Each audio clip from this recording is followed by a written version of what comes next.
Penguin Random House Audio presents Love on the Brain by Allie Hazelwood. Read for you by Brooke Bloomingdale. To my Grems. Insert dolphinboob.gif. 1. The Habenula. Disappointment. Here's my favorite piece of trivia in the whole world. Dr. Marie Sklodowska-Curie showed up to her wedding ceremony wearing her lab gown. It's actually a pretty cool story. A scientist friend hooked her up with Pierre Curie. They awkwardly admitted to having read each other's papers and flirted over beakers full of liquid uranium, and he proposed within the year. But Marie was only meant to be in France to get her degree, and reluctantly rejected him to return to Poland. Womp womp. Enter the University of Krakow, villain and unintentional cupid of this story, which denied Marie a faculty position because she was a woman. Very classy, U of K. Dick move, I know, but it had the fortunate side effect of pushing Marie right back into Pierre's loving, not yet radioactive arms. Those two beautiful nerds married in 1895. And Marie, who wasn't exactly making bank at the time, bought herself a wedding dress that was comfortable enough to use in the lab every day. My girl was nothing if not pragmatic. Of course, this story becomes significantly less cool if you fast forward 10 years or so, to when Pierre got himself run over by a carriage and left Marie and their two daughters alone in the world. Zoom into 1906, and that's where you'll find the real moral of this tale. Trusting people to stick around is a bad idea. One way or another, they'll end up gone. Maybe they'll slip on the Rue Dauphine on a rainy morning and get their skull crushed by a horse-drawn cart. Maybe they'll be kidnapped by aliens and vanish into the vastness of space. Or maybe they'll have sex with your best friend 6 months before you're due to get married, forcing you to call off the wedding and lose tons of cash in security deposits. The sky's the limit, really. One might say, then, that U of K is only a minor villain. Don't get me wrong. I love picturing Dr. Curie waltzing back to Krakow, Pretty Woman style, wearing her wedding/lab gown, brandishing her 2 Nobel Prize medals and yelling, "Big mistake, big, huge." But the real villain, the one that had Marie crying and staring at the ceiling in the late hours of the night, is loss, grief, the intrinsic transience of human relationships. The real villain is love. An unstable isotope, constantly undergoing spontaneous nuclear decay. And it will forever go unpunished. Do you know what's reliable instead? What never, ever abandoned Dr. Curie in all her years? Her curiosity, her discoveries, her accomplishments. Science! Science is where it's at. Which is why when NASA notifies me, B. Königswasser, that I've been chosen as lead investigator of Blink, one of their most prestigious neuroimaging research projects, I screech. I screech loudly and joyously in my minuscule, windowless office on the Bethesda campus of the National Institutes of Health. I screech about the amazing performance-enhancing technology I'm going to get to build for none other than NASA astronauts. And then I remember that the walls are toilet paper thin, and that my left neighbor once filed a formal complaint against me for listening to 90s female alt-rock without headphones. So I press the back of my hand to my mouth, bite into it, and jump up and down as silently as possible while elation explodes inside me. I feel just like I imagine Dr. Curie must have felt when she was finally allowed to enroll at the University of Paris in late 1891. As though a world of, preferably non-radioactive, scientific discoveries is finally within grasping distance. It is, by far, the most momentous day of my life, and kicks off a phenomenal weekend of celebrations. Highlights are: I tell the news to my 3 favorite colleagues, and we go out to our usual bar, guzzle several rounds of lemon drops, and take turns doing hilarious impressions of that time Trevor, our ugly middle-aged boss. asked us not to fall in love with him. Academic men tend to harbor many delusions. Except for Pierre Curie, of course. Pierre would never. I change my hair from pink to purple. I have to do it at home, because junior academics can't afford salons. My shower ends up looking like a mix between a cotton candy machine and a unicorn slaughterhouse. But after the raccoon incident, which, believe me, you don't want to know about, I wasn't going to get my security deposit back anyway. I take myself to Victoria's Secret and buy a set of pretty green lingerie, not allowing myself to feel guilty at the expense, even though it's been many years since someone has seen me without clothes. And if I have my way, no one will for many, many more. I download the Couch to Marathon plan I've been meaning to start and do my first run. Then I limp back home, cursing my overambition, and promptly downgrade to a Couch to 5K program. I can't believe that some people work out every day. I bake treats for Phineas, my elderly neighbor's equally elderly cat, who often visits my apartment for second dinner. He shreds my favorite pair of Converse in gratitude. Dr. Curie, in her infinite wisdom, was probably a dog person. In short, I have an absolute blast. I'm not even sad when Monday comes. It's same old, same old. Experiments, lab meetings, eating lean cuisine, and shotgunning store-brand LaCroix at my desk while crunching data. But with the prospect of Blink, even the old feels new and exciting. I'll be honest, I've been worried sick. After having 4 grant applications rejected in less than 6 months, I was sure that my career was stalling, maybe even over. Whenever Trevor called me into his office, I'd get palpitations and sweaty palms, sure that he'd tell me that my yearly contract wasn't going to be renewed. The last couple of years since graduating with my PhD haven't been a whole lot of fun. But that's over with. Contracting for NASA is a career-making opportunity. After all, I've been chosen after a ruthless selection process over golden boys like Josh Martin, Hank Malick, even Jan Vanderberg, that horrid guy who trash-talks my research like it's an Olympic sport.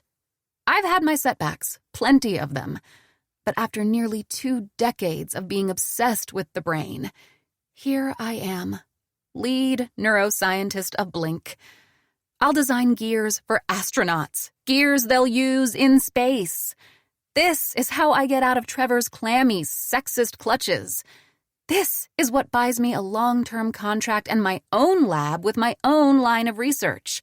This is the turning point in my professional life, which, truthfully, is the only kind of life I care to have. For several days, I'm ecstatic. I'm exhilarated. I'm ecstatically exhilarated. Then, on Monday at 4:33 p.m., my email pings with a message from NASA. I read the name of the person who will be co-leading Blink with me, and all of a sudden, I'm none of those things anymore. Do you remember Levi Ward? Brenda etwas. Over the phone, Marika's voice is thick and sleep-laden, muffled by poor reception and long distance. B, is that you? What time is it? 8:15 in Maryland, and I rapidly calculate the time difference. A few weeks ago, Rika was in Tajikistan, but now she's in Portugal, maybe? 2 a.m. your time. Rika grunts, groans, moans, and makes a whole host of other sounds I'm all too familiar with from sharing a room with her for the first 2 decades of our lives. I sit back on my couch and wait it out until she asks, "Who died?" No one died. Well, I'm sure someone died, but no one we know. Were you really sleeping? Are you sick? Should I fly out? I'm genuinely concerned that my sister isn't out clubbing, or skinny dipping in the Mediterranean Sea, or frolicking with a coven of warlocks based in the forests of the Iberian Peninsula. Sleeping at night is very out of character. Nah, I ran out of money again. She yawns. Been giving private lessons to rich, spoiled Portuguese boys during the day until I make enough to fly to Norway. I know better than to ask, why Norway? Since Rika's answer would just be, Why not? Instead, I go with, do you need me to send you some money?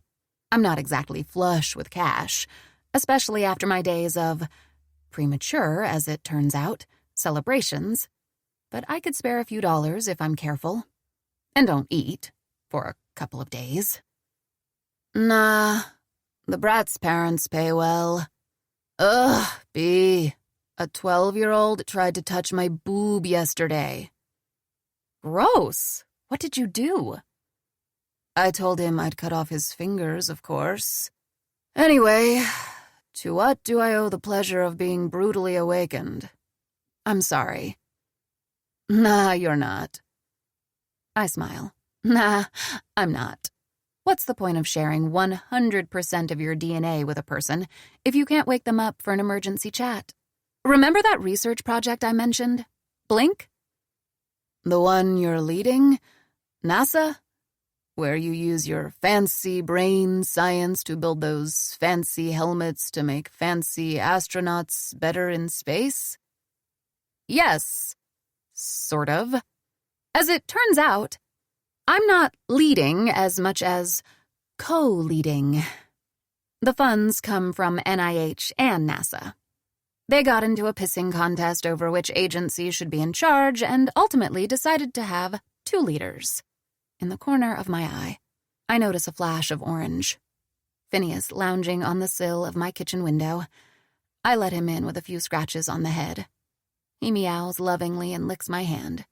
Do you remember Levi Ward? Is he some guy I dated who's trying to reach me because he has gonorrhea? Huh? No. He's someone I met in grad school. I open the cupboard where I keep the whiskas. He was getting a PhD in engineering in my lab and was in his 5th year when I started. The Ward ass? Yep, him. I remember. Wasn't he like hot, tall, built? I bite back a smile, pouring food in Phineas's bowl. I'm not sure how I feel about the fact that the only thing you remember about my grad school nemesis is that he was 6'4". Dr. Marie Curie's sisters, renowned physician Bronislava Duska, and educational activist Helena Shalayeva would never. Unless they were thirsty wenches like Rika, in which case they absolutely would. And built.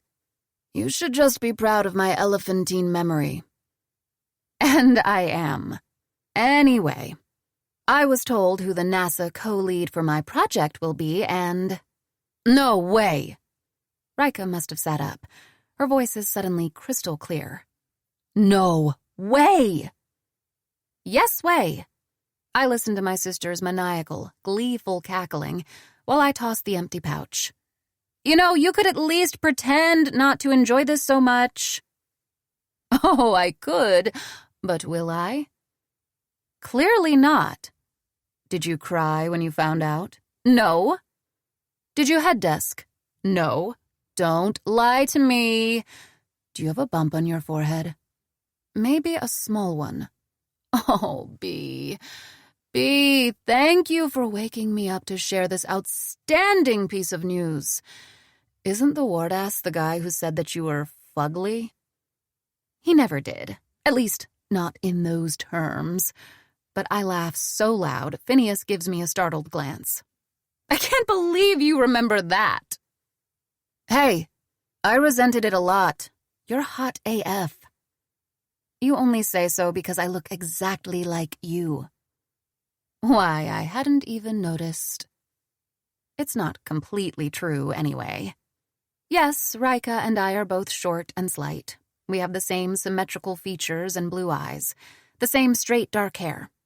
Still, we've long outgrown our parent trap stage, and at 28, no one would struggle to tell us apart. Not when my hair has been different shades of pastel colors for the past decade, or with my love for piercings and the occasional tattoo. Rika, with her wanderlust and artistic inclinations, is the true free spirit of the family, but she can never be bothered to make free spirit fashion statements. That's where I, the supposedly boring scientist, come in to pick up the slack. So, was he? The one who insulted me by proxy?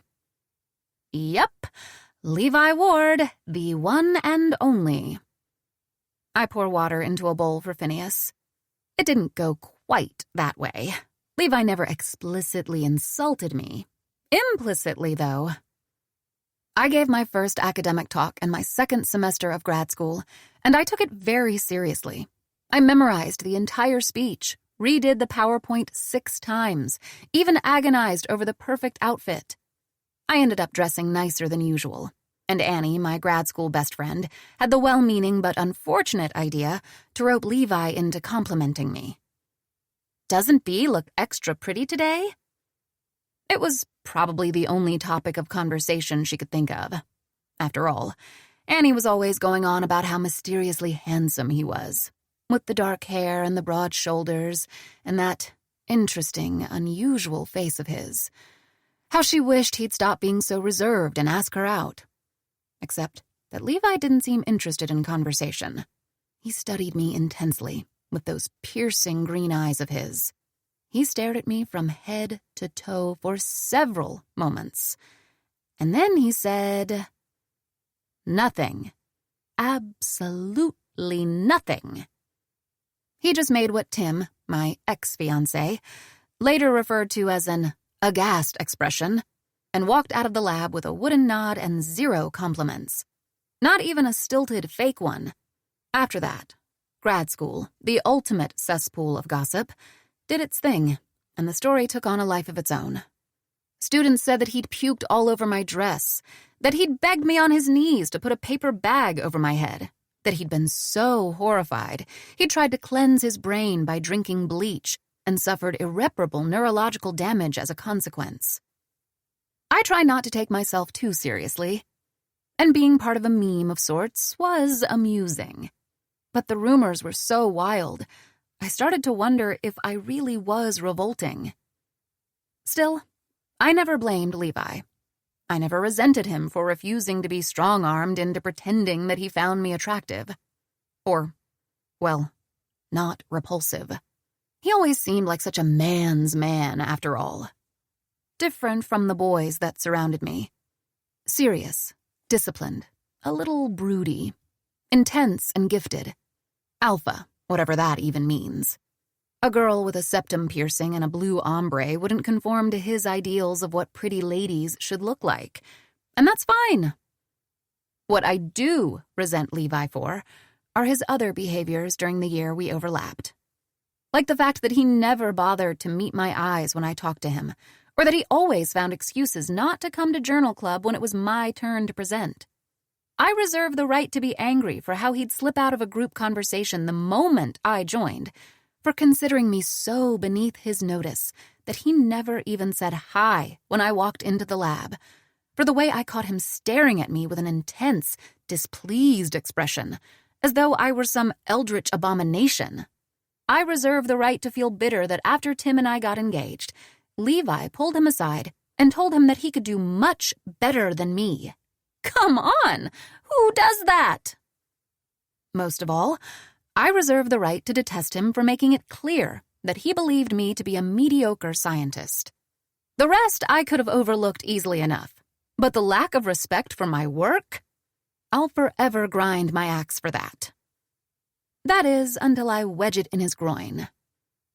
Levi became my sworn archenemy on a Tuesday in April in my PhD advisor's office. Samantha Lee was, and still is, the bomb when it comes to neuroimaging. If there's a way to study a living human's brains without cracking their skull open, Sam either came up with it or mastered it. Her research is brilliant, well-funded, and highly interdisciplinary, hence the variety of PhD students she mentored. Cognitive neuroscientists like me, interested in studying the neural basis of behavior, but also computer scientists, biologists, psychologists, engineers. Even in the crowded chaos of Sam's lab, Levi stood out. He had a knack for the type of problem-solving Sam liked, the one that elevates neuroimaging to an art. In his first year, he figured out a way to build a portable infrared spectroscopy machine that had been puzzling postdocs for a decade. By his third, He'd revolutionized the lab's data analysis pipeline. In his 4th, he got a science publication. And in his 5th, when I joined the lab, Sam called us together into her office. "There is this amazing project I've been wanting to kickstart," she said with her usual enthusiasm. "If we manage to make it work, it's going to change the entire landscape of the field. And that's why I need my best neuroscientist and my best engineer to collaborate on it." It was a breezy, early spring afternoon. I remember it well, because that morning had been unforgettable. Tim on one knee, in the middle of the lab, proposing. A bit theatrical, not really my thing. But I wasn't going to complain, not when it meant someone wanted to stand by me for good. So I looked him in the eyes, choked back the tears, and said yes. A few hours later, I felt the engagement ring bite painfully into my clenched fist. "I don't have time for a collaboration, Sam," Levi said. He was standing as far away from me as he could, and yet he still managed to fill the small office and become its center of gravity. He didn't bother to glance at me. He never did. Sam frowned. "The other day you said you'd be on board." I misspoke. His expression was unreadable, uncompromising. "Sorry, Sam. I'm just too busy." I cleared my throat and took a few steps toward him. "I know I'm just a first-year student," I started appeasingly. "But I can do my part. I promise, and—" "That's not it," he said. His eyes briefly caught mine, green and black and stormy cold, and for a brief moment he seemed stuck, as though he couldn't look away. My heart stumbled. "Like I said, I don't have time right now to take on new projects." I don't remember why I walked out of the office alone, nor why I decided to linger right outside. I told myself that it was fine. Levi was just busy. Everyone was busy. Academia was nothing but a bunch of busy people running around busily. I myself was super busy, because Sam was right. I was one of the best neuroscientists in the lab. I had plenty of my own work going on. Until I overheard Sam's concerned question. "Why did you change your mind? You said that the project was going to be a slam dunk." "I know, but I can't. I'm sorry." "Can't what?" "Work with B." Sam asked him why, but I didn't stop to listen. Pursuing any kind of graduate education requires a healthy dose of masochism, but I drew the line at sticking around while someone trash-talked me to my boss. I stormed off, and by the following week, when I heard Annie chattering happily about the fact that Levi had agreed to help her on her thesis project, I'd long stopped lying to myself. Levi Ward, his Wardness, Dr. Wardass, despised me. Me. Specifically me. Yes, he was a taciturn, somber, brooding mountain of a man. He was private, an introvert. His temperament was reserved and aloof.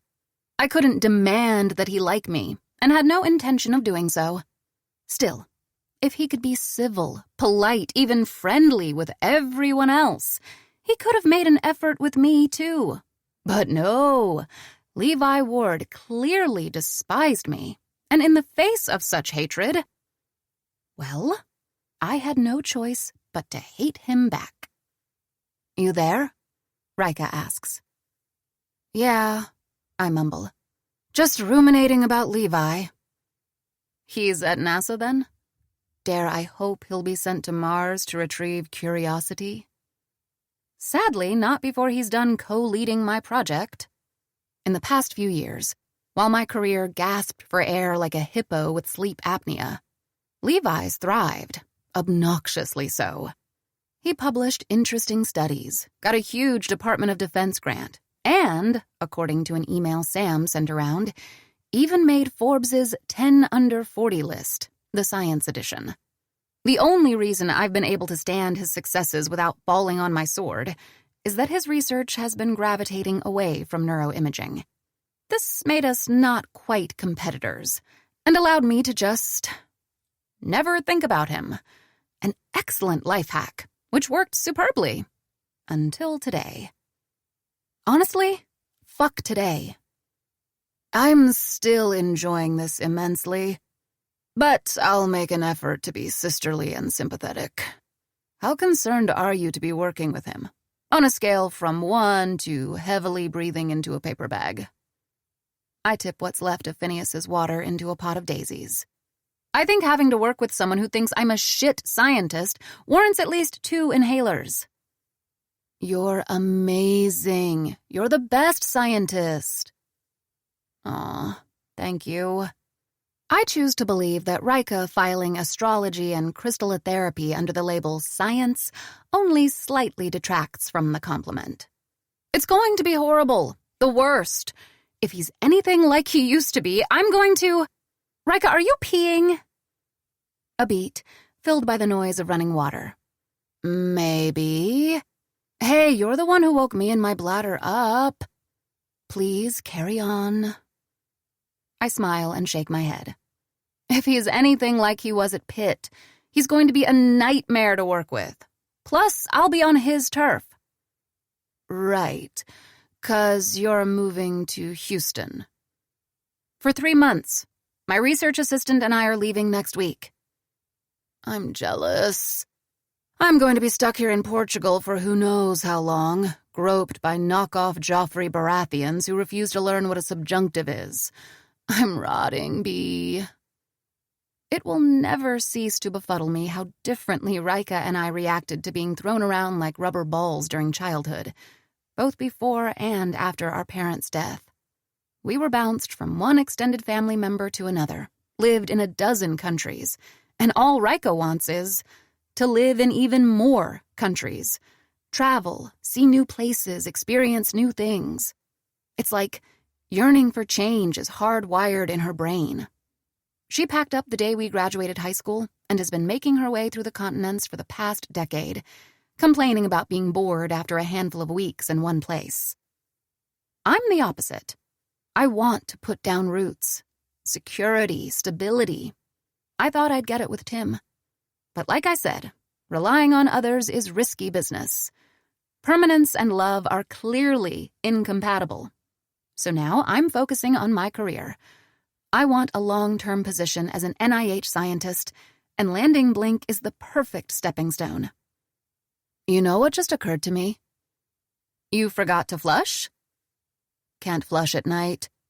Noisy European pipes. If I do, my neighbor leaves passive-aggressive notes. But hear me out. 3 years ago, when I spent that summer harvesting watermelons in Australia, I met this guy from Houston. He was a riot. Cute, too. But I can find his email and ask him if he's single. Nope. He had really pretty eyes and could touch the tip of his nose with his tongue. That's like 10% of the population. I make a mental note to look up whether that's true. I'm going there to work, not to date nose-tongue guy. You could do both. I don't date. Why? You know why.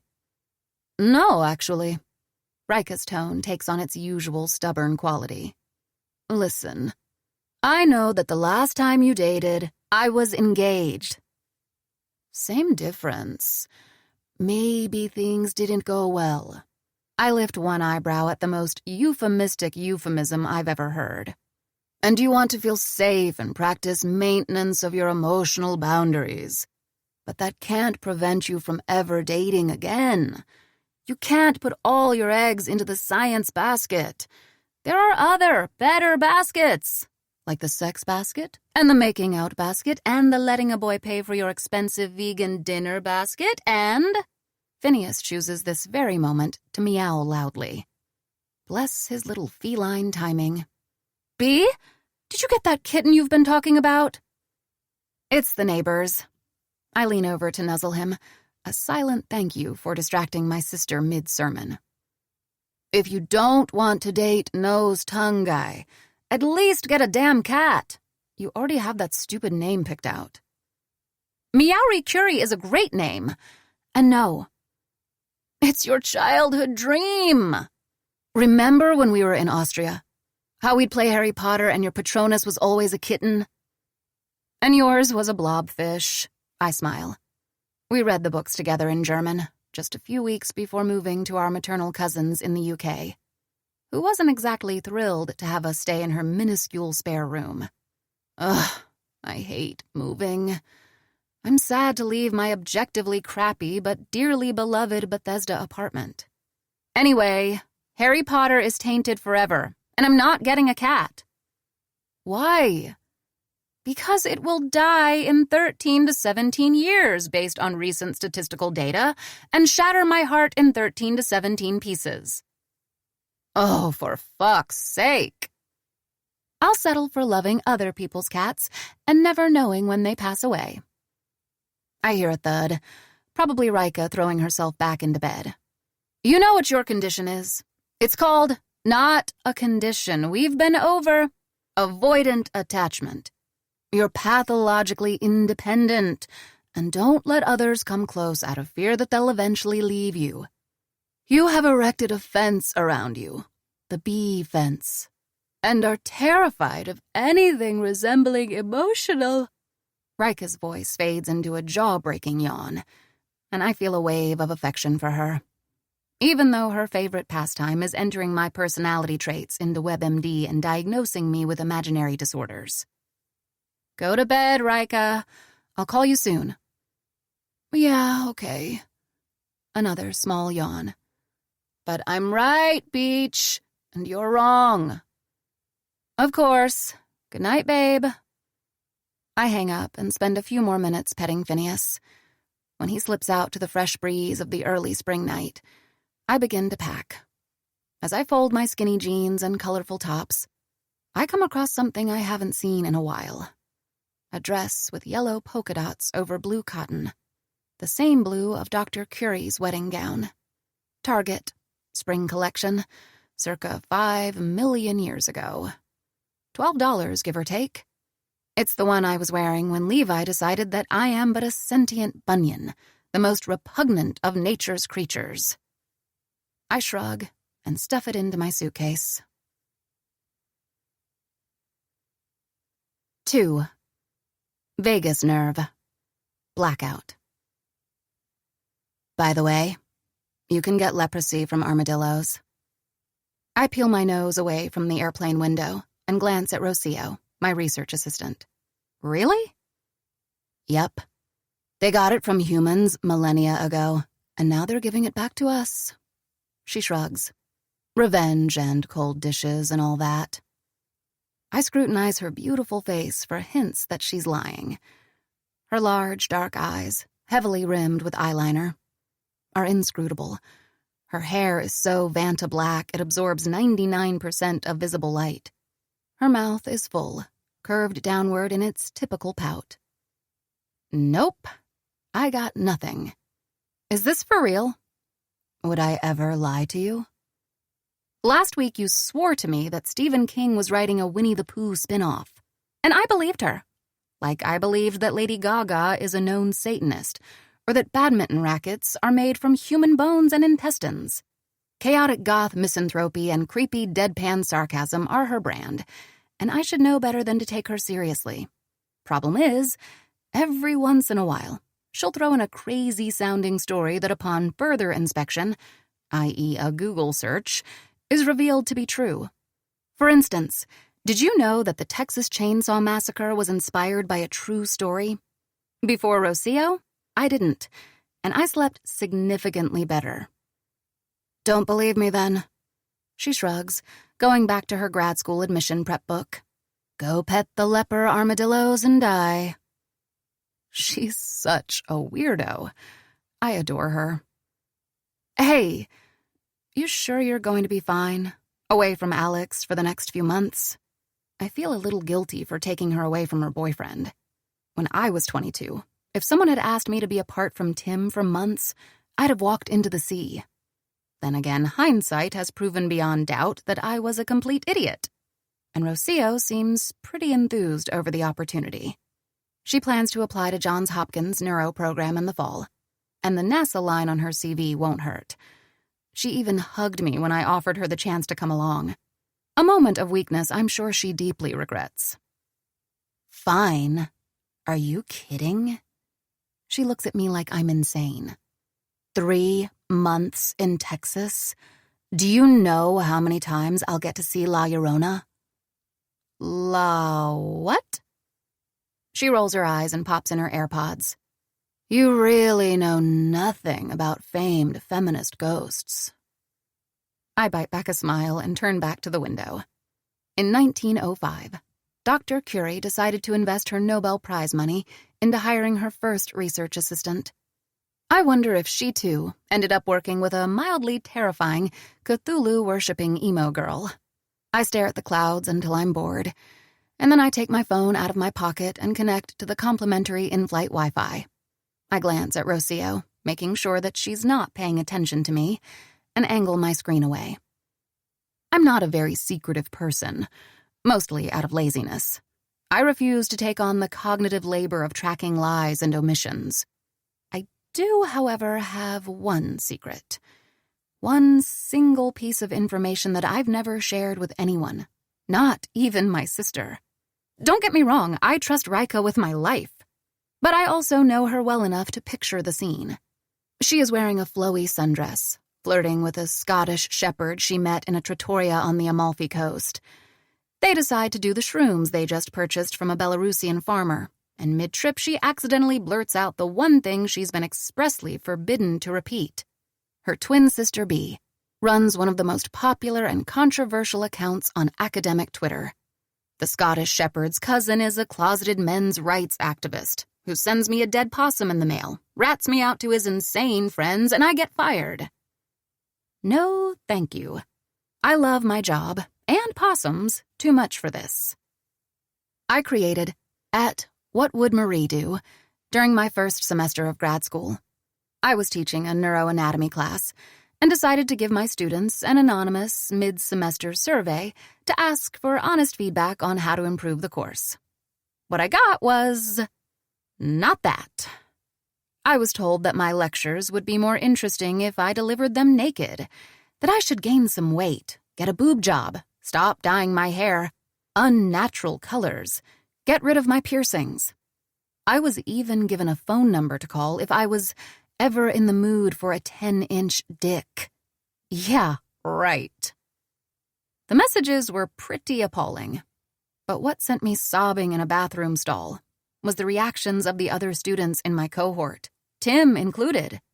They laughed the comments off as harmless pranks and dissuaded me from reporting them to the department chair, telling me that I'd be making a stink about nothing. They were, of course, all men. Seriously, why are men? That night I fell asleep crying. The following day I got up, wondered how many other women in STEM felt as alone as I did, and impulsively downloaded Twitter and made @What Would Marie Do. I slapped on a poorly photoshopped pic of Dr. Curie wearing sunglasses and a one-line bio, making the periodic table girlier since 1889, she/her.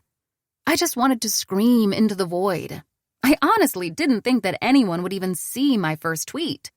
But I was wrong. @What Would Marie Do? What would Dr. Curie, first female professor at La Sorbonne, do if one of her students asked her to deliver her lectures naked? @198888. She would shorten his half-life. @Anna. Rat him out to Pierre. @Emily89.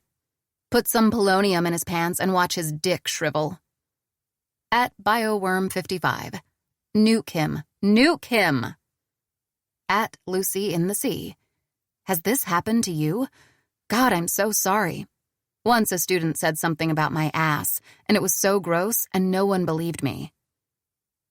Over half a decade later, after a handful of Chronicle of Higher Education nods, a New York Times article, and about 1 million followers, WWMD is my happy place. What's best is, I think the same is true for many others. The account has evolved into a therapeutic community of sorts, used by women in STEM to tell their stories, exchange advice, and bitch. Oh, we bitch. We bitch a lot, and it's glorious. @Biology Sarah. Hey, @What Would Marie Do? If she weren't given authorship on a project that was originally her idea and that she worked on for over 1 year, all other authors are men because, of course, they are. Yikes. I scrunch my face and quote tweet Sarah. Marie would slip some radium in their coffee. Also, she would consider reporting this to her institution's Office of Research Integrity, making sure to document every step of the process. I hit send, drum my fingers on the armrest, and wait. My answers are not the main attraction of the account, not in the least. The real reason people reach out to WWMD is... Yep. This. I feel my grin widen as the replies start coming in. At Dr. Alex. This happened to me too. I was the only woman and only POC in the author lineup, and my name suddenly disappeared during revisions. DM if you want to chat, Sarah. At Amy Bernard. I am a member of the Women in Science Association, and we have advice for situations like this on our website. They're sadly common. At The Geologician. Going through the same situation right now. At Biology Sarah. I did report it to ORI, and it's still unfolding, but I'm happy to talk if you need to vent. At Steve Harrison. Dude, breaking news. You're lying to yourself. Your contributions aren't valuable enough to warrant authorship. Your team did you a favor letting you tag along for a while, but if you're not smart enough, you're out. Not everything is about being a woman. Sometimes you're just a loser. It is a truth universally acknowledged that a community of women trying to mind their own business must be in want of a random man's opinion. I've long learned that engaging with basement-dwelling STEM lords who come online looking for a fight is never a good idea. The last thing I want is to provide free entertainment for their fragile egos. If they want to blow off some steam, they can buy a gym membership or play third-person shooter video games like normal people. I make to hide at Stephen Harrison's delightful contribution, but notice that someone has replied to him. At Schmacademics. Yeah, Marie, sometimes you're just a loser. Steve would know. I chuckle. At What Would Marie Do? Aw, Steve, don't be too hard on yourself. At Schmacademics.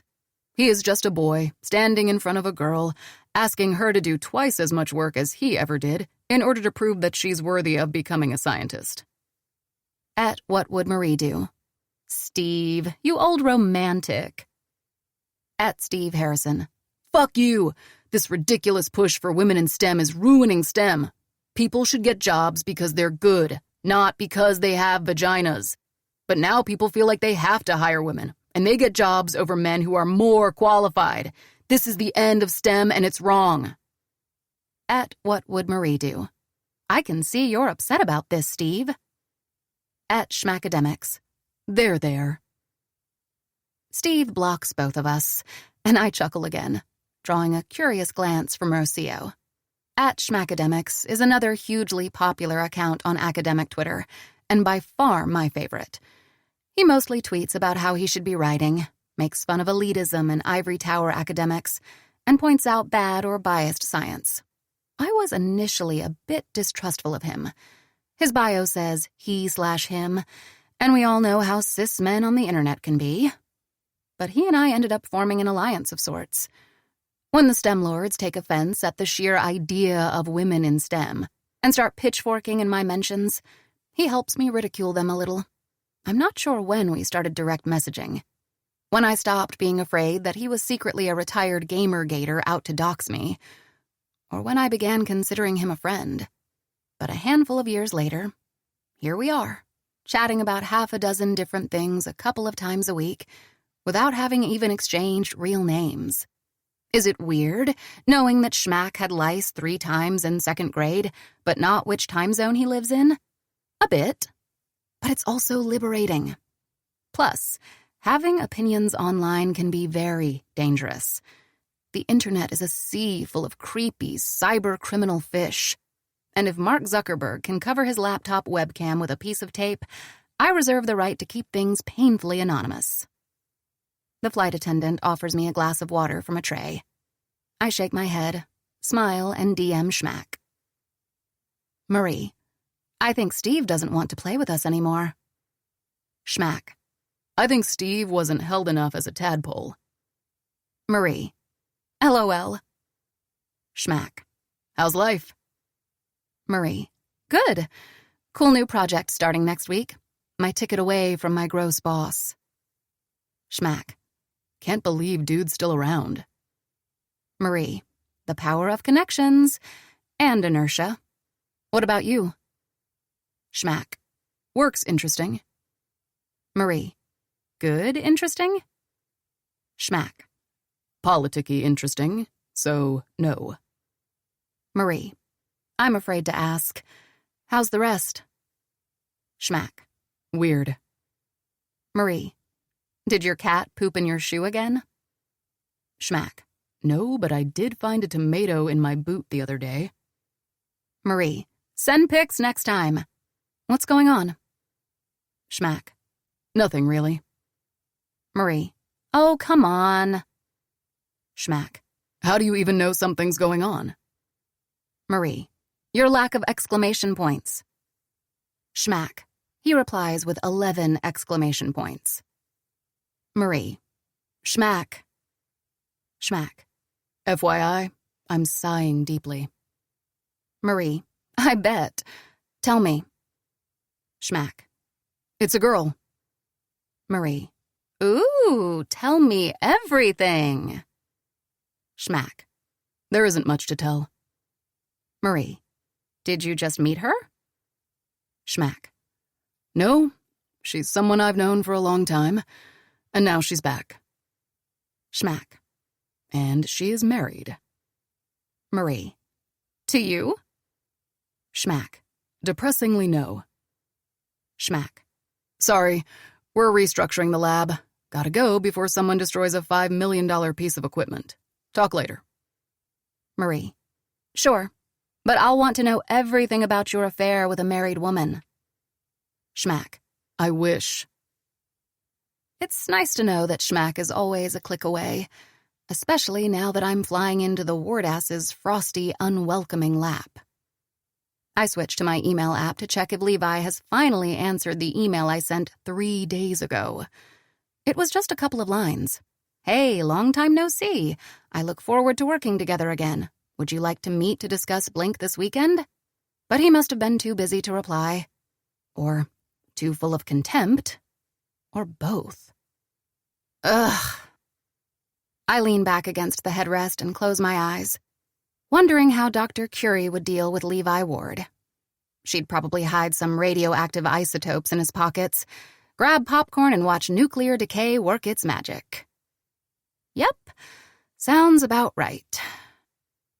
After a few minutes, I fall asleep. I dream that Levi is part armadillo.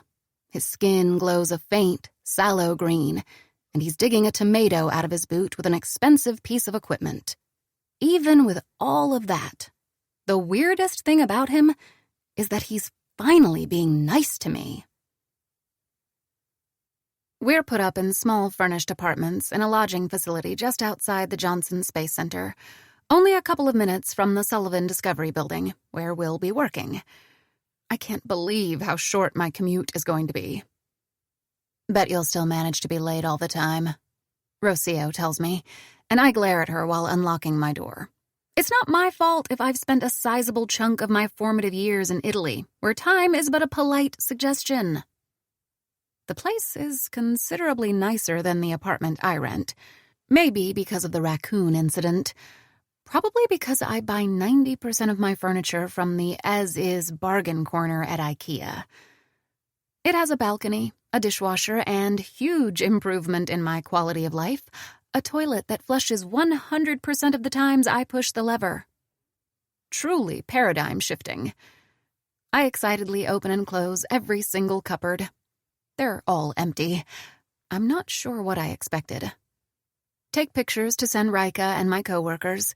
Stick my favorite Marie Curie magnet to the fridge. A picture of her holding a beaker that says, "I'm pretty rad." Hang my hummingbird feeder on the balcony, and then... It's still only 2:30 p.m. Ugh. Not that I'm one of those people who hates having free time. I could easily spend 5 solid hours napping, rewatching an entire season of The Office while eating Twizzlers, or moving to step 2 of the Couch to 5K plan I'm still sort of committed to. But I am here, in Houston, near the Space Center, about to start the coolest project of my life. It's Friday, and I'm not due to check in until Monday, but I'm brimming with nervous energy. So I text Rocio to ask whether she wants to check out the Space Center with me. No, or grab dinner together. I only eat animal carcasses. She's so mean. I love her. My first impression of Houston is big, closely followed by humid, and then by humidly big. In Maryland, remnants of snow still cling to the ground, but the Space Center is already lush and green, a mix of open spaces and large buildings and old NASA aircraft on display. There are families visiting, which makes it seem a little like an amusement park. I can't believe I'm going to be seeing rockets on my way to work for the next 3 months. It sure beats the perv crossing guard who works on the NIH campus. The Discovery Building is on the outskirts of the center. It's wide, futuristic, and 3-storied, with glass walls and a complicated-looking stair system I can't quite figure out. I step inside the marble hall, wondering if my new office will have a window.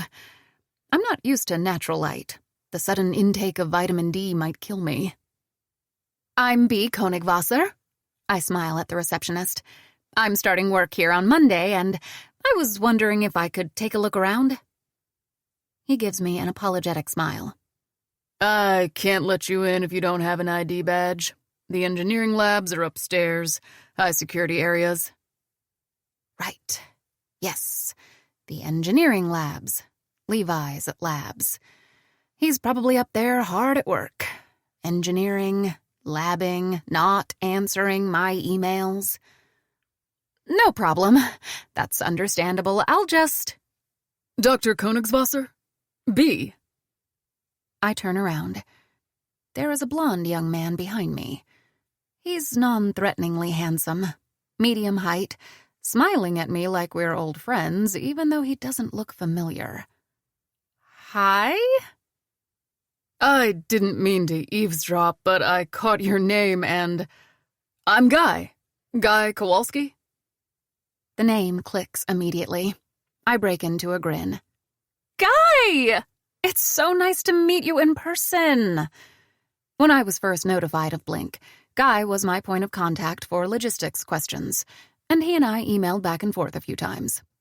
He's an astronaut, an actual astronaut, working on Blink while he's grounded.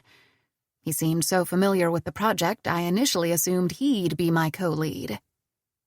He shakes my hand warmly. I love your work. I've read all your articles. You'll be such an asset to the project. Likewise, I can't wait to collaborate.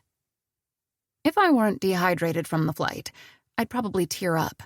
I cannot believe that this man, this nice, pleasant man who has given me more positive interactions in 1 minute than Dr. Wardass did in 1 year, could have been my co-lead. I must have pissed off some god. Zeus? Eros? Must be Poseidon. Shouldn't have peed in the Baltic Sea during my misspent youth. Why don't I show you around? You can come in as my guest. He nods to the receptionist and gestures at me to follow him. I wouldn't want to take you away from... astronauting? I'm between missions. Giving you a tour beats debugging any day. He shrugs. Something boyishly charming about him. We'll get along great. I already know it. Have you lived in Houston long? I ask as we step into the elevator. About 8 years. Came to NASA right out of grad school. Applied for the astronaut corps, did the training, then a mission. I do some math in my head. It would put him in his mid-30s. Older than I initially thought. The past 2 or so, I worked on Blink's precursor. Engineering the structure of the helmet, figuring out the wireless system. But we got to a point where we needed a neurostimulation expert on board. He gives me a warm smile. I cannot wait to see what we cook up together. I also cannot wait to find out why Levi was given the lead of this project over someone who has been on it for years. It just seems unfair, to Guy and to me. The elevator doors open, and he points to a quaint-looking cafe in the corner. That place over there? Amazing sandwiches. Worst coffee in the world. You hungry? No, thanks. You sure? It's on me. The egg sandwiches are almost as good as the coffee is bad. I don't really eat eggs. Let me guess, a vegan? I nod. I try hard to break the stereotypes that plague my people and not use the word vegan in my first 3 meetings with a new acquaintance. But if they're the ones to mention it, all bets are off. I should introduce you to my daughter. She recently announced that she won't eat animal products anymore. He sighs.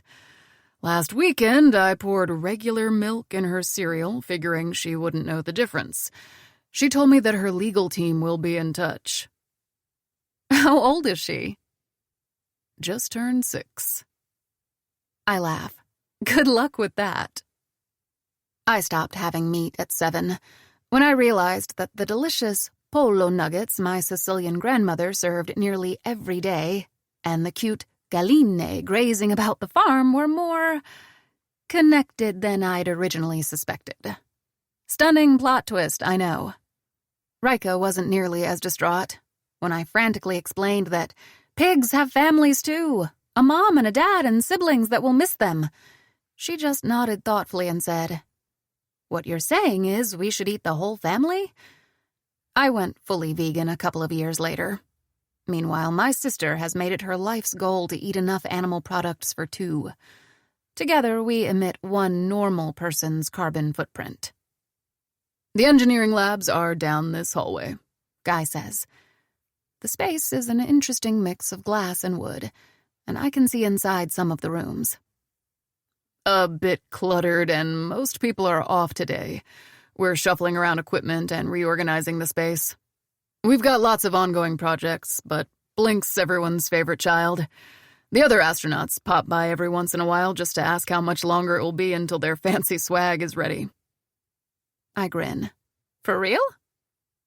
Yep. Making fancy swag for astronauts is my literal job description. I can add it to my LinkedIn profile. Not that anyone uses LinkedIn. The neuroscience labs, your labs, will be on the right. This way there are... His phone rings. Sorry, mind if I take it? Not at all. I smile at his beaver phone case, nature's engineer, and look away. I wonder whether Guy would think I'm lame if I snapped a few pictures of the building for my friends. I decide that I can live with that. But when I take out my phone, I hear a noise from down the hallway. It's soft and chirpy, and sounds a lot like a meow. I glance back at Guy. He's busy explaining how to put on Moana to someone very young, so I decide to investigate. Most of the rooms are deserted. Labs full of large, abstruse equipment that looks like it belongs to, well, NASA. I hear male voices somewhere in the building, but no sign of the meow. I turn around. A few feet away, staring at me with a curious expression, is a beautiful young calico. And who might you be? I slowly hold out my hand. The kitten comes closer, delicately sniffs my fingers, and gives me a welcoming headbutt. I laugh. You're such a sweet girl. I squat down to scratch her under her chin. She nips my finger, a playful love bite. Aren't you the most perfect little baby? I feel so fortunate to have met you. She gives me a disdainful look and turns away. I think she understands puns. Come on, I was just kidding. Another outraged glare. Then she jumps on a nearby cart, piled ceiling high with boxes and heavy, precarious-looking equipment. Where are you going? I squint, trying to figure out where she disappeared to. And that's when I realize it. The equipment, the precarious-looking equipment, it actually is precarious. and the cat poked it just enough to dislodge it, and it's falling on my head. Right about now. I have less than 3 seconds to move away, which is too bad because my entire body is suddenly made of stone, unresponsive to my brain's commands. I stand there terrified, paralyzed, and close my eyes as a jumbled chaos of thoughts twists through my head. Is the cat okay? Am I going to die? Oh God, I am going to die. Squashed by a tungsten anvil like Wile E. Coyote. I am a 21st century Pierre Curie, about to get my skull crushed by a horse-drawn cart, except that I have no chair in the physics department of the University of Paris to leave to my lovely spouse Marie, except that I have barely done 1/10 of all the science I'm meant to do, except that I wanted so many things and I never, oh my God, any second now. Something slams into my body, shoving me aside and into the wall. Everything is pain. For a couple of seconds. Then the pain is over and everything is noise. Metal clanking as it plunges to the floor, horrified screaming, a shrill meow somewhere in the distance, and closer to my ear, someone is panting, less than an inch from me. I open my eyes, gasping for breath, and green. All I can see is green. Not dark like the grass outside, not dull like the pistachios I had on the plane. This green is light, piercing, intense, familiar, but hard to place, not unlike eyes. I'm looking up into the greenest eyes I've ever seen. Eyes that I've seen before. Eyes surrounded by wavy black hair, and a face that's angles and sharp edges and full lips. A face that's offensively, imperfectly handsome. A face attached to a large, solid body. A body that is pinning me to the wall. A body made of a broad chest and 2 thighs that could moonlight as redwoods. Easily. One is slotted between my legs and it's holding me up. Unyielding. This man even smells like a forest. And that mouth is still breathing heavily on top of me, probably from the effort of whisking me out from under 700 pounds of mechanical engineering tools, and I know that mouth. Levi.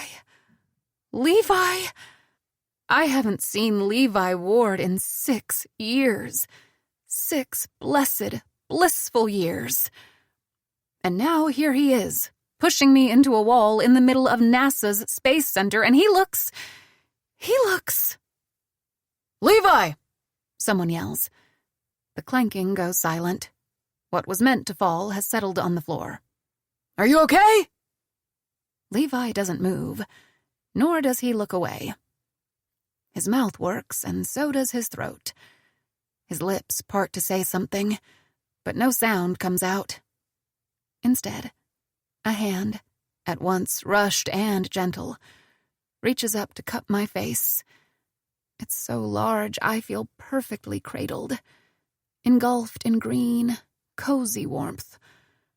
I whimper when it leaves my skin, a plaintive, involuntary sound from deep in my throat. But I stop when I realize that it's only shifting to the back of my skull, to the hollow of my collarbone, to my brow, pushing back my hair. It's a cautious touch, pressing but delicate, lingering but urgent, as though he is studying me, trying to make sure that I'm all in one piece, memorizing me. I lift my eyes, and for the first time I notice the deep, unmasked concern in Levi's eyes. His lips move, and I think that maybe... Is he mouthing my name? Once and then again? Like it's some kind of prayer? Levi! Levi, is she? My eyelids fall closed, and everything goes dark.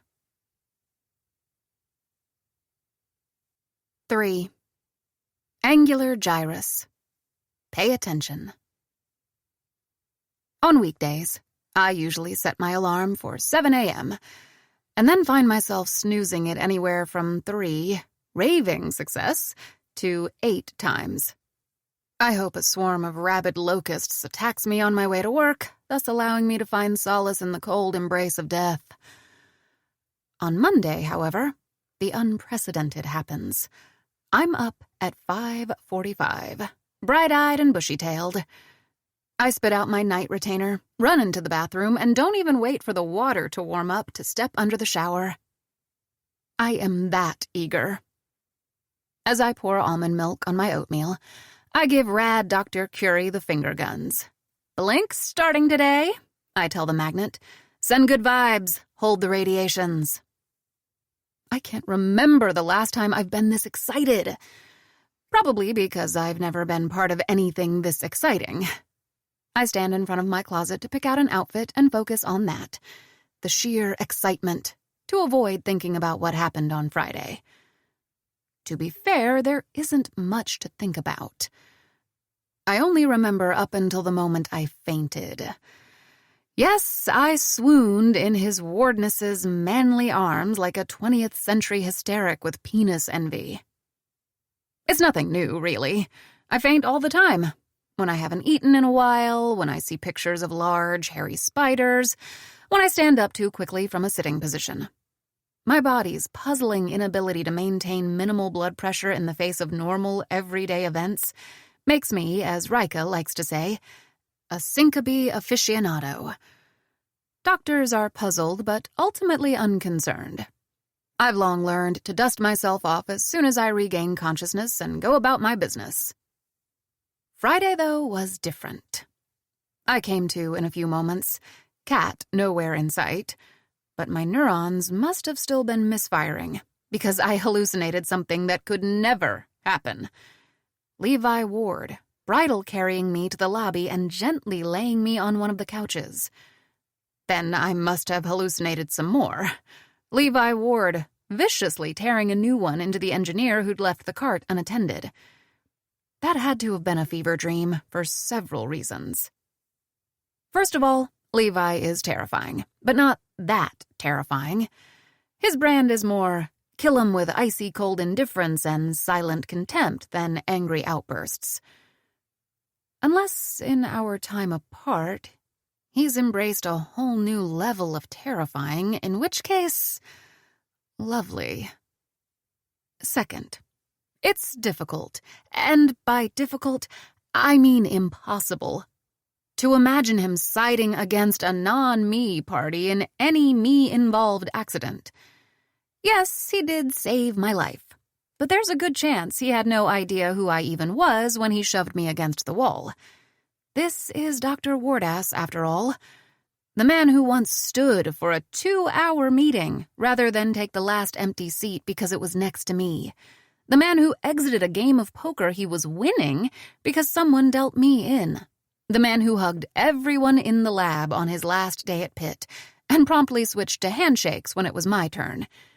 If he caught someone stabbing me, he'd probably blame me for walking into the knife, and then take out his whetstone. Clearly, my brain wasn't at her best on Friday, and I could stand here, stare at my closet, and agonize over the fact that my grad school nemesis saved my life. Or I could bask in my excitement and pick an outfit. I opt for black skinny jeans and a polka-dotted red top. I pull up my hair in braids that would make a Dutch milkmaid proud, put on red lipstick, and keep the jewelry to a relative minimum. The usual earrings, my favorite septum piercing, and my maternal grandmother's ring on my left hand. It's a bit weird to wear someone else's wedding ring, but it's the only memento I have of my Nona, and I like to put it on when I need some good luck. Rika and I moved to Messina to be with her right after our parents died. We ended up having to move again just 3 years later when she passed. But out of all the short-lived homes, out of all the extended relatives, Nona is the one who loved us the most. So Rika wears her engagement ring, and I wear her wedding band. Even Steven. I shoot a quick, uplifting tweet from my WWMD account. Happy Monday! Keep calm and carry on, friends, and head out. You excited? I ask Rocio when I pick her up. She stares at me darkly and says, In France, the guillotine was used as recently as 1977. I take it as an invitation to shut up, and I do, smiling like an idiot. I'm still smiling when we get our NASA ID pictures taken, and when we later meet up with Guy for a formal tour. It's a smile fueled by positive energy and hope, a smile that says, I'm going to rock this project, and watch me stimulate your brain, and I'm going to make neuroscience my bitch. A smile that falters when Guy swipes his badge to unlock yet another empty room. And here's where the transcranial magnetic stimulation device will be, he says. Just another variation of the same sentence I've heard over and over and over. Here is where the electroencephalography lab will be. Here you'll do participant intake once the review board approves the project. Here will be the testing room you asked for. Just a lot of rooms that will be, but aren't yet. Even though communications between NASA and NIH indicated that everything needed to carry out the study would be here when I started. I try to keep on smiling. It's hopefully just a delay. Besides, when Dr. Curie was awarded the Nobel Prize in 1903, she didn't even have a proper lab and did all of her research out of a converted shed. Science, I tell myself in my inner Jeff Goldblum voice, finds a way. Then Guy opens the last room and says, And here's the office you two will share. Your computer should arrive soon. That is when my smile turns into a frown. It's nice, the office. Large and bright, with refreshingly not rusted-through desks and chairs that will provide just the right amount of lumbar support. And yet, first of all, it's as distant from the engineering labs as possible. I'm not kidding. If someone grabbed a protractor and solved for X, i.e. the point that's farthest from Levi's office, they'd find that X equals my desk. So much for interdisciplinary workspaces and collaborative layouts. But that's almost secondary because... Did you say computer singular? Rocio looks horrified. Like one? Guy nods. The one you put on your list. We need, 10 computers for the type of data processing we do, she points out. We're talking multivariate statistics, independent component analysis, multidimensional scaling and recursive partitioning, 6 sigma. So you need more. At the very least, buy us an abacus. Guy blinks, confused. Oh, what? We put 5 computers on our list. I interject with a side look at Rocio. We will need all of them. Okay. He nods, taking out his phone. I'll make a note to tell Levi. We're heading to meet him right now. Follow me. My heartbeat accelerates. Probably because the last time I saw Levi, my brain confabulated that he was carrying me an officer and a gentleman style, and the previous came on the tail of a year of him treating me like I'm a tax auditor. I'm nervously playing with my grandmother's ring and wondering what disaster of galactic proportions this next meeting has in store for me, when something catches my eye through the glass wall. Guy notices. Want a sneak peek at the helmet prototype? He asks. My eyes widen. Is that what's in there? He nods and smiles. Just the shell for now, but I can show you. That would be amazing, I gasp. Embarrassing how breathless I sound when I get excited. I need to follow through with my couch to 5K plans. The lab is much larger than I expected. Dozens of benches, machines I've never seen before pressed against the wall, and several researchers at various stations. I feel a frisson of resentment. How come Levi's lab, unlike mine, is fully stocked? But it quiets down the instant I see it. Blink is a complex, delicate, high-stakes project, but its mission is straightforward enough. To use what is known about magnetic stimulation of the brain, my jam, to engineer special helmets, Levi's expertise, that will reduce the attentional blinks of astronauts, those little lapses in awareness that are unavoidable when many things happen at once. It's the culmination of decades of gathering knowledge, of engineers perfecting wireless stimulation technology on one side and neuroscientists mapping the brain on the other. Now, here we are. Neuroscience and engineering sitting in a very expensive tree called Blink, Kissing. It's hard to communicate how groundbreaking this is. Two separate slices of abstract research bridging the gap between academia and the real world. For any scientist, the prospect would be exhilarating. For me, after the mild shit show my career has put up in the past couple of years, it's a dream come true. All the more now that I'm standing in front of tangible proof of said dream's existence. That's the... Yep. Rocio murmurs. Wow. And for once doesn't even sound like a sullen Lovecraftian teenager.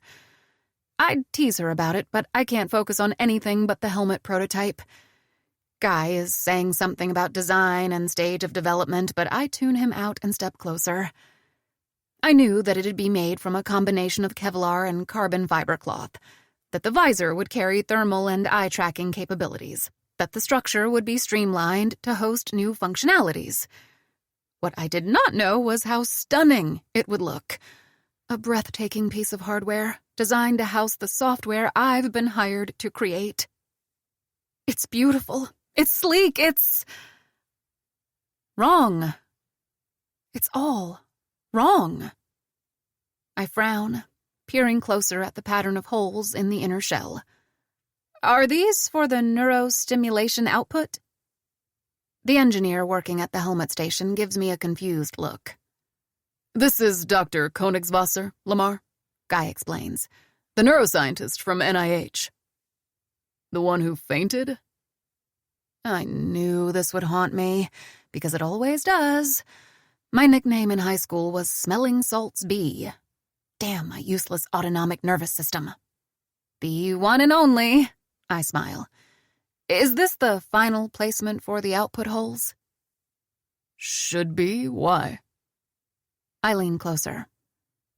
It won't work. A brief silence follows, and I study the rest of the grid. Why do you say that? Guy asks. They're too close. The holes, I mean. It looks like you used the international 10 to 20 system, which is great to record brain data, but for neurostimulation... I bite into my lip. Here, for instance, this area will stimulate the angular gyrus, right? Maybe. Let me just check. Lamar scrambles to look at a chart, but I don't need confirmation. The brain is the one place where I never get lost. Upper part. Stimulation at the right frequency will get you increased awareness, which is exactly what we want, right? But stimulation of the lower part can cause hallucinations. People experiencing a shadow following them, feeling as though they're in two places at the same time, stuff like that. Think of the consequences if someone was in space while that happened. I tap the inner shell with my fingernail. The outputs will need to be farther apart. But... Lamar sounds severely distressed. This is Dr. Ward's design. Yeah, I'm pretty sure Dr. Ward knows nothing about the angular gyrus, I murmur distractedly. The ensuing silence should probably tip me off. At least, I should notice the sudden shift in the atmosphere of the lab. But I don't, and keep staring at the helmet, writing possible modifications and workarounds in my head, until a throat clears somewhere in the back of the room. That's when I lift my eyes and see him. Levi, standing in the entrance, staring at me. Just staring at me. A tall, stern, snow-tipped mountain, with his expression, the one from years ago, silent and unsmiling, a veritable Mount Fuji of disdain. Shit. My cheeks burn. Of course. But of course. He just caught me trash-talking his neuroanatomy skills in front of his team like a total asshole. This is my life, after all. A flaming ball of scorching, untimely awkwardness. Boris and I are in the conference room. You ready to meet? He asks, his voice a deep, severe baritone. My heart thuds. I rack my brain for something to say in response. Then Guy speaks, and I realize that Levi isn't even addressing me. He is, in fact, completely ignoring me and what I just said. Yep, we were just about to head there. Got sidetracked. Levi nods once and turns around, a silent but clear order to follow him that everyone seems eager to obey. He was like that in grad school, too. Natural leader, commanding presence, someone whose bad side you wouldn't want to be on. Enter me, a proud resident of his bad side for several years, who just renewed her housing permit with a few simple words. "Is that Dr. Ward?" Rocio whispers as we enter the conference room. "Yep."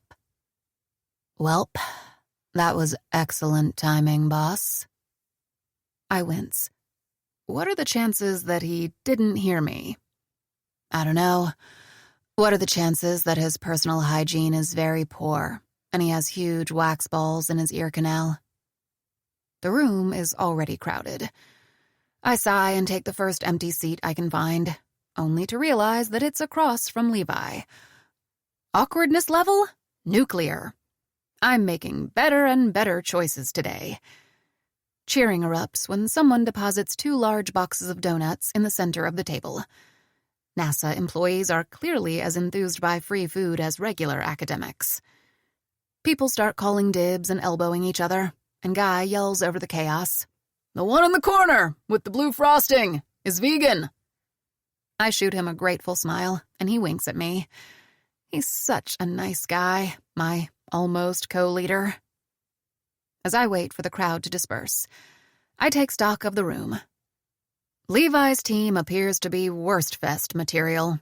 The well-known meat wave, a dick-splosion in the testosterone oven, the good old brodeo. Aside from Rocio and I, there's one single woman, a young blonde currently looking at her phone. My gaze is mesmerized by her perfect beach waves and the pink glitter of her nails. I have to force myself to look away.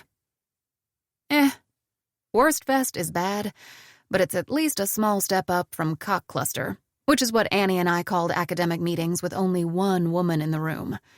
I've been in cock cluster situations countless times in grad school, and they range from unpleasantly isolating to wildly terrifying. Annie and I used to coordinate to attend meetings together. Not that hard, since we were symbiotic anyway. Sadly, none of my male cohort ever got how awful Worstfest and cock cluster are for women. "Grad school's stressful for everyone," Tim would say when I complained about my entirely male advisory committee. "You keep going on about Marie Curie. She was the only woman in all of science at the time, and she got 2 Nobel Prizes." Of course, Dr. Curie was not the only female scientist at the time. Dr. Lise Meitner, Dr. Emmy Noether, Alice Ball, Dr. Nettie Stevens, Henrietta Leavitt, and countless others were active, doing better science with the tip of their little fingers than Tim will ever manage with his sorry ass. But Tim didn't know that, because, as I now know, Tim was dumb. "We're ready to start." The balding, red-headed man at the head of the table claps his hands, and people scurry to their seats. I lean forward to grab my vegan donut, but my hand freezes in midair. It's not there anymore. I inspect the box several times, but there's only cinnamon left. Then I lift my eyes and I see it. Blue frosting, disappearing behind Levi's teeth as he takes a bite. A bite of my damn donut! There are dozens of alternatives. But behold, the Ward-ass chose the one I could eat. What kind of careless, inconsiderate boob steals the single available option from a starving, needy vegan? "I am Dr. Boris Covington," the redhead starts. He looks like an exhausted, disheveled, ginger, hard-boiled egg. Like he ran here for this meeting, but there are 5 stacks of paperwork on his desk waiting for him. "I'm in charge of overseeing all research projects here in the Discovery Institute, which makes me your boss." Everyone laughs, with a few good-natured boos. The engineering team seems to be a rowdy bunch. You guys already know that, with the notable exception of Dr. Koenigswasser and Ms. Corterial, who are here to make sure we don't fail at one of our most ambitious projects yet. Levi's going to be their point of contact, but everyone please make them feel welcome. Everyone claps, except for Levi, who is busy finishing my donut. What an absolute dingus. Now, let's pretend that I gave an impressive speech and move on to everyone's favorite activity, icebreakers. Almost everyone groans, but I think I'm a fan of Boris. He seems much better than my NIH boss. For instance, he's been speaking for 1 whole minute and hasn't said anything overtly offensive. I want your name, job, and let's do favorite movie. More groans. Hush, children. Levi, you start. Everyone in the room turns to him, but he takes his sweet time swallowing my donut. I stare at his throat, and an odd mix of phantom sensations hits me. His thigh pushing between mine, being pressed into the wall, the woodsy smell at the base of his... Wait, what? Levi Ward, head engineer, and... He licks some sugar off his bottom lip. The Empire Strikes Back. Oh, are you kidding me? First he steals my donut, and now my favorite movie? Kaylee Jackson, the blonde picks up. I'm project manager for Blink and Legally Blonde. She talks a bit like she could be one of Elle Woods' sorority sisters, which makes me like her instinctively. But Rocio tenses beside me. When I glance at her, her brows are furrowed. Weird. There are at least 30 people in the room, and the icebreakers get old very soon. I try to pay attention, but Lamar Evans and Mark Costello start fighting over whether Kill Bill Volume 2 is better than Volume 1, and I feel a weird prickle in the center of my forehead. When I turn, Levi's staring hard at me, his eyes full of that something that I seem to awaken in him. I'm a bit resentful about the donut, not to mention that he still hasn't answered my email. But I remind myself of what Boris just said. He's my main collaborator. So I play nice and give him a cautious, slow-to-unfurl smile that I hope communicates, sorry about the angular gyrus jab, and I hope we'll work well together, and hey, thank you for saving my life. He breaks eye contact without smiling back and takes a sip of his coffee. God, I hate him so. B. Rocio elbows me. It's your turn. Oh, right. Sorry. B. Koenigswasser, head of neuroscience, and... I hesitate. Empire Strikes Back. With the corner of my eye, I see Levi's fist clench on the table. Crap. I should have just said Avatar. Once the meeting is over, Kaylee comes to speak to Rocio. Ms. Corterial, may I call you Rocio? I need your signature on this document. She smiles sweetly and holds out a pen, which Rocio doesn't accept. Instead, she freezes, staring at Kaylee with her mouth open for several seconds. I have to elbow her in the ribs to get her to defrost. Interesting. You're left-handed, Kaylee says while Rocio signs. Me too. Lefties power, right? Rocio doesn't look up. Left-handed people are more prone to migraines, allergies, sleep deprivation, alcoholism, and on average live 3 years less than right-handed people. Oh! Kaylee's eyes widen. I, didn't... I'd love to stay and witness more prime Valley Girl and goth interaction, but Levi's stepping out of the room. As much as I loathe the idea, we'll need to talk at some point, so I run after him. When I reach him, I'm pitifully out of breath. Levi, wait up! I might be reading too much into the way his spine goes rigid, but something about how he stops reminds me of an inmate getting caught by the guards just a step away from breaking out of prison. He turns around slowly, hulking but surprisingly graceful, all black and green and that strange, intense face. It was actually a thing back in grad school, something to debate while waiting for participants to show up and analyses to run. Is Levi actually handsome? Or is he just 6'4" and built like the Colossus of Rhodes? There were plenty of opinions going around. Annie, for instance, was very much in camp 10 out of 10 would have a torrid affair with. And I'd tell her, ew, yikes, and laugh and call her a traitor. Which, yeah, turned out to be accurate, but for completely different reasons. In hindsight, I'm not sure why I used to be so shocked about his fan club. It's not so outlandish that a serious, taciturn man who has several Nature neuroscience publications and looks like he could bench press the entire faculty body in either hand would be considered attractive. Not that I ever did, or ever will. In fact, I'm absolutely not thinking again about his thigh pushing between my legs. Hey, I smile tentatively. He doesn't answer, so I continue. Thank you for the other day. Still no answer. So I continue some more. I wasn't, standing in front of that cart for shits and giggles. I need to stop twisting my grandmother's ring. Stat. There was a cat, so... A cat? Yeah. A calico. A kitten. Mostly white with orange and black spots on the ears. She had the cutest little... I notice his skeptical look. For real, there was a cat. Inside the building. Yes, I frown. She jumped on the cart, made the boxes fall. He nods, clearly unconvinced.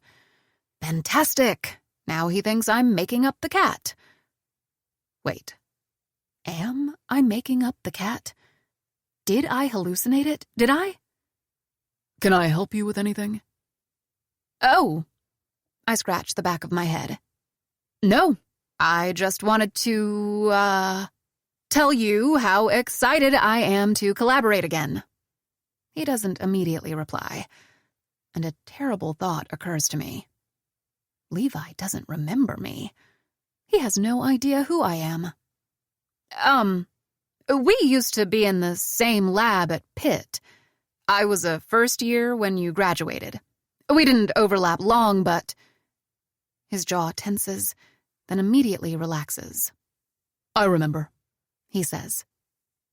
Oh, good. It's a relief. My grad school arch-nemesis forgetting about me would be a bit humiliating. I thought you might not, so... I have a functioning hippocampus.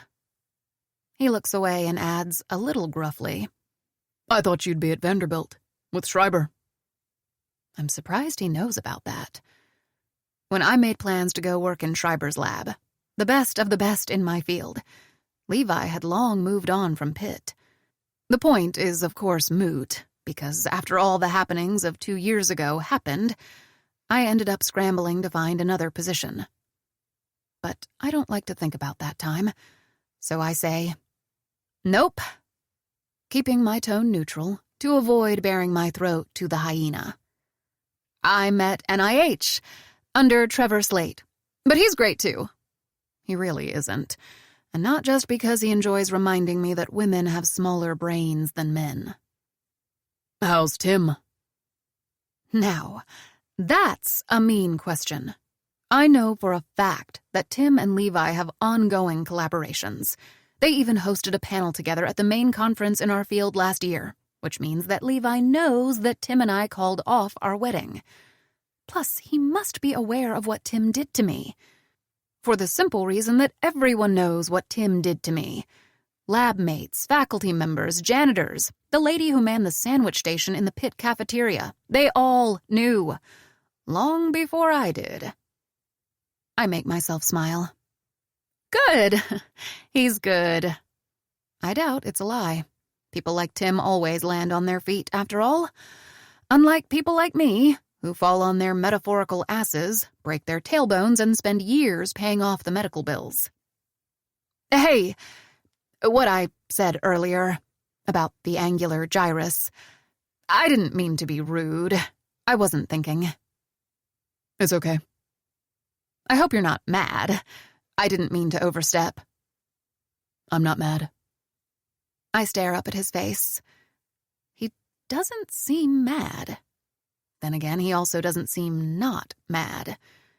He just seems like the old Levi, quietly intense, unreadable, not at all fond of me. Good.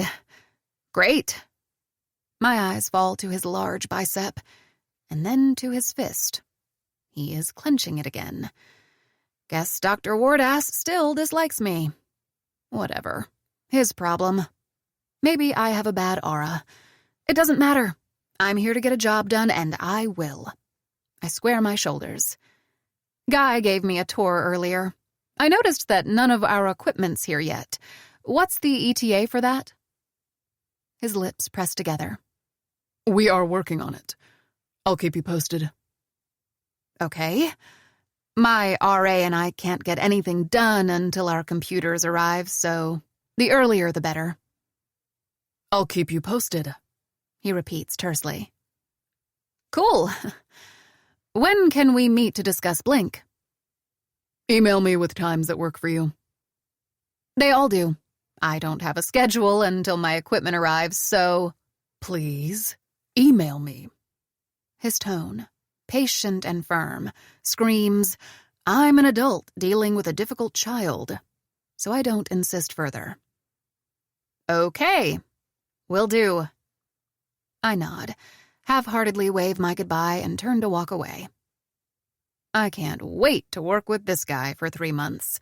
I love being treated like I'm a piece of belly-button lint instead of a valuable asset to a team. That's why I got a PhD in neuroscience, to achieve nuisance status and be patronized by the Wardasses of the world. Lucky for me. There's one more thing, he says. I turn back and tilt my head. His expression is as closed off as usual, and why the hell is the feel of his thigh in my brain again? Not now, intrusive thoughts. The Discovery Building has a dress code. His words don't land immediately. Then they do, and I look down to my clothes. He can't possibly mean me, can he? I'm wearing jeans and a blouse. He is wearing jeans and a Houston Marathon t-shirt. God, he's probably one of those obnoxious people who post their workout stats on social media. Yes? I prompt him, hoping he'll explain himself. Piercings, certain hair colors, certain types of makeup are unacceptable. I see his eyes fall on one of the braids draped over my shoulder, and then drift upward to a spot above my head. As though he can't bear to look at me longer than a split second. As though my sight, my existence offends him. I'll make sure Kaylee sends you the handbook. Unacceptable? Correct. And you're telling me this because... Please, make sure you follow the dress code. I want to kick him in the shins. Or maybe punch him. No, what I really want is to grab his chin and force him to stare at what he clearly considers my ugly, offensive face some more. Instead, I put my hands on my hips and smile. That's interesting. I keep my tone pleasant enough, because I am a pleasant person, damn it. Because half of your team are wearing sweats or shorts, have visible tattoos, and Aaron, I believe is his name, has a gauge in his ear. It makes me wonder if maybe there's a gendered double standard at play here. He closes his eyes, as though trying to collect himself, as though staving off a wave of anger. Anger at what? My piercings? My hair? My corporeal form? Just make sure you follow the dress code. I cannot believe this chucklefuck. Are you serious? He nods. All of a sudden, I am too mad to be in his presence. Very well. I'll make an effort to look acceptable from now on. I whirl around and walk back to the conference room. If my shoulder brushes his torso on my way there, I am too busy not kneeing him in the nuts to apologize. 4. Parahippocampal gyrus. Suspicion. My second day on Blink is almost as good as my first. What do you mean we can't get inside our office? I told you. Someone dug a moat around it and filled it with alligators, and bears, and carnivorous moths. I stare silently at Rocio and she sighs, swiping her ID through the reader by the door. It blinks red and makes a flat noise. Our badges don't work. I roll my eyes. I'll go find Kaylee. She can probably fix this. No. She sounds so uncharacteristically panicked. I lift an eyebrow. No?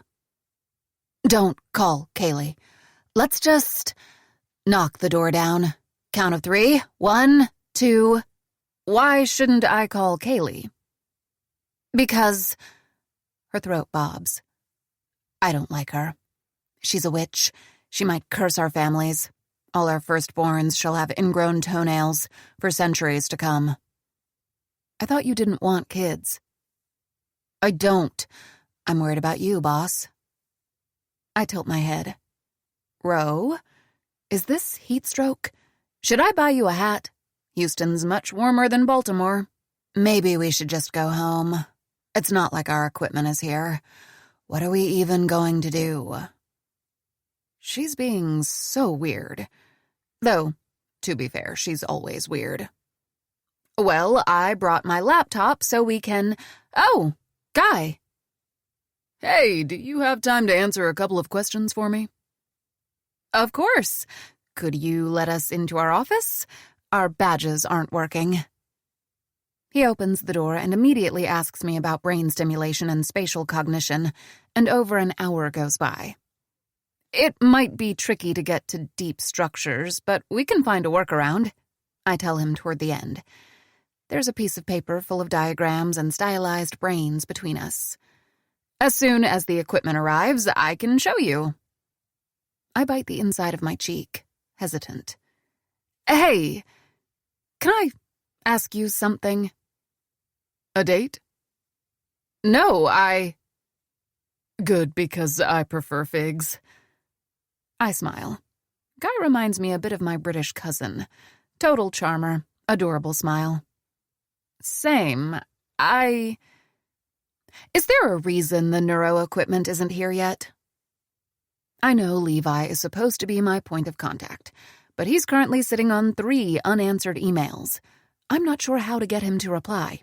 Use Comic Sans, write in primary colors. Guy bites his lip and looks around. Rocio is coding away on her laptop with AirPods in her ears. I heard Kaylee say that it's an authorization problem. Authorization? For the funds to be dispersed and new equipment to be brought in, several people need to sign off. I frown. Who needs to sign off? Well, Boris, his superiors. Levi, of course. Whatever the holdup is, I'm sure he'll fix it soon. Levi is as likely to be the holdup as I am to make a mistake while filing my taxes, i.e., very. But I don't point that out. Have you known him long? Levi, I mean. Years. He was very close to Peter.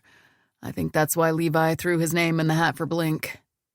I want to ask who Peter is, but Guy seems to assume I already know.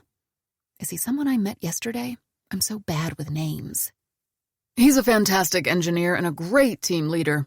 He was at the Jet Propulsion Lab when I was on my first space mission. I know they were sad to see him transfer. I frown. This morning, I walked past him chatting with the engineers, and they were all laughing at something sports ball he'd just said. I choose to believe that they were just sucking up to him. Okay, he's good at his job, but he can't possibly be a beloved boss, can he? Not Dr. Wardness of the intractable disposition and wintry personality. And since we're talking, why the hell did they decide to transfer someone from the JPL instead of having Guy lead? Must be divine punishment. I guess I kicked lots of puppies in a past life. Maybe I used to be Dracula. Levi's a good guy. Guy continues. A good bro, too. He owns a truck. Helped me move out after my ex kicked me out. Of course he does. Of course he drives a vehicle with a huge environmental footprint that's probably responsible for the death of 20 seagulls a day, while chomping on my vegan donut. Also, we sometimes babysit playdates together. Having beers and talking about Battlestar Galactica vastly improves the experience of watching two 6-year-olds arguing over who gets to be Moana. My jaw drops. What? Levi has a child? A small human child? I wouldn't worry about the equipment, B. Levi will take care of it. He's great at getting stuff done. Guy winks at me as he stands. I can't wait to see what you two geniuses come up with. Levi will take care of it. I watch Guy step out and wonder if more ominous words were ever uttered. Fun fact about me, I am a fairly mellow person, but I happen to have a very violent fantasy life. Maybe it's an overactive amygdala. Maybe it's too much estrogen. Maybe it's the lack of parental role models in my formative years. I honestly don't know what the cause is, but the fact remains. I sometimes daydream about murdering people. By sometimes, I mean often. And by people, I mean Levi Ward. I have my first vivid reverie on my 3rd day at NASA, when I imagine offing him with poison. I'd be satisfied with a quick and painless end, as long as I got to proudly stand over his lifeless body, kick it in the ribs and proclaim, "This is for not answering even one of my 7 emails." Then I'd casually stomp on one of his humongous hands and add, "And this is for never being in your office when I tried to corner you there." It's a nice fantasy. It sustains me in my free time, which is plentiful. Because my ability to do my work hinges on my ability to magnetically stimulate brains, which in turn hinges on the arrival of my damn equipment. By the 4th day, I'm convinced that Levi needs some miracle blade stabbing. I ambush him in the shared kitchen on the 2nd floor, where he's pouring coffee into a Star Wars mug with a baby Yoda picture. It says, "Yoda Best Engineer," and it's so adorably cute he doesn't deserve it. I briefly wonder if he bought it himself, or if it's a present from his child. If that's the case, he doesn't deserve the child either. "Hey!" I smile up at him, leaning my hip against the sink. God, he's so tall and broad. He's a 1,000-year oak. Someone with a body like this has no business owning a nerdy mug.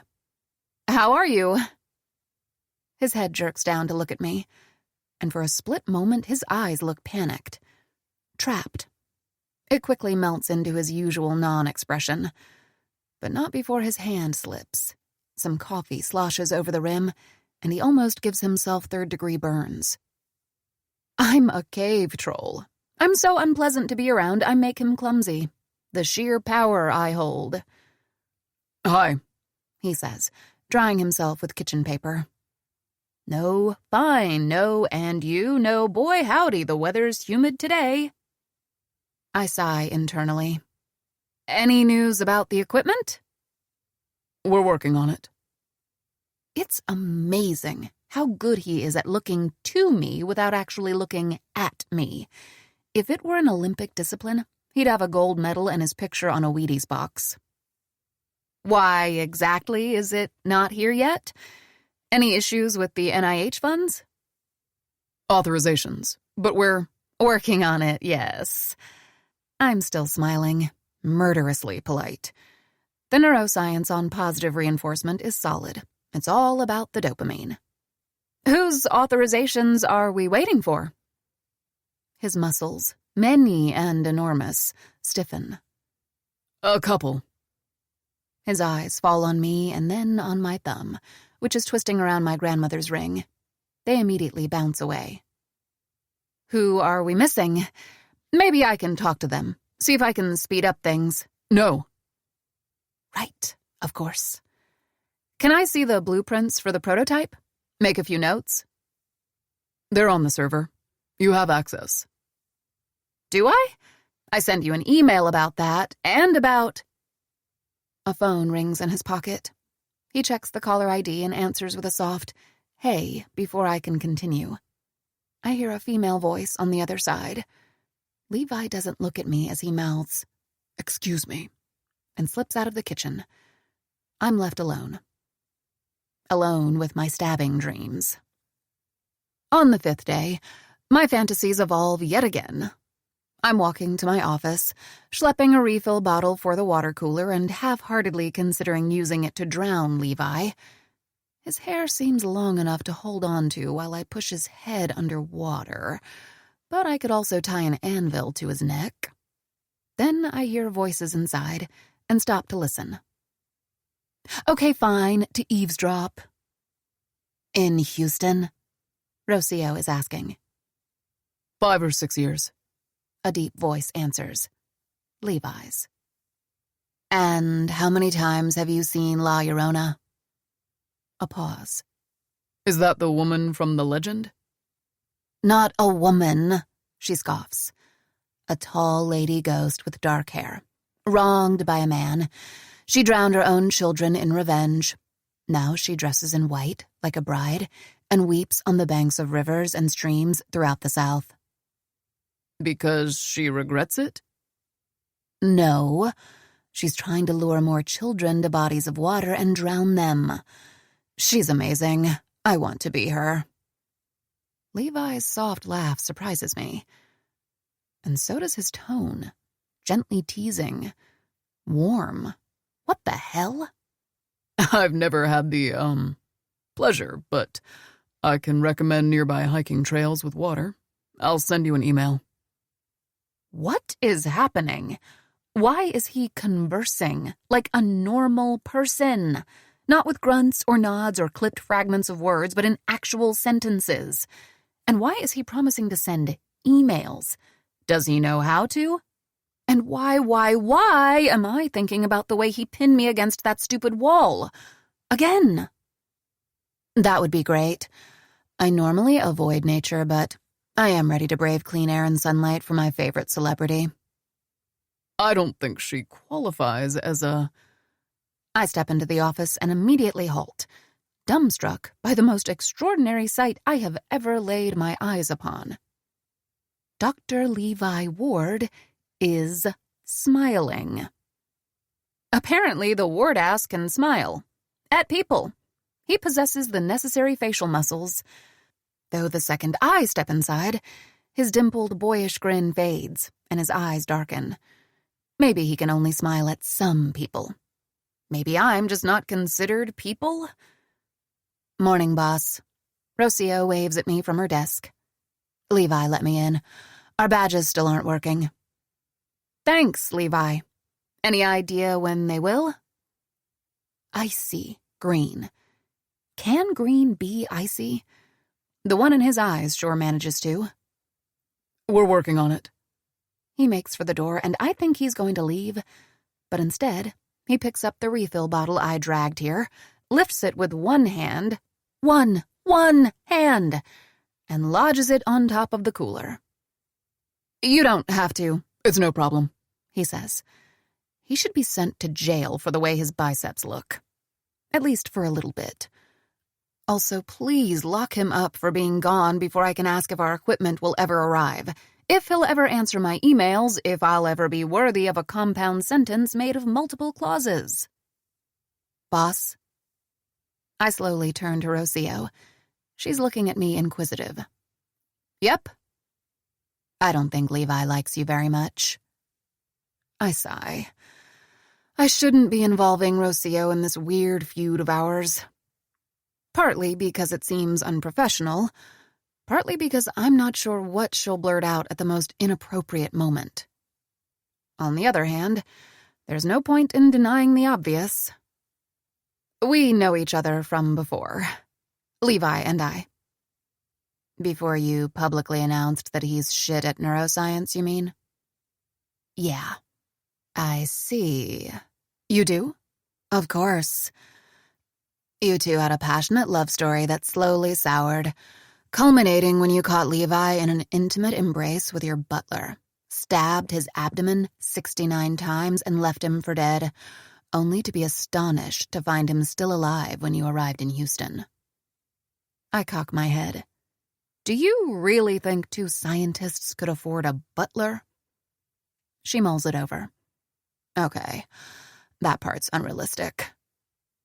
Levi and I were in grad school together, and I honestly have no idea how to put it diplomatically. I want to say didn't get along, but there was never an along to be gotten. We never interacted because he discouraged it or avoided it. He was never a fan. She nods like she finds the idea relatable. That little scorpion, I love her. Did he hate you at first sight, or did he grow into it?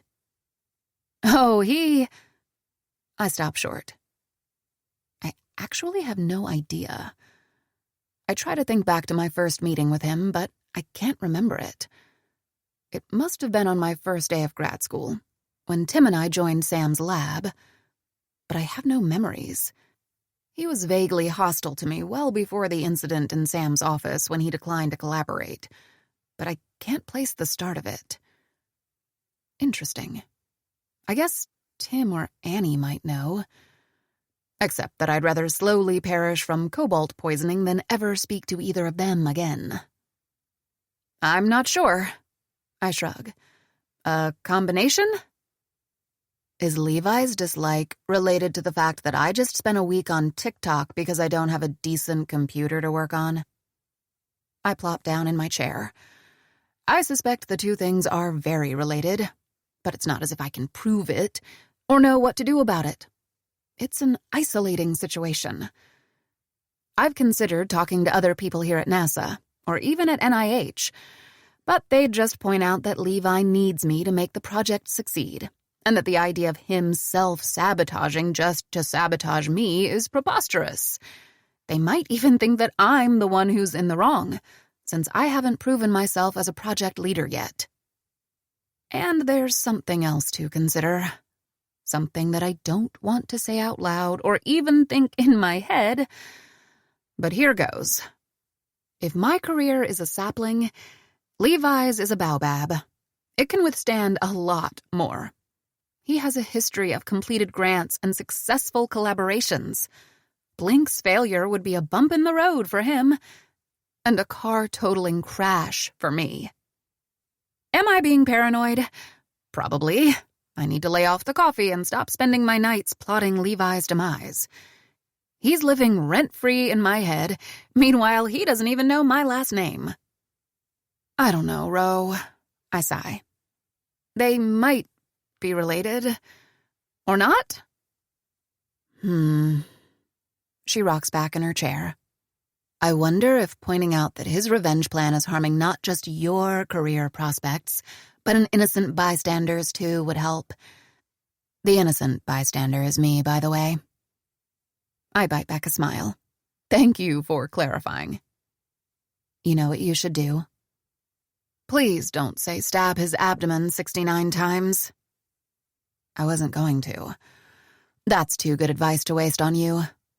No, you should ask at What Would Marie Do on Twitter. You know her? I freeze. My cheeks warm. I study Rocio's expression, but it looks as sullenly bored as usual. I briefly consider saying, never heard of her, but it seems like overcompensating. Yeah. I figured, since you're a Marie Curie stan, you own like 3 pairs of Marie Curie socks. I own 7, but I just hum, non-committal. You can tweet at Marie with your problem. She'll retweet and you'll get advice. I ask all the time. Does she? Really? From your professional Twitter? Nah, I make burner accounts. I don't want other people knowing my private business. Why? I complain a lot. About you, for instance. I try not to smile. It's very hard. What did I do? The vegan lean cuisine you always eat at your desk? Yeah? It smells like farts. That night, I drag a chair out on the balcony and stare at my depressingly deserted hummingbird feeder, trying to formulate a question as vaguely as possible. What would Marie do if she suspected that a collaborator has a vendetta against her and is sabotaging their shared project? When put into words, it feels so stupid. I can't even hit send. Instead, I Google whether I'm within the age of onset for paranoid ideation. Shit, I am. And call Rika to update her on current events. What do you mean you almost died? Did you see your life replay before your eyes? Did you think of me? Of the cats you never adopted? Of the love you never allow yourself to give? Did you unfence the bee fence? I'm not sure why I persevere with telling my sister every little humiliating thing that happens to me. My life is mortifying enough without her ruthless commentary. I didn't think about anything. You thought of Marie Curie, didn't you? Rika laughs. Weirdo. How did the ward-ass manage to save you? Where did he come from? That's actually a good question. I have no idea how he was able to intervene so quickly. Right place, right time kind of thing, probably. And now you owe him. Your arch nemesis. This is delightful. You're enjoying this way too much. Bitch, I spent the day teaching the German dative for 30 euros. I deserve this. I sigh. My hummingbird feeder is still despondently empty, and my heart squeezes. I miss Phineas. I miss the tchotchkes I accumulated in my Bethesda apartment that made it feel like home. I miss Rika, seeing her in person, hugging her, being in the same time zone. I miss knowing where the olives are at the supermarket.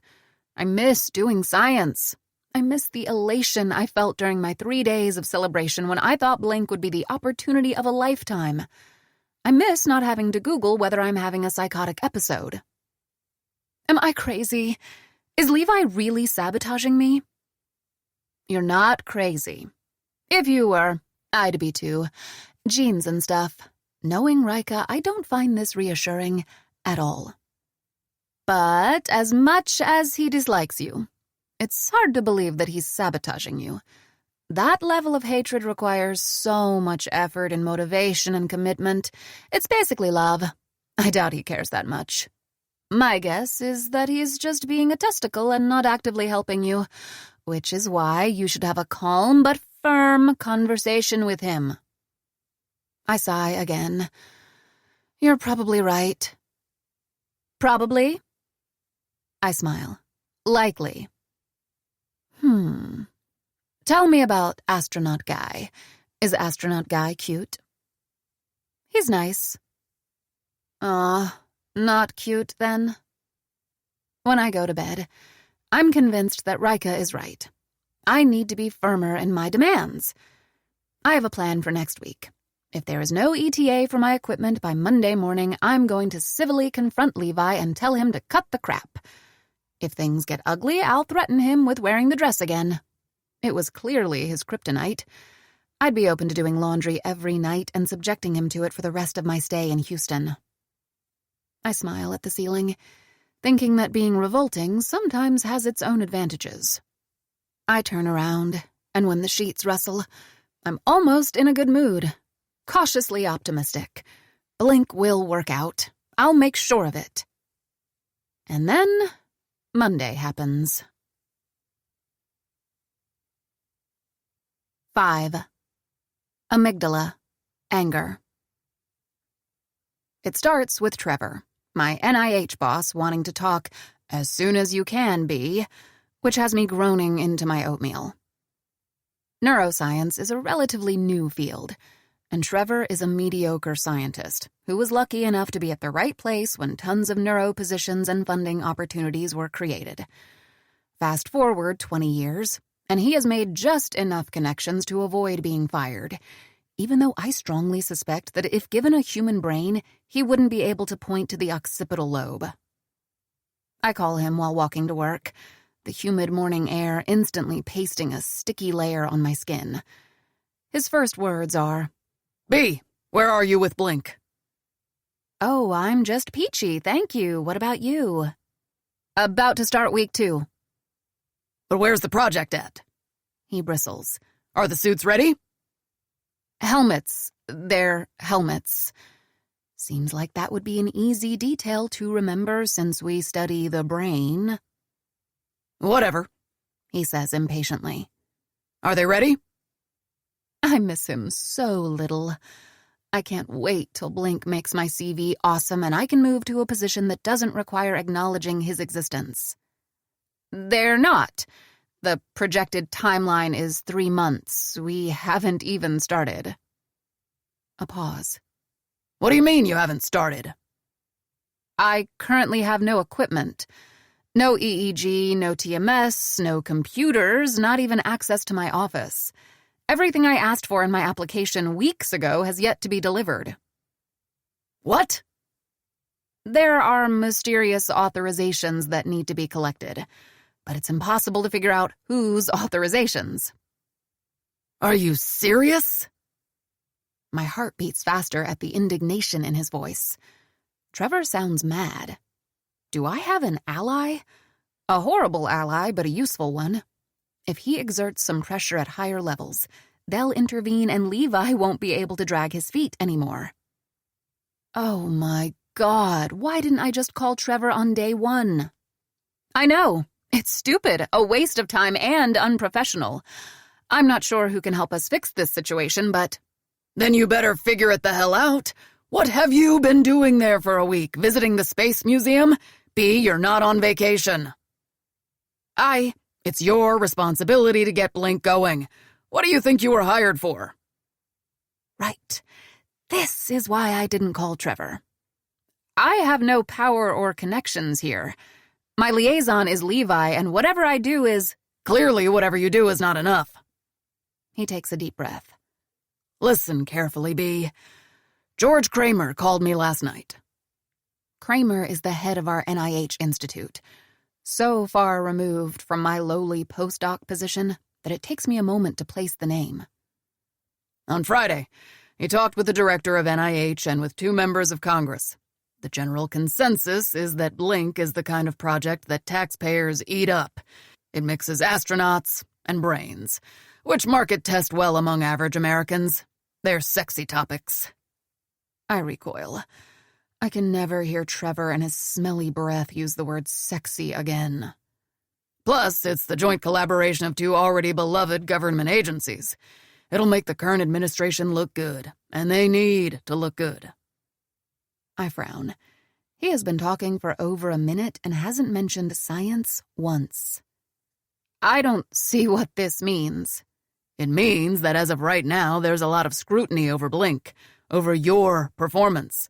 Kramer wants weekly updates starting today." He wants an update today? "And every week from today." Well, this is going to be a problem. What the hell am I supposed to tell him? That I have no progress to report. But will he accept an R-rated list of elaborately intricate murder fantasies I have spun regarding Dr. Levi Ward? I am toying with the idea of turning them into a graphic novel. "And B," Trevor is saying, "Kramer doesn't care about attempts. He wants results." Wait a minute. I can give Kramer however many updates he wants, but this is science, not PR. I want results as much as he does, but we're talking about building a piece of equipment that will alter astronauts' brain activity. I'm not going to rush through experiments and make a possibly fatal mistake. "Then you're off this project." My jaw drops. I stop in the middle of the crosswalk until a Nissan honks and startles me into running to the sidewalk. What? What did you just say? "If you don't get your act together, I'm going to pull you and send someone else." Why? Who? "Hank, or Jan, or someone else. You know how long the list is, how many people applied for this position." But that's the point. I got Blink because I'm the most qualified. You can't just send someone else. I can if you've been there for an entire week and got nothing done. B, I don't care if you're the best I have at neurostimulation. If you don't get it together soon, you're out. By the time I get to the office, my heart is pounding and my head's in chaos. Can Trevor take me off of Blink? No, he can't. Or maybe he can. I have no clue. Shit, of course he can. He can do whatever he wants, especially if he can prove that I'm not doing enough, which he will be able to do thanks to Levi Wardass. God, I hate him. My murder fantasies reach their final form. Longitudinal impalement. Vlad style. I'll plant the stake right outside my bedroom window. His suffering can be the last thing I see before I sleep and the first when I wake up. I'll sprinkle nectar all over him so the hummingbirds can feast on his blood. Solid plan. Rocio asked for the morning off. I'm alone in the office and free to do what my heart desires. Head desk. What are my options here? I need to get a straight answer on when the equipment will be delivered, but I don't know who to ask. Guy will direct me to Levi, Levi won't talk to me, and... I sit up as an idea starts forming in my head. 2 minutes later, I'm on the phone with Stimcase, the company that produces the system I use.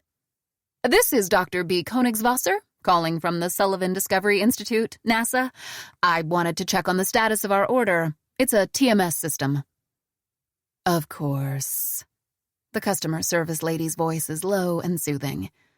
Do you have an order number? Not at hand. My, assistant is out, but the listed principal investigator should be either me or Dr. Levi Ward. Just a moment, then. Oh, yes, under Dr. Ward's name, but it looks like the order was canceled. My stomach twists in knots. I tighten my fingers around the phone to avoid dropping it. Could you... I clear my throat. Could you check again? It was supposed to be shipped last Monday, but Dr. Ward canceled it the previous Friday. The day Levi first saw me in Houston. The day he saved my life. The day he decided that he had no intention of working with me, ever. Okay. I nod, even though she can't possibly see me. Thank you. The hang-up noise is deafeningly loud, echoing through my head for long moments. I don't know what to do. What do I do? Shit! You know who would know what to do? Dr. Curie, of course. But also, Annie. When she was a third year, some guy stole her optic fibers, so she installed a subroutine on his computer that made lobster porn pop up every time he typed the letter X. He almost dropped out of grad school. That night we celebrated by making watermelon sangria and reinventing the Macarena on the roof of her apartment building. Of course, what Annie knows or doesn't know is irrelevant. She's not in my life anymore. She's made her choices, for reasons that I'll never understand. And B? I set my phone on the table, wipe my sweaty palms over my jeans, and look to the door. Hey, Kaylee. She's wearing a bright pink lace dress that looks the opposite of what I'm feeling. Is Rocio here? She's out, taking a test. I swallow, my mind still reeling from the phone call. Phone calls. Can I help you with anything?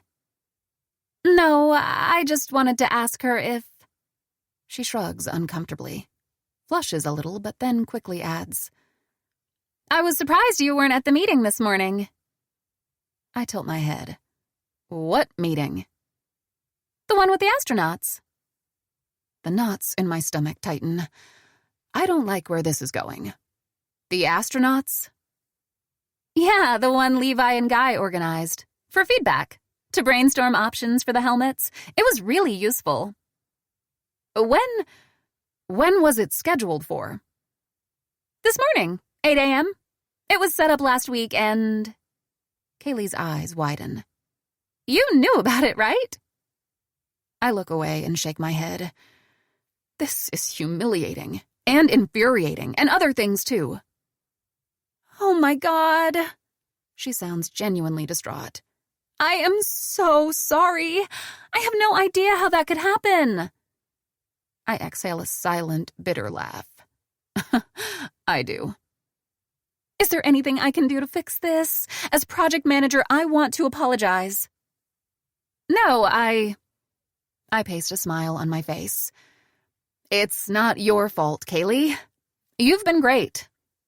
I'm tempted to explain to her that her boss has also been great. A great pain in my ass. But I don't want to put her in an uncomfortable position. And I'm not sure I trust myself not to blurt out a string of insults. I sit for a long time after she leaves, staring at the empty desks, the empty chairs, the empty white walls of my supposed office, where I am supposed to do the science that will supposedly launch my career and make a happy, fulfilled woman out of me. I sit until my hands are not shaking, and my chest doesn't feel like it's being squeezed by a large hand anymore.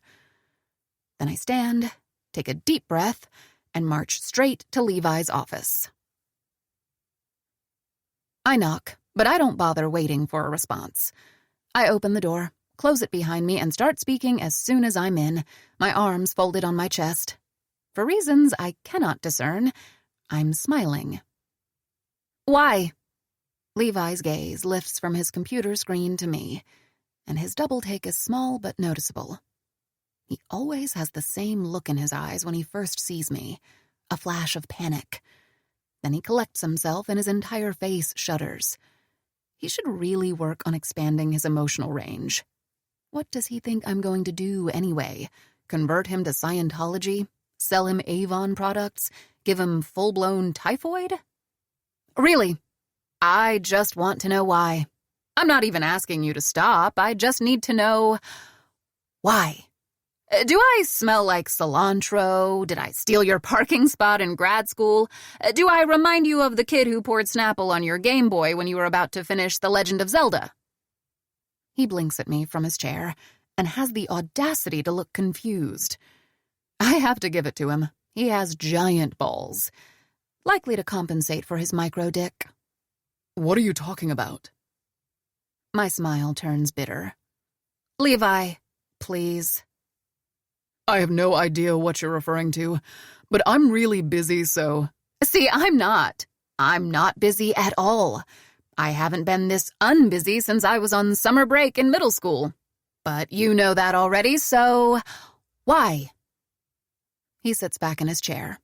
Even half hidden by his desk, his presence is overwhelming. Winter frosty, snow-covered spruces his eyes. There are things I need to be doing right this moment. Can we schedule a meeting for another time? I laugh softly. Sure. Should I send you an email? That works. I bet. Will it get the same number of answers as the other emails I sent you? He frowns. Of course. 0, then. He frowns harder. I've answered all your emails. Is that so? I don't believe it for a second. Then maybe it's an email problem. If I were to check my spam folder, I'd find a message from you inviting me to this morning's meeting. That's the moment something shifts.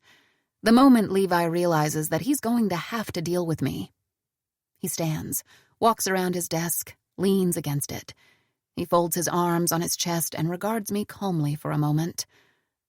Look at us, just two arch-nemeses casually standing in front of each other in fake relaxed poses while tumbleweeds roll their merry way around us. A modern spaghetti western. I shoot first.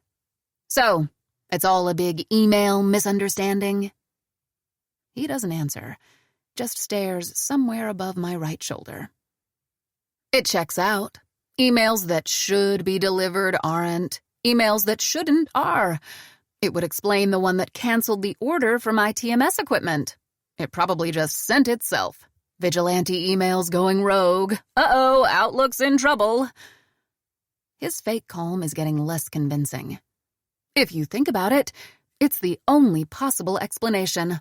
Because last week when I asked you if you had an ETA, you said that we were close, and you would never lie to me, would you?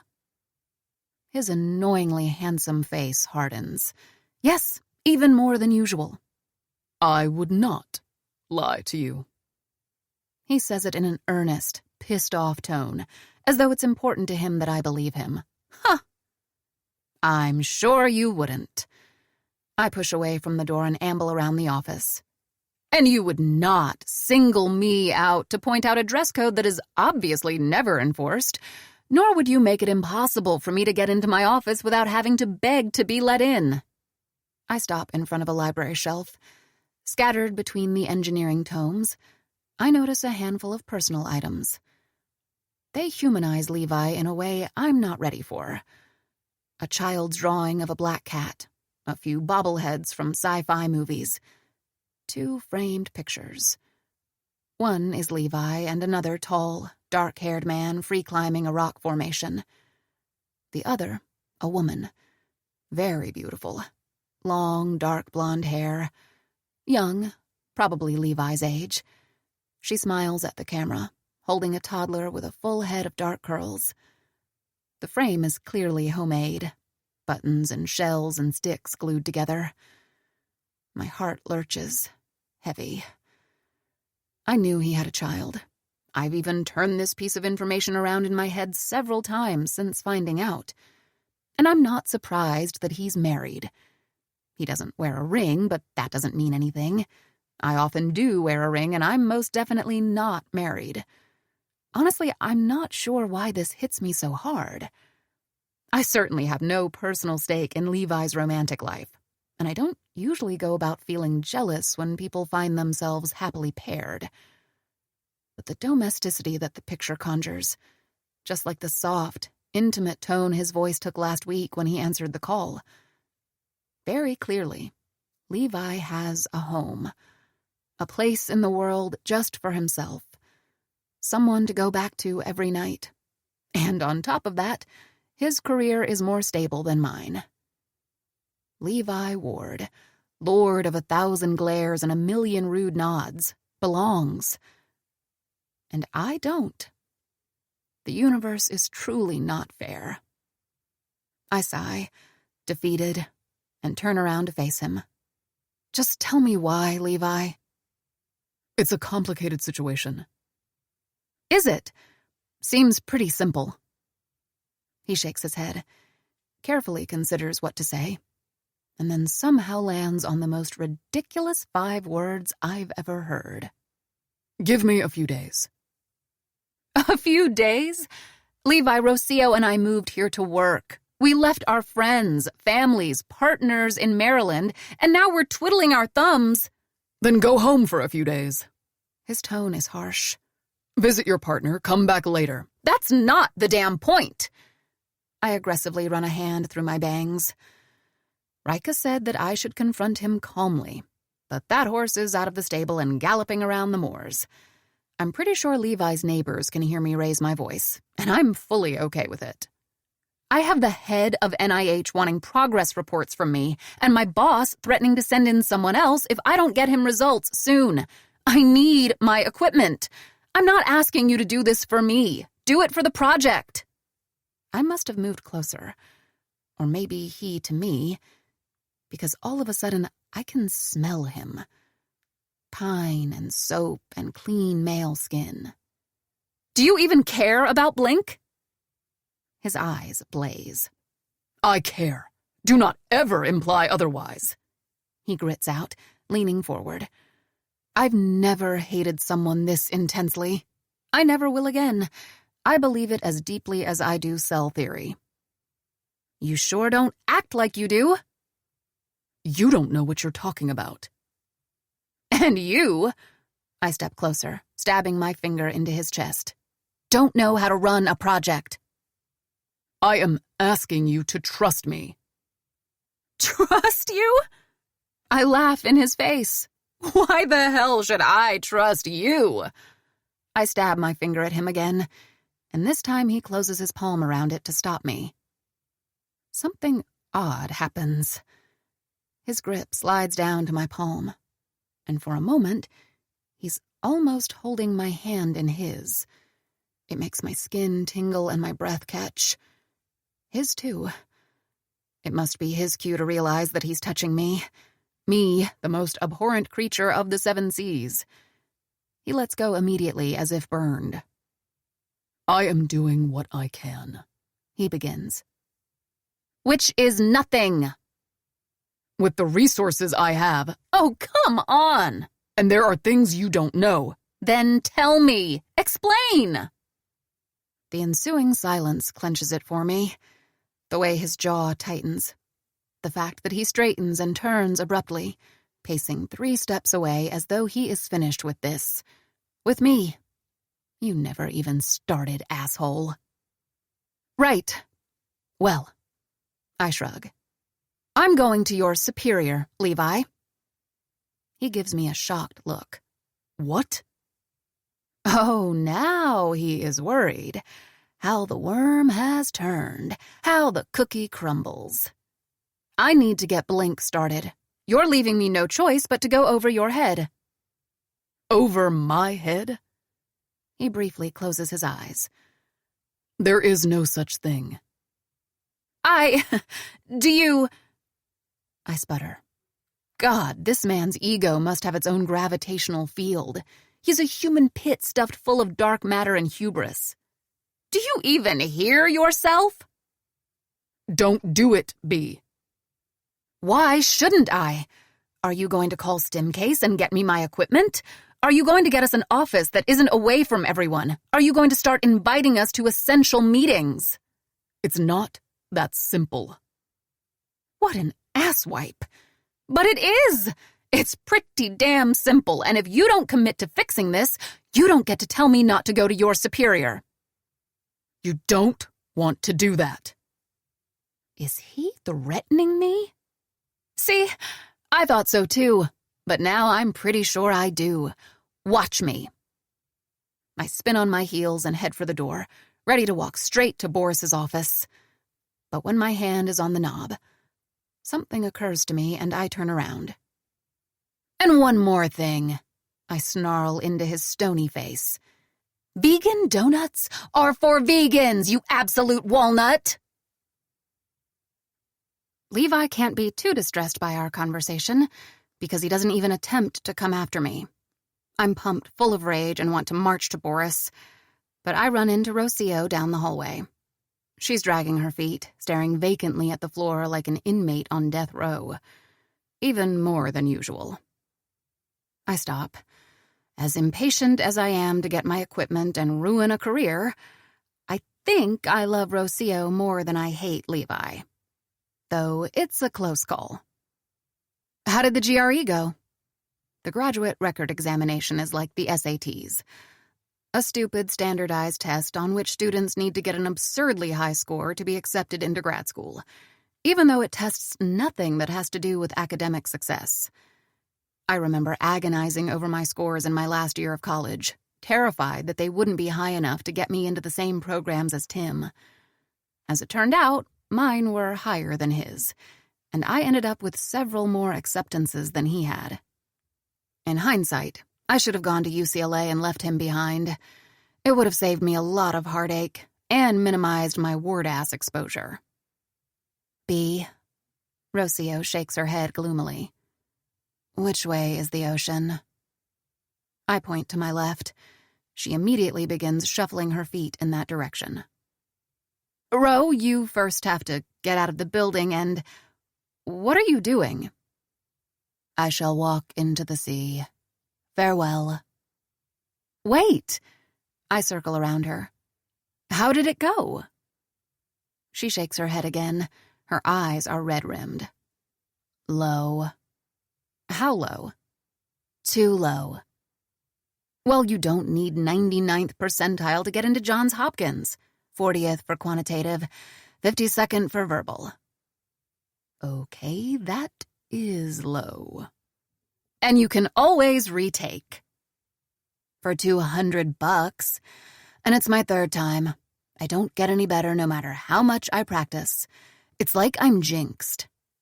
She stares into the distance. Is it La Llorona? Does she want me to quit academia and haunt creeks with her? Perhaps I should depart my scientific pursuits. No, I'll help you get your scores up, okay? How? Will you cast a counterspell? Will you promise her your firstborn and the blood of 100 virgin ravens? What? No, I'll tutor you. Tutor me? She scowls. Can you even do math? I don't point out that my entire body of work consists of high-level statistics applied to the study of the brain, and instead pull her in for a hug. It'll be okay. I promise. What's happening? Why are you squeezing me with your body? The entire conversation lasts less than 10 minutes, but it proves to be a fatal mistake. Because by the time I'm on the mostly deserted third floor of the building, standing outside Boris's office and ready to rat Levi out within an inch of his life, the door is closed, and I can hear voices inside. And one of those voices is Levi Ward's. 6. Heschel's gyrus. Hear, hear. I cannot believe he got to Boris before I could. I cannot believe he sneaked past me while I was talking with Rocio. Though I absolutely should, since it's the exact kind of dick move I've come to expect from him. I actually stomp my foot like a surly 6-year-old. That's what I've been reduced to. What do I do? Do I barge in and stop Levi from poisoning Boris's mind with lies? Do I wait for Levi to get out and focus on damage control? Do I curl into a ball and cry? Dr. Curie would know what to do. Dr. Königswasser, on the other hand, is looking around like a lost calf, grateful that there's no one around to see her sulking outside the director of research's office. When I decided to become a scientist, I figured I'd grapple with theoretical framework issues, research protocols, statistical modeling. Instead, here I am living my best high school life. And then I realize I can make out some words. Unprofessional, Levi is saying. I agree, Boris replies. And not conducive to scientific progress. He sounds calmly exasperated, which should be technically impossible, but Levi does have a knack for bringing oxymorons to life. The situation is unsustainable. I fully agree. You've said that every time we've talked before, but I doubt you understand how catastrophic the long-term repercussions can be for Blink, for NIH, and for NASA. And this is unpleasant on an interpersonal level, too. I lean closer to the door, white-knuckled. I cannot believe he's feeding Boris this crap. I am unpleasant to him? How? By being offensive to look at? I'm about to slam the door open to defend myself when he continues. She cannot continue like this. Something must be done. Oh my God. Am I trapped in a bizarro dimension? Okay, what would you have me do with her? I'm going to screech. Whatever Levi says, it's going to make me yell with rage. I'm already vibrating with an unscreamed howl. It's rising up my throat. I want you to let her do her job. Up and up and up my larynx, through my vocal box and... Wait, what? What did Levi say? I've done as much as I can. Boris is faintly apologetic. Levi, on the other hand, is hard and uncompromising. It's not enough. I need her to have authorized access to every Blink-related area in the building, to have a nasa.gov email address, to attend project meetings. I need every single piece of equipment she asked for to be here now. It should have arrived ages ago. You're the one who canceled the order that was placed. Because it wasn't the system she asked for. Why would I blow a chunk of our budget on an inferior product? Levi, just like I told you every single day you've come to me with this last week, sometimes it's not about science, it's about politics. I am fully leaning my ear and palms against the door now. My fingers shake against the wood, but I don't feel them. I'm numb. Politics is above my pay grade, Boris. Not above mine. We've been over this. Things have changed a lot and very quickly. The director was on board with an NIH-NASA collaboration as long as NASA got credit and autonomy on the project. Then NIH insisted on having a larger role. NASA can't have it. NASA must have it. The director is under lots of pressure. The possible ramifications are huge. If we patent the technology, there's no telling how widely it can be applied and what the revenue might be. He doesn't want NIH to own half of the patent. A pause, brimming with frustration. I can almost picture Levi running a hand through his hair. NASA doesn't have the budget to do the project alone. That's why NIH was brought in to begin with. Are you telling me that they'd rather have Blink not happen at all than share the credit? And who will be in charge of the neuroscience portion? Dr. Koenigswasser is not the only neuroscientist in the world. We have several at NASA who are not nearly as good as her. Not when it comes to neurostimulation. This is Bizarro World. More bizarre than I could ever imagine. I'm in the upside down.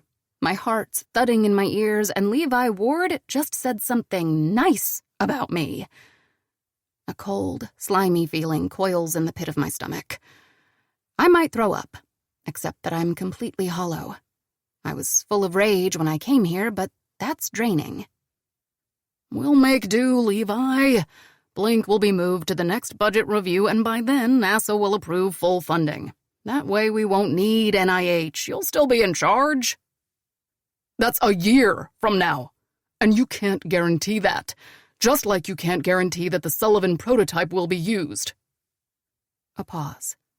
Son, I understand this is important to you.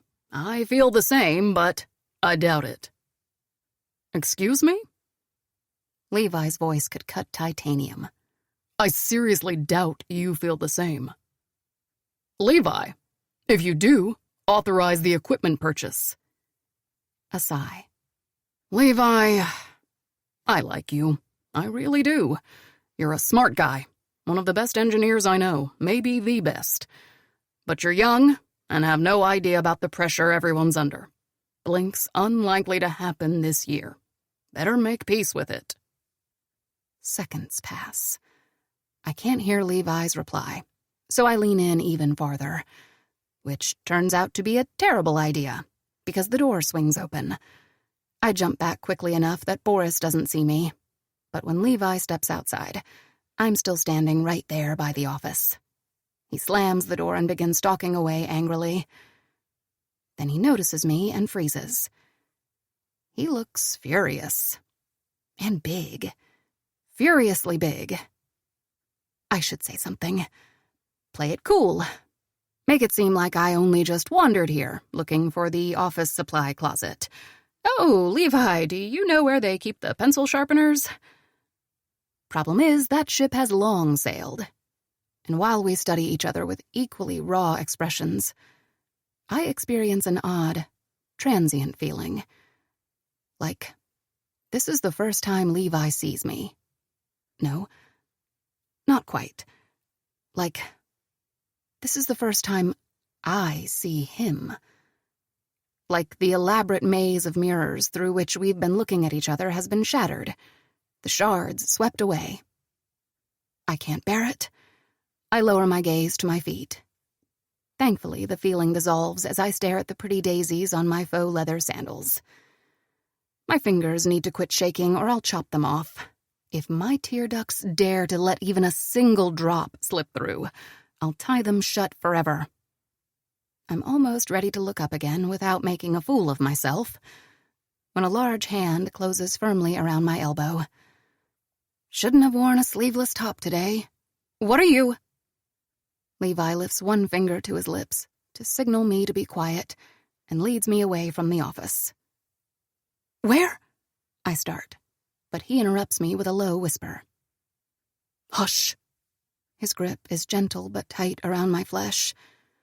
I'm dismayed to find that it seems to help with my nausea.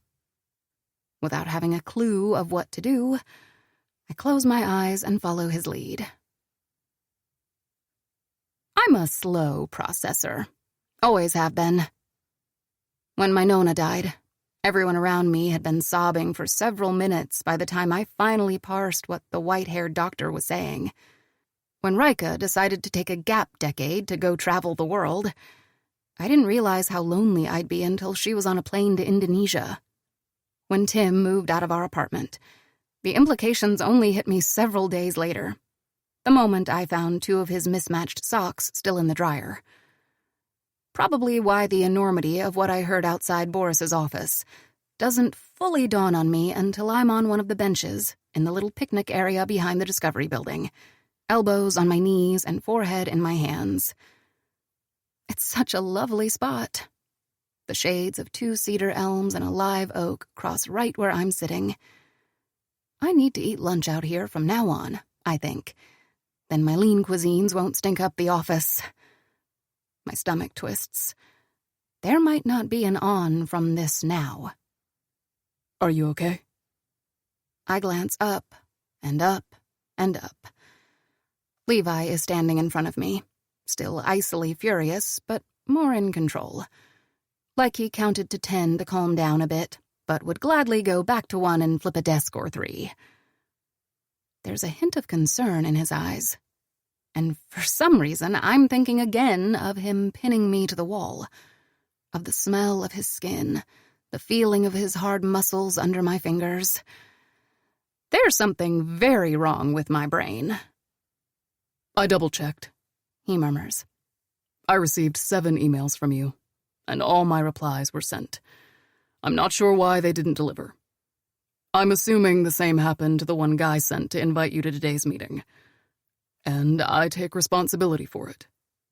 You should have a NASA email address by now. The weather outside is perfectly nice, but I'm cold and sweaty at the same time. What a complex organism, my body. Why? I ask. I'm not even sure what I'm referring to. He exhales slowly. How much did you hear? I don't know. A lot. He nods. NASA wants exclusive control of whatever patent comes out of Blink. But it currently doesn't have the budget to pull off the project. And there was some arm twisting to include NIH. But NIH is insisting on co-owning the patent, and NASA decided that letting Blink die a natural death is better than picking a fight with NIH. And this is it? The natural death? He doesn't answer, simply continuing to study me with worry and something else. Something I can't quite put my finger on. It's unsettling, and I nearly laugh when I realize why. This is the first time Levi has sustained eye contact with me for more than a second. The first time his eyes don't flit away to some point above my head right after meeting mine. I turn away. I'm not in the mood for ice cream. What if I told NIH? A brief hesitation. You could. But? No buts. It'd be fully within your rights. I'll support you if you need me to. But? I look at him. There are small scratches on his hand. Hairs dust his forearm. His shirt stretches across his shoulder. He's so imposing from this angle, even more than usual. What did they feed him growing up? Fertilizer? If you told NIH, the only outcome I can imagine is NIH pulling out and the relationship between NIH and the human research branch of NASA souring. Blink would be shelved until next year, and it would still be a NASA-only project. Either way, I'm screwed. Catch-22. Never liked that novel. I'm not saying you shouldn't do it, he says carefully. But if the endgame is to make Blink happen as a collaborative project, it might not be the best move. Not to mention that I'd need to get Trevor to believe that this isn't my fault. Seems like I'd have better luck just telling him that NASA has been taken over by shape-shifting aliens. Yeah, I'll try that. Might as well. What's the alternative? I ask. I see none. I've been working on it. How? I think having Boris on our side would help immensely. And there are things that I might be able to leverage to persuade him. And how are those things working out for you? He gives me a dirty look, but there's no real heat behind it. Not great. Yet. He grumbles. No shit, Sherlock. Basically, I'm the only person in the world who wants Blink to happen now. He frowns. I want it to. I remember his earlier anger, when I accused him of not caring. God, that was probably less than an hour ago. Feels like 9 decades. And so do other people. The engineers, the astronauts, contractors who'd be out of a job if it were postponed. His broad shoulders seem to deflate a bit. Though you and I seem to be the highest-ranking people on board, which is why we need Boris. It sounds like if you sit tight for a few months, the project will fall in your lap and... No. He shakes his head. Blink has to happen now. If it's delayed, there's a chance that I won't be in charge or that the original prototype will be modified. He sounds so uncompromising. I wonder if this is his pick-up-your-toys-and-go-to-bed dad voice. It sure seems effective. If I end up having kids, I hope I can pull off something this authoritative. Still, you'll be fine no matter what. I can't keep the bitterness out of my tone. While NIH is making personnel cuts and the main criterion is successfully completed grants, which I don't have because of reasons. Reasons that have little to do with me not trying or not being a good scientist, which I am. I promise I am good at this, and I know you are. He interrupts. He sounds sincere. And this project is not just another assignment for me. I transferred teams to be here. I pulled strings.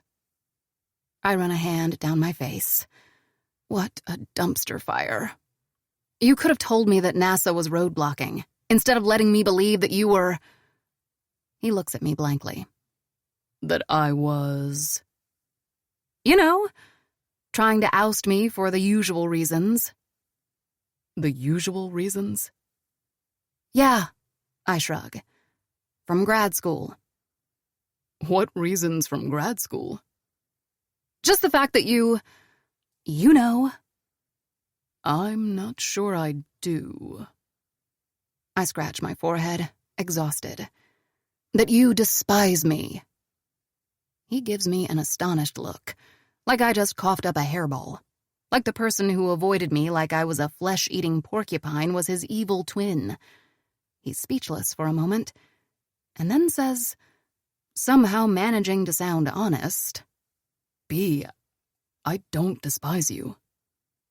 Wow.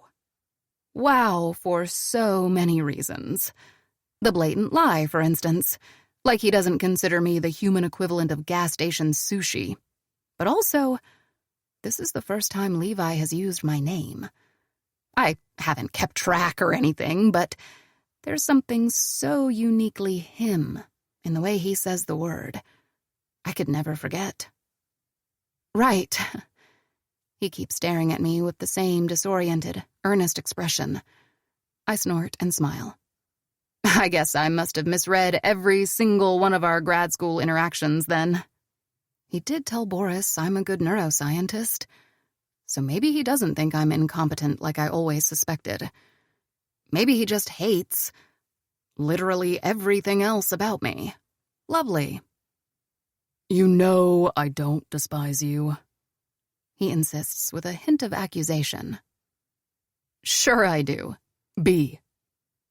He says my name again, with that voice, and all I see is red. But of course, I know. How could I not know when you've been so relentlessly cold, arrogant, and unapproachable? I stand, anger bubbling up my throat. For years, you have avoided me, refused to collaborate with me without valid reasons, denied me even minimally polite conversation, treated me as though I was repulsive and inferior. You even told my fiancé that he should marry someone else. But of course, you don't despise me, Levi. His Adam's apple bobs. He stares at me like that, stricken, disconcerted, like I just hit him with a polo mallet, when all I've done is tell the truth. My eyes sting. I bite my lip to keep the tears at bay, but my stupid body betrays me once again, and I'm crying. I'm crying in front of him, and I hate him. I'm not mad at him. I hate him. For the way he's treated me, for having the solid career I don't, for concealing the politics of this damn septic tank of a project. I hate him, hate him, hate him, with a passion I thought I could only reserve for defective airbags, or Tim, or the third move of the year. I hate him for reducing me to this, and for sticking around to see his handiwork. I hate him, and I don't want to feel so much. B. This is not worth it. I wipe my cheek with the back of my hand and walk past without looking at him. Of course, he has to be massive and make that hard, too. Wait. I'll tell NIH about what's happening, I say without stopping or turning back. I can't risk my superiors thinking that the project failed because of me. I'm sorry if that puts you in a bad position, and I'm sorry if that means delaying Blink. That's okay, but please wait. No, I don't want to wait, or to listen to even one more word. I keep on walking in my pretty daisy sandals until I can't hear him anymore, until I can't see through the blur of my tears. I walk out of the Space Center and fantasize that I'm leaving Houston, Texas, the United States. I fantasize about getting on a plane and flying to Portugal to get a hug from Rika. I fantasize all the way home, and it doesn't make me feel any better. I'm staring at my phone. Just that, brooding and staring at my phone, when a Twitter notification pops up on my screen. At SabryRocks95. Second-year geology PhD student going through a rough patch here. At what would Marie do if she felt like the universe is trying to tell her to give up? Ouch. This one hits a little too close. My sense of helplessness reached critical mass earlier today, halfway through Alanis Morissette's discography and well past my second tub of orange sherbet. I feel like I was run through a paper shredder, like a used Q-tip, a flushable wipe, not fit to give advice to the moth that's been fluttering against my window, let alone an intelligent young woman with career trouble. I retweet, hoping that the WWMD community will take care of at SabryRocks95.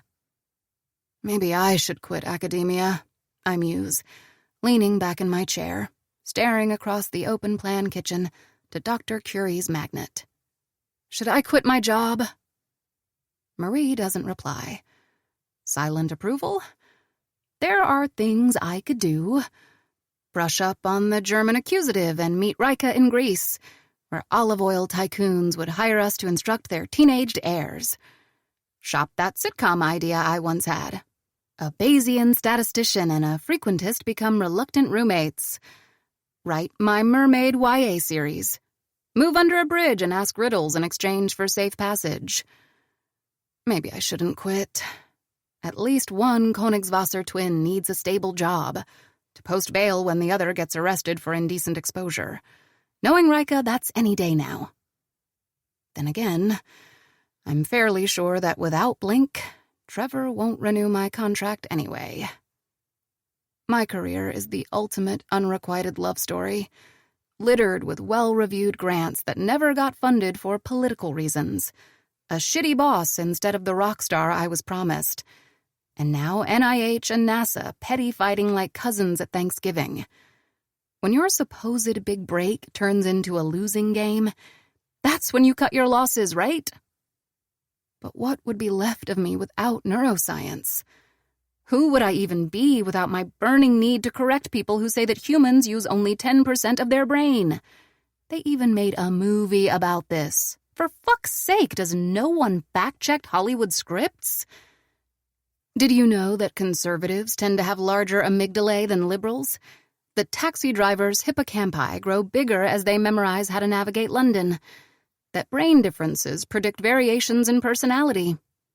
We are our nervous systems, the complex combination of billions of neurons firing in distinctive patterns. What's more exciting than spending my life figuring out what a little chunk of these neurons can accomplish? I avoid my reflection as I brush my teeth. Maybe I love what I do too much. I should go back to school for something boring. Auctioneering, naval architecture, sports broadcasting. I should also stop crying. Or maybe not. Maybe I should feel all my feelings now, so I can be solution-oriented later. All wept out for tomorrow when I explain this mess to Trevor, when I tell Rocio to pack her bags. The second my head touches my pillow, I know I'll explode if I don't do something. Anything. On impulse, I message Schmack. Marie, do you ever think of leaving research? His reply is immediate. Schmack. Sure am today. Marie. You hate your life too? What are the chances? Schmack. Maybe we're the same astrological sign. Marie. LOL. Schmack. What's going on? Marie. My project's a shit show, and I'm working with this total camel dick who's the worst. I bet he's one of those assholes who doesn't switch to airplane mode during takeoff, Schmack. He probably bites into popsicles. I'm positive he sneezes in his palm and then shakes people's hands. Schmack. Eerily specific. Marie. But true. Schmack. I don't doubt it. Marie. How's the girl? Schmack. Still married. Plus, she probably thinks I'm a camel dick. Marie. She could never. You two having a torrid affair yet? Schmack. The opposite. Marie. Did she at least get ugly while she was gone? Schmack. She's still the most beautiful thing I've ever seen. My heart skips a beat. Oh, Schmack. Schmack. That aside, I've been thinking about how much easier my life would be if I quit and became a cat trainer. Except I can't even convince my cat not to piss under my living room carpet. Marie. I can see how that would be an issue. Marie. Do you ever feel like we put too much of ourselves into this? Schmack. On the bad days, for sure. Marie. Are there good days? Ever? Schmack. My last one was in middle school. Second place at the science fair. Marie. Did you win a Toys R Us gift certificate? Schmack. Nope. A Marie Curie bobblehead, holding 2 beakers that glow in the dark. Marie. OMG, I would murder for that. Schmack. If we ever meet in person, it's yours. We chat for a long time, and it's nice to commiserate while it lasts. But once I set my phone on the nightstand, I feel hopeless again. The last thing I see before falling asleep is Levi's stricken expression when I threw at him all the things he did to me, painted on the back of my eyelids like the poster of a movie I never want to watch again. 7. Orbitofrontal cortex. Hope. My alarm rings, but I let it snooze. Once, twice, 3 times, 5, 8, 12. Why the hell is it still ringing? Why did I even set it? B? I open my eyes. Barely. They're bleary, sticky with sleep. B? Crap. I inadvertently answered a call from an unknown number. She? I slur. Then I spit out my retainer. Sorry. This is she? I need you to come in right now. I instantly recognize the baritone. Levi? I blink at my alarm. It's 6:43 a.m. I can't keep my lids up. What? Come where? Can you be in Boris's office by 7? That makes me sit up in bed. Or as close as I can manage at this hour. What are you talking about? Do you want to stay and work on Blink? His voice is firm, decisive. I can hear background noise. He must be outside walking somewhere. What? Have you told NIH about what NASA is doing yet? Not yet, but... Then do you want to stay and work on Blink? I press my palm into my eye. This is a nightmare, right? I thought we agreed that's not an option. It might be now. I have... something. A pause. A bit of a gamble, though. What is it? Something that'll get Boris to support us. He cuts off for a second.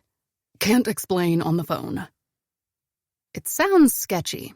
Like he's trying to lure me to a secondary location to traffic me to people who'll harvest my femurs to make handles for badminton rackets. Can't we just meet later? No. Boris is having a call with the NASA director in 1 hour. We need to catch him before then. I run a hand over my face. I'm way too pooped for this. Levi, this sounds very weird, and I just woke up.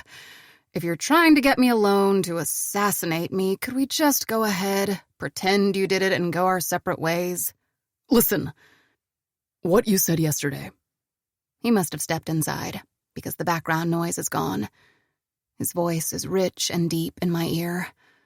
I think I can actually hear him swallow. There is no other neuroscientist I'd want to do this project with. Not a single one. It's a blow to the sternum. The words knock the air out of my lungs, and a weird, nonsensical, untimely thought crosses my mind. It's not that surprising that this broody, reserved man snagged himself a beautiful bride. Not if he's capable of saying things like this. At least I'm awake now. What's happening? B, do you want to stay in Houston and work on Blink? He asks again. But this time, after a pause, he adds, with me. That's when I know that I'm a lunatic. Insane. An utterly insane lunatic. Because my alarm says 6:45 a.m., and a shiver runs down my spine, or where my spine would be if I had one. I screw my eyes shut, and the word that comes out of my mouth is, yeah. I stumble out of the elevator 2 minutes past 7, energized by a night of restful sleep and dressed for success. Just kidding. I'm wearing leggings and a flannel shirt. I forgot to put on a bra, and having to choose between brushing my teeth and washing my face, I went for the former, which means that when Levi spots me, I'm frantically trying to scrape sleep boogers from my eyes. I feel jittery and drowsy, the worst possible combination. Levi is waiting by Boris's office, put together like it's not the middle of the night, and knocks on the door the moment he sees me. I break into a light jog, and by the time I get there, I'm also sweaty and out of breath. My life is so lovely as a spinal tap. What is going on? No time to explain, but like I said, it's a gamble. Pretend you already know when we're in there. I frown. Know what? Boris yells at us to come in. Just follow my lead, Levi says, gesturing me inside. We're supposed to be co-leads, I mutter. The corner of his lip twitches up. Follow my co-lead, then. Please tell me this mess doesn't end in a murder-suicide. He opens the door and shrugs, ushering me in with a hand between my shoulder blades. Guess we'll see. Boris had no idea we'd show up. His eyes roll and narrow, a mix of, I'm tired and not you two, and I don't have time for this. And he stands from behind his desk with his hands on his hips. I take a step back. What is this car crash of a meeting? What did I get myself into? And why, oh why, did I ever think that trusting Levi Ward would be a good idea? No, Boris says. Levi, I'm not going to go over this again, and not in front of an NIH employee. I have a meeting that I need to prep for, so... The annoyance in his voice fades, as Levi, unruffled, sets his phone on the desk. There's a picture on the screen, but I can't make out what it is. I push up on my toes and lean forward to see, but Levi pulls on the back of my flannel and lifts one eyebrow, which I believe means, You're supposed to follow my lead. I frown in my best. Sure would be nice to know what's going on, but whatever. When I glance at Boris, there's a deep horizontal line in the middle of his forehead. Did you make some changes to the helmet prototype? I don't remember authorizing. I did not.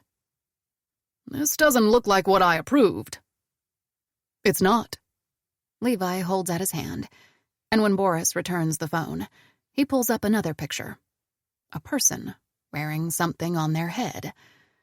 The line on Boris's brow deepens even more.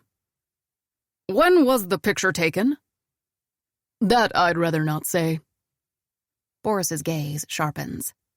Levi, if you're making this up because of yesterday's conversation, the name of the company is MagTech. They are very well established, based in Rotterdam, and do science tech. They've been open about the fact that they're working on wireless neurostimulation helmets. A pause. They have a fairly long history of supplying armed forces and militias with combat gadgets. Which armed forces? Whoever can pay. How far ahead are they?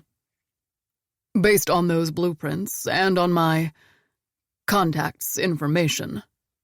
Pretty much where Blink's at. He holds Boris's eyes a little too intensely.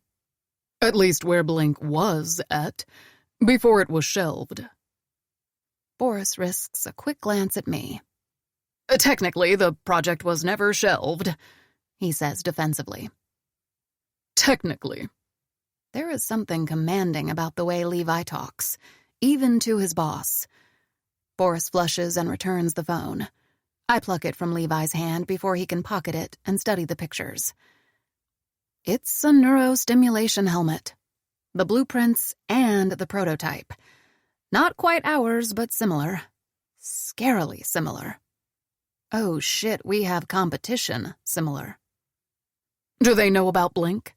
Boris is asking. Unclear, but they wouldn't have seen our prototype. They don't have a neuroscientist on their team. Not a good one, I add distractedly. How do you know that? Boris asks. I shrug. Well, it's pretty obvious. They're making the same mistake Levi is. The output locations. Honestly, why can't engineers ever be bothered to consult with experts outside of their discipline? Is it part of vector calculus? First rule of engineering, do not display weakness, never ask questions.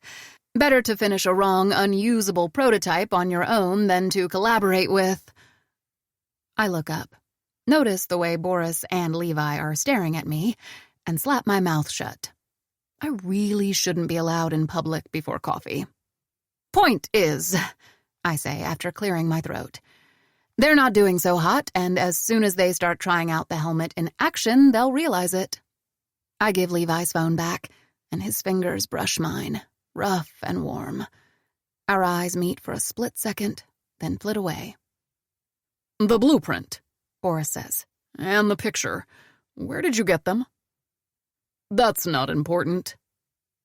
Boris's eyes go dinner plate wide. Please tell me my lead engineer didn't just jeopardize his career by engaging in some light industrial espionage. Boris, Levi interrupts him. This changes things. We need to be working on Blink. Now. Those helmets are conceptually similar to ours. If MagTech gets to a working prototype and patents the tech before we do, we'll have flushed millions of dollars down the toilet. And there's no telling what they'll do with their design, who they'll sell it to. Boris closes his eyes and scratches his forehead. It must be the sign of weariness Levi was waiting for, because he adds, B and I are here, ready. We can finish this project in 3 months, if we have the necessary equipment. We can see this through. Boris doesn't open his eyes. The opposite. He scrunches them shut, as though he hates every second of this. Can you really get this done in 3 months? Levi turns to me.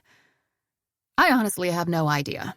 Science doesn't work like that. It doesn't do deadlines or consolation trophies. You can design the perfect study, sleep 1 hour a night, feed on nothing but despair and lean cuisine for months on end, and your results can still be the opposite of what you were hoping to find. Science doesn't give a shit. Science is reliable in its variability. Science does whatever the fuck it wants. God, I love science. But I smile brilliantly. Of course we can, and much better than those Dutch guys. Okay. Boris runs a hand through his hair, harried. I have a meeting with the director in, 10 minutes. I'll push for this. I'll be in touch later today, but yeah, things are different with this. He gives Levi a part irritated, part exhausted, part admiring look. I suppose I owe you my congratulations on bringing Blink back from the dead. My stomach somersaults. Holy shit, this is happening after all. If I convince the director there's no margin of error, you'll have to make the best neurostimulation helmets in the damn world.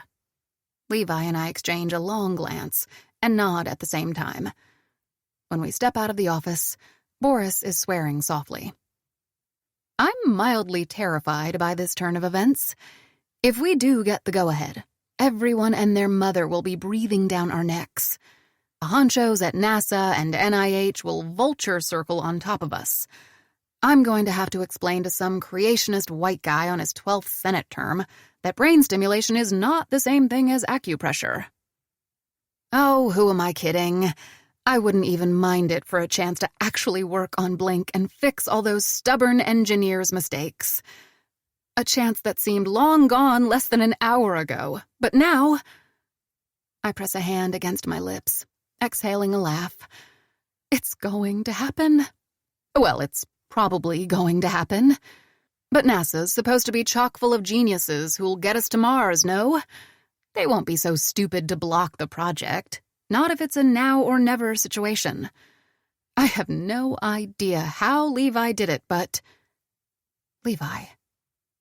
I look up, and there he is, staring at me with a soft smile as I grin into the ether like an idiot.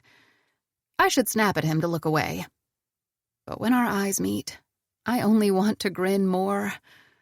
We stand like that for several seconds, smiling moronically outside Boris's office, until his expression goes serious. B. What is it about the way he says my name? The pitch, his deep voice, something else altogether? About yesterday. I shake my head. No, God, this apology is going to be painful, humiliating too. The colonoscopy of apologies. Better get it over with.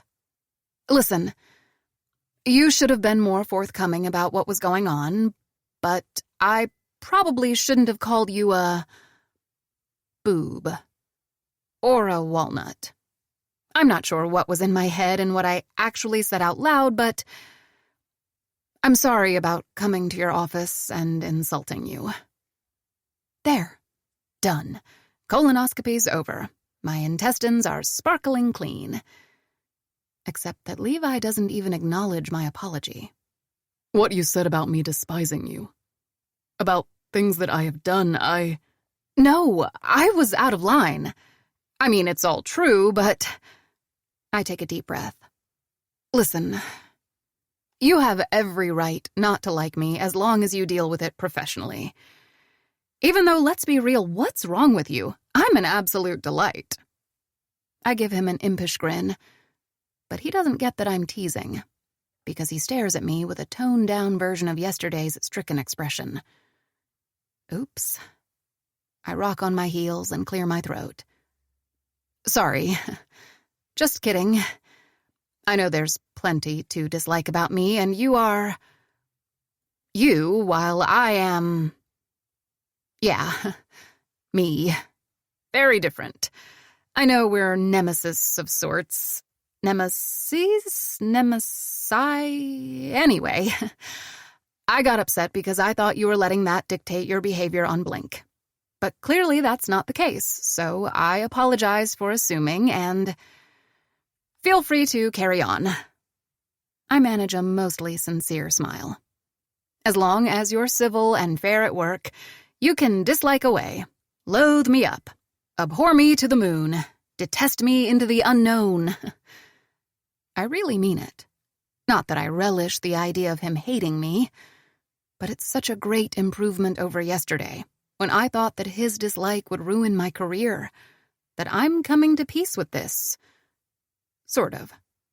Did you actually engage in industrial espionage? No. Maybe.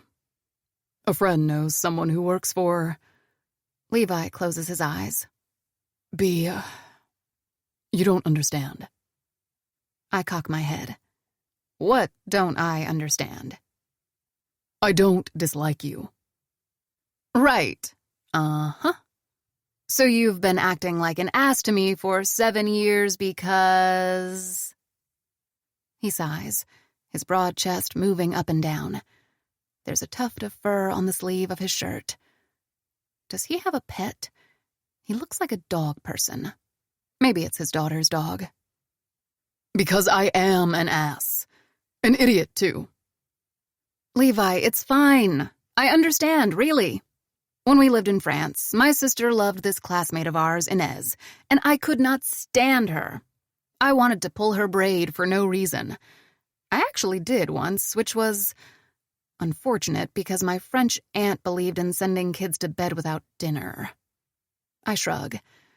Levi is pinching the bridge of his nose, probably shocked by how much I ramble when I'm still half asleep. One more thing for him to hate about me, I guess. The point is, sometimes dislike is a gut reaction. Like falling in love at first sight, you know? Just the opposite. His eyes spring open. B. He swallows. Levi, here you are! Kaylee is walking toward us, an iPad in her hand. I wave at her, but Levi doesn't stop staring. At me. I need your approval on 2 items, and you and Guy have a meeting with Jonas in... Levi? He is, for unknown reasons, still staring at me. And the stricken expression is back. Do I have a sleep booger on my nose? Levi? Third time must be the charm, because he finally looks away. Hey, Kaylee. They start talking, and I walk away with another wave, daydreaming about coffee and a bra. I don't know why I turn around one last time, right before stepping into the elevator. I really don't know why. But Levi is looking at me again. Even though Kaylee is still talking. It's 2 p.m. I'm wearing a bra. Yes, a sports bra is a real bra. No, I do not accept constructive criticism. And sipping my 11th coffee of the day when I get a text from Levi. B, I'm using text since emails are unreliable. Your equipment and computers will be here tomorrow. Let's schedule a meeting to go over Blink at your earliest convenience. Kaylee will be there shortly to set you up with nasa.gov email so that you can access our servers. Let me know what else you need. I can't help myself. I must have learned nothing in the past weeks, because I do it again. I shoot off my chair and jump up and down, screeching loudly and joyously in the middle of the office. It's happening, it's happening, it's happening, it's happening, it's... B? I whirl around. Rocio is blinking at me from her desk, alarmed. Sorry. I flush and quickly sit back down. Sorry, just... good news. The dictator of veganism released you from his tyrannical clutches and you can finally eat real food? What? No. Have you been able to reserve a cemetery plot close to Marie Curie's? That would be impossible, as her ashes are enshrined in the Paris Pantheon and... I shake my head. Our equipment is coming! Tomorrow! She actually smiles. Where's a digital camera when you need it? For real? Yes! And Kaylee's on her way to set us up with nasa.gov addresses. Where are you going? I notice her panicky expression as she stuffs her laptop in her bag. Home. But since the computers will be here tomorrow, there's no point in staying. But we can still... She's gone before I can remind her that I'm her boss. I will learn to exert authority, but today's not the day. I don't mind too much anyway. because when the door closes behind her, I spring out of my chair again and jump up and down a little bit more. 8. Precentral gyrus. Movement. Fun fact, Dr. Curie's BFF was an engineer. Seems unlikely, huh? I sit across from the best and brightest of Levi's team, total cock cluster naturally, and think, who would voluntarily spend time with the engineering ilk? And yet it's true, like turkey-flavored candy corn, pimple-popping videos, and many other unlikely things. It's painful even to think about it, but here goes my least favorite Marie fact. After Pierre died, she started seeing a strapping young physicist named Paul Langevin. Honestly, it's what she deserved. My girl was a young widow who spent most of her time stomping on uranium ore like it was wine grapes. We can all agree that if she wanted to get laid, the only adequate response should have been, "Where would you like your mattress placed, Madame Curie?" Right? Wrong. The press got a hold of the gossip and crucified her for it. They treated her like she'd boarded a train to Sarajevo and assassinated Franz Ferdinand herself. They whined about the lamest things. Madame Curie is a homewrecker. Paul had separated from his wife ages before.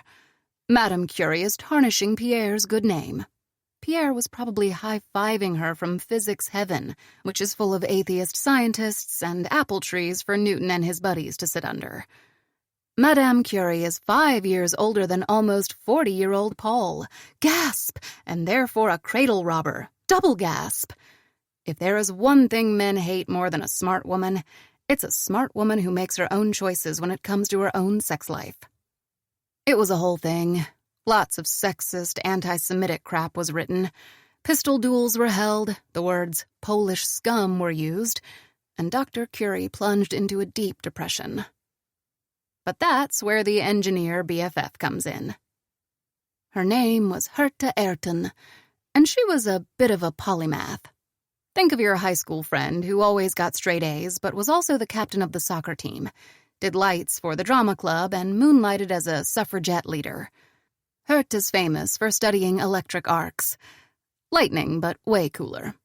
I like to fantasize about her using her scientific knowledge to burn Marie's enemies to a crisp, Zeus style. But the truth is that their mutual love and support mostly translated into vacationing together to escape the French press. Sometimes friendship is made of quiet little moments and doesn't involve lethal lightning bolts.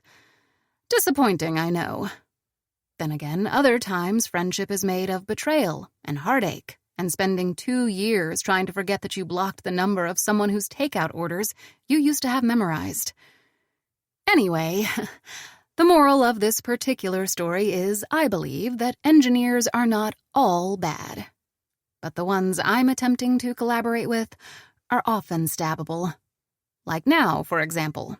I have Mark, the materials guy on Blink, looking me in the eye and telling me for the 3rd time in 2 minutes, impossible. Okay, let's try again. If we don't move the output channels farther apart, impossible. 4 times in, welp, still 2 minutes. I take a deep breath, remembering a technique my old therapist used.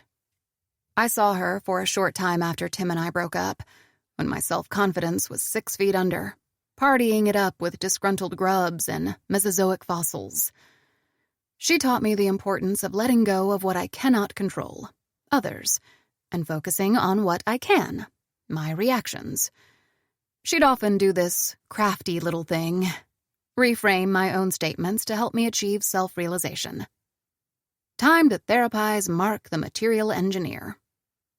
I understand that I'm asking you to do something that is currently impossible, given the inner shell of the helmet. I smile encouragingly. But maybe, if I explain what needs to be done from a neuroscience perspective, we can find a way to achieve a middle ground.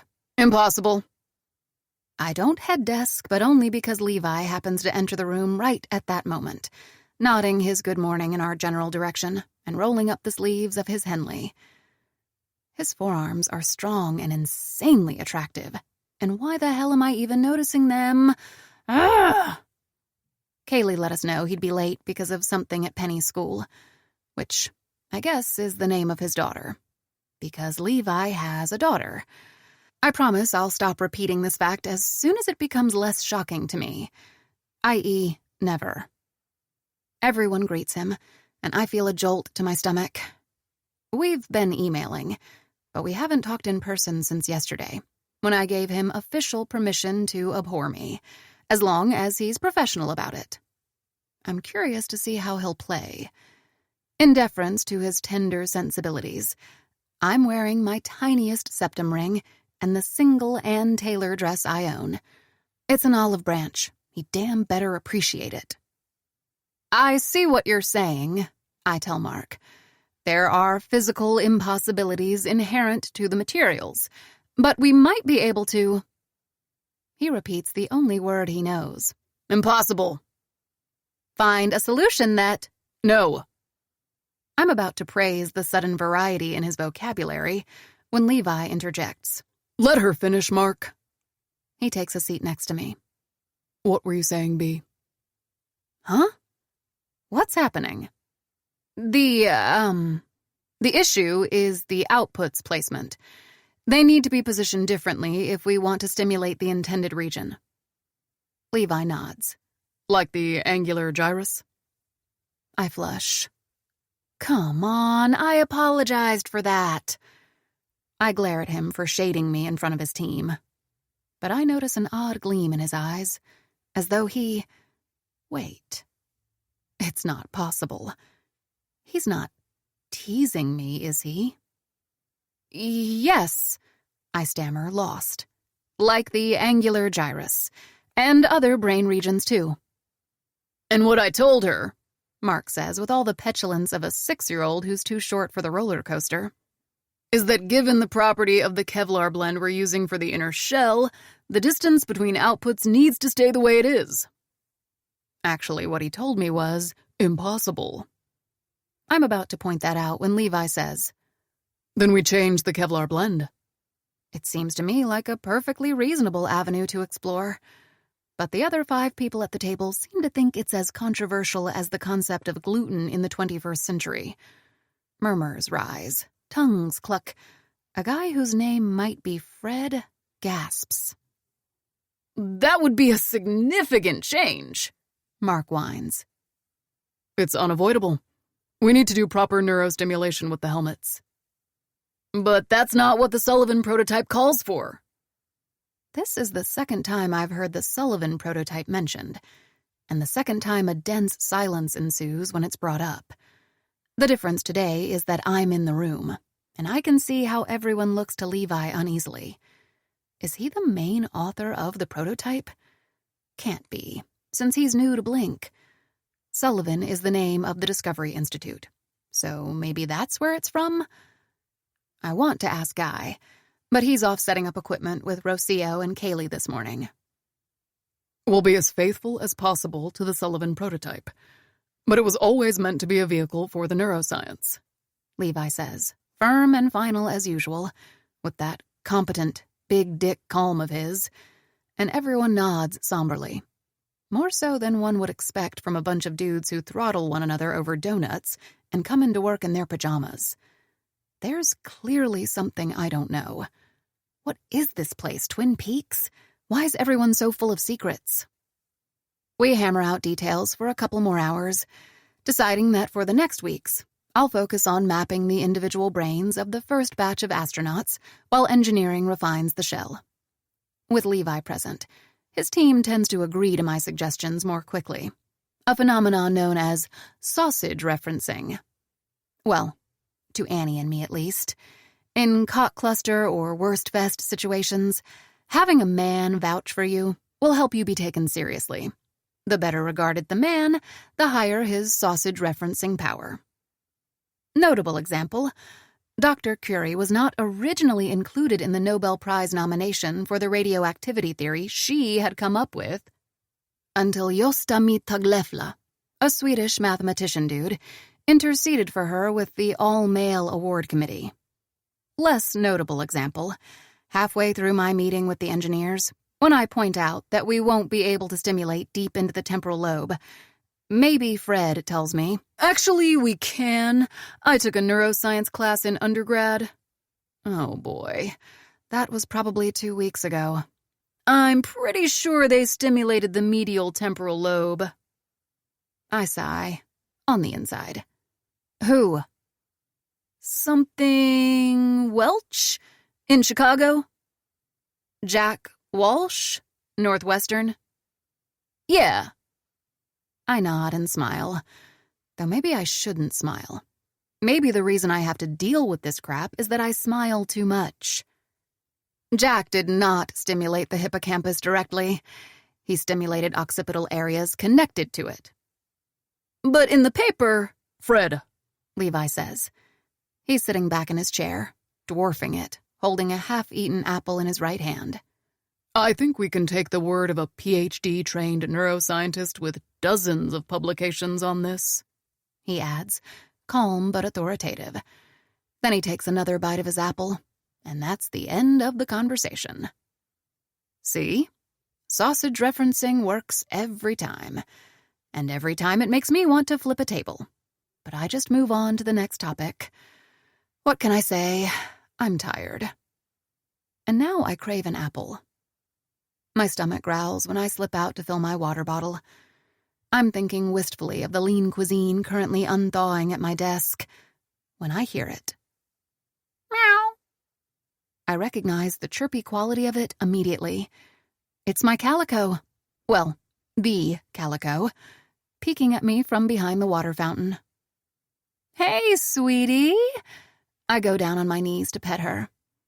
Where did you go the other day? Chirp, meow, some purrs. What are you doing all alone? A headbutt. Are you hunting mice? Do you work as sea law enforcement? I laugh at my own pun. The cat gives me a scathing look and wanders away. Oh, come on! It was a good joke. It was hysterical! One last indignant glare, and she turns the corner. I giggle, then hear steps coming up behind me. I don't look back. I don't need to, since I already know who it is. There was a cat, I say weakly. Levi walks past me to fill his water bottle. He's so tall he needs to hunch over the fountain. His biceps shift under the cotton of his shirt. Was he this big in grad school, or did I get even shorter? Maybe it's the stress. Maybe early onset osteoporosis is kicking in. Gotta buy some calcium-set tofu. Right, he says non-committal. His eyes are on the water. No, for real. Uh-huh. I'm serious. She went that way. I point to my right. Levi looks in that direction with a polite nod, and then walks back inside the room, sipping his water. I stay on my knees in the dead middle of the hallway and sigh. I don't care if Levi Ward-ass believes me. He probably hates cats anyway. Equipment's ready and guys set up our computers, Rocio says as we walk back to our apartments. I smile into the soupy afternoon air. Awesome! How was working with Guy and Kaylee? How was working with your lifelong sworn arch foe? I give her the stink eye. Ro, my time with her is perfect practice for the adolescent daughter I might never have. It was fine, she mutters. I frown at her tone. You sure? Yeah. It doesn't sound fine. Is there a problem? Yes, several.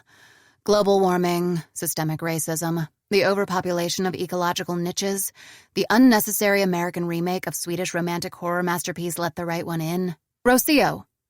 I stop on the sidewalk. If there's something off in the way you're being treated, if Guy's making you uncomfortable, please feel free to... Have you seen Guy? She scoffs. He looks like the harmless love child of a meerkat and an altar boy. That is very rude and... I blink. Disturbingly accurate. But it sounds like you had an unpleasant day, so if there's anything that bothers you, She mutters something I can't hear. I lean closer. What did you say? Another mumbled reply. What? I can't. I said I hate Kaylee! She screams it so loud, a man pushing a stroller on the other side of the street turns to look at us. You hate Kaylee? She whirls around and starts walking. I said what I said. I hurry after her. Wait, are you serious? I'm always serious. She's not. Did she do something to you? Yes. Then tell me, please. I put my hand on her shoulder, trying to be reassuring. I'm here for you, whatever it is. Her stupid curls, Rocio spits out. They look like a damn Fibonacci spiral. They're logarithmic, and their growth factor is the golden ratio, not to mention that they even look like spun gold. Is she Cinderella? Is this Disneyland Paris? I blink. Ro, are you?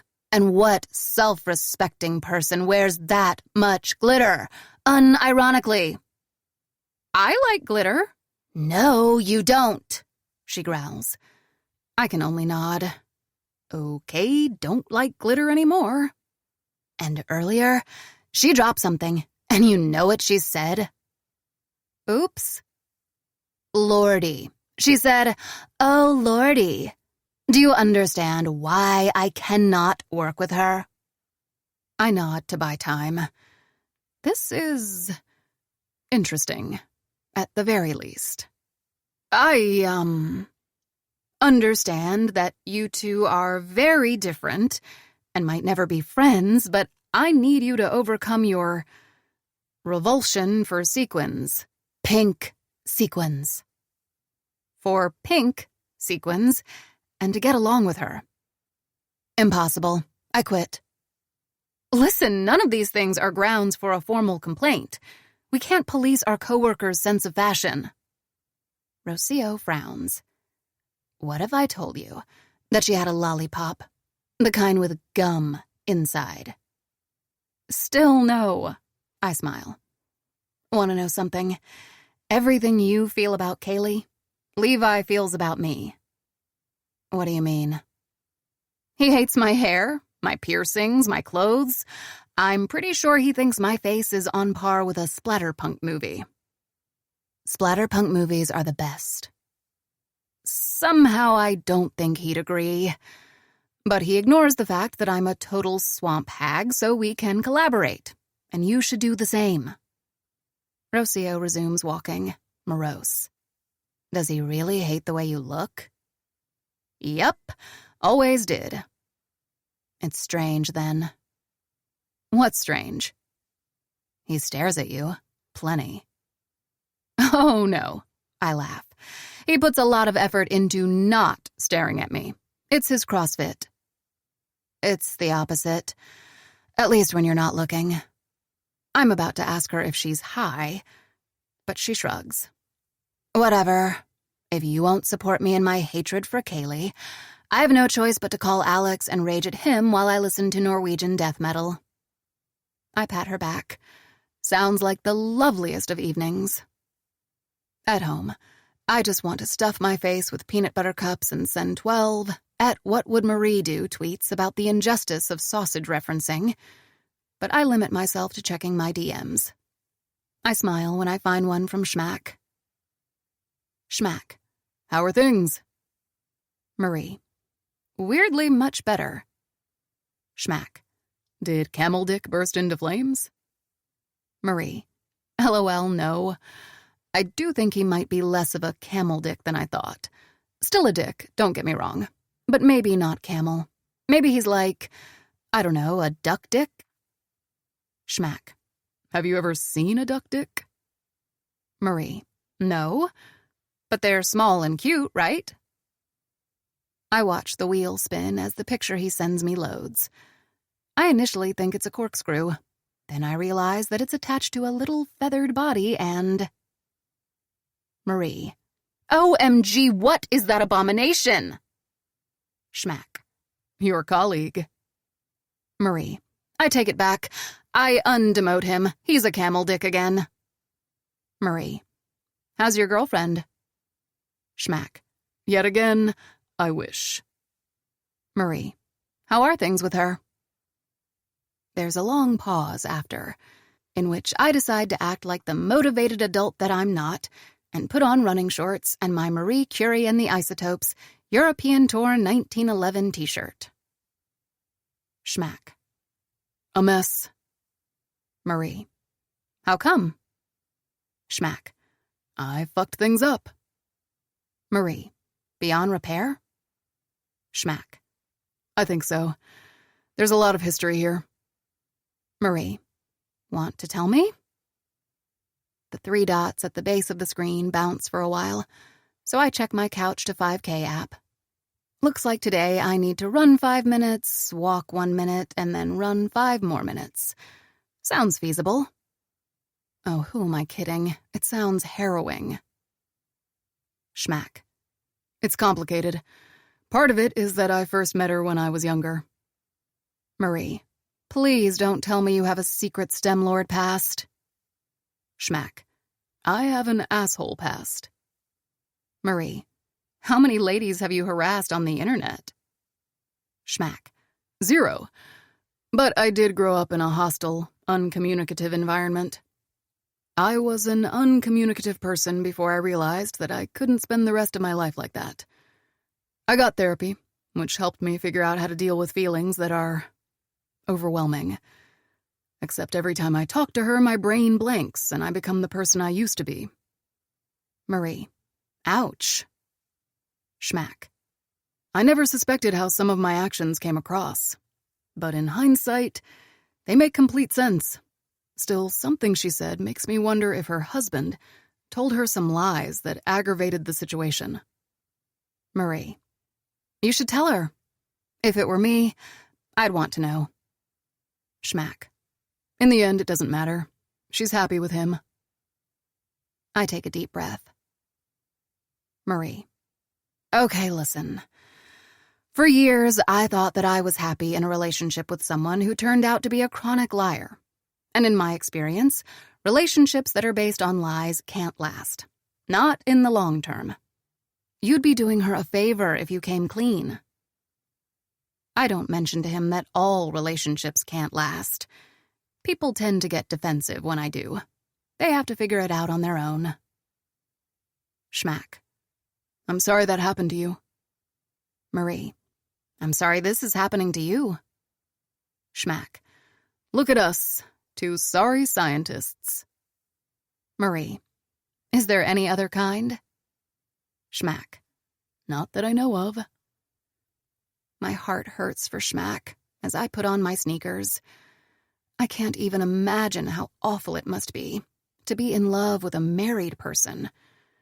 Heartbreaking situations like this vindicate the corporate mission of B Inc. Keep up the B fence. Never, ever fall for someone. If my heart gets broken again, neuroscience will be the one.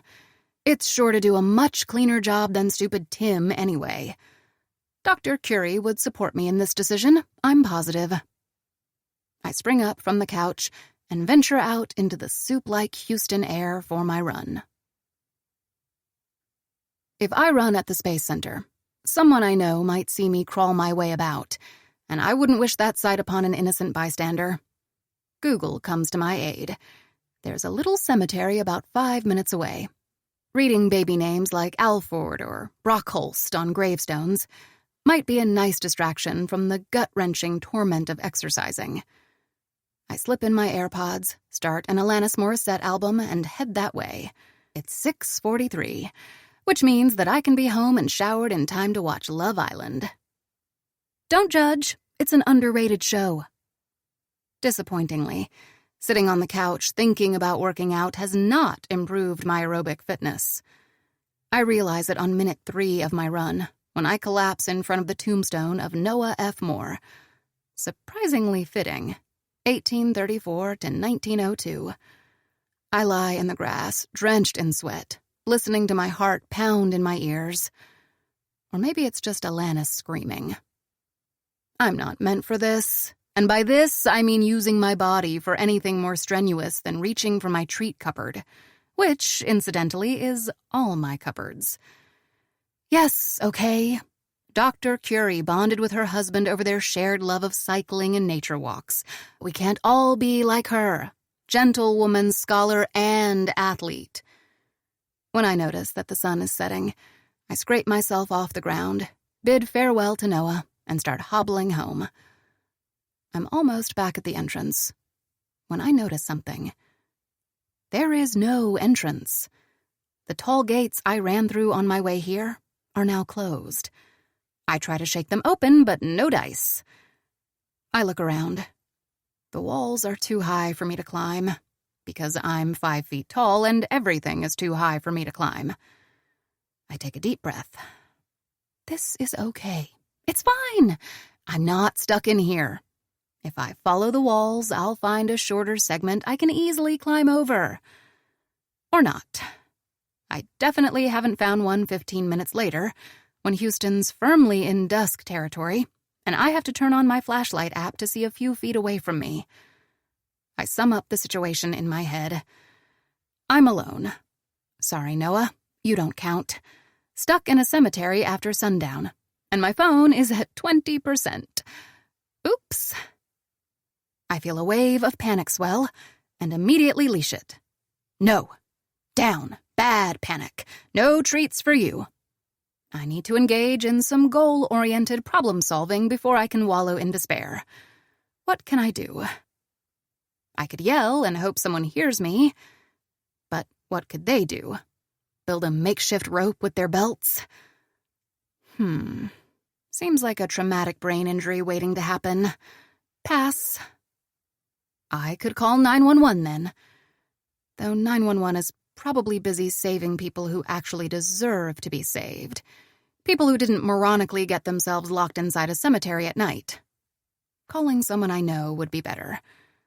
I could ask someone to bring me a ladder. Yes, that sounds good. I have the phone numbers of 2 people who currently live in Houston. The second doesn't count, because I'll sleep cradled by the slimy arms of Noah's skeleton before calling it. But that's okay, because the first is Rocio, who could ask the super for a ladder and drive here in our rental. Let's be real. Cemeteries at night are her natural habitat. She'll love this immensely. If only she bothered to answer her phone. I call her once, twice, 7 times. Then I remember that Gen Zs would rather roll around in nettles than talk on the phone. And I text her. No answer. My stupid battery is at 18%.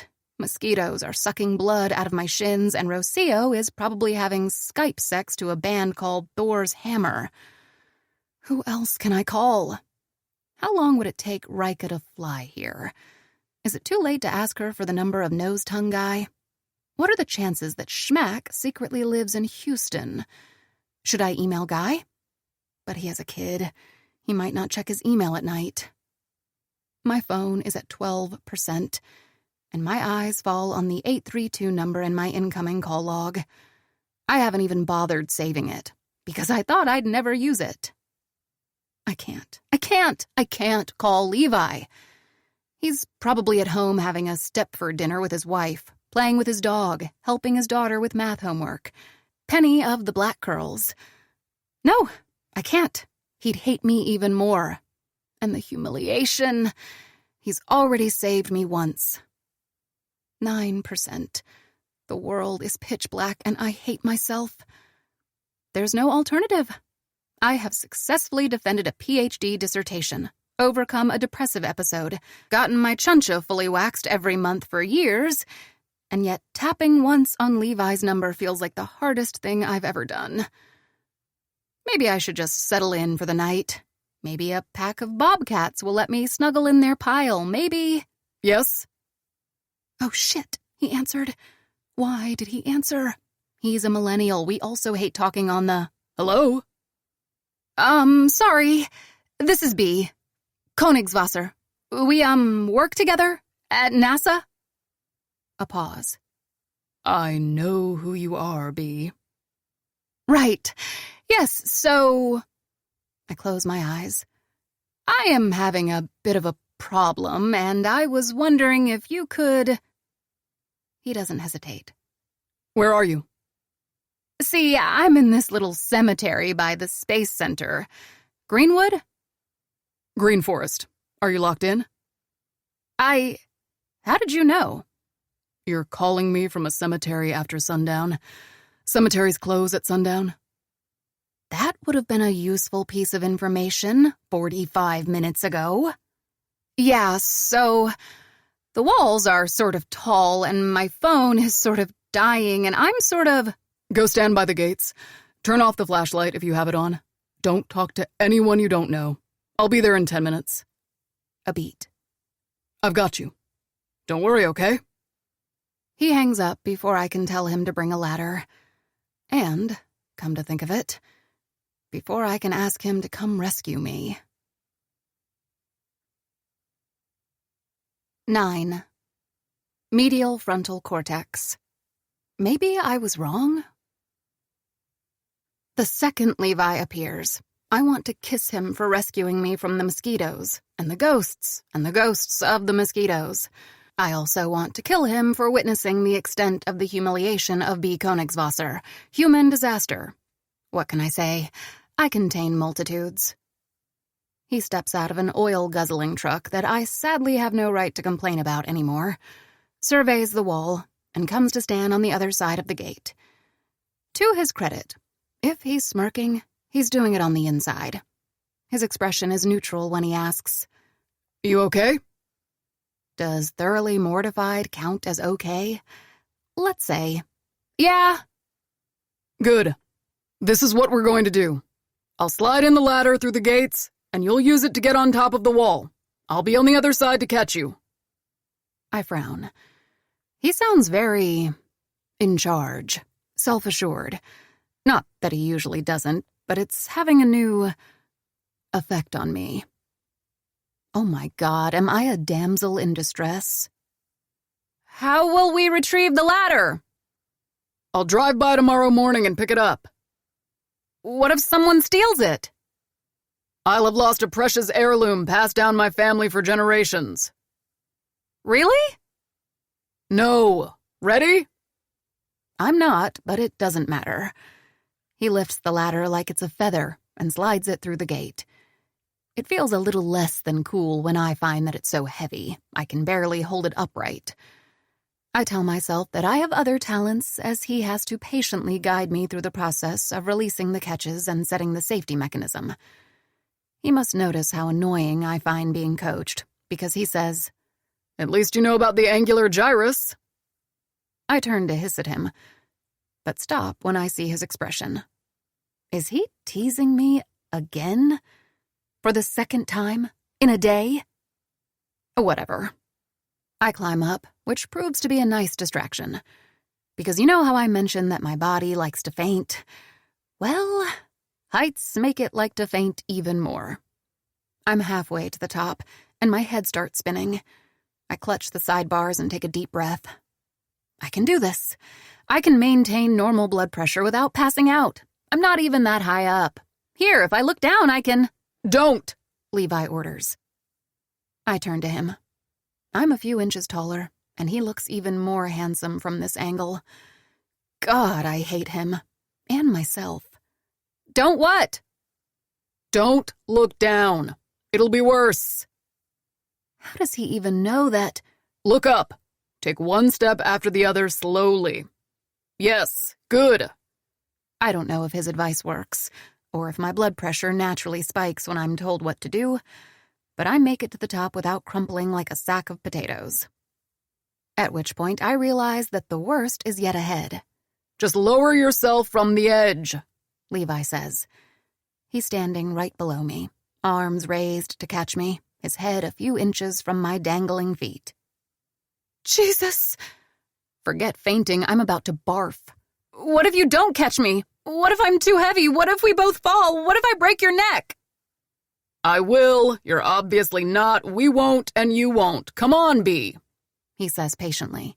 Just close your eyes. See? This is what you get yourself into when you work out. Stay in the safe harbor of your couch, kids. You ready? He asks encouragingly. Trust falls, with Levi Wardass. God, when did this become my life? Dr. Curie, please watch out for me. I let myself go. For a second, I'm suspended in air, sure that I'll splatter Humpty Dumpty style.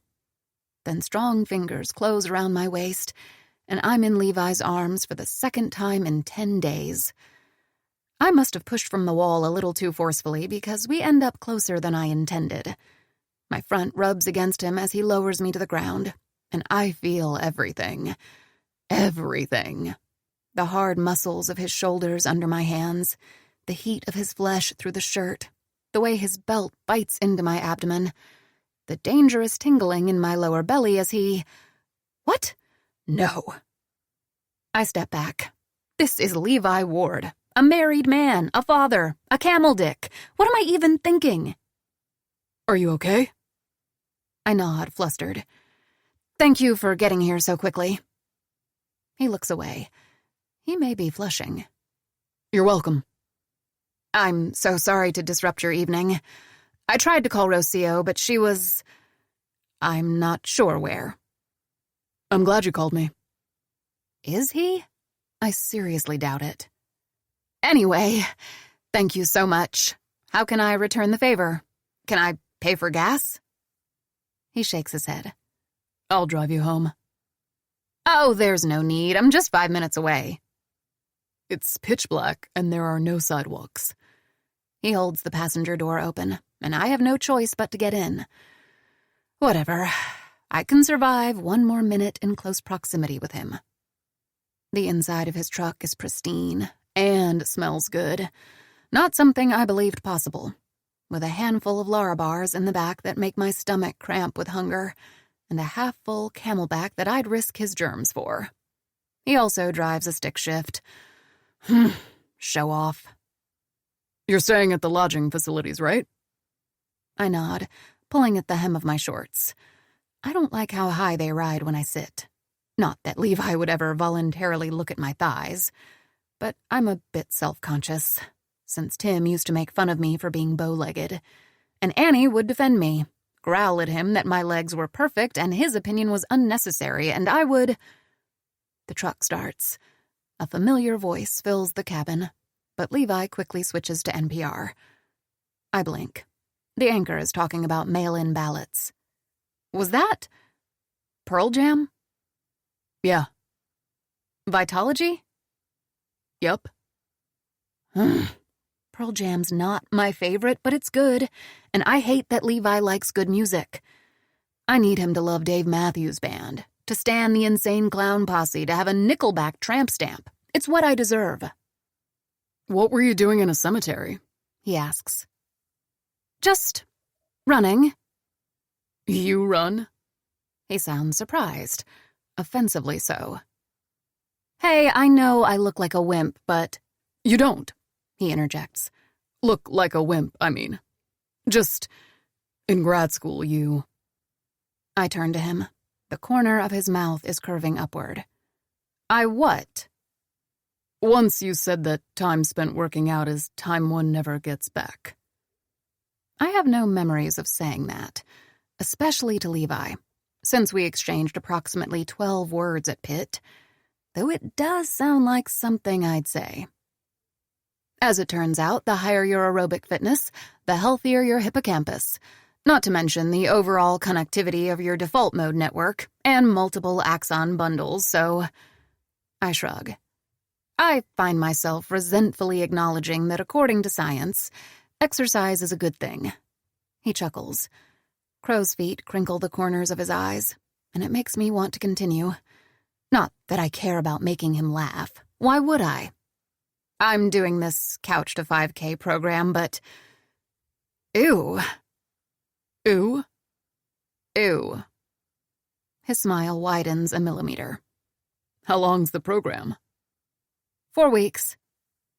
How long have you been on it? Couple weeks.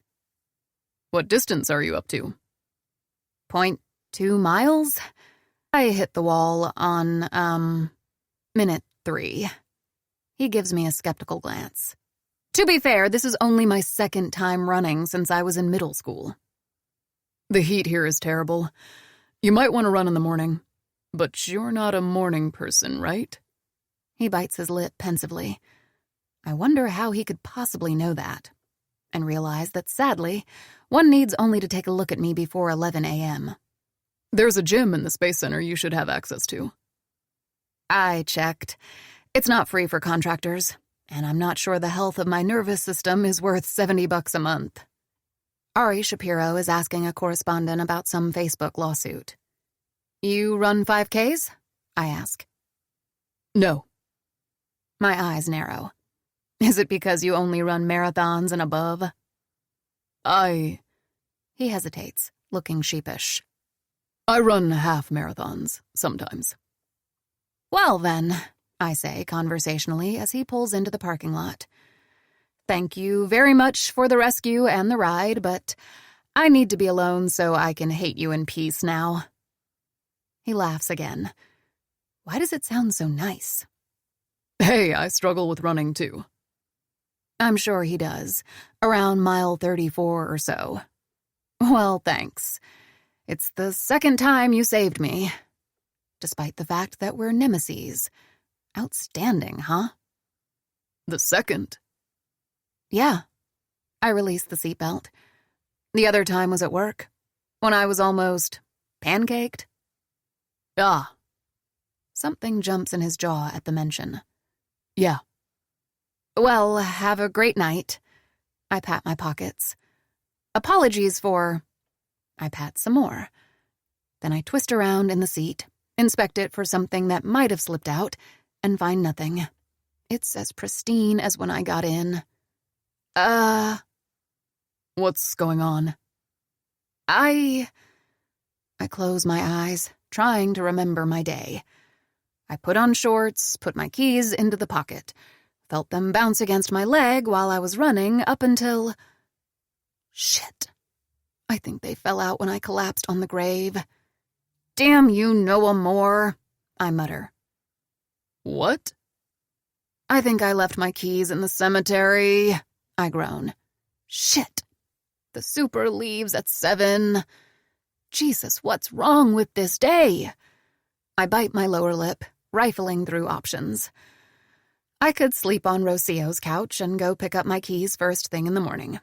Of course, I'm not sure where Rocio is or whether she'll come to the door. The fact that my phone is at 4% does not. I startle when Levi starts the truck again. Oh, thanks, but there's no need to go back to the cemetery. I wouldn't know how to get in and... I'm not taking you to the cemetery. He's not looking at me. Fasten your seatbelt. What? Fasten your seatbelt, he repeats. I do, confused. Where are we going? Home. Whose home? My home. My jaw drops. I must have misheard. What? You need a place to stay, no? Yeah, but Rocio's couch. Or I'll call a locksmith. I can't come to your house. Why? Because, I say, sounding like a shrill 12-year-old. Why is he being so nice all of a sudden? Does he feel guilty for not telling me about the NASA mess? Well, he should. But I'd rather sleep under a bridge and eat plankton than go to his place and see his perfect family life. Nothing personal, but the envy would gut me. And I can't meet his wife smelling like dirty socks and graveyard. Who knows what Levi already told her about me? You probably have plans for the evening. I don't. And I'd put you out. You wouldn't. Plus, you hate me. He briefly closes his eyes in exasperation, which worries me. He's driving, after all. Is there any non-imaginary reason you don't want to stay at my place, B? He asks with a sigh. It's very nice of you to offer, but I don't feel comfortable. That gets through to him. His hands tighten on the wheel, and he says calmly, If you don't feel safe around me, I absolutely respect that. I'll drive you back to your place. But I'm not going to leave until I'm sure that you have a secure place to. What? No, I feel safe around you. As I say it, I realize how true it is, and how rare for me. There's often a constant undercurrent of threat when I'm alone with men I don't know very well. The other night, Guy came by my office to chat, and even though he's never been anything but nice, I couldn't stop glancing at the door. But Levi's different, which is odd, especially considering that our interactions have always been antagonistic, and especially considering that he's built like a Victorian mansion. It's not that. Then... I close my eyes and let my head fall back against the headrest. There's no way I'm going to be able to avoid this, is there? Might as well lean into the clusterfuck. Then... Thank you, I say, trying not to sound as dejected as I feel. I'd love to stay with you tonight, if it's not too much trouble. The second I see Levi's house, I want to burn it down with a flamethrower, because it's perfect. To be fair, it's a totally normal house, but it perfectly matches my ideal, which, to be fair again, is not particularly lofty. My lifelong dream is a pretty brick home in the suburbs, a family with 2.5 children, and a yard to grow butterfly-friendly plants. I'm pretty sure a psychoanalyst would say that it has to do with the nomadic lifestyle of my formative years. I'm a stability slut, what can I say? Of course, when I say lifelong dream, I mean until a couple of years ago. Once I realized how life-alteringly cruel humans can be, I scrapped the family part from the dream. The house lingers, though, at least according to the pang in my heart when Levi pulls up the driveway. First thing I notice, he grows hummingbird mint in his garden. Nature's hummingbird feeder and my favorite plant. Grrr! Second, there are no cars in the driveway. Weird. But some lights inside are on, so maybe his wife's is just in the garage? Yeah, that's probably it. I jump out of the truck, which is unjustly tall, with already sore muscles and already itchy legs. Are you sure this is okay? He gives me a silent look that seems to mean, haven't we been over this 7 times already? And leads me up his driveway, where we're surrounded by a delightful amount of fireflies. I'm explosively jealous of this place, and I'm about to meet Levi's significant other, who probably has a nickname for me, her husband's ugly former lab mate, something like Frankenbee or Beezilla. Wait, those nicknames are actually pretty cute.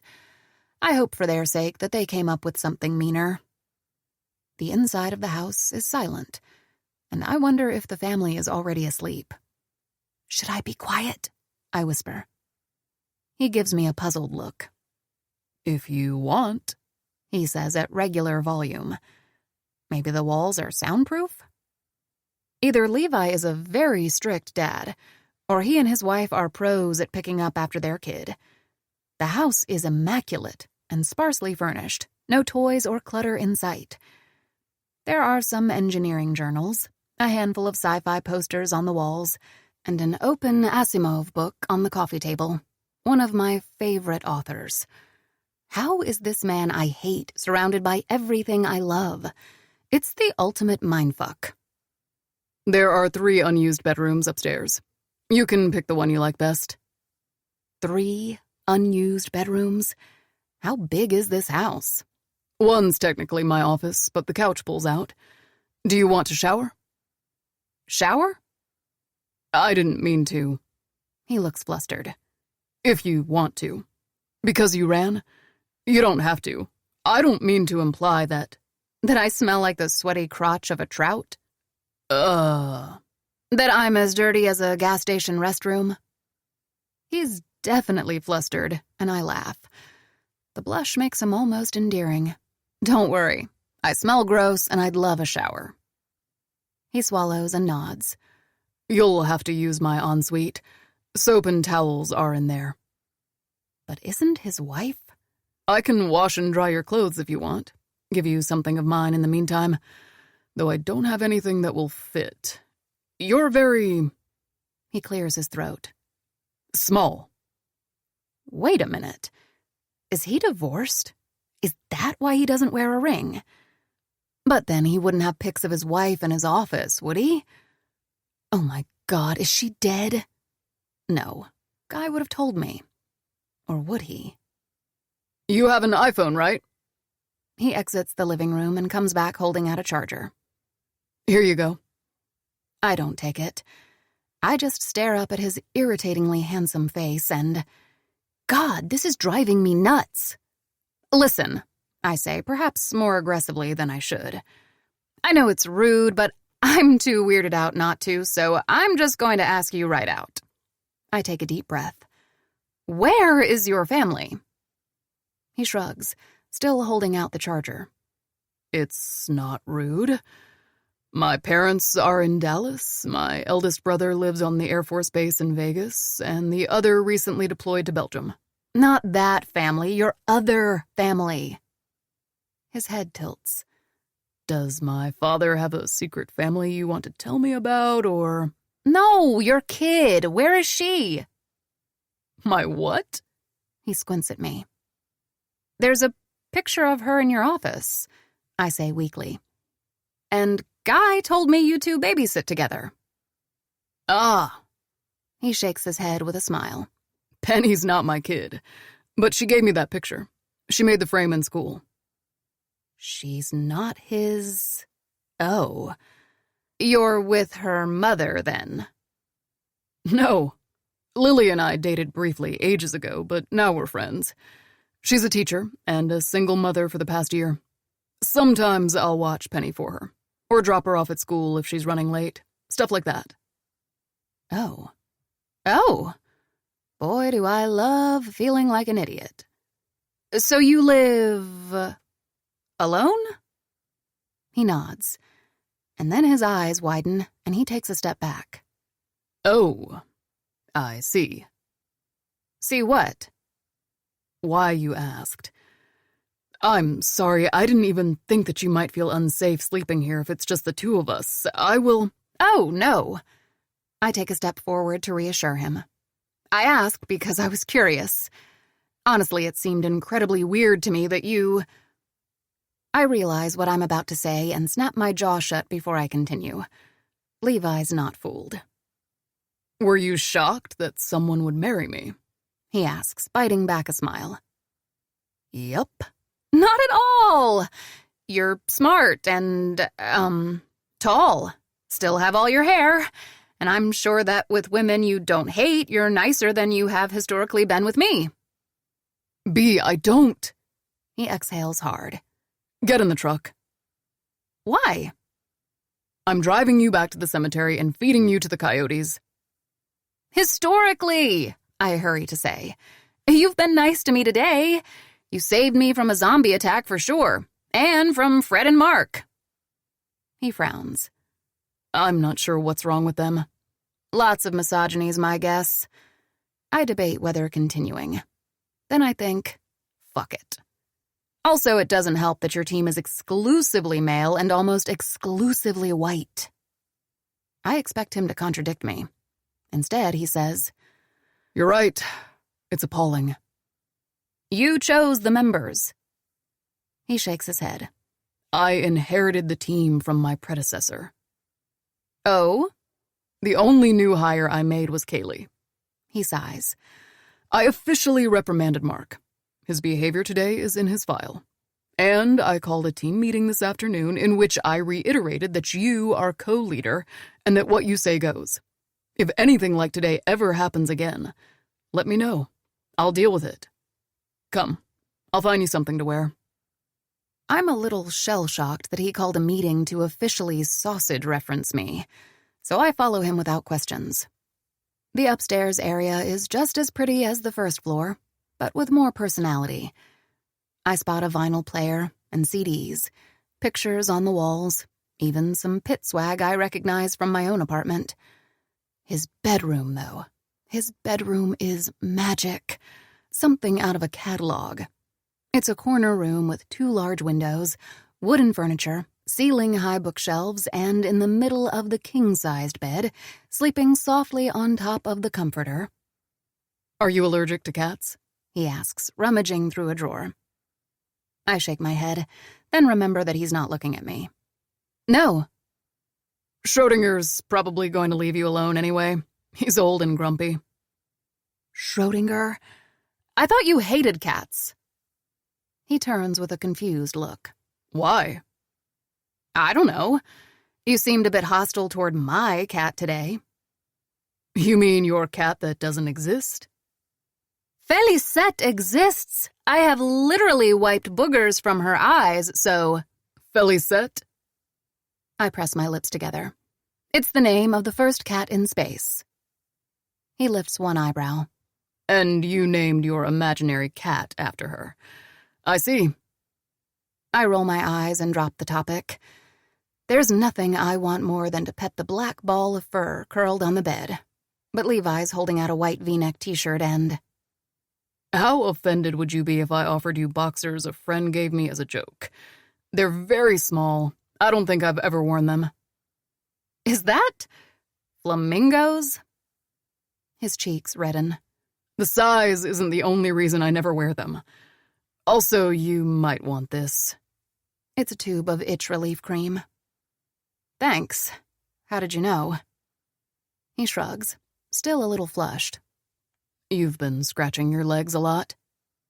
Yeah, bugs love me. I roll my eyes. My ex used to say that he only kept me around as a decoy for mosquitoes. Looking back to Tim's behaviors, it probably wasn't even a joke. 10 minutes later, I make my way downstairs, hair wet and pine-scented, reflecting that out of all the implausible roller coasters of events that have befallen me in the past weeks, the weirdest is knowing that Levi and I use the same deodorant. What can I say? Men's products are cheaper, smell better, and block my BO more effectively. Not sure how I feel about the fact that Levi's armpits and mine have similar needs, but I'm going to let that slide. The kitchen, which is cozy and surprisingly well-equipped, smells like the most delicious meal I've never had. Levi works at the stove, his back to me, and I'm reasonably sure that he's wearing the same shirt I have on in a different color, except that it fits him perfectly. On me, it looks like a circus tent.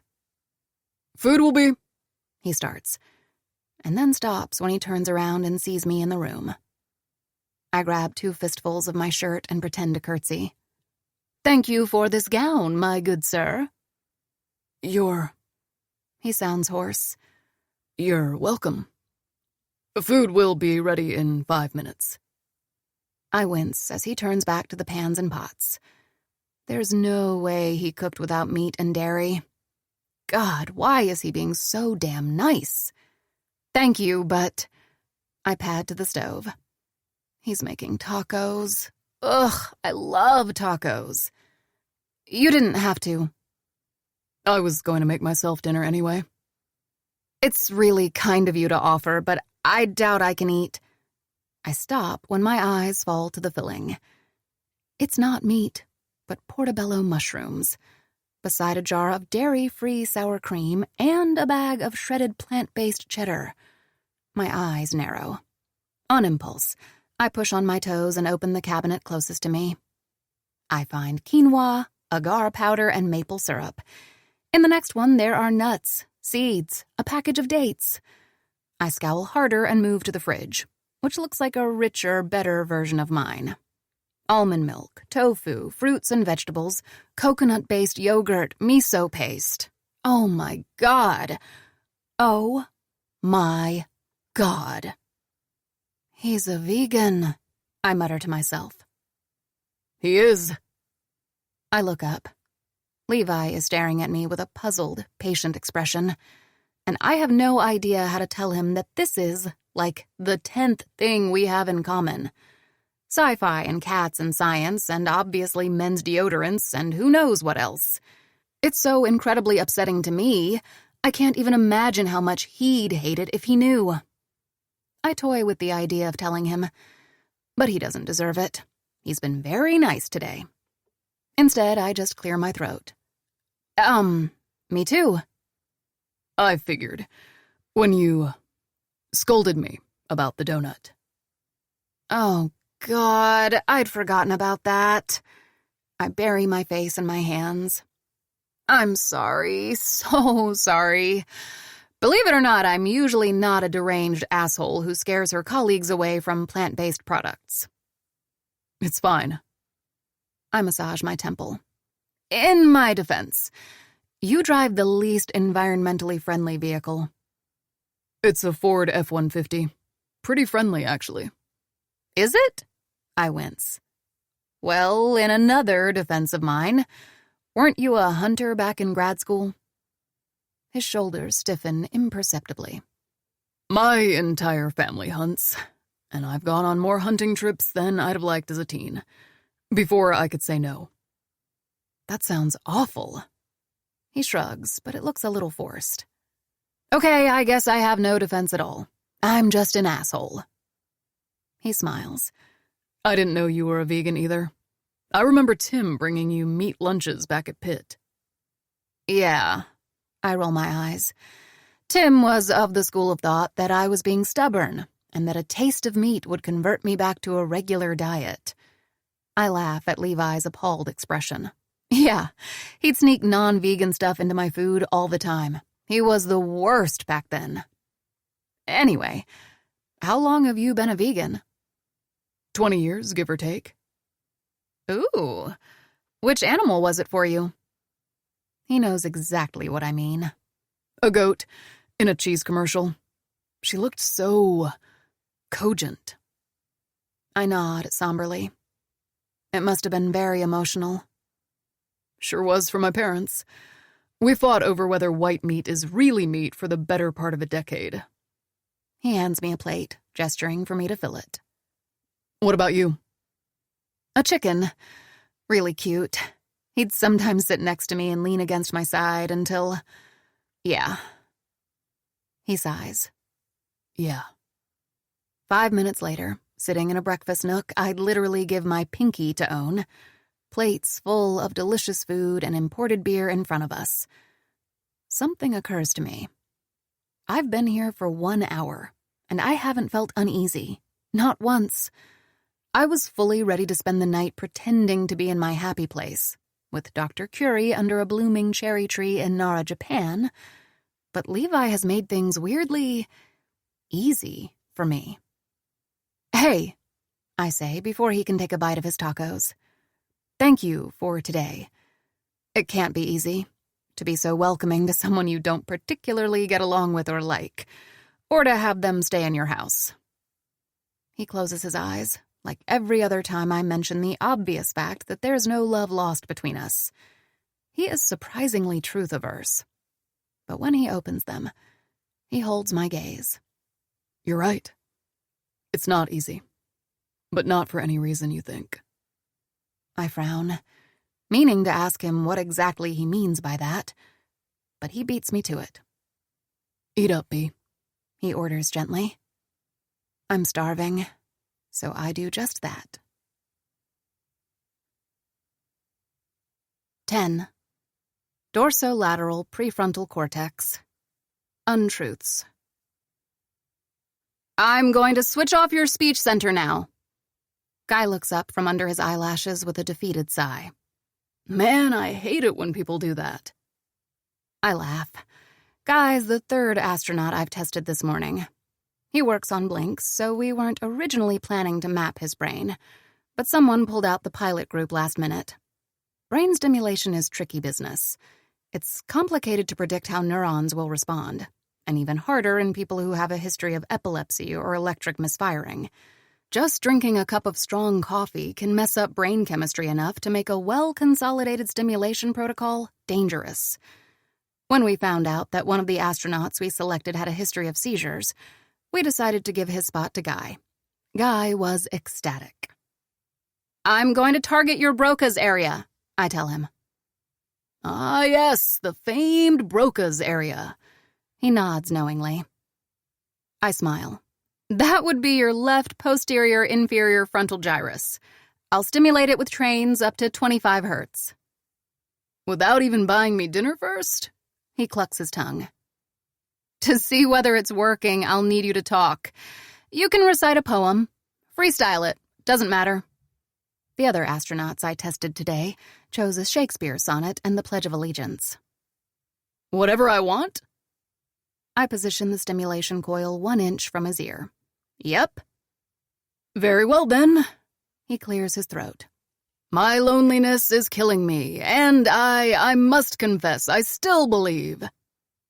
I laugh like everyone else in the room, including Levi, who appears to be fairly close to Guy. It speaks highly of him. Guy, not Levi. I refuse to speak highly of Levi, considering he probably should have been Blink's leader. Guy doesn't seem to mind, at least judging by the chummy chat they had over some sports ball games lineup while I was setting up my equipment. My loneliness is killing me, and I must Guy frowns. Sorry, I must He frowns harder. Must He sputters one last time, blinking fast. I turn to Rocio, who's taking notes. Speech arrest at MNI coordinates -38, 1650. The ensuing applause is unnecessary, but a tiny bit welcome. Earlier this morning, when the entire engineering team dragged their feet to the neurostimulation lab to observe my first brain mapping session, it was obvious that they'd rather be pretty much anywhere else. It was equally obvious that Levi had instructed them not to say so much as a peep about their total lack of interest. They're good guys. They tried to fake it. Sadly, there's a reason that in high school, engineers tend to gravitate toward the robotics shop instead of drama club. Thankfully, neuroscience has a way of defending her own honor. I just had to pick up my coil and show a few tricks. With stimulation at the right spot and frequency, decorated astronauts with IQs well into the triple digits and drawers full of graduate diplomas can temporarily forget how to count. Whoa, is that for real? Or move their fingers. Freaky. Or recognize the faces of people they work with every day. B, how are you even doing that? And of course, how to speak. This is the coolest thing I've ever seen in my entire damn life. Brain stimulation kicks ass, and anyone who says otherwise shall know her wrath. Which is why the lab is still crammed. The engineers were supposed to leave after the first demonstration, but decided to stick around. Indefinitely, it seems. It's nice to convert a bunch of skeptics to the wonders of neuroscience. I wonder if Dr. Curie felt the same when she shared her love for ionizing radiation. Of course, in her case, long-term unshielded exposure to unstable isotopes eventually led to chronic aplastic anemia and death in a sanatorium, but you get my point, which is that when I say, I think I got all I need from Guy. We're done for today. The room erupts into a disappointed groan. Levi and I exchange an amused look. To be clear, we're not friends or anything. One dinner together, one night sleeping in a room that happens to contain 3/4 of my favorite books, and one yawny car ride to Noah Moore's grave, during which he politely respected that I'm not a morning person and remained blissfully quiet, did not make Levi and me friends. We still dislike each other, rue the day we met, wish the pox on the other's house, etc., etc. But it's like last week, over vegan tacos, we managed to form an uneasy, rudimentary alliance. I help him do his thing, and he helps me do mine. It almost feels like we're actually collaborating. Crazy, huh? For lunch, I heat up my ever-so-sad lean cuisine, grab a stack of academic articles I've been meaning to read, and make my way to the picnic tables behind the building. I've been nibbling on chickpeas for about 5 minutes when I hear a familiar voice. B! Guy and Levi are walking toward me, holding paper cups and sandwich bags. Mind if we join you? Guy asks. I do, a little, since this paper on electrotherapy isn't going to read itself. But I shake my head. I shoot Levi an apologetic look. Sorry you're stuck eating with me because Guy doesn't know that we're arch enemies. But he doesn't seem to get it, and takes a seat across from me, smiling faintly as though he doesn't mind.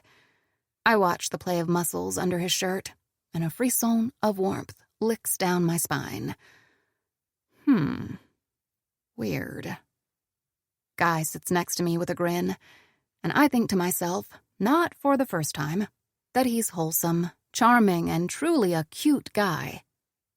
This is incredibly objectifying and reductive, and if you tell anyone, I'll flatly deny it. But back in grad school, Annie told me that there are 3 types of attractive men. I don't know if she came up with this taxonomy herself, if Aphrodite announced it to her in a dream, or if she stole it from Teen Vogue. But here they are. There is the cute type, which consists of guys who are attractive in a non-threatening, accessible way, as a combination of their nice looks and captivating personalities. Tim falls into this group, just like Guy and most male scientists, including, I suspect, Pierre Curie. Come to think of it, all the guys who ever hit on me do. Perhaps because I'm small and dress quirky and try to be friendly.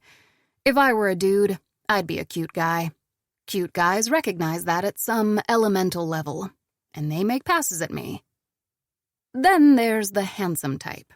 According to Annie, this category is a bit of a waste. The handsome guy has the kind of face you see in movie trailers and perfume ads. Geometrically perfect and objectively amazing, but there's something inaccessible about him. Those guys are so dreamy they're almost abstract. They need something to anchor them to reality. A personality quirk, a flaw, a circumscribed interest. Otherwise, they'll float away in a bubble of boredom. Of course, society doesn't exactly encourage handsome guys to develop brilliant personalities, so I tend to concur with Annie. They're useless. Last but not least, the sexy guys. Annie would go on and on about how Levi is the epitome of the sexy guy. But I'd like to formally object. In fact, I don't even acknowledge the existence of this category. It's preposterous. The idea that there are men you can't help yourself from being attracted to. Men who give you the tingles. Men you can't stop thinking about. Men who pop up in your brain like flashes of light after stimulation of the occipital cortex.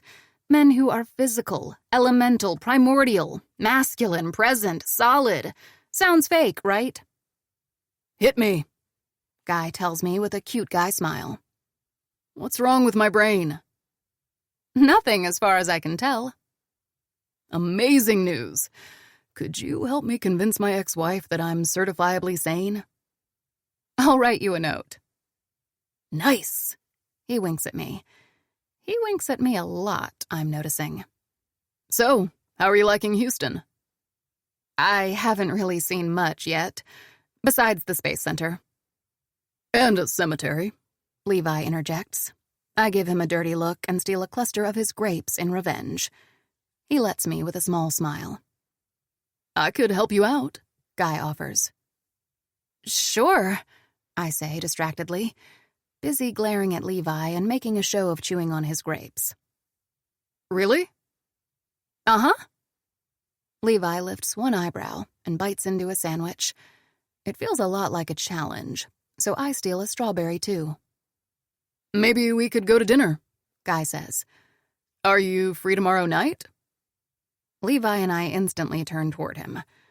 I mentally rewind the conversation, trying to recall what I agreed to. A date? Exploring Houston? Marriage? No. I have zero interest in dating. Zero interest in Guy and sub-zero interest in dating Guy. You know what I do have? Weird, intrusive thoughts. For instance, I'm currently remembering the way Levi's hands felt around my waist as he slid me down his body. Or this weekend? Oh! I give Levi a panicked glance. Help. Please, help. Thanks, but actually Just name the night. I'm flexible and... Guy? Levi says, voice deep and low. You might want to take a look at her left hand. I glance down, confused. My fingers are still clutching the strawberry. What does he... Oh, my grandmother's wedding ring. I put it on this morning. Some good luck for the brain mapping sessions. Shit, I'm sorry. Guy immediately apologizes. I had no idea that you... Oh, it's fine. I'm not married, I want to say. But it would be a waste of the amazing out Levi gave me. I cough. I'm not bothered. Okay, my apologies again. He leans toward Levi, asking with a conspiratorial tone. Out of curiosity, how big's her husband? And how prone to violent rage? Oh, no. I shake my head. He doesn't really exist. Don't worry, Levi tells Guy. Tim's mild-mannered. I facepalm internally. I can't believe Levi told Guy that I'm married to Tim. It's the worst, most easily disprovable lie ever. Couldn't he make up a random dude? Should I still get a groin protection cup? Guy asks. Levi shrugs. Might be safest. I look down at my chickpeas, wishing they were Levi's lunch. Fruit's so much better. Believable lies are so much better. You're sure you're not mad, Bee? Guy asks, a touch concerned. I didn't mean to make you uncomfortable. This is what I get for asking the ward ass for help. I give Levi the stink eye, snatch another strawberry, and sigh. Nope, not mad at all. Rika, what do you mean Levi lied and said you're married to Tim? B, he saw how flustered I was and tried to help me out. Rika, first, Guy Fieri has no business putting you in that position. B, not his name. B, but valid point. Rika, second, this is a terrible lie. Easily refutable if Guy Fieri talks with literally anyone else who knows you. It's going to bite you in the ass. B, I am aware. Rika, third, Levi does know you're not married to Tim, right? B, yeah, he and Tim are buds. They collaborate. Levi was the one who told Tim to find someone better back in grad school. Rika, honestly, you should have just told Guy Fieri no. You screwed up. B, I know, but you're my sister and I'm human. I need love and compassion, not judgment. Rika, you need a full psychiatric evaluation. Rika, but heart.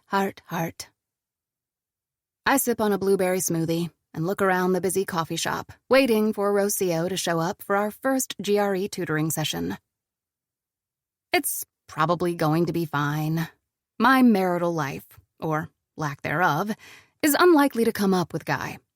And I have other things to think about, like the stimulation protocols I'm creating, or income inequality, or the fact that I haven't seen Fay Lisette in a while.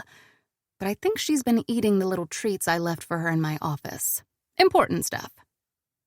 Did you know? Rocio greets me, sliding into the chair across from me. That blood is the perfect substitute for eggs. I blink. She takes it as an invitation to continue. 65 grams per egg. Exceedingly similar protein composition. Interesting. Not. You could have blood cake, blood ice cream, blood meringues, blood pappardelle, blood pound cake, blood omelet, or if you prefer, scrambled blood, blood tiramisu, blood quiche. I think I got the gist. Good, she smiles. I wanted to let you know, just in case blood is vegan. I open my mouth to point out several things, but settle on, thank you, Ro. Very thoughtful of you. Why is your hair wet? Please don't say blood. I went to the gym. I like to channel Ophelia in the lazy river, pretend I'm drowning in a Danish brook after a flimsy willow branch collapsed under my weight. What was she doing on a willow? She was mad for love. Rocio glares at me. And they say a woman's heart is fickle. Right. Sounds like a nice pool. It's like a Sir John Everett Millais painting, except that swim caps are mandatory and medieval dresses forbidden. Fascists. Maybe I should buy the membership after all. You don't need to. It's free for NASA employees. But Not for contractors, right? They didn't make me pay. She shrugs and pulls a GRE prep book out of her backpack. Can we start with quantitative reasoning? Though parallelograms make me want to drown myself in a Danish brook again. Half an hour later, the reason my intelligent, math-savvy, articulate RA has been scoring so poorly on the GRE becomes unmistakably clear. This test is too dumb for her. In related news, we're about to murder each other. The correct answer is B, I repeat, seriously considering ripping a page off the book and stuffing it into her mouth. You don't need to solve for other options. X is a factor of y squared. You're assuming that x is an integer. What if it's a rational number, a real number, or even worse, an irrational number? I guarantee you that x is not an irrational number, I hiss. How do you know? She growls. Common sense! Common sense is for people who are not smart enough to solve for pi. Are you implying that... Hey, girls! What? We bark in unison. Kaylee blinks at us from above a very pink drink. I didn't mean to interrupt. No. I smile reassuringly. Sorry, we got carried away. We're having some... issues. She's wearing a purple jumpsuit and heart-shaped sunglasses, and her hair is pulled over her shoulder into a fishtail braid that reaches her ribcage. Her purse is shaped like a watermelon, and her necklace is a pink flower with the letter K in its middle. I want to be her. Aw, she tilts her head. Can I help? There is something earnest about the way she asks, like she actually cares. I ignore Rocio's kicks under the table and ask Kaylee, would you like to join us in fighting the hegemony of the graduate record examination? I'm not sure what reaction I expected, but Kaylee huffing, eye-rolling, and pulling a chair up to our table was not it. It's an indignity. GRE, SATs, all these tests are institutionalized gatekeepers, and the extent to which graduate programs over-rely on them for student admission is obscene. We are 2 decades into the 21st century, but we're still using a test based on a conceptualization of intelligence that's about as outdated as the Triassic. Graduate school success depends on qualities that are not measured by the GRE. We all know it. Why aren't we moving toward a holistic approach to graduate admission? Also, the GRE costs hundreds of dollars. Who has the financial solubility for that? Or for the prep courses, the materials, the tutors?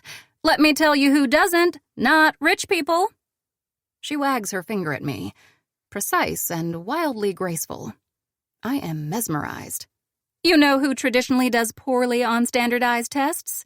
Women and marginalized individuals. It's a self-fulfilling prophecy. Groups that are constantly told by society that they're less smart walk into a testing situation anxious as hell and end up underperforming. It's called stereotype threat, and there's tons of literature on that. Just like there's tons of literature showing that the GRE does a terrible job at predicting who'll finish grad school. But the heads of graduate admission all over the country don't care and persist in using an instrument made to elevate rich white men. She shakes out her hair. Burn it down, I say. Burn what down? All of it, Kaylee says fiercely with her high-pitched voice. Then she sucks a delicate sip from her straw. I really want to be her. I glance at Rocio and do a double take. She's staring at Kaylee, breathing quickly, lips parted and cheeks flushed. Her right hand clutches the prep book like it's the edge of a ravine. You okay, Ro? I ask her. She nods without breaking her stare. Anyway, Kaylee continues with a shrug. Why are we talking about the GRE? Rocio is taking it, and I was helping her out with... I clear my throat. Mixed results. I believe we were about to shank each other over irrational numbers. Sounds about right, Rocio mumbles. Oh! Kaylee waves her hand airily. You shouldn't be talking about irrational numbers. The thing about the GRE is, the less you know, the better off you are. I give Rocio my best told-you-so look. She kicks me again. If you take a prep class, they teach you little tricks useful to pass the test, more so than actually knowing math. You've taken the GRE? Rocio asks. Yep. This manager thing is a temporary gig. I'm starting my PhD in education in the fall, at Johns Hopkins. Rocio frowns. You're going to Johns Hopkins? Yes! Kaylee nods happily. My parents paid for a prep course, and I have tons of notes. Plus, I remember most of it. Why don't I help you? Rocio turns to me with an aghast look that almost makes me laugh. Almost. Instead, I grab my smoothie and stand. It's so lovely of you to offer. Rocio tries to kick me again, but I slither away. I'm going to check out the gym at the Space Center. Rocio said that it might be free. It is. Levi had me change your status the other day. Whose status? Yours. And Rocio's. She winks. I switched you to team members in the system, so you can get some of the perks. Oh, thank you. That was very unexpected, out of character, something you must have made up on the spot, because why would he do that? Generous. Levi's awesome. Best boss I ever had. He harassed NASA into giving me health insurance. She smiles and turns to Rocio, who looks ready to drown herself in a Danish brook. Again. Where did you want to start? Rocio incinerates me with her eyes as I wave goodbye. Honestly, she's in excellent hands. Doesn't even deserve it. On the sidewalk, I take out my phone and quickly type up a tweet. What would Marie do if one of the major obstacles preventing access to higher education were the GRE? A test that is 1, expensive, 2, poorly predictive of overall graduate school success, and 3, biased against individuals who are lower income, BIPOC, and non-cis males. I slip my phone into my pocket, and my thoughts go back to the gym. Levi probably just wants me to be able to use it so he doesn't have to retrieve me from a different cemetery every week. Can't blame him, honestly. Yeah, that must be it. 11. Nucleus accumbens. Gambling. Levi, could you send me the newest? Blueprints are on the server. He mumbles around the miniature screwdriver he's holding between his teeth. He doesn't look up from the mound of wires and plates he's working on. It's past 9 on a Friday. Everyone else has left. We're alone in the engineering lab, like most nights this week, in what I've come to think of as our hostile, companionable silence. It's very similar to other types of silence, except that I know that Levi doesn't like me, and Levi knows that I know he doesn't like me, and that I don't like him in return. But he doesn't bring it up, and I don't really think about it, because we have no reason to. So yeah, our hostile, companionable silence is basically a regular, companionable silence. We sit facing each other at different workbenches. We dim the lights to see the shapes of the outside trees. We focus on our respective tasks. Every once in a while, we exchange comments, thoughts, doubts regarding Blink. We could do the same from our respective offices, but looking up from my laptop and verbally asking a question beats writing it out in an email. Typing out, "Hey Levi," and "Best B" is such a pain. Plus, Levi packs snacks. He brings them to work for himself, but he's lousy at gauging portions and always makes too much. So far, I've had homemade trail mix, guac and saltines, rice cakes, popcorn, pita chips and bean dip, and about 4 kinds of energy balls. Yes, he's a better cook than I'll ever be. No, I'm not too proud to accept his food. I'm not too proud to accept anyone's food. Plus, I've been in Houston for a month, and we're already close to a working version of the prototype. I deserve some celebratory face stuffing. The old blueprint is on the server, not the new one. He takes the screwdriver out of his mouth. It is. I put it there. That's not the correct file. He looks up. Could you check again, please? I roll my eyes and sigh heavily, but I comply. Because today he made dark chocolate and peanut butter energy balls, and they were life-shatteringly good. Done. Still not here. Are you sure? Yes. It has to be there. He gives me an impatient look, like I'm pulling him away from the crucial task of securing the country's nuclear codes. It's not. Do you want to bet something on it? What would you like to bet? Let's see. His face, when he finds that I'm right, is going to be better than sex. Better than sex with Tim, for sure. $1 million. I don't have $1 million. Do you? Of course I do. I'm a junior scientist. He chuckles. Something flutters inside me, and I ignore it. Let's bet Schrödinger. I'm not betting my cat. Because you know you're going to lose. No, because my cat is 17 and needs regular manual expression of his anal glands. But if you still want him... I make a face. No, I'm good. I drum my fingers on my biceps, wondering what else Levi has that I want. I could make him cook for me every day for a month, but he's sort of already doing that without realizing. Why change something that works? If I win, you get a tattoo. Of what? A goat. Alive. I add magnanimously. Can't. Why? Already have one. I laugh. Oh, I've got it. Your mug. The one that says, Yoda Best Engineer. Yeah. I want one, but it needs to say neuroscientist, of course.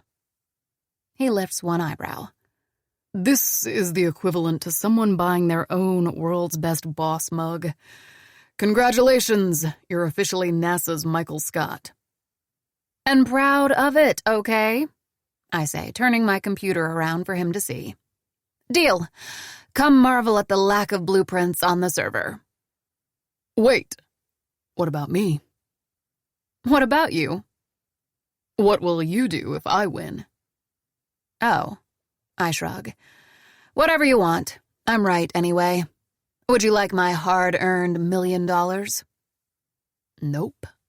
He shakes his head, pensive. Should I come over and express poor Schrödinger's anal glands for the duration of my stay in Houston?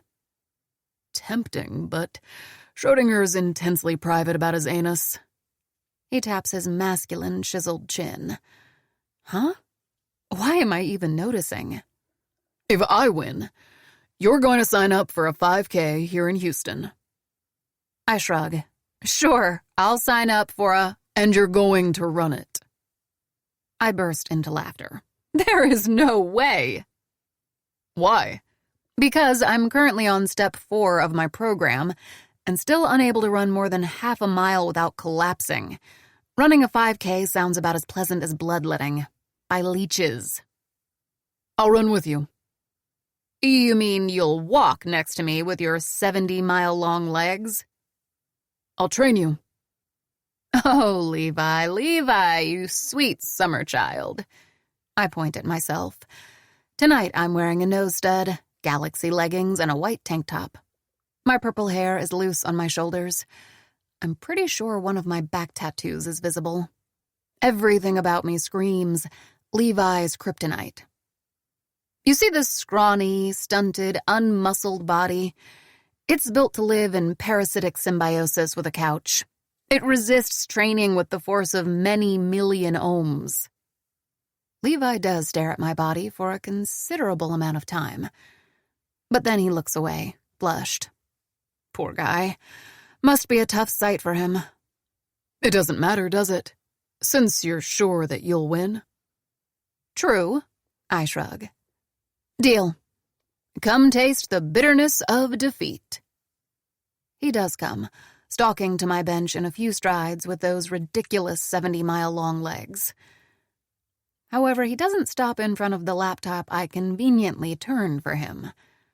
Instead, he circles around the bench, comes to stand behind me, and then slides the computer in our direction. For me to better witness his impending massacre, I assume.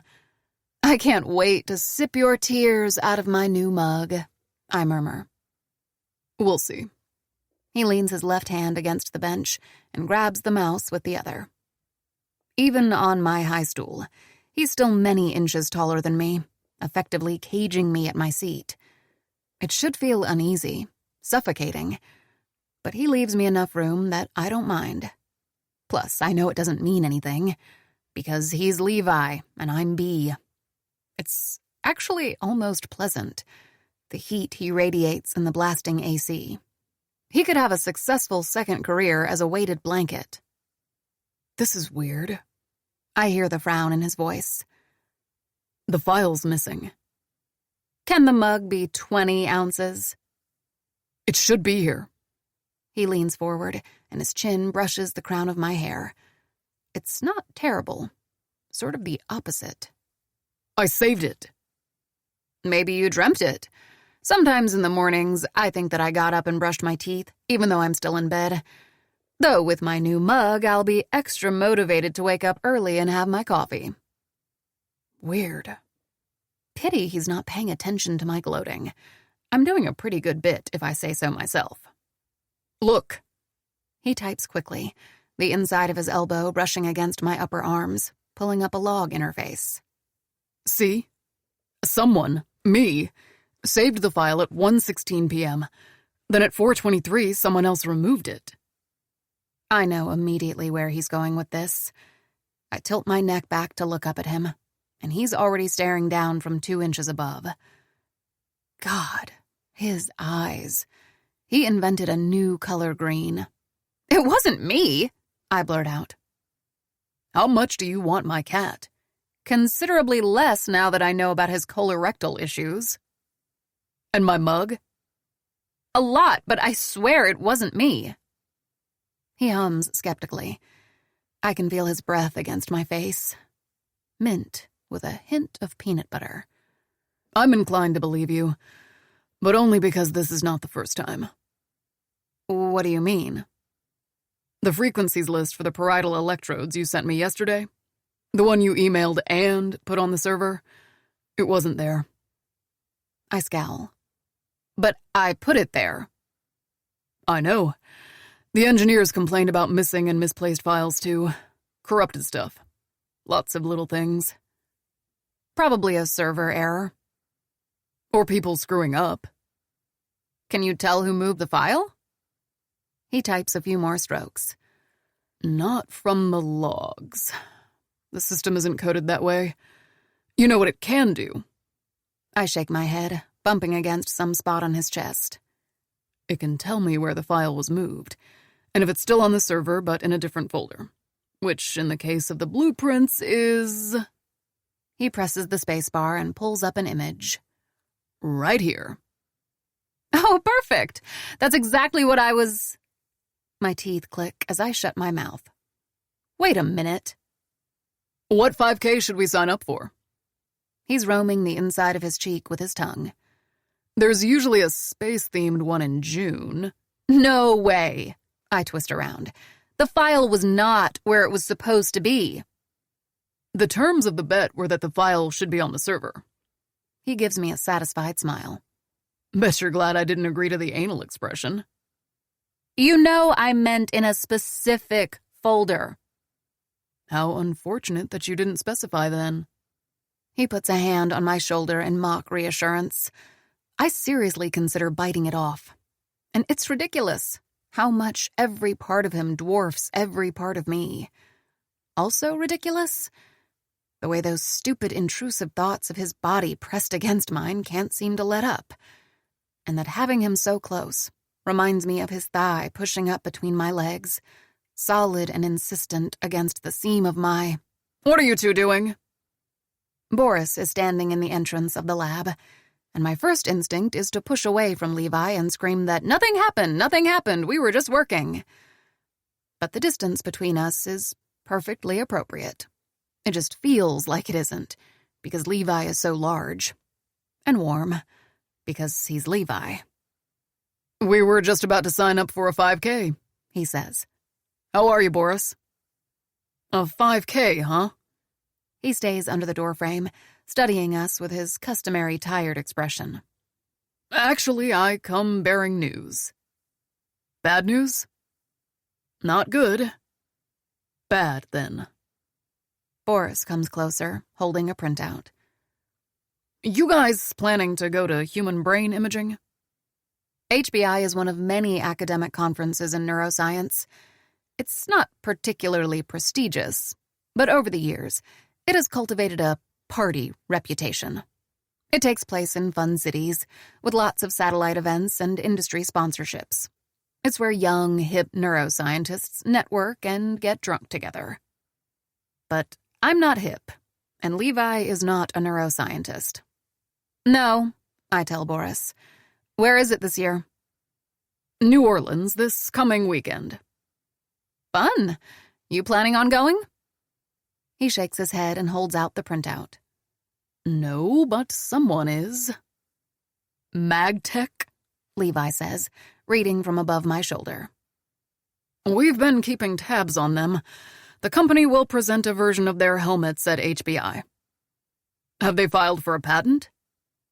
Not yet. Then going public seems like a less than intelligent move. I think they're trying to get visibility to pull in new investors, which is a great opportunity for us to find out where they're at. You're suggesting we send someone to New Orleans, have them attend HBI and report back on what MagTech's progress is compared to ours? No. Boris smiles for the first time since stepping inside the room. I'm ordering the two of you to do that. I just don't think that driving to New Orleans to play Inspector Gadget is the best use of our time. I tell Levi as he walks me home like he insisted on. Houston is dangerous at night. You never know who's lurking around. Either you let me walk you home or I follow 10 feet behind you. Your choice. He's pushing his bike, which he apparently rides to work most days. Overachiever. His helmet, strapped to his belt, bounces against his thigh every few steps. The soothing rhythm provides a solid backdrop to my bitching. We're at least Inspector Columbo. Gadget outranks Columbo, I point out. Don't get me wrong. I see the value of keeping tabs on the competition, but wouldn't it be better to send someone else? No one else is as familiar with Blink as we are, and you're the only person who knows the neuroscience. Fred did take that class in undergrad. Levi smiles. At least it's over the weekend. We won't miss work days. I lift one eyebrow. We've both worked every single weekend. Why are you taking this so well? He shrugs. I pick my battles with Boris carefully. Isn't this worth fighting for? We're talking about 2 days in close quarters with the person you most despise in history. Elon Musk is coming too? No, me. He sighs heavily, rubbing his forehead. We've been over this, B. Besides, the team keeps screwing up basic stuff like file backup, he adds wryly. I wouldn't trust them with espionage. He smiles when he says the last word, and my heart jumps. I'm inexplicably getting cute guy vibes from him. Maybe because when he's amused, he looks damn cute. I still think it's not human error, I say, trying not to think about things like cuteness. Either way, I'll call a meeting with the engineers and scare them into being more careful. Wait. I stop under my building. You can't do that if you're not sure that it's someone on the team. I'm sure. But you have no proof. He looks at me with a puzzled expression. You don't want to accuse them of something they might not have even done, do you? They did. I huff, frustrated. What if it's a weird fluke? It's not. But you... I press my lips together. Listen, we're co-leaders. We should make disciplinary decisions together, which means that you can't accuse anyone of anything until I'm on board too. And that's not going to happen until I see actual proof that someone on the team is doing this. He's looking down at me with a soft, amused expression, as if he finds my irritation particularly endearing. What a sadist. "Okay," I prompt him. He nods. Okay. He unlocks his helmet and ties it under his chin. I most definitely do not notice the flex of his biceps. And B. Yeah? He mounts the bike and starts riding away. I'll let you know which 5K I settle on. He's giving me his back, but I flip him off anyway. 12. Ventral striatum. Yearning. Schmack. That GRE tweet is becoming a bit of a thing, huh? It sure is. If by bit he means a lot, and if by thing he means shitstorm. I have no idea how it even happened. The day I sent the tweet, I went to bed after reading comments of people talking about their negative experiences with the test. When I woke up, there was a hashtag. Hashtag Fair Graduate Admissions. And dozens of associations of women and minorities in STEM had announced a GRE strike, encouraging students to turn in their grad school applications without the GRE. At Olivia Way Bio, if everyone does it, grad programs will have no choice but to evaluate us based on our experiences, CV, previous efforts, and skills. Basically what they should already be doing.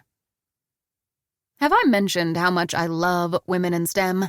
Because I love women in STEM.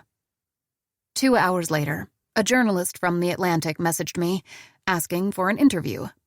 Then CNN. Then Chronicle of Higher Ed. Then Fox News, as if. I paired up with Schmack to reach an even wider audience, and together we issued a 1,000-word essay summarizing the lack of scientific evidence supporting the use of the GRE as an admission tool. I encouraged news outlets to interview the women who started the hashtag, except for Fox News, which I left on red. Several people came forward and talked to the media about the number of minimum wage hours necessary to afford the test, about their frustration when wealthier classmates with access to private tutoring performed better, about the crushing disappointment of being rejected by dream institutions despite perfect GPAs and research experience because their scores didn't meet some arbitrary cutoff by a few percentage points. They're still doing the rounds, with more people opening up. Hashtag Fair Graduate Admissions is a movement, and it has a real chance at getting rid of this stupid, unfair test. I've been all aflutter. You know who else has been aflutter? Rocio, who barged into the office declaring, "I won't be preparing for the GRE anymore, in solidarity with my brethren. Johns Hopkins will have to acknowledge how badass I am from my other application materials." I looked up from my laptop and nodded. I support that. You know why this is happening, right? She leaned conspiratorially over my desk. The other day, we talked about how shitty the GRE is, and now people are rallying against it because Marie started the conversation. It can't be a coincidence. Oh, I stammered. Well, it probably is just a coincidence. There are no coincidences, she said, beautiful dark eyes staring into mine. B, we both know who I owe this to. Oh, I'm sure. La Llorona. She took her phone out of her pocket and showed me pictures of beautiful creeks. Her eyes shone. I've been visiting nearby places where she was sighted, leaving little tokens of appreciation. Tokens?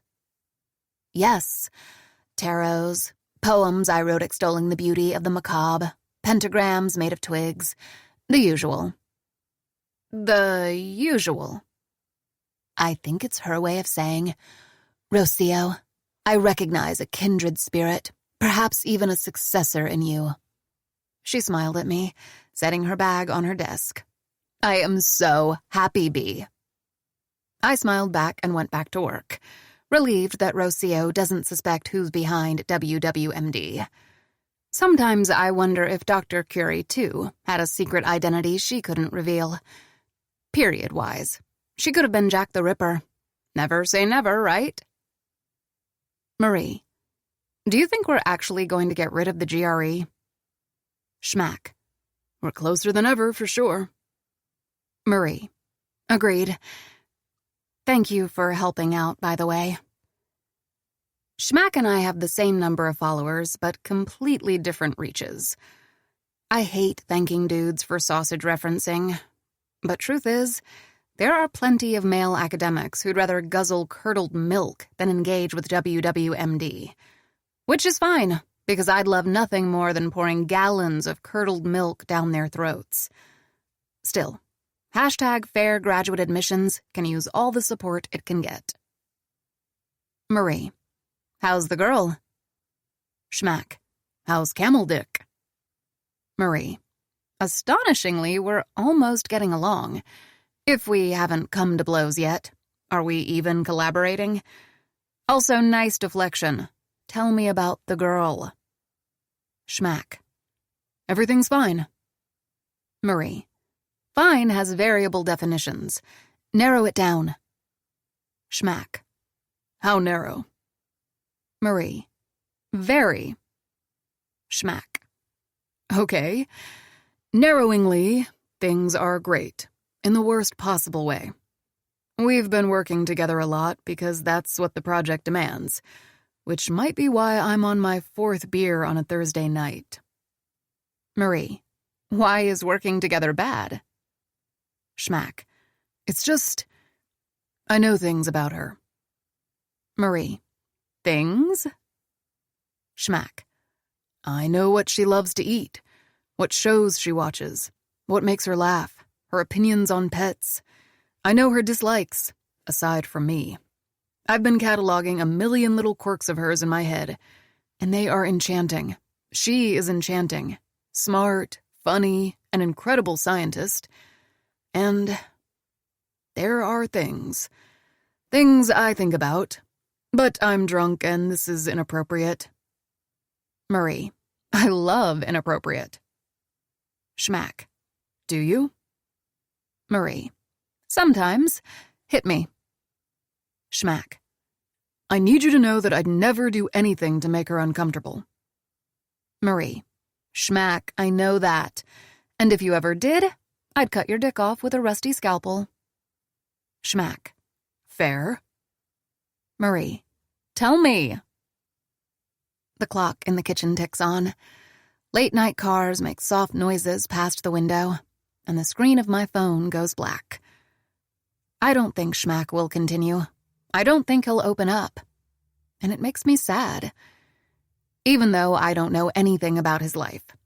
I get the impression that if he doesn't do it with me, he won't with anyone else. My eyes drift closed, accustomed to the dark, and that's when my screen lights up again. The air rushes out of my lungs. Schmack. I know what she smells like. This little freckle on her neck when she pulls up her hair. Her upper lip is a little plumper than the lower. The curve of her wrist when she holds a pen. It's wrong, really wrong, but I know the shape of her. I go to sleep thinking about it. And then I wake up, go to work, and she is there, and it's impossible. I tell her stuff I know she'll agree to, just to hear her hum back at me. It's like hot water down my fucking spine. She's married. She's brilliant. She trusts me, and all I think about is taking her to my office, stripping her, doing unspeakable things to her. And I want to tell her. I want to tell her that she's luminous. She's so bright in my mind, sometimes I can't focus. Sometimes I forget why I came into the room. I'm distracted. I want to push her against a wall, and I want her to push back. I want to go back in time and punch her stupid husband on the day I met him, and then travel back to the future and punch him again. I want to buy her flowers, food, books. I want to hold her hand, and I want to lock her in my bedroom. She's everything I ever wanted, and I want to inject her into my veins, and also to never see her again. There's nothing like her, and these feelings, they are fucking intolerable. They were half asleep while she was gone, but now she's here and my body thinks it's a fucking teenager, and I don't know what to do. I don't know what to do. There's nothing I can do, so I'll just... not. I can't breathe. I can't move. I can't even swallow the knot in my throat. I might actually cry. For him, for this girl who'll never know that someone holds these mountains of want inside. And maybe for me, because I've made the choice to never feel this. Never again. Never ever. And I realize now for the first time, what a terrible price I will pay. What a loss it will be. Marie. Oh, schmack. What else is there to say? He's in love with someone who doesn't love him back, who is married. This story has no happy ending. And I think he knows, because he only replies with, schmack. Yeah. Hey, B. I set aside my article and smile at Lamar. What's up? Not much. Just wanted to tell you that I've updated the log system on the server. Oh? Yeah, nothing is changing on your end, but now users removing, replacing, or modifying files are automatically tracked. If something's iffy, we'll know who's responsible. Great, I frown. Why did you do that? Because of the issues. The issues? Yeah, missing files and all that. Levi called an engineering meeting to tear us a new one and asked me to change the server code. He shrugs sheepishly. Sorry about the mess. He slips out of my office, leaving me to stare at my article. I am still staring 3 minutes later, when someone else knocks on the doorframe. What's with your return air vent? Levi's in the entrance, filling it like Lamar couldn't quite manage. It's missing the grill. I'll call maintenance. No! I swivel around. It's how Felicette gets inside at night, to eat the treats I leave for her. He lifts one eyebrow. You want an uncovered vent because your imaginary cat. She's not imaginary. I found a paw print next to my computer the other day. I texted it to you. And he replied, looks like a splotch of lean cuisine. I hate him. Right. About tomorrow. We should head out early since New Orleans is over 5 hours away. I don't mind picking up the rental and driving. You can sleep in the car, but I'd like to leave around 6. You called the meeting. He cocks his head. A wisp of black hair falls on his brow. Excuse me? You told the engineers about the missing files. Ah. He presses his lips together. I did. I stand without knowing why. Put my hands on my hips, still not knowing why. I asked you not to. B, it needed to be done. We agreed that we wouldn't until we had proof. He folds his arms on his chest, a stubborn line to his shoulders. We didn't agree. You told me you didn't want to call a full meeting about it, and I didn't. But I'm head of the engineering division, and I decided to tell my team about the issue. I snort. Your team is everyone but me and Rocio. Nice loophole. Why does it bother you so much? Because. You're going to have to be a little more articulate than that. Because you did it behind my back, I bristle. Just like a month ago, when you didn't tell me about NASA trying to get Blink canceled. It's not the same at all. It is in theory, and it's a matter of principle. I bite the inside of my cheek. If we're co-leaders, we need to agree before taking disciplinary measures. No disciplinary measure was taken. It was a 5-minute meeting in which I asked my team to stop messing around with important files. I run a tight ship, and my team knows it. No one made a big deal about this except for you. Then why didn't you tell me you were going to do it? His eyes harden, hot and dark and frustrated. He scans my face, silent, and I feel the tension rise in the room. This is about to escalate to a full-blown fight. He'll yell at me to mind my business. I'll throw my lean cuisine at him. We'll pummel each other. People will rush to separate us. We will cause a spectacle. But he just says, I'll pick you up at 6. His tone is steely, inflexible, cold. So different from the one he's used with me for the past 5 weeks. I wonder why that is. I wonder if he hates me. I wonder if I hate him. I wonder so much that I forget to answer him. But it doesn't matter, because he's already gone. 13. Superior caliculi. Will you look at that? 1 hour, 24 minutes, and 17 seconds. 18. 19. 20. That's how long I've been in this Nissan Altima that smells faintly like lemon and faux leather, and Levi's delicious masculine scent. And that's how long we've been silent. Thoroughly, wholeheartedly silent. It's going to be a craptastic weekend. We're going to play 007 while barely talking to each other. I see no flaw in this plan. Is this my fault? Perhaps.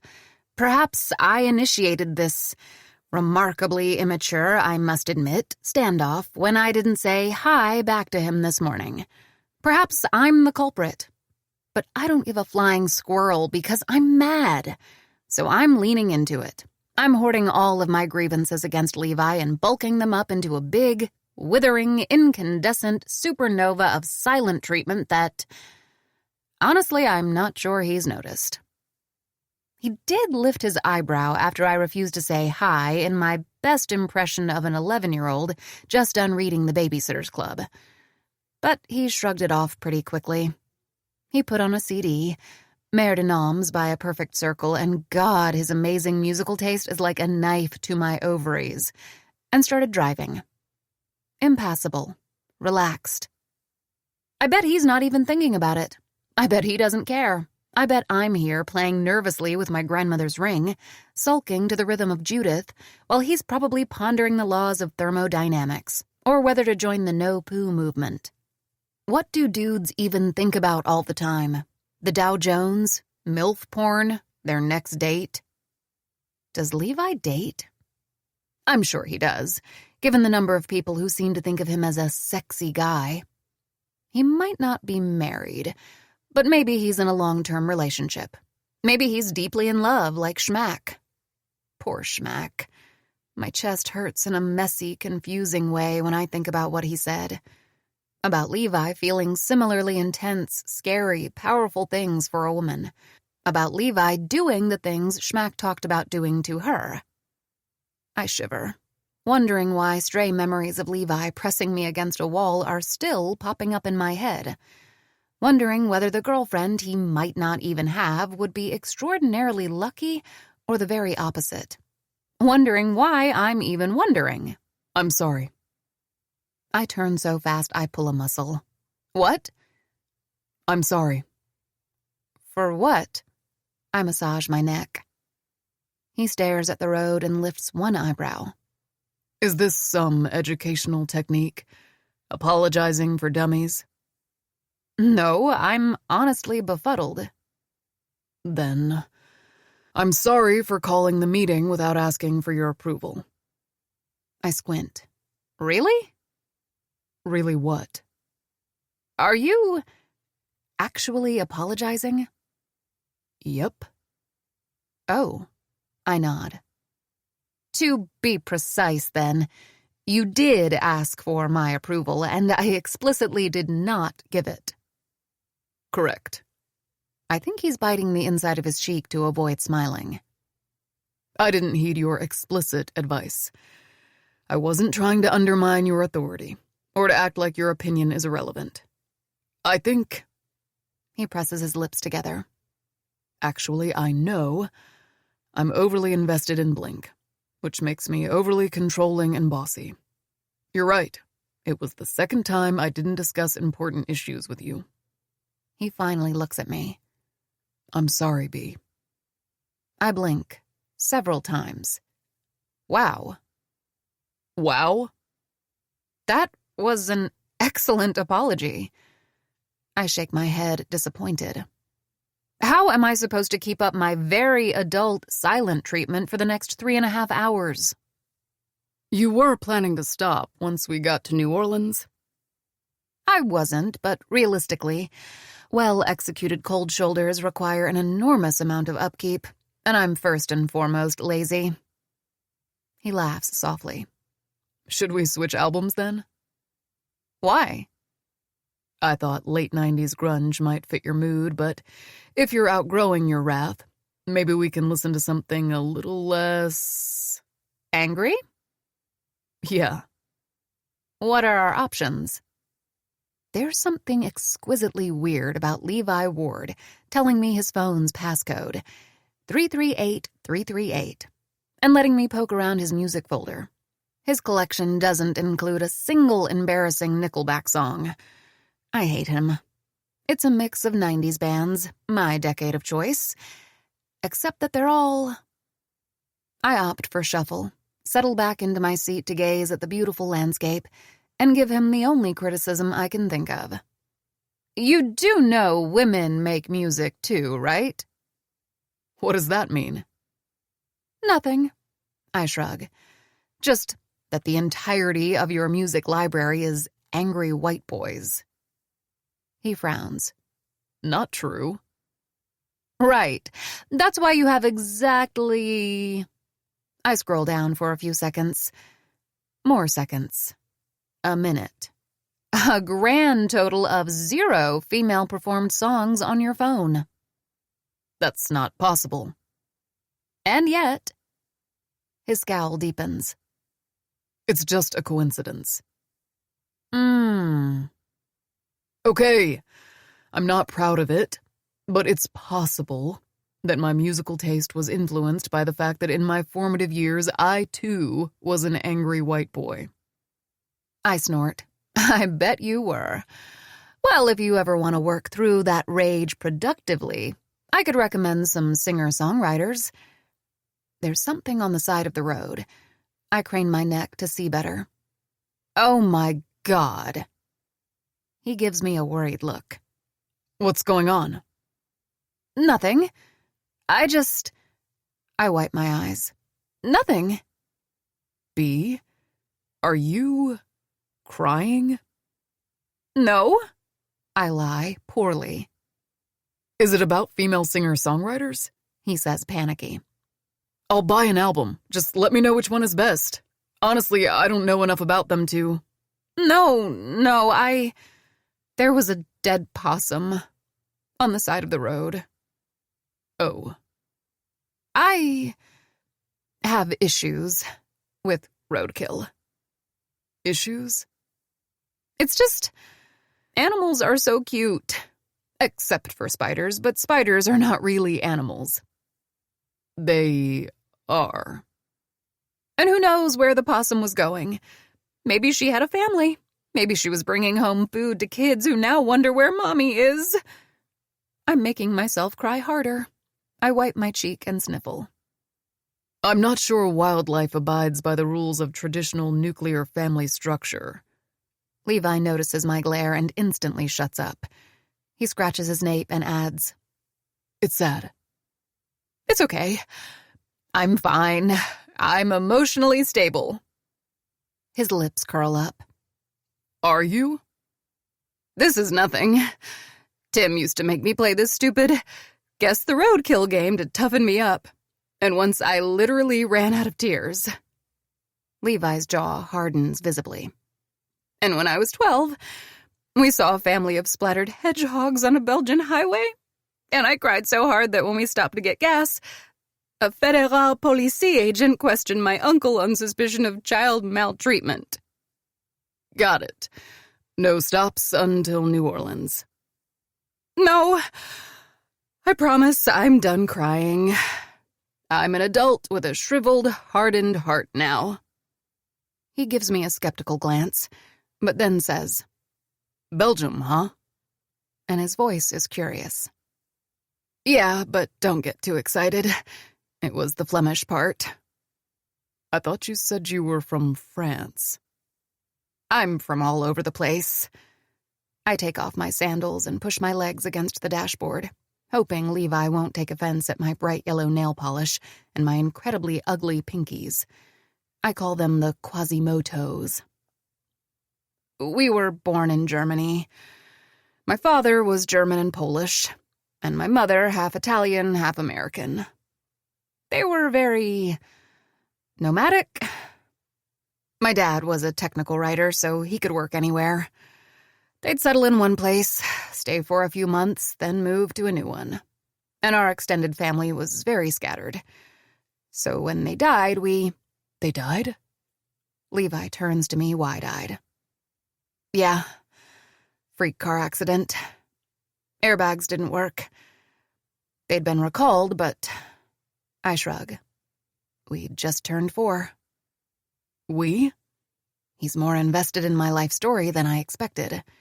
I thought he just wanted to fill the silence. Me and my twin sister. We don't really have memories of our parents. Anyway, after their death, we were sent from relative to relative. There was Italy, Germany again, Switzerland, the US, Poland, Spain, France, Belgium, the UK, Germany again, a brief stint in Japan, the US again, and so on. And you'd learn the language? More or less. We were enrolled in local schools, which, total pain, having to make new friends every few months. There were times I thought in so many languages I didn't even speak, I couldn't understand the inside of my own head. Not to mention we'd always be the kids with an accent, the kids who didn't really get the culture. So we never properly fit in, and shouldn't you be monitoring the road instead of staring at me? He blinks repeatedly, as if shaking off the shock, and then looks straight ahead. Sorry, he mumbles. Anyway, there were lots of countries, lots of relatives. Eventually, we landed in the U.S. with my maternal aunt for the last 2 years of high school. I shrug. I've been here ever since. And your sister? Rika's like my parents used to be, all wanderlustful. She left as soon as she legally could, and for the past decade, she's been going from place to place, doing odd jobs, living day by day. She likes to just be, you know? I laugh. I'm positive that if my parents were alive, they'd gang up with Rika against me for not loving to travel like they do. But I don't. Rika's all about seeing new places and making new memories. But to me, if you constantly go after new things, there's never enough of anything. I run a hand through my hair, playing with the purple tips. I don't know. Maybe I'm just lazy. It's not that, Levi says. I glance up. You want stability. Permanency. He nods, as if he just found the missing piece of a puzzle, and the resulting picture suddenly makes sense. To be somewhere long enough to build a sense of belonging. Hey, Freud, I say mildly. You done with the unsolicited therapy? He flushes. That will be $300. Seems like the going rate. Are you and your sister identical? Yes, though she insists that she's prettier. That dumbass. I roll my eyes fondly. Do you see her often? I shake my head. I haven't seen her in person in almost 2 years. And even then, it was 2 days, a layover in New York on her way to Alaska from... I have no clue. I've long lost track. But we talk on the phone a lot. I grin. For example, I bitched to her about you. Flattering, he smiles. Must be nice to be close with your siblings. You're not? Did you drive a rift between you and your brothers with your bad habit of doing stuff without clearing it with them first? He shakes his head, still smiling. There is no rift. Just... what's the opposite of a rift? A closing? Yeah, that. Whatever the state of his relationship with his brothers is, he doesn't seem happy about it, and I feel a pang of guilt. Sorry. I didn't mean to imply that your family hates you because you're a control freak. He smiles. You're just as much a control freak as I am, B. And I think it has more to do with the fact that I'm the only member of my extended family who's not in some military career. Really? Yup. I bend my legs and angle myself to face him. Is it an unspoken rule in your family? You must be in the armed forces or you shall be a failure? It's absolutely spoken. I'm the official disappointment. Only cousin who's a civilian, out of 7. The peer pressure is intense. Whoa. Last year at Thanksgiving, my uncle publicly asked me to change my name to stop bringing shame to the family. This was before he guzzled a case of Blue Moon. I scowl. You are a NASA engineer with nature publications. You kept track of my pubs? I eye roll. I don't. Sam just likes to blabber about how amazing you are. Maybe I should bring her to Thanksgiving next year. Hey. I poke his bicep with my index finger. It's hard and warm through the sleeve of his shirt. I know we're nemesis. Nemesis. But your family doesn't. And I usually spend Thanksgiving trying to see how many vegan marshmallows I can stuff into my mouth. So if next year you need someone to explain exactly how amazing you are at your job, or even just to bitch slap them, I'm available. I smile, and after a few seconds he smiles back, a little soft. There is something relaxing about this, about here, about the moment we're having. Maybe it's that Levi and I know exactly where we stand when it comes to each other. Or that for both of us, the most important thing in the world right now is Blink. Maybe there is a connection between us. A very odd, very complicated one. I lean back in my seat. That, I muse, is the one pro of being an orphan. What is? Having no parents to disappoint. He mulls it over. Can't argue with that logic. After that, we go back to our hostile, companionable silence. And after a little longer, I fall asleep. Tom York's voice, low and soothing in my ears. I have been at HBI for 3.5 minutes when I meet the first person I know, a former RA in Sam's lab, who's now a PhD student at, I glance at his badge, Stony Brook. We hug, catch up a bit, promise to get together for drinks over the weekend. We won't. By the time I turn around, Levi has met someone he knows. An elderly guy with a fanny pack and an eyeglass chain that scream engineer from the top of the Grand Canyon. The cycle lasts about 20 minutes. Jesus, I mutter once we're alone. It's not as though we're famous or anything like that, but the world of neuroimaging is very insular, incestuous, inescapable, and lots of other I adjectives. I had more social interactions in the past 20 minutes than in the last 10 months, he mumbles. I saw you smile at least 4 times. I pat his arm comfortingly. That can't have been easy. I might have to lie down. I'll get an ice pack for your cheeks. I look around the crowded hall, suddenly reminded of why I hate academic conferences. Why did we come today anyway? MagTech's presentation's not until tomorrow. Boris's order. A feeble attempt to look like we're not just here to snoop, I believe. I grin. Do you ever feel like we're super spies and he's our handler? He gives me a half-amused, half-withering look. No. Come on! Boris is totally the M to my James Bond. If you're James Bond, who am I? You're the Bond girl. I'm going to seduce you in exchange for blueprints and stab you while I sip on my martini. I wink at Levi, then realize that he's flushing. Did I go too far? I didn't mean to. There are a couple of engineering talks I want to go to, he says abruptly, pointing at the conference program and sounding remarkably normal. I must have imagined it. You? There's a panel at 4 that sounds interesting. Also, it's my sacred duty to go out for a drink. Big Easy and all that. Oh, did you want to? I cock my head. Want to... He clears his throat. Did you want company? Were you already planning to go with your friend or... My friend? That friend of yours. Who? I forgot her name. That girl who was in Sam's lab. Dark hair, did Effner's research, and... He squints. Nah, that's all I remember. Are you talking about Annie Johansson? He glances back at the program. Maybe? That sounds right.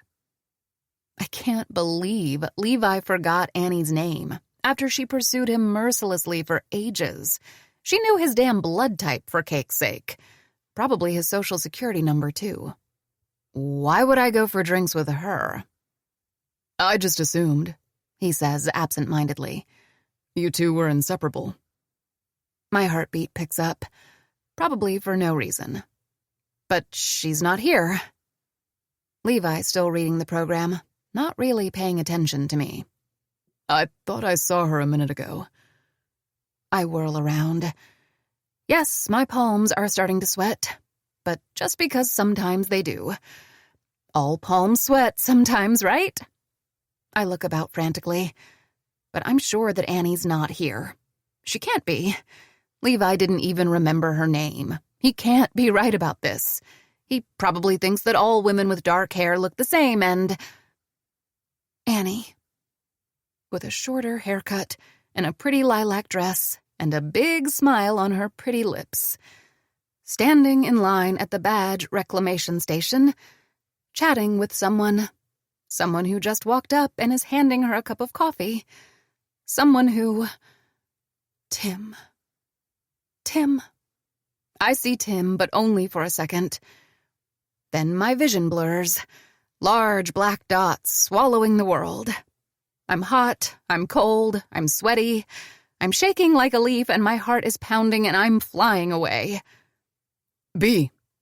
Levi's voice grounds me for a second. Warm and deep and worried and solid, and thank God he's here, or I'd be scattered all over, debris in the wind. B, are you okay? I'm not. I'm dying. I'm fainting. I'm having a panic attack. My heart and my head are exploding. B. Levi is holding me now. Holding me again, and I'm in his arms, and it feels like I'm safe. How is it possible that when he's around, only when he's around, I really feel safe? 14. Periaqueductal gray and the hippocampus. Painful memories. This is not my hotel room. First of all, it has a way better view. A busy, picturesque New Orleans street instead of that cluttered courtyard with stacked patio furniture. Second, it smells faintly like pine and soap. Third, and perhaps most important, it's not messy. And if I have one talent in the world, it's turning a hotel room into complete non-vandalic chaos within the first 3 minutes of my stay. Your girl has some serious splinter skills. I sit up in the bed, which I assume is also not mine. The first thing I see is green. A particular brand of green. Levi green. Yo, I tell him a little stupidly, and immediately slump back on the pillow. I feel drained, exhausted, nauseous, out of it. How did I get here anyway? Levi comes to sit next to me on the side of the bed. How are you? The rich rumble of his voice is a hint of sorts. The last time I heard it was very recently, and I couldn't breathe. I couldn't breathe because... Did I lose consciousness? He nods. Not immediately. You walked with me to the elevator. Then I carried you here. It comes back to me at once. Tim. Annie. Tim and Annie. They're here at the conference. Talking. To each other. I must be in Levi's bed, and the inside of my head is rotten and I'm losing it again, and... Deep breaths, he orders. In and out. Don't think about it, okay? Just breathe. Steady. His voice is just in charge enough, the perfect amount of commanding. When I'm like this, a hairbreadth from exploding, I need structure. External frontal lobes. I need someone to think for me until I've calmed down. I don't know what's more upsetting, that Levi is doing this for me or that I'm not even surprised about it. Thank you, I say when I'm more in control. I turn to my side, and my right cheek brushes against the pillow. Thank you. He scans my face, unconvinced. Are you feeling better? A little. Thank you for not freaking out. He shakes his head, holding my eyes, and I take more deep breaths. Seems like a good idea. Want to talk about it? Not really. He nods and does what he did weeks ago, after saving me from the almost pancaking. He puts his warm hand on my brow and pushes my hair back. It might be the best thing I've felt in months. Years. Is there anything I can do? No. He nods again and makes to stand. The dread in the pit of my stomach is back with a vengeance. Can you? I realize that I slid my finger through one of the belt loops in his jeans and immediately flush and let go. Still, all the embarrassment in the world isn't going to keep me from continuing. Can you stay? Please? I know you'd probably rather be nowhere else, he says without skipping a beat. There's nowhere else I'd rather be. We stay like that, in the hostile, companionable silence that's as much a part of our relationship as Blink, and peanut butter energy balls, and arguing about Felisette's existence. After a minute, or maybe 30, he asks, What happened, B? And if he sounded pushy or accusing or embarrassed, it would be so easy to shut him down. But there's only pure, naked concern in his eyes. And I don't just want to tell him. I need to. Annie and I had a falling out in our last year of grad school. We haven't talked since. He closes his eyes. I'm a fucking asshole. No. I close my fingers around his wrist. Levi, I fucking pointed her out to you. You couldn't have known. I sniffle. I mean, you are an asshole, but for other reasons. I smile. I must look ridiculous. My cheeks glistening with sweat and tears and smudged mascara. He doesn't seem to mind. At least, judging from the way he cups my face, his thumb warm on my skin. It's a lot of touching for two nemeses, but I'll allow it. I might even welcome it. Annie's at Vanderbilt, he says with the tone of someone who's talking to himself. With Schreiber. You do remember her then? Seeing you like this definitely jostled my memory. Other things, too. He doesn't move his hand, which is totally fine by me. Is that why you're not working with Schreiber? Why you're with that idiot Trevor Slate? Trevor is not an idiot, I correct him. He's a sexist, imbecile dickhead. But, yeah. We were supposed to do our postdocs together. We even timed our graduation so we'd move to Nashville at the same time. And then I shrug as best I can. Then that mess happened. And I couldn't go anymore. I couldn't be with her and Tim. He frowns. Tim? All three of us were supposed to work with Schreiber. But what does Tim have to do with this? This is the hard bit. The part I've only said out loud twice. Once to Rika, and later to my therapist. I tell myself to breathe. Deeply. In and out. It was over Tim. The falling out Annie and I had. Levi tenses. His hand moves lower to cup the back of my neck. Somehow it's exactly what I need. B. I think you know how Tim was. Because everyone knew how Tim was. I smile. The tears are flowing again, quietly unstoppable. Well, except for me.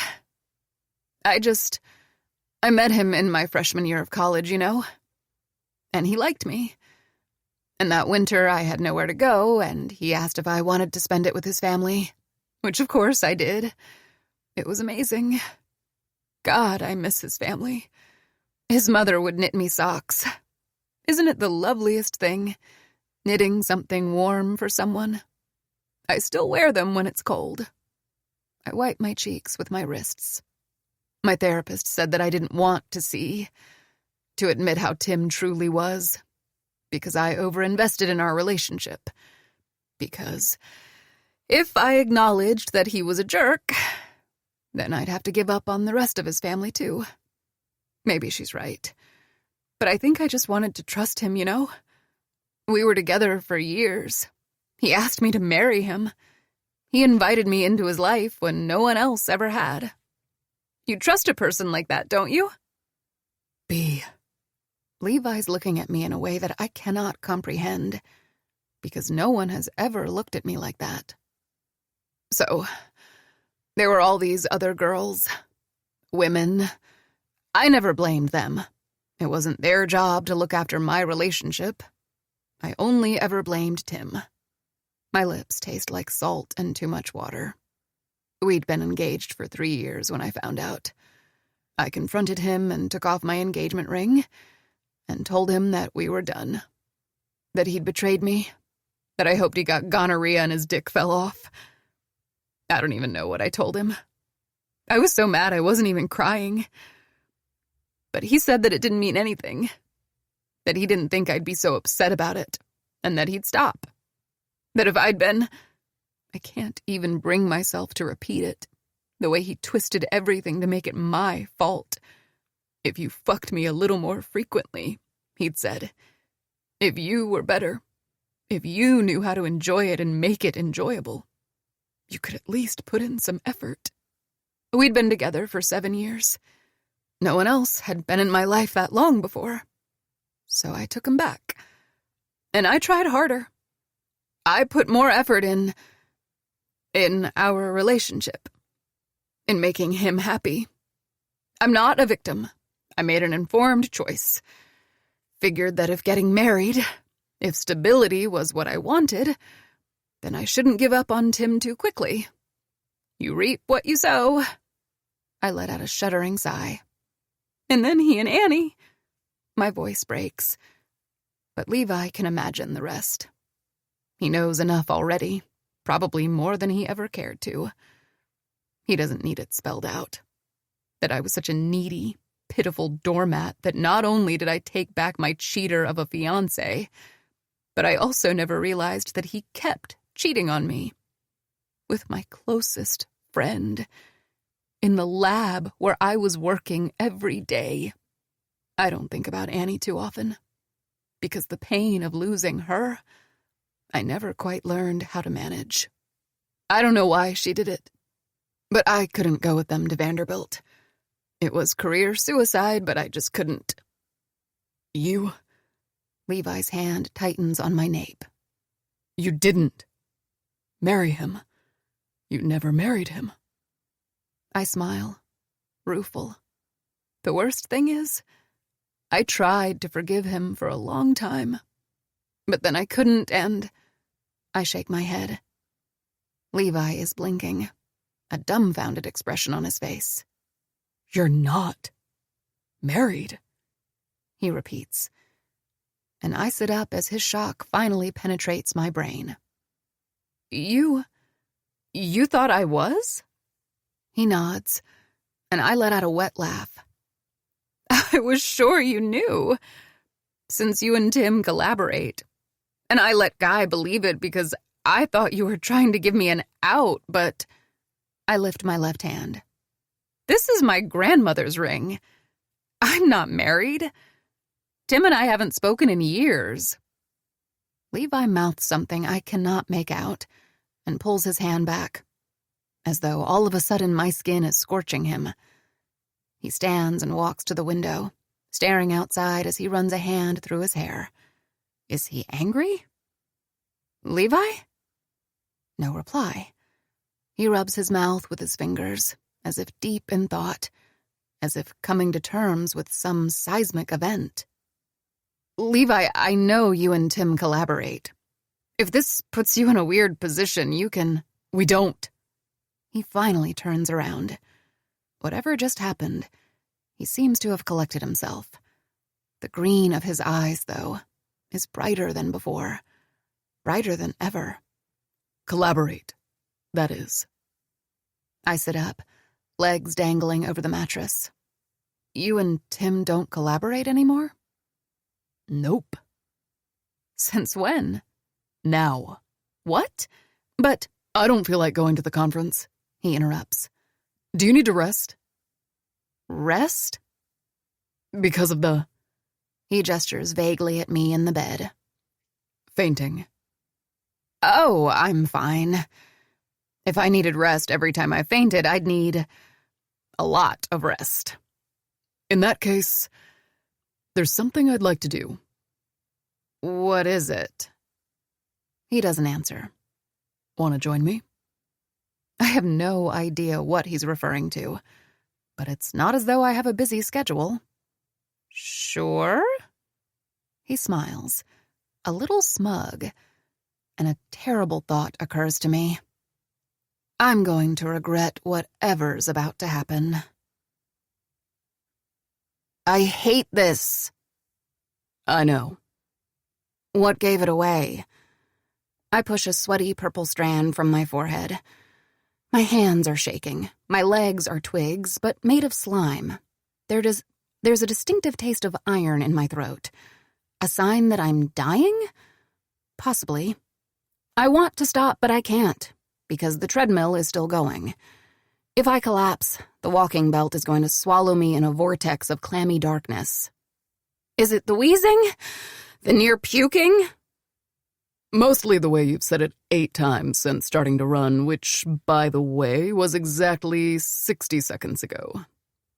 He leans forward from his own treadmill and hits the speed button, slowing it. You did great. Now walk a bit. He straightens and keeps on running at a pace I wouldn't achieve even hunted by a swarm of maggots. In 3 minutes, you're going to run 60 more seconds. He's not even short of breath. Does he have bionic lungs? Then you'll walk 3 more minutes, and then you'll cool down. Wait! I tuck my hair behind my ear. I need to invest in a headband. That's it? Yep.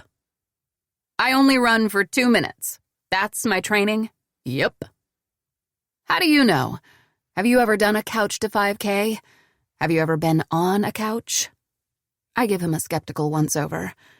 He looks upsettingly good in his mid-thigh shorts and pit t-shirt. A patch of sweat is spreading on his back, making the cotton stick to his skin. I can't believe there are people who manage to look hot while running. Screw them. I did some research. I laugh. You did research? Of course. He gives me an affronted look. I said I'd train you for the 5K, and I will. Or you could just release me from our bet. Nice try. I shake my head, laughing some more. I can't believe you did research. It's either incredibly nice or the most sadistic thing I've ever heard. I contemplate it. I'm leaning toward the latter. Hush, or I'll sign you up for the Meat Lovers 5K. I shut up and keep on walking. 3 hours later, we end up in a bar in the French Quarter. Together. As in me and Levi Ward. Getting drinks, sipping Sazerac at the same table, giggling because the waitress served mine with a heart-shaped straw. I'm not sure how it happened. I think some Googling was involved, and intense skimming of a website called Drinking Nola, and then a 5-minute walk in which I determined that one of Levi's steps equals exactly 2 of mine. But I'm blanking on how we came to the decision that venturing out together would be a good idea. Oh well, might as well focus on the Sazerac. So, I ask after a long sip, whiskey burning sweetly down my throat. Who's engaging with Schrodinger's anus this weekend? Levi smiles, swirling the amber liquid in his tumbler. After his shower, he didn't dry his hair, and some damp wisps are still sticking to his ears. Guy. Poor Guy. I lean forward. The corners of the world are starting to get fuzzy in a soft, pleasant way. Alcohol. Is it difficult? Who taught you? Does it require tools? Does Schrodinger like it? What does it smell like? No, the vet. Just gloves and some treats. If he does, he hides it well and awful. I take another sip, fully entertained. How did you end up with a cat who needs expression anyway? He didn't when I first got him, 17 years ago. He spent 15 years long conning me into loving him, and now here I am. He shrugs. Expressing once a week. I burst into more laughter than is probably warranted. Alcohol. You got him as a kitten? From the shelter? From under the garden shed. He was chomping on a sad-looking pigeon wing. I figured he needed me. How old were you? 15. You guys have been together most of your lives. He nods. My parents aren't exactly pet people, so it was either bringing him wherever I went or leaving him to fend for himself. He came to college with me, and grad school. He'd jump on my desk and stare at me all accusing and squinty-eyed when I slacked off. That little asshole. He's the real secret of your academic success. I wouldn't go that far. The source of your intelligence. Seems excessive. The only reason you have a job. He lifts one eyebrow, and I laugh some more. I'm hilarious. Alcohol. It's so nice of Guy to do this for you. To be clear, Guy's just feeding Schrodinger. I did the expressing before leaving. But yeah, he's great. I have an inappropriate question for you. Did you steal Guy's job? He nods pensively. Yes and no. He'd probably be Blink's lead if I hadn't transferred. But I have more team leading and neuro experience. He's awfully graceful about it. Yep. If it were me, I'd stab you with my nail filer. He smiles. I don't doubt it. I guess deep down Guy knows he's cooler. I take in Levi's confused expression. I mean, he's an astronaut. And? Well, here's the deal. If NASA were a high school, and its different divisions were cliques, the astronauts would be the football players. Is football still a thing in high school, despite the brain damage? Yes! Crazy, right? Anyway, the engineers would be more like the nerds. So I'm a nerd. I sit back and study him carefully. He's built like a linebacker. I actually played tight end, he points out. Shit. Did I say it out loud? Yes, you're a nerd. Fair. What about the neuroscientists? Neuroscientists are the artsy kids. Or maybe the exchange students. Intrinsically cool, but forever misunderstood. My point is, Guy's been to space. Therefore, he's part of a better clique. I see your reasoning, but counterpoint, Guy has never been to space. Never will. I frown. He said he worked with you on his first space mission. As ground crew.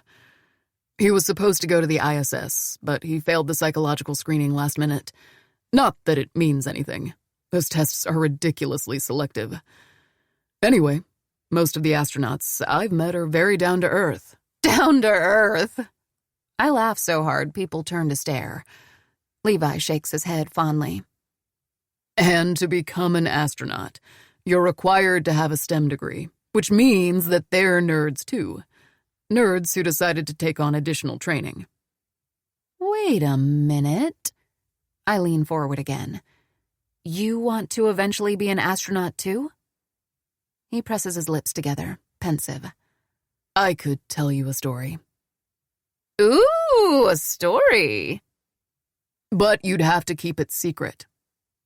Because it's embarrassing? A little. I pout. Then I can't do that. You're my arch enemy. I have to slander you. It's in the contract. No story, then. Oh, come on. I roll my eyes. Fine. I won't tell anyone. But FYI, it will probably kill me. He nods. I'm willing to risk it. You know how my family isn't happy with me. Still looking forward to kicking their collective ass at Thanksgiving. Appreciated. Once I started working for NASA, my mother took me aside and told me that I might be able to redeem myself in my father's eyes if I applied for the astronaut corps.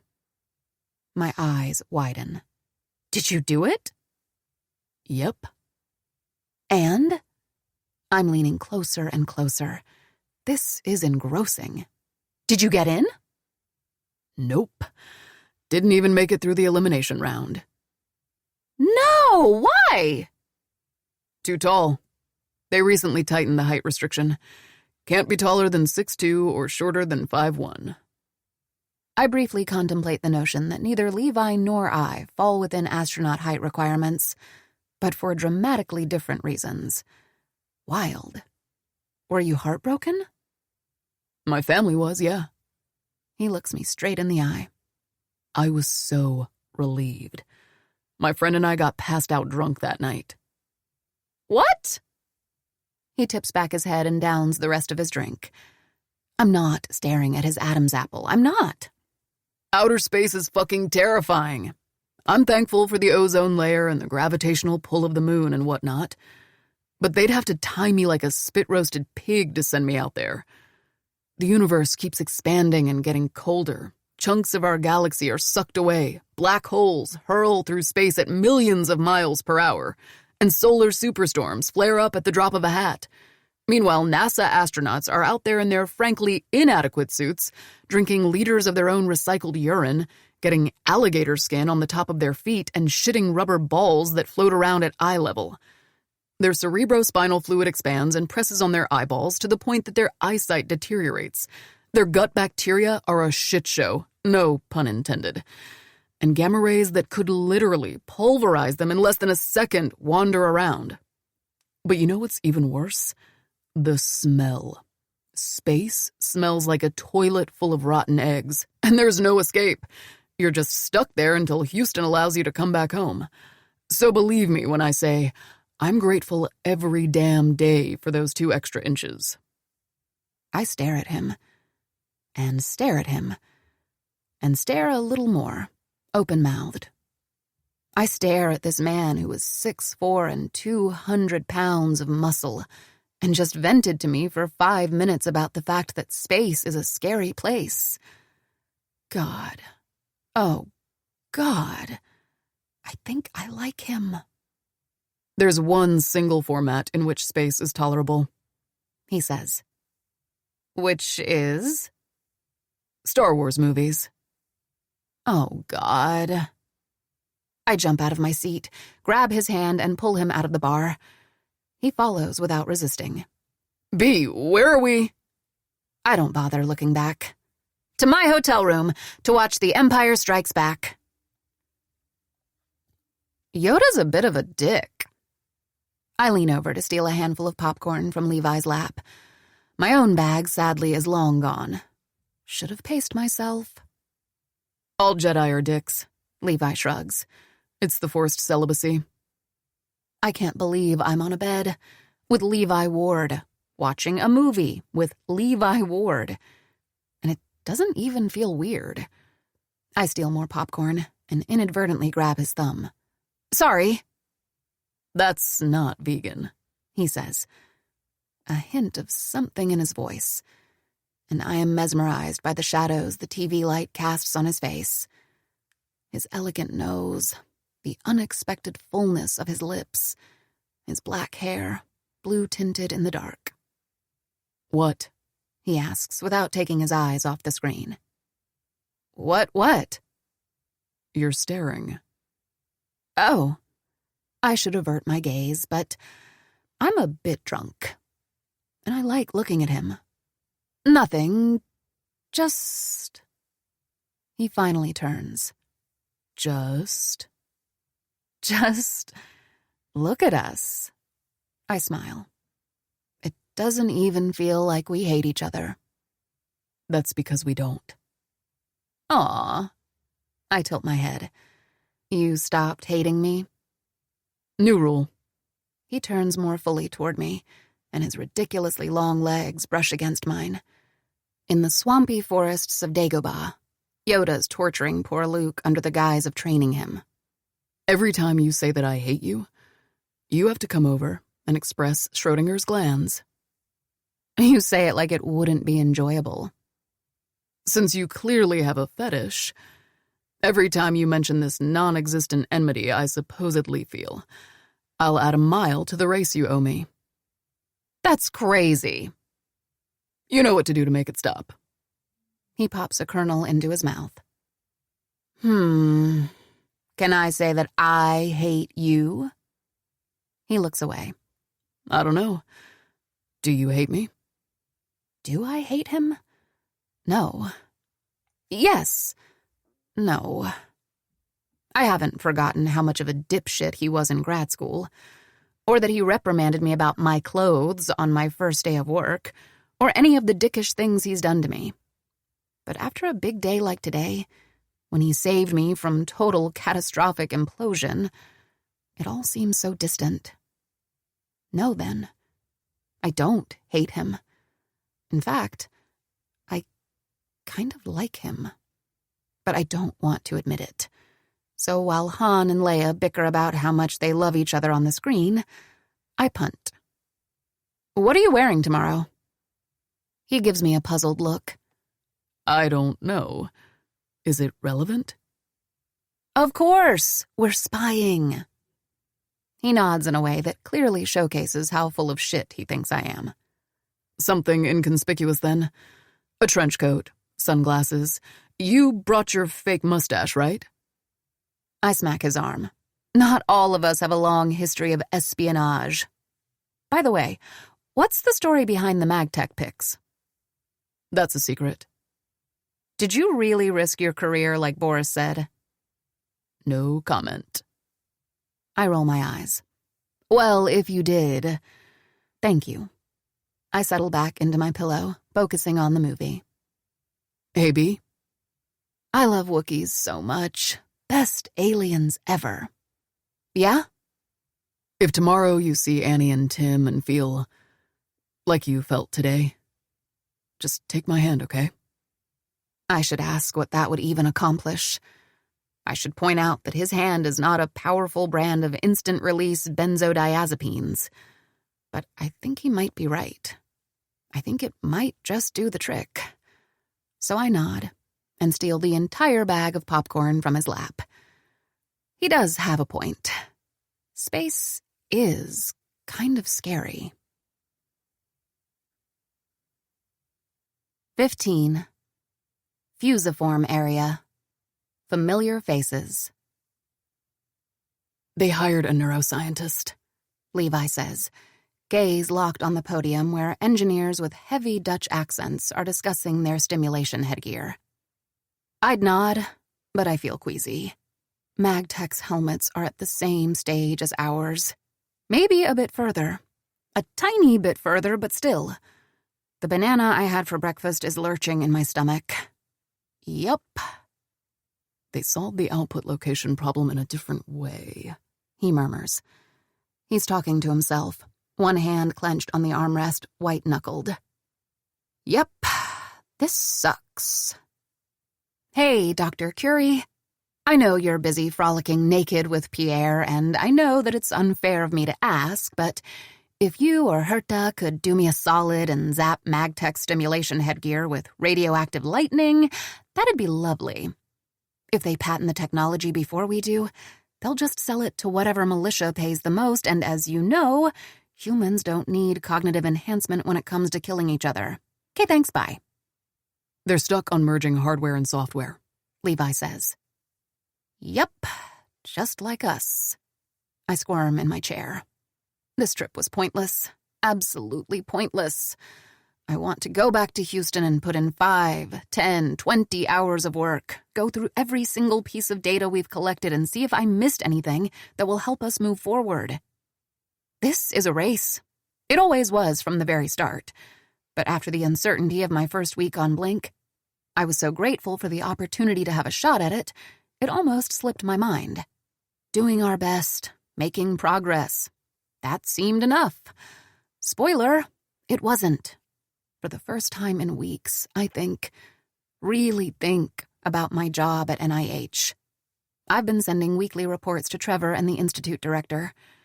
There hasn't been much of a reaction on their end except for, "Nice job and keep up the good work."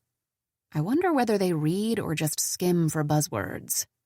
Neural networks, magnetic pulses. Neuroplasticity is always a hit, too. What would they say if I told them that MagTech might reach the finish line first? Would they blame me? Would my job be safe? And what would happen to the promotion I want? I'll either be fired or work for Trevor in perpetuity. Is this what my career ambitions have come to? An eternal quest for the lesser evil? Become a scientist, they said. It will be fun, they said. Let's go. Levi springs up from his chair the second the presentation ends. If we leave now, we can be home by mid-afternoon. I've never been more eager to get out of an air-conditioned room. You want to hole up in the lab and work until you pass out? Yep. He pops the pea. At least we're on the same page. You know what? I muse, weaving my way through the crowd. I might have an idea on how to tackle the gradient fields issue. As I live and breathe, Levi and B. We stop dead, but we don't turn around because we don't need to. Voices are like faces, after all. One never forgets them, not if they belong to people who are important. Your parents, siblings, best friends, partners, crushes, PhD advisors. I cannot believe you're here and I didn't know it. Levi's eyes lock with mine. Fuck, I read in the way his pupils dilate. I telepathically answer, indeed. His expression darkens. I love Sam. We both love Sam. I've never talked about her with Levi, but I know they had a special relationship, just like she and I did. She was an outstanding advisor. Intelligent, supportive, and she cared, really cared about us. After my falling out with Tim and Annie, I didn't have the heart to tell her what really happened. So I made up some lies about a friendly breakup and about needing to be in Baltimore with non-existent relatives. Sam was the one who helped me find my job with Trevor.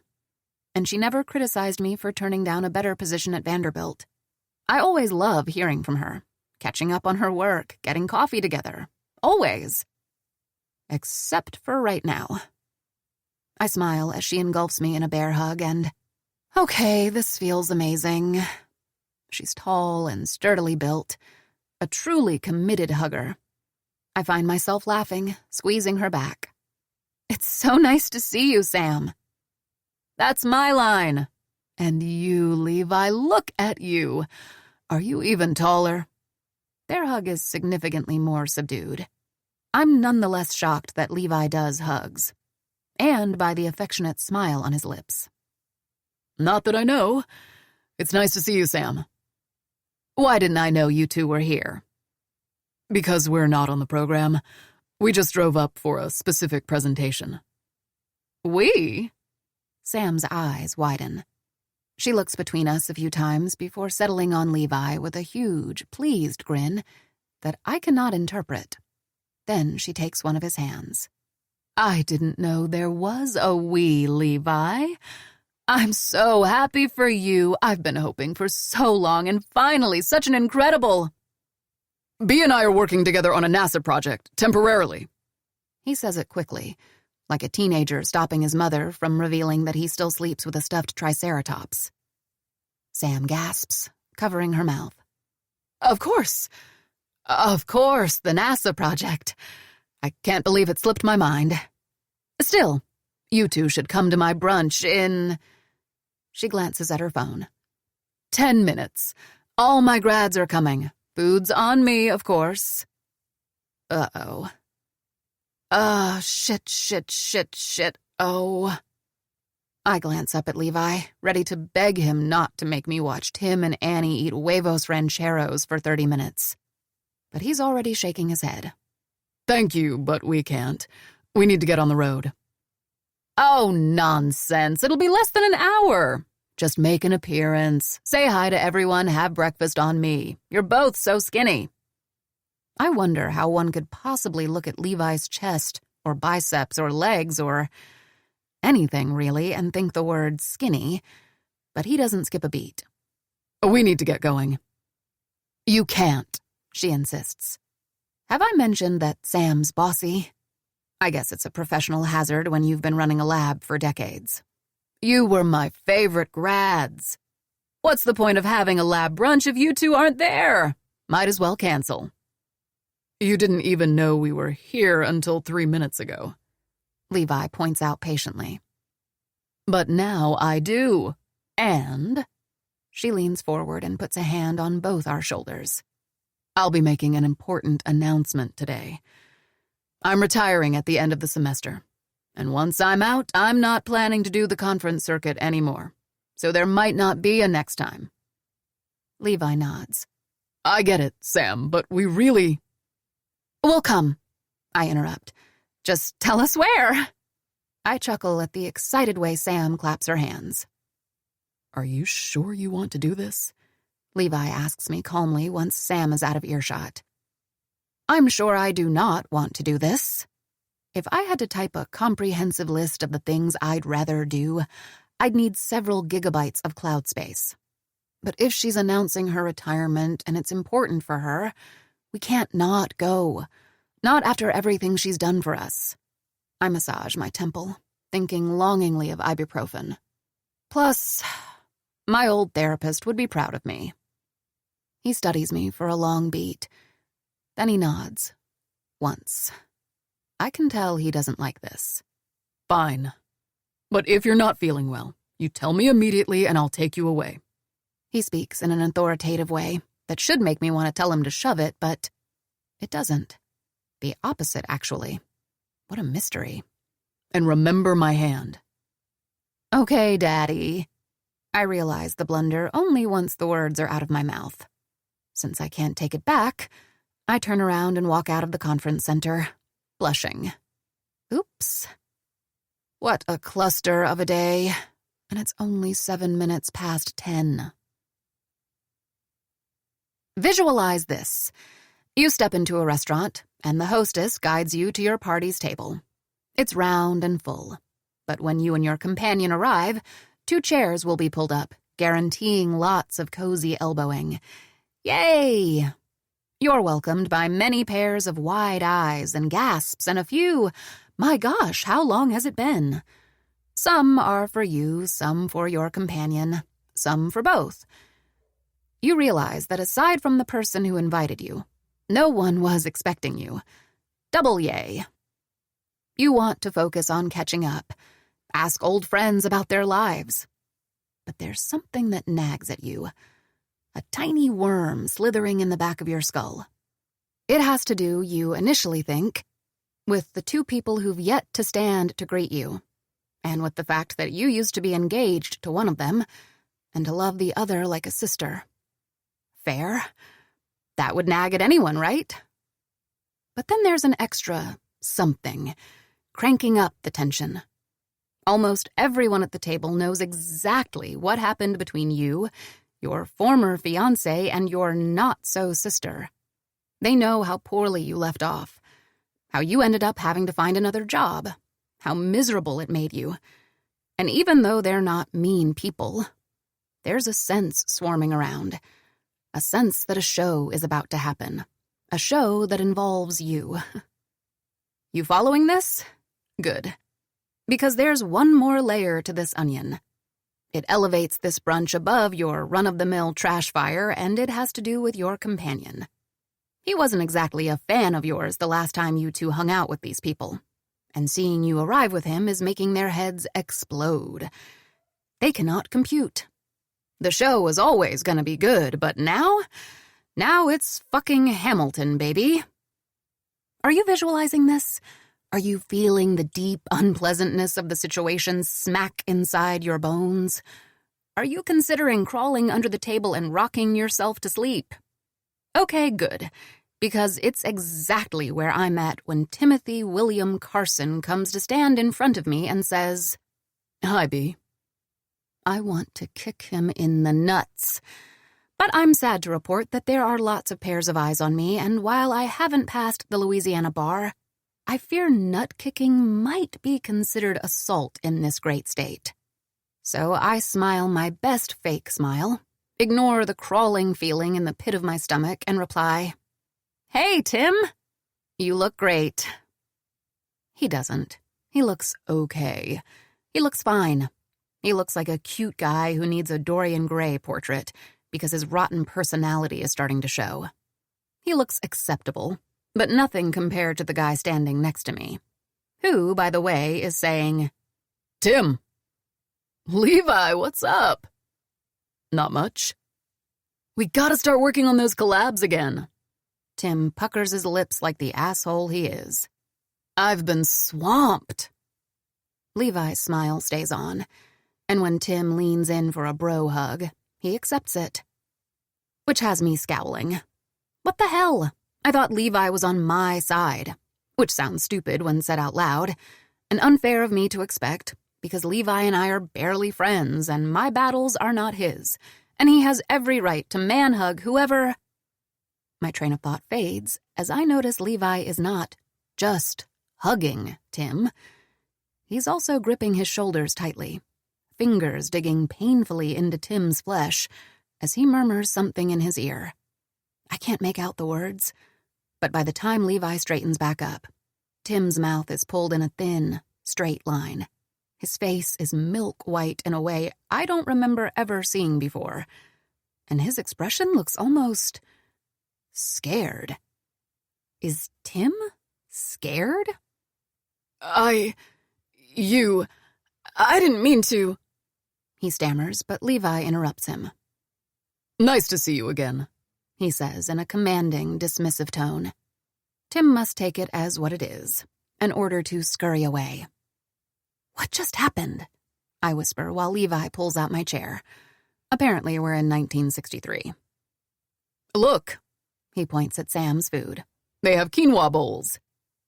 Why does Tim look terrified? He gives me an innocent look. "He does?" "Levi, what did you say to him?" Levi ignores me. "Sam, does that bowl have eggs in it?" The first 20 minutes aren't that bad. The problem with round tables is that you can't fully ignore anyone's existence. But Tim and Annie are distant enough that I can chat with others without it being too awkward. Aspects of this are genuinely nice. Having Sam around, hearing that old acquaintances got married, had kids, found academic jobs, bought houses.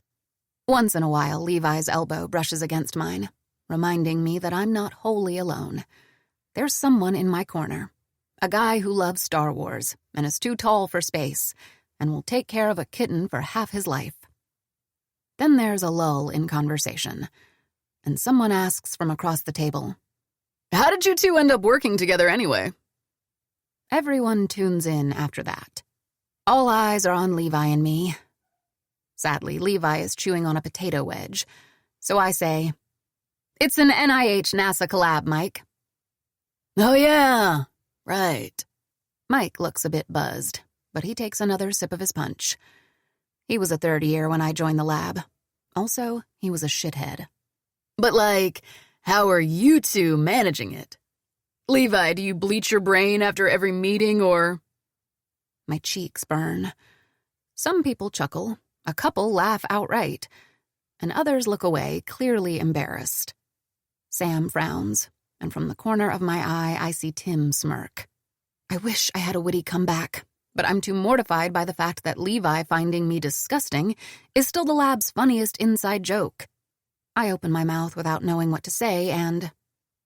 "We're doing great," Levi tells Mike, his tone a mix of big dick calm and I could kill a man with a beach ball. He leisurely puts his arm on the back of my chair and plucks a grape from my plate. A deafening silence falls at the table. Everyone is looking at us. Everyone. What about you, Mike? Levi asks without bothering to look up from my food.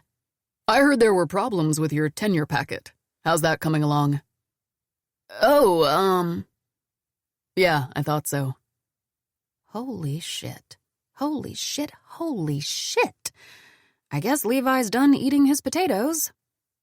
Out of curiosity, he whispers in my ear once the conversation has moved along, and Mike is looking down at his own plate, chastised. Did everyone think that I hated you back in grad school? It wasn't just your delusion. It was a widely known truth.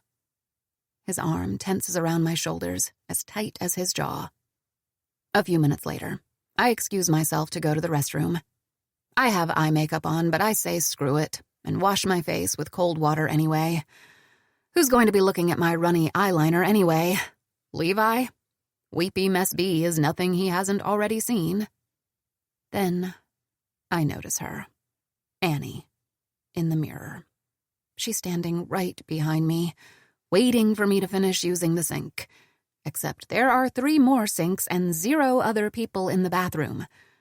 So maybe it's just me she's waiting for.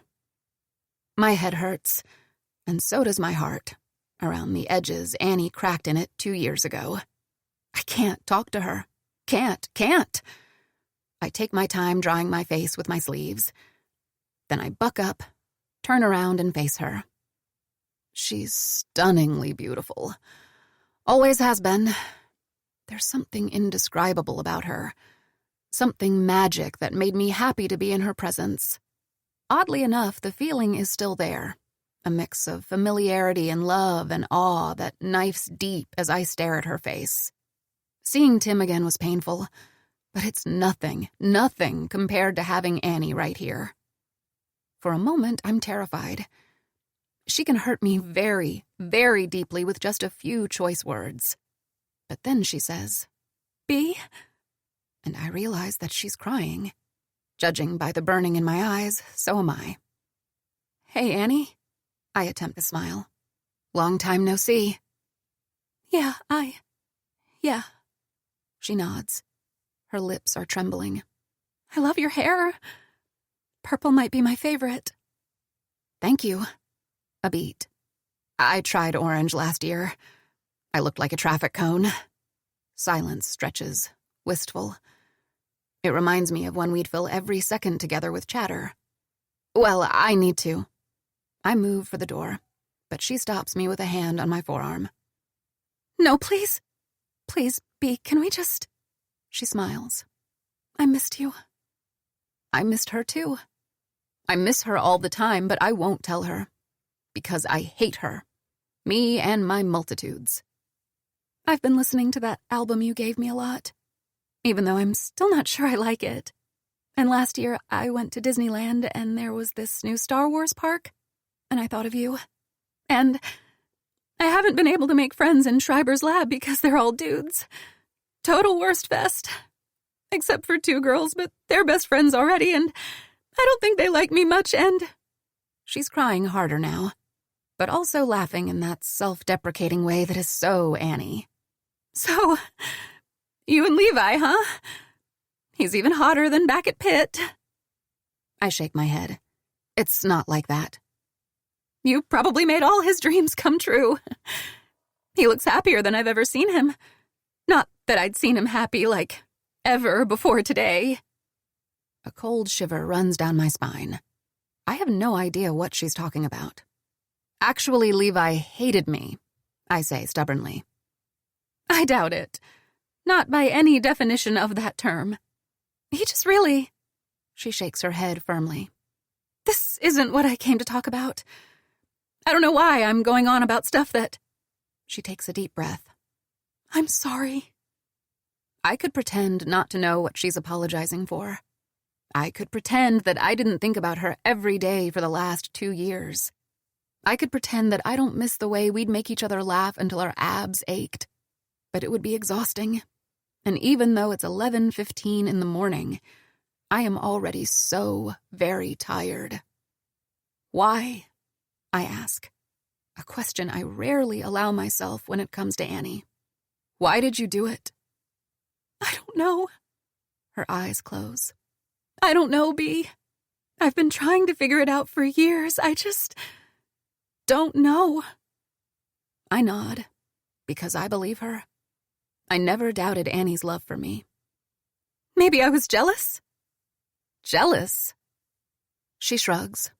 You were beautiful. The best in the lab. With the glamorous globe trotting past. You were always good at everything. Always so happy and cool and fun. You made it seem effortless. I was never any of those things, not by a long shot. But I think of Levi. Impenetrable, cold, arrogant Levi, who turned out not to be impenetrable, cold, arrogant at all. Being so dramatically misunderstood doesn't seem that unlikely. And you and Tim. You and I were always together, but in the end, you'd go home to Tim, and I'd be alone, and there was this thing that I was never part of. Were you trying to punish me? No, I was just trying to feel more like you. She rolls her eyes. And because I'm a dumbass, I picked the worst part of you to do that. Fucking Tim. She lets out a bubbly, moist laugh. It lasted a week between us, and I never liked him, you know? I despised him. You were so much better than him, and everyone knew it. I knew it. He knew it too. The moment I did it, while I was doing it, I thought of you the whole time. And not just because he was a lousy lay. I kept wondering if doing such an unspeakably bad thing would elevate me somehow. Make me more like you. God, I was messed up. I still am. She wipes her tears with 2 fingers. There's already more flowing down. I wanted to apologize, but you blocked my number, and I told myself I'd give you space and see you at Vanderbilt. Then the summer passed, and you weren't there. She shakes her head. I'm so sorry. I'm so sorry, and I think about it every day, and I'm sorry, too. She gives me an incredulous look. You have nothing to be sorry about. I may not have fucked your fiancé, but I'm sorry I wasn't there for you when you felt like you weren't good enough. You were my best friend, but I always thought you were invincible. We are quiet until she says, This is in no way meant as self-congratulatory, but I'm glad you didn't marry Tim. I'm glad you're with Levi. He's the kind of person you deserve. I don't see the point in contradicting her. Not when I agree with everything she said, including things that aren't quite true. So I nod and make to leave. Bea? She calls. I turn. Would you mind it if I texted you once in a while? I should probably be thinking big thoughts about forgiveness and punishment and self-preservation. I should throw the question back at her and ask if she'd let me text her if our situations were reversed. I should reflect on this when my brain is not a mushy mess. But I forget all the shoulds and tell her the first thing to cross my heart. We could try. She nods, relieved. Levi is outside the bathroom, a hulking mountain leaning against the wall. I don't have to ask to know that he saw Annie come after me and decided to follow in case I needed him. I don't have to lie or reassure him that I'm fine, even as I wipe my cheeks. I don't have to explain anything. I can just nod when he asks if I'm ready to go, and take his hand when he offers it. 16. Subthalamic nucleus. Interruptions.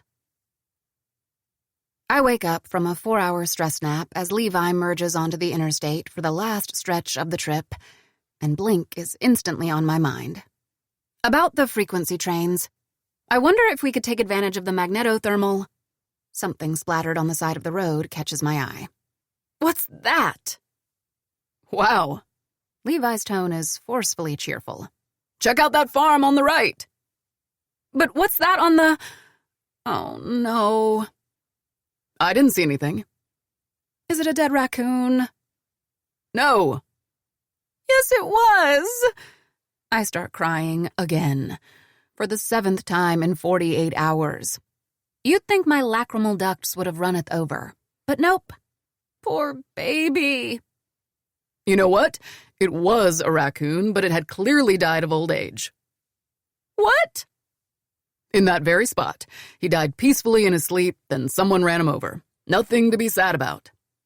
I glare at him. At least I'm not crying anymore. What were you saying about leveraging magnetothermal properties? You're full of shit. I lift my legs, kick his forearm, and then lay my foot on the glove compartment. His eyes follow my every movement, linger briefly on my bare knees. But thank you for babysitting my feelings this weekend, for not letting me free fall into a pit of despair. I promise I'm going to revert to adult status, starting now. Finally, he deadpans. I laugh. For real? What did you tell Tim? I said hi. Asked how he was. Come on. You were speaking into his ear. Just whispering sweet nothings. I snort. Wouldn't be surprising. You might be the only person in the lab he didn't cheat on me with. His long fingers grip the steering wheel, and I instantly regret my words. Hey, I was joking. I actually don't care much anymore. Would I mind seeing Tim bent in two with a severe hemorrhoid attack? Nope. But neither would I go out of my way to stab him. Which I didn't know before this weekend, and that's freeing. Liberating, this almost indifference. It makes me much happier than the resentment I harbored for years. And the conversation with Annie, I haven't processed it yet. But maybe this weekend was less of a waste than I thought. Except that I'm low-key panicking about my job again. Whatever you told Tim. Thank you. It was nice to see him almost shit his pants. He shakes his head. You shouldn't thank me. It was selfish. What did he do to you? Did he sneak bacon into your sandwich? Because that's totally his signature move. No. He presses his lips together, staring at the road. He lied to me. Oh, yeah. I nod knowingly. His other signature move. The local NPR fills the silence. Something about Rachmaninoff.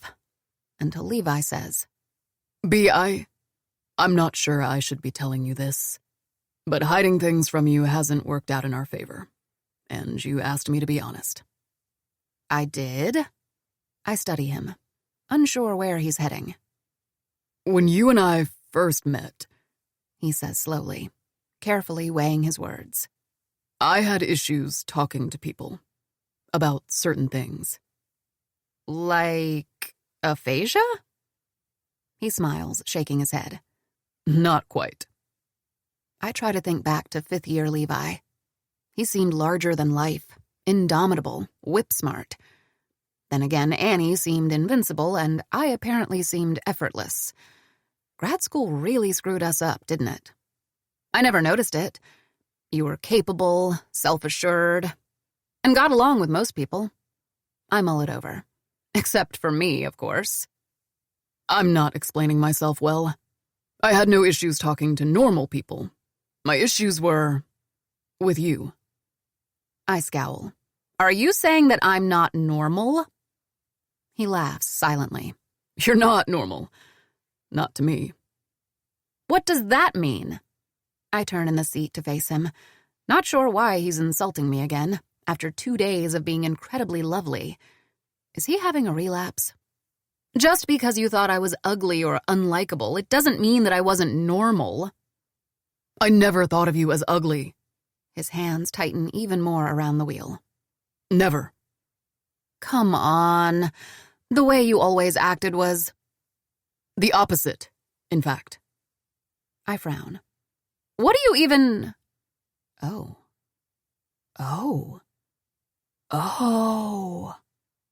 Does he mean that... No. Impossible. He wouldn't. Would he? Even if we... He can't possibly be implying that. Can he? My mind goes blank for a split second. Complete, utter whiteout void. I'm suddenly frozen numb, so I lean forward to turn off the AC. I have no clue how to answer him, how to stop my heart from beating out of my throat. Do you mean that you... He nods. You didn't even let me finish the sentence. Whatever you're imagining, from the tamest to the most inappropriate thoughts, that's probably where my mind was at. He swallows visibly. I watch his throat move. You were always in my head, and I could never get you out. I turn to the window, scarlet. There's no universe in which I'm parsing his words correctly. This is a misunderstanding. I'm having some neurological event. And all I want to ask is, what about now? Am I still in your head? You always stared at me like I was some obscene monstrosity. I tried not to stare, but it wasn't easy. No, you... The dress. You hated me in that dress. My blue dress, the one with... I know what dress be. You know because you hated it, I say in a panic. I didn't hate it. His words are quiet. It just took me by surprise. My Target dress took you by surprise? No, B, my reaction to you wearing it did. I shake my head. This cannot be true. You wouldn't even sit next to me. It was hard to think when you were close. His voice is husky. No. You refused to collaborate with me. You told Tim he should marry someone better. You avoided me like the bubonic plague. Tim warned me off. I turn to him. What? He asked me to back off and leave you alone. I cover my mouth and imagine Tim, very average-sized Tim, confronting Levi, a not-so-gentle bison. How did he... He told me you knew that I was interested, that I was making you uncomfortable, that you found me unpleasant. Levi's throat works. He asked me to avoid you as much as I could, and I did. In a way, it was easier. Easier? He shrugs with a self-deprecating smile. Just wanting and not having, it can get unbearable. Quickly, so. He wets his lips. I didn't know what to say anyway. You have to understand. People don't talk about the things they feel where I come from. I got really tongue-tied around you, leading you and everyone else to believe that I despised you, apparently. I had no idea. I owe you an apology for that. I can't believe what he's saying. I can't believe what I'm hearing. I can't believe Tim knew and successfully manipulated Levi into staying away while he screwed his way through Pitt's student body. Why are you telling this to me? Why now? He looks at me, serious and earnest like only Levi Ward could ever be, and something surges into me. Something painful and delightful and confusing. Something breathtaking and spellbinding, rich and frightening. Not a fully formed feeling, but an early draft of it. It's on the back of my throat and on the tip of my tongue. I want to get a grasp of its taste before it's gone. I am reaching out, almost there, when Levi says, B.I. My phone rings. I groan in frustration and relief and scramble to pick up. Hello? B, this is Boris Covington. Huh? Are you and Levi back? I glance at Google Maps. We're about 10 minutes out. Could you both come to the Discovery Building as soon as you get in? Sure. I frown, switching to speakerphone. Does this have to do with Blink? No, well, yes, but only indirectly. Boris sounds tired and almost embarrassed. Levi and I exchange a long glance. What's this about? Boris sighs. It's about Ms. Jackson and Ms. Cortorial. Please, come in as soon as you can. Levi presses on the gas pedal. I look around Boris's office and blink at least 4 times before asking, "What do you mean sexual intercourse is forbidden in work areas?" Boris's skin's even redder than usual, and he retreats farther into his desk.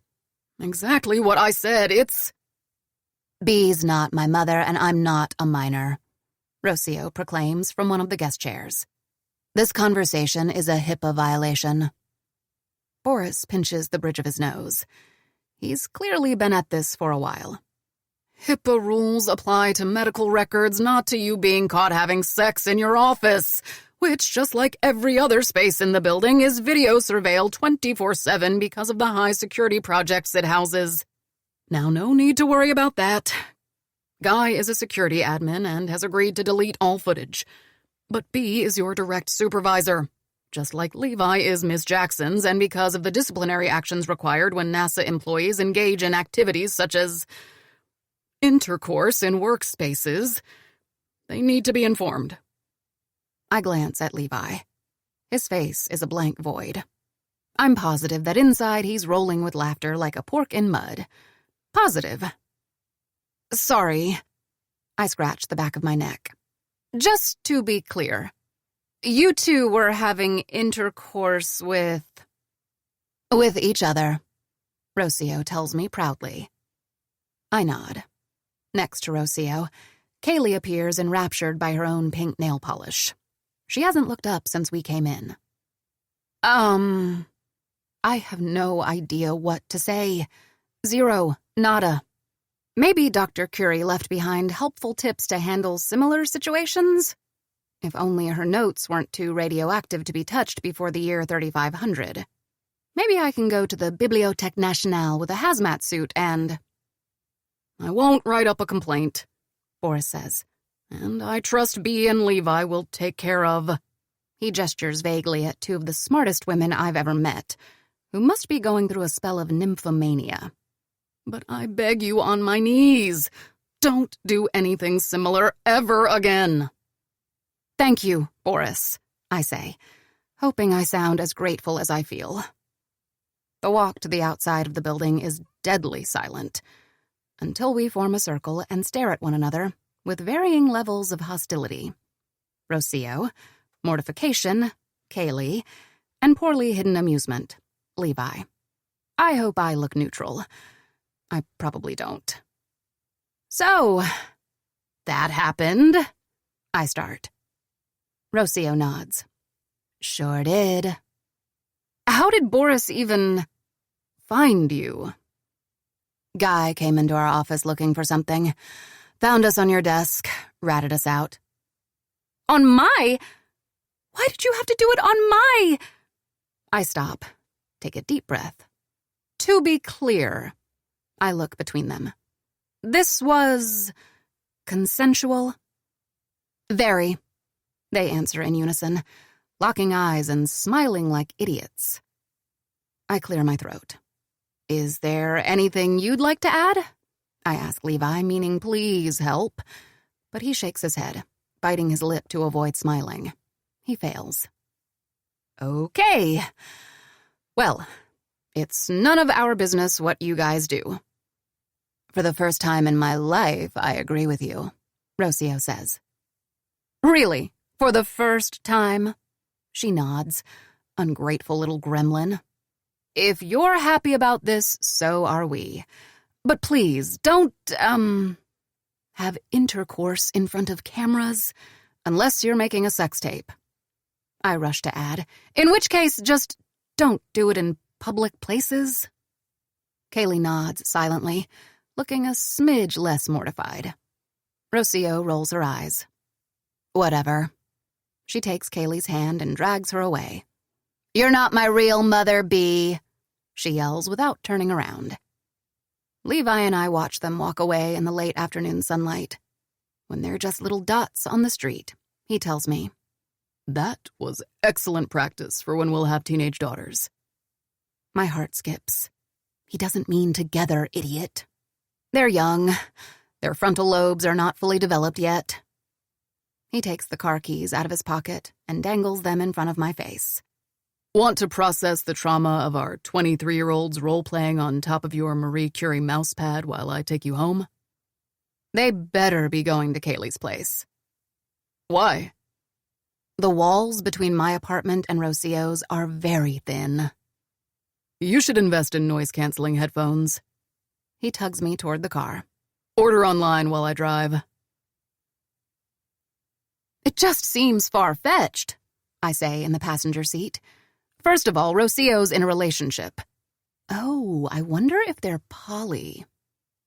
Should we be discussing our RA's love lives? I'd normally say no, but them bumping uglies on my desk automatically grants us a waiver. He contemplates it. Fair. And those two are so different from each other. You think that's a problem? It might not be. They might produce well-rounded children who know how to apply raccoon-style eyeliner and glitter. Okay, it's not. But Rocio disliked Kaylee.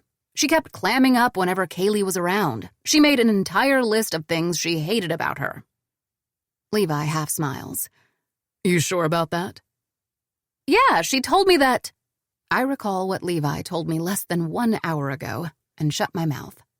I forgot when Boris's calls sent me into emergency mode, but now it's all back, swirling around the forefront of my brain.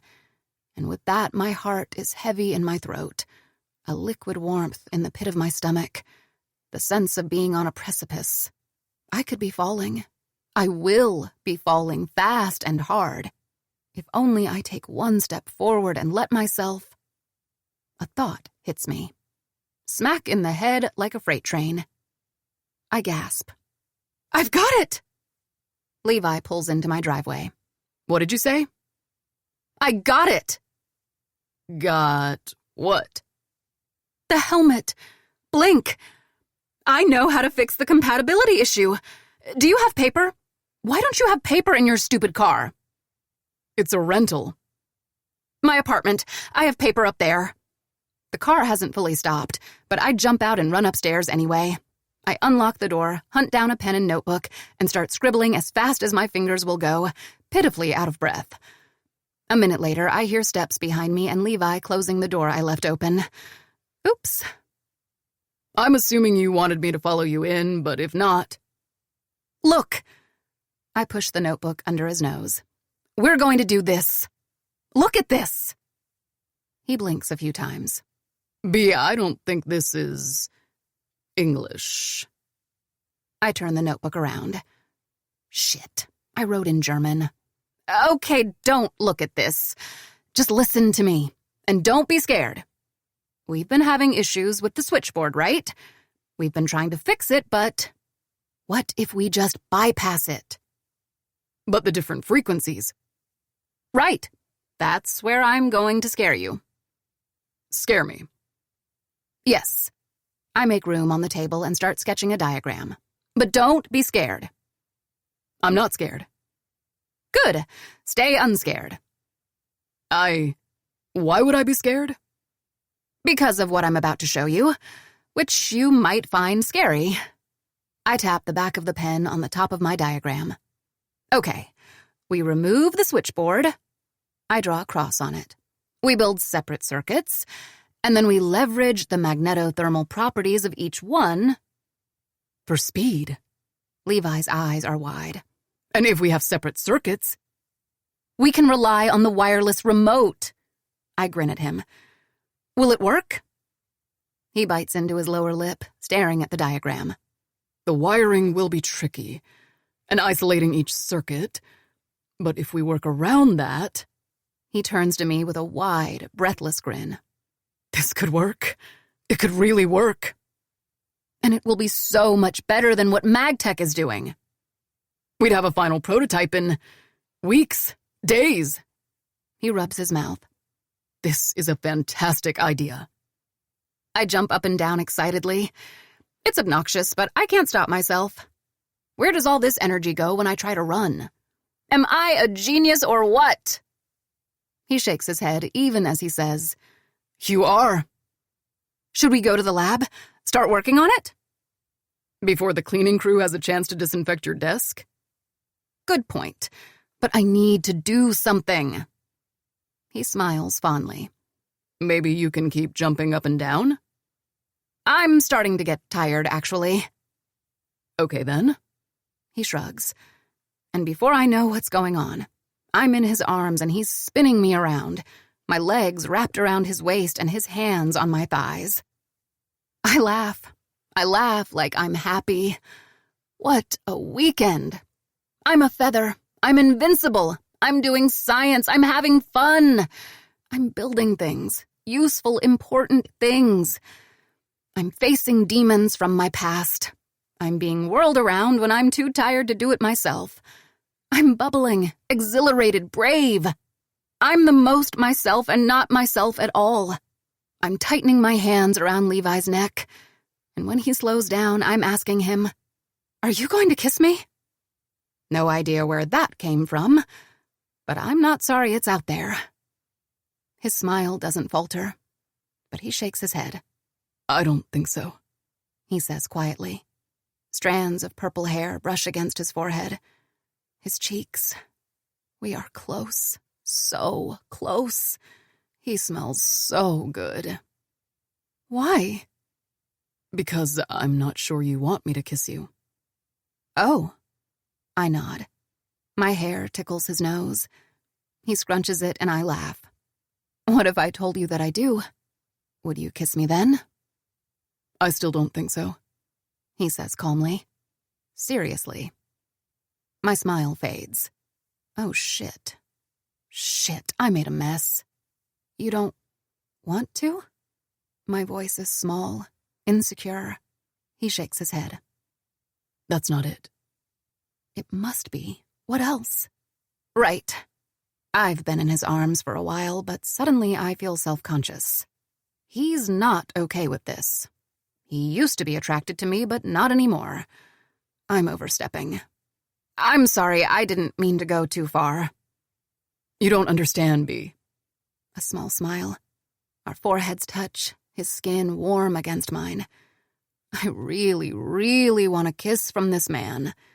I want it bad enough to burn. You can't go too far. Then why? His eyes flutter closed. His lips move closer. I'm terrified that you won't go far enough. When Tim kissed her for the first time, after a screening of 2001: A Space Odyssey, which I later found out he slept through, 18-year-old Bee called her sister to say she'd had the loveliest of kisses. But 18-year-old Bee was a fool.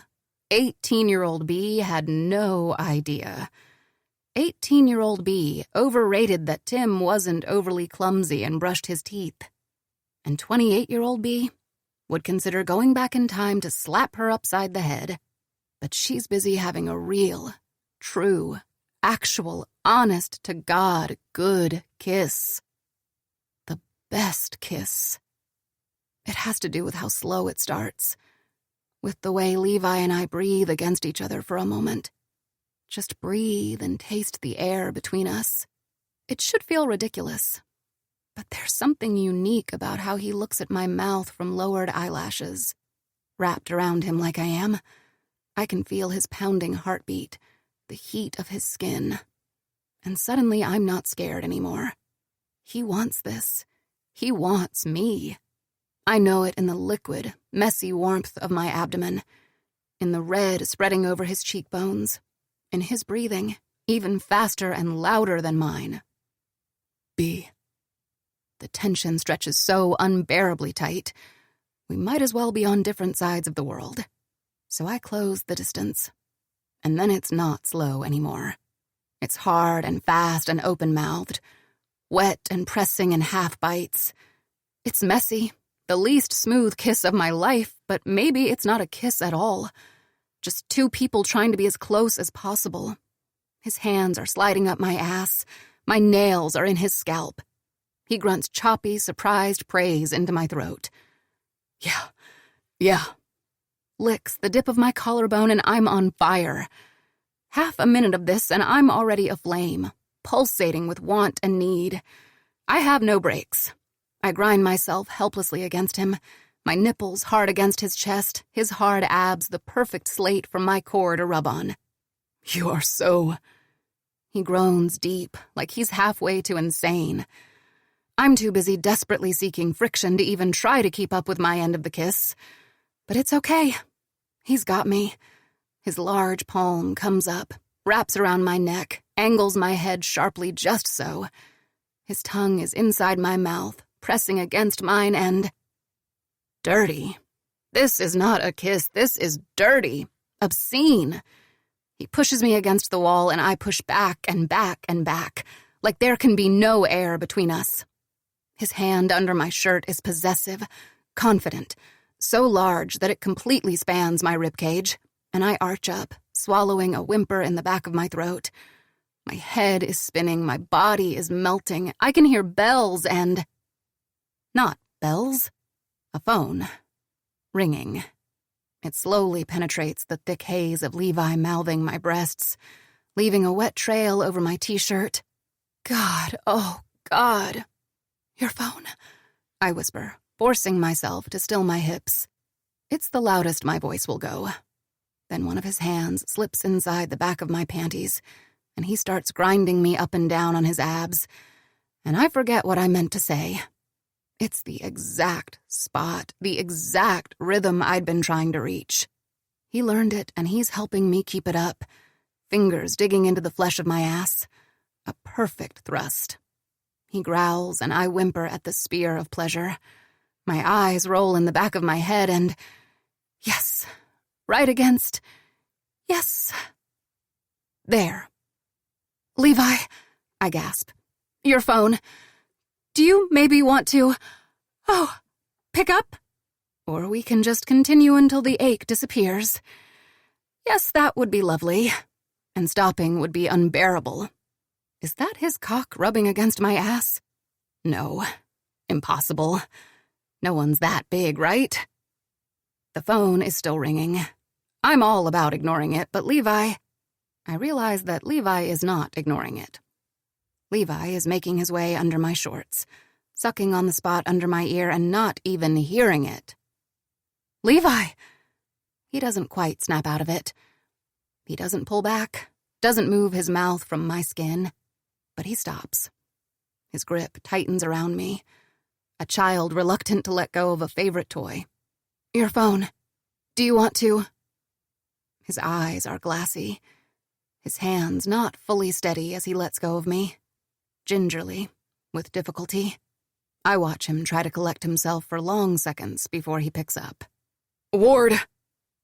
He is winded, chest moving up and down. He palms his erection like it hurts, all the while staring at me. Me. Only me. Then he looks away, and his demeanor abruptly changes. Say that again? The speaker on the other end is female. I can't make out the words, but I recognize the voice from before. From the picture in his office. Yeah, of course, Levi says reassuringly.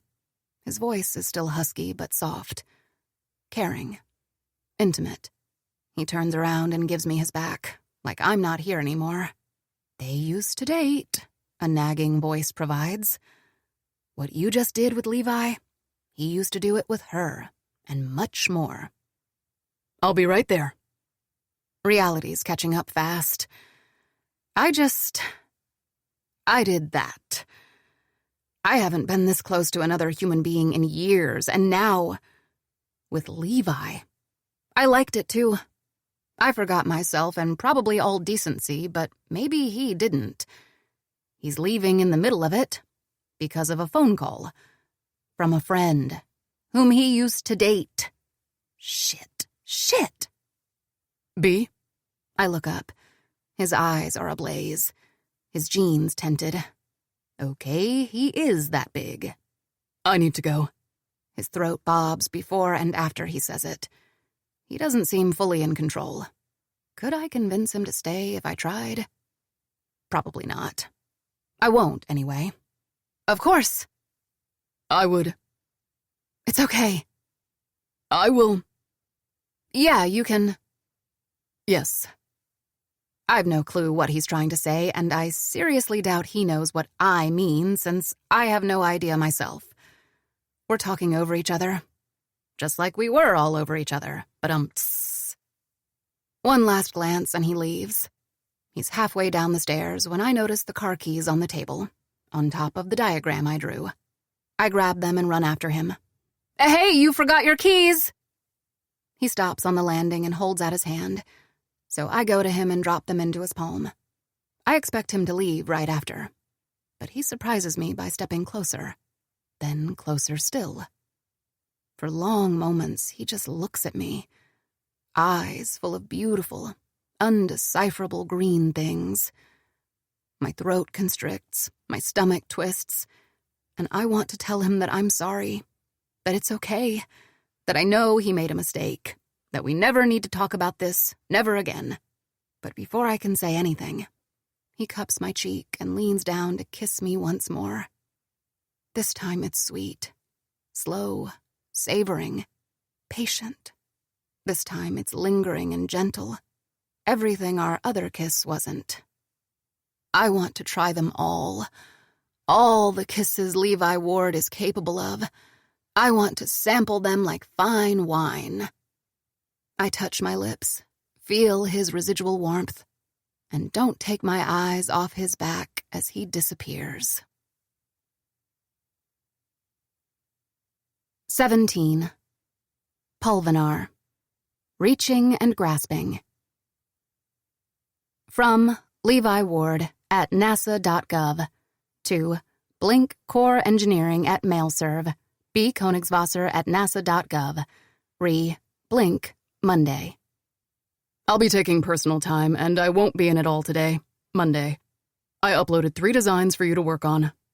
B came up with a great solution to the hardware-software incompatibility issues, and I want to finalize its implementation ASAP.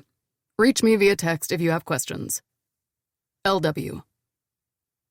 I read the email for the 7th time, and for the 7th time I marvel that I was given credit for my idea. Goes to show how low the bar is for cis dudes in STEM, doesn't it? Thank you, oh penist overlords, for the recognition I deserve. Not that I'm not grateful he introduced the idea, since I'm not sure his underlings would have taken it seriously if it came from me. Remember June 1903, when the Royal Institution invited Dr. Curie to give a lecture, and then didn't allow her to lecture because of her inferior lady brain? Pierre ended up speaking for her, even though she was sitting in the audience. Anyway, the more things change, the more they stay the same. Sausage referencing is still a thing, and sometimes I get angry at myself for the way I accept it.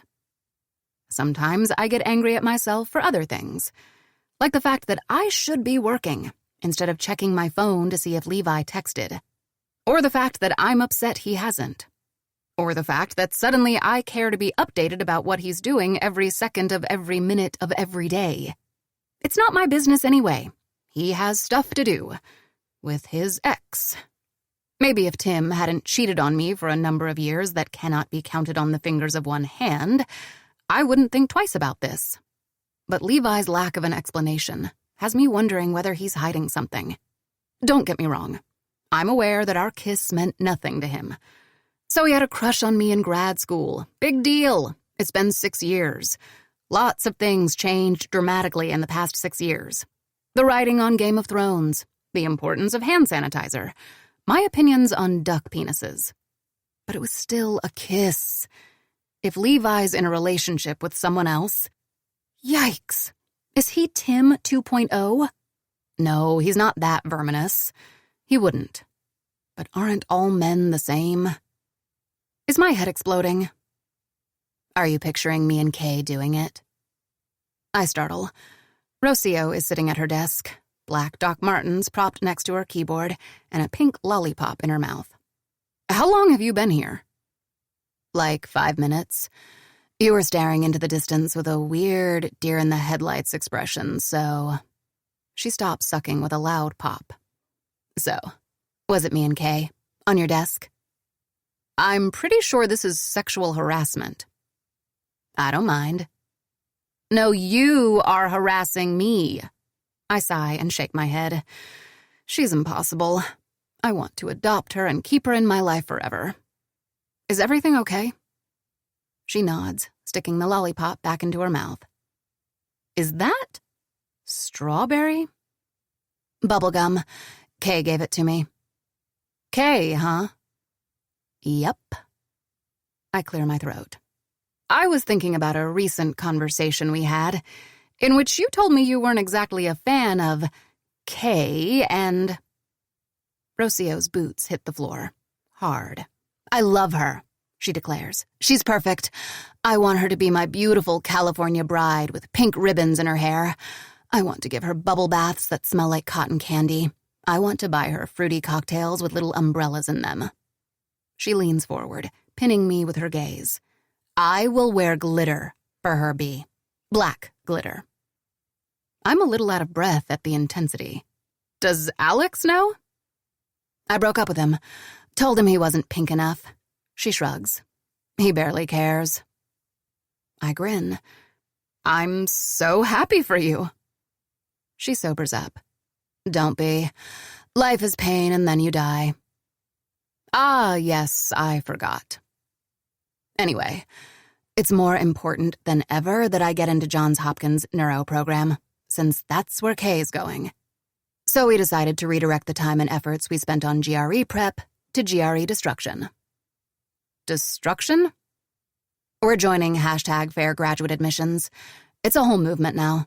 People are fundraising, building awareness, pressuring grad programs to drop the test. We're going to help organize. There's a savage gleam in her eyes.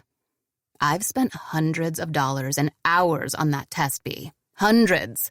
I will get my revenge. Especially after that stupid Chronicle of Higher Ed article. I have no idea what article she's talking about, but I find it easily.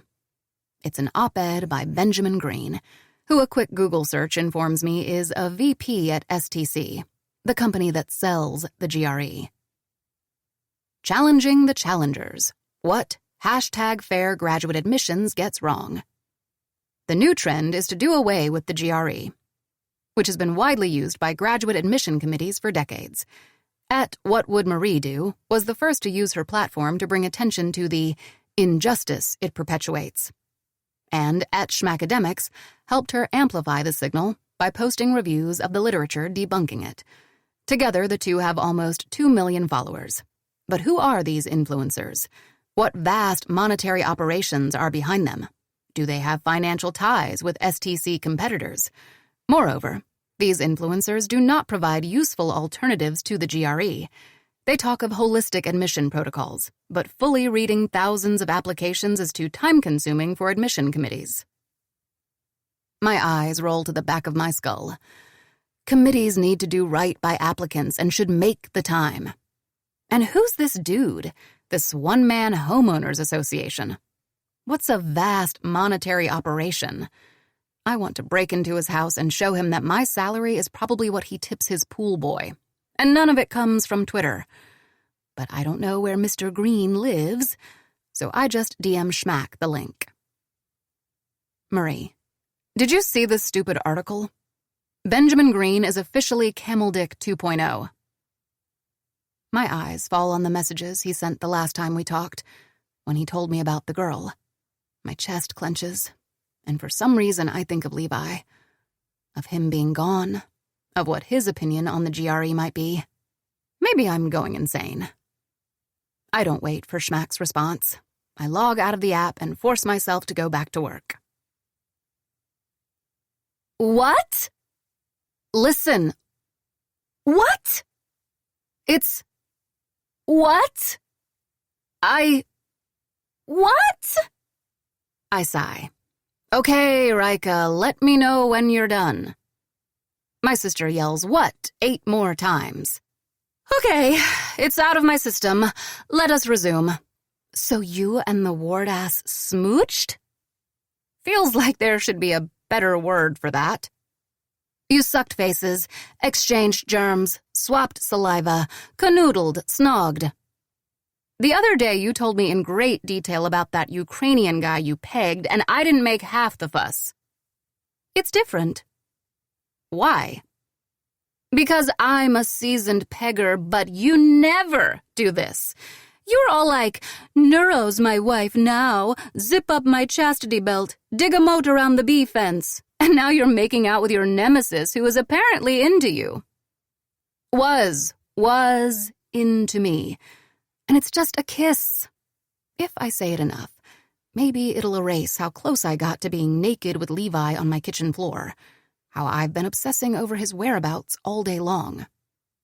FYI, I'll return to the States for your wedding, but I recently discovered the Bridezilla subreddit, and I'm not going to dye my hair blonde to fit the ceremony's color scheme.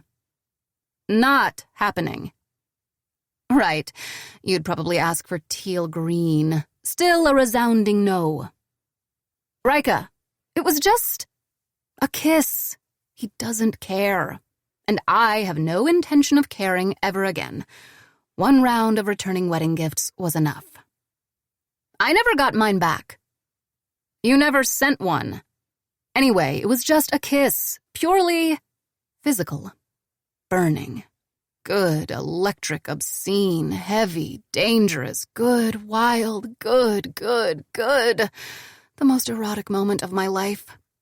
But my head has cooled off. I'm not a horny black hole of sexual tension anymore, and I can see how dumb it was.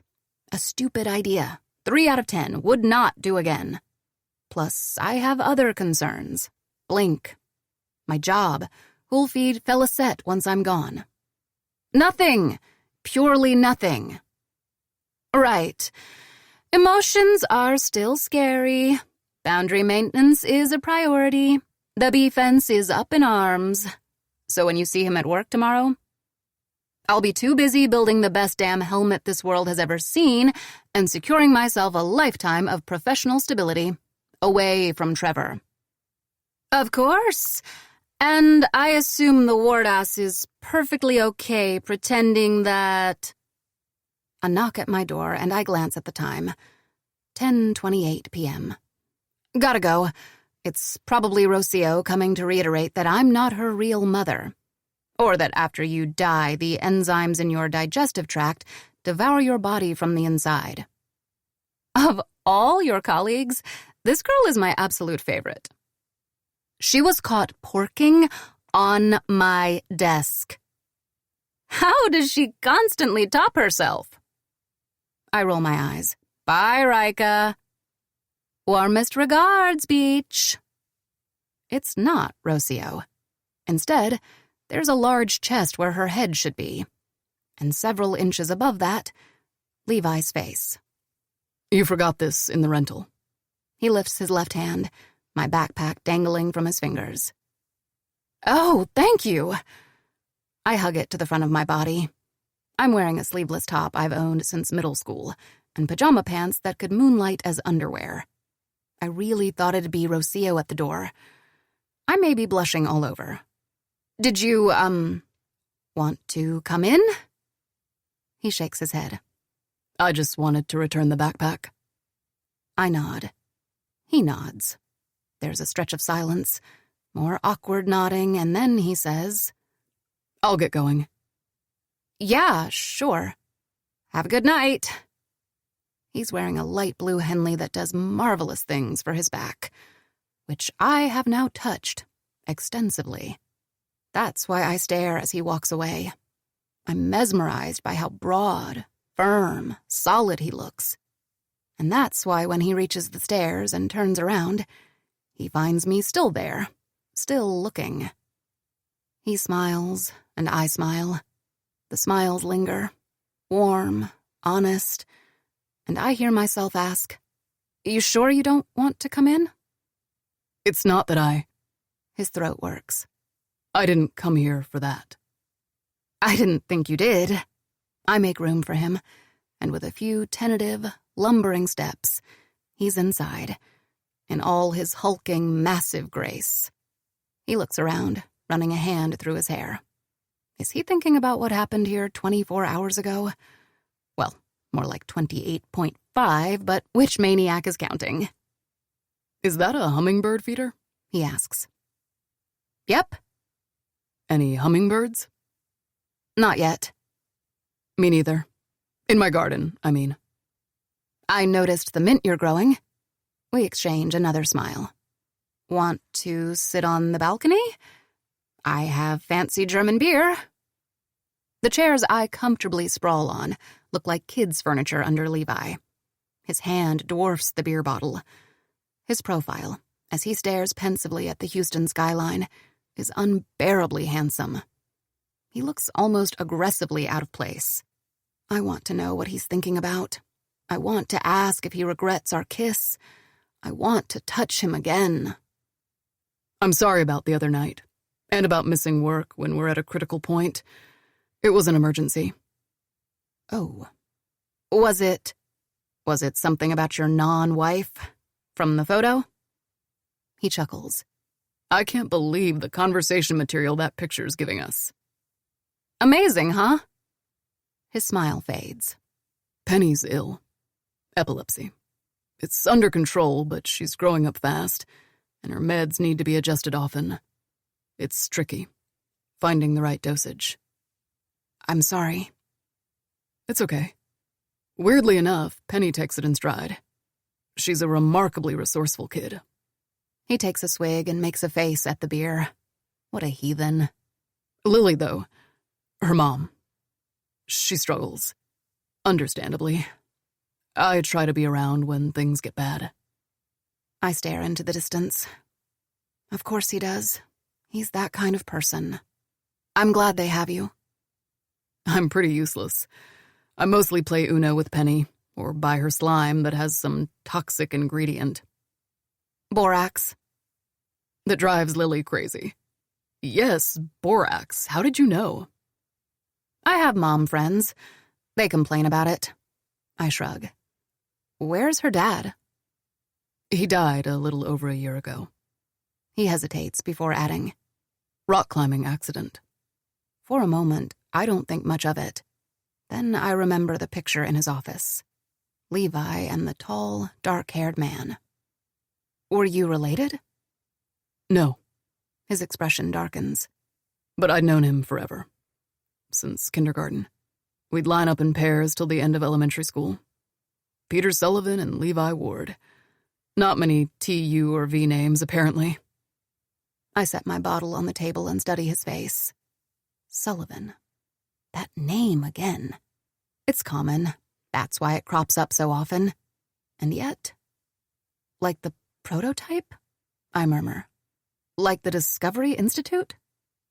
I wish he'd look at me, but he keeps staring at the city and says, I didn't even want to be an engineer. I wanted to major in veterinary science. I'd even declared it. But Peter convinced me to take an engineering class as an elective. We did this project together. We built an olfactory cortex, a piece of hardware that could correctly identify smells. He did most of the work and had to teach me everything. But it was a blast. Thinking that something like that could maybe be used for patients, somewhere down the line. That's impressive. It wasn't always correct. He bites the inside of his cheek. On our final presentation, while the instructor was examining it, the cortex announced that it was smelling feces. I burst into laughter. It maybe needed a few tweaks. But I fell in love with brain-computer interface because of Peter. He was the most brilliant engineer I've ever met. He presses his lips together. I saw his skull crack in two when he fell. I was 10 feet away, halfway through my climb. The noise, it was unlike anything. I didn't know how to tell Lily, and Penny wouldn't leave the room. His voice is so deceptively level, so painfully neutral. I'm shocked when I realize that my cheeks are wet. I want to reach out to Levi. I need to reach out. But I'm locked inside my head, paralyzed, finally making connections and understanding things. They renamed the institute after him, and he came up with the prototype. Before dying. That's why Levi needed to be on Blink. Why it needed to happen with him in charge. Why he fought so hard for it. Levi. Oh, Levi. I'm going to build those helmets. He's still staring into the distance. His grip on the bottle is a vice. Like he envisioned them. And they'll have his name. And Penny will know it was her dad and she... He stops, like his voice will break if he continues. Suddenly, I'm not scared anymore. I know what to do, or at least what I want to do. I stand, slide the beer out of Levi's hand and set it on the metal railing with a clink. Then I lower myself into his lap, legs on each side of his waist, my arms around his neck. I wait until his hands are around my waist, until his eyes shine up at me in the darkness. Then I say, "We're going to build those helmets. Together." I smile fiercely against his lips. Peter will know. Penny will know. Lily will know, and you will know. The kiss is a punch-out drug, but a familiar one. After all, I've thought about nothing else for the past day. Pleasure hums through me with every stroke of his tongue against mine, every brush of his fingers against my lower back, every reverent breath against my jaw. He pulls me closer and groans into my skin, half sentences that drive me crazy an inch at a time. "You're so fuck-B," as I run my teeth down his throat. "I used to dream of you." When my fingertips brush against the fine hair underneath his belly button.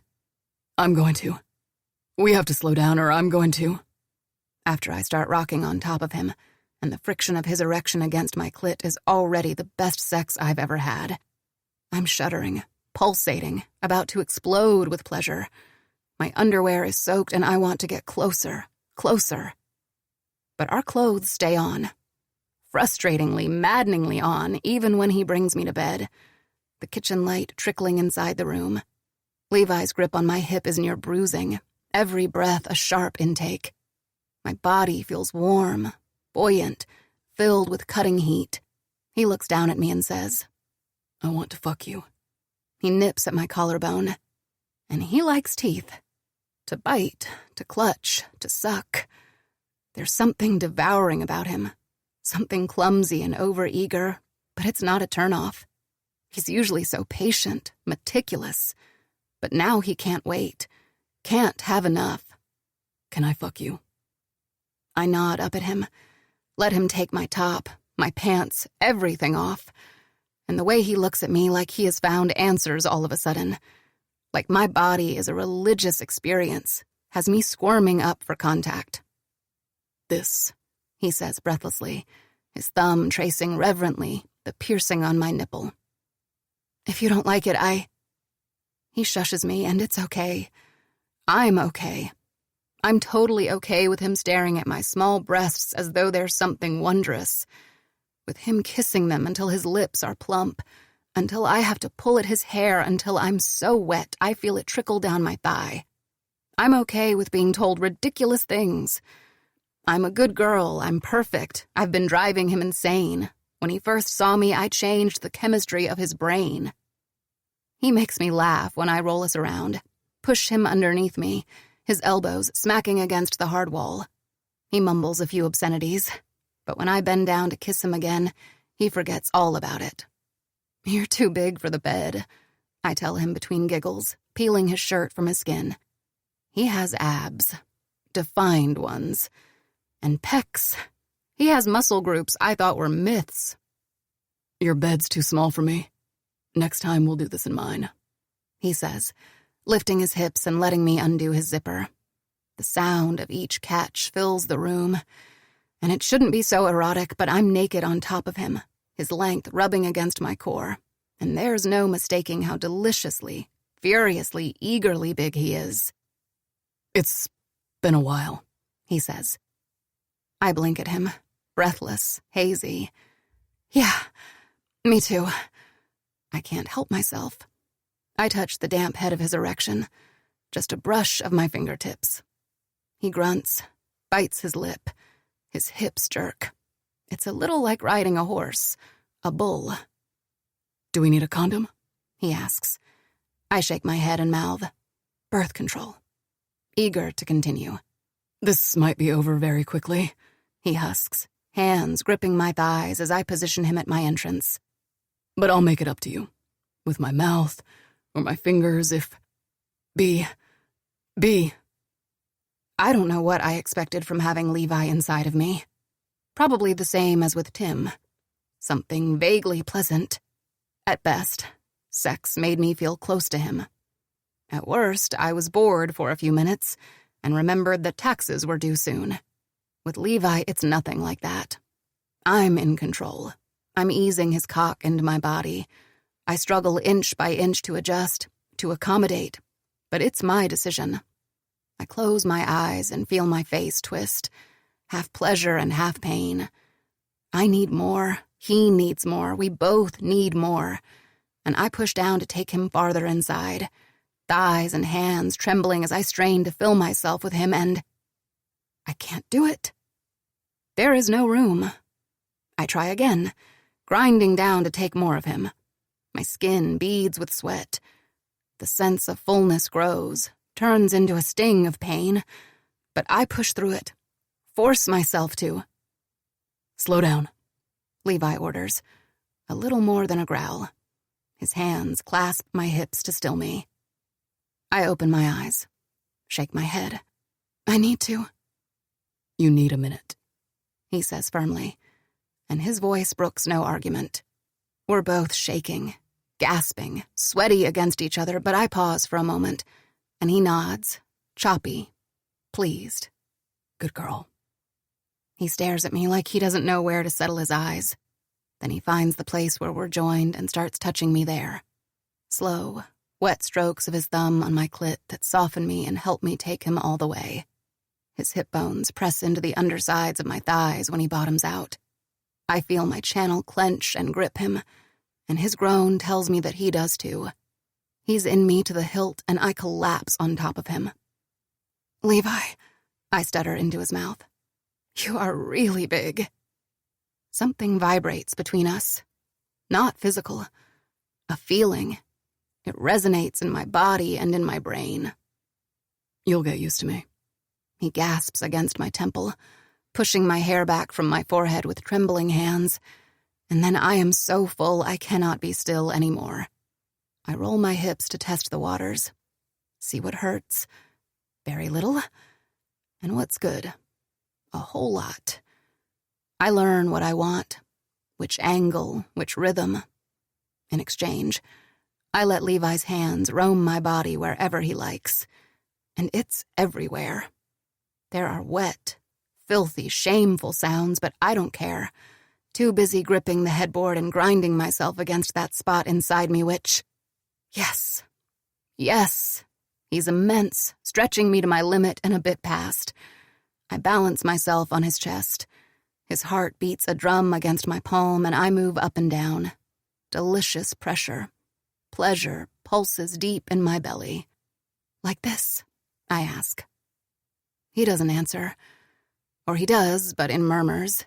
Incoherent little things like, "Please, be still, don't move. You're so tight, I'm going to..." Oh, shit. It gets worse when I clench around him on purpose, just to see where I can go. There's no extra room inside me. Nothing at all. And my vision dots, my pulse spikes, my head snaps blank, my lungs void of air, and I come like an avalanche, a wash of blinding pleasure as my body contracts rhythmically. I whimper my orgasm into the skin of his collarbone. When I can think again, I find Levi on top of me, panting against my throat, fingers tight around my hips. He babbles, groans, desperately grinds his cock against my stomach, but he is pulled out. I am painfully empty, clenching against nothing. "Did you?" My voice is hoarse. "I'm trying to make it last," he pants. "I don't want this to end."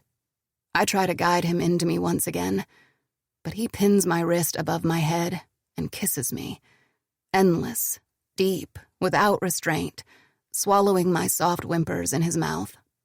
Then he slides back inside. In this position he gets deeper, harder, different angles. He covers me, all of me, and I let him do what he let me do. Find his pleasure in my body. His thrusts are shallow, then slow, then deep. Then his control snaps in 2 long movements that drag delicious friction against all of my nerve endings. I love his weight on me, I love his guttural groans. I love the absent, awestruck green of his eyes. I'm so close again. This is good. He is good. We are good, together, like this. B, he slurs against my cheek. B, you are everything I... My hands slide against his sweat-slick back, and I hold him together as he shatters into a million pieces. 18. Raphy nuclei. Happiness. Amazing! Guy's voice trembles slightly.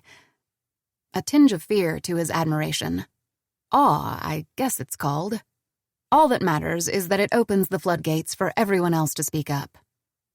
Incredible! We have a working prototype. Can't believe there was such a simple solution. Blink is basically done. Such an elegant way of... Fucking awesome, Rocio declares, the loudest voice.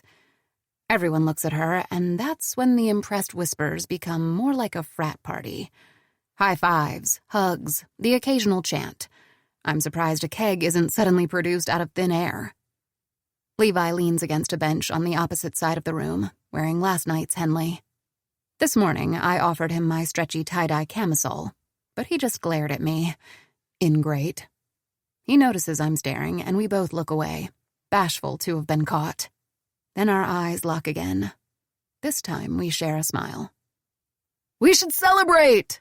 Someone's yelling. We ignore him and keep on smiling. The first time Tim and I had sex, I was terrified he hadn't enjoyed it. He didn't call me for 2 days, which I spent wondering if I was shit in bed, instead of focusing on how shitty he was. In the fight that ended our engagement, he accused me of pushing him to sleep with other women because I was a total starfish during sex. I had to Google what that even meant after he left. On reflection, our relationship was bookended by Tim making me feel terrible about myself. How poetic. Maybe in the past years, I've learned to give considerably fewer fucks about what dudes think of me, and that's why I've spent 0 seconds of the last 24 hours wondering whether Levi thinks I'm a shit lay. But maybe that's not the only reason. Maybe it has to do with the way he looked at me this morning, when I woke up on top of him in my twin bed, that he accused of being an instrument of torture repurposed as a piece of furniture.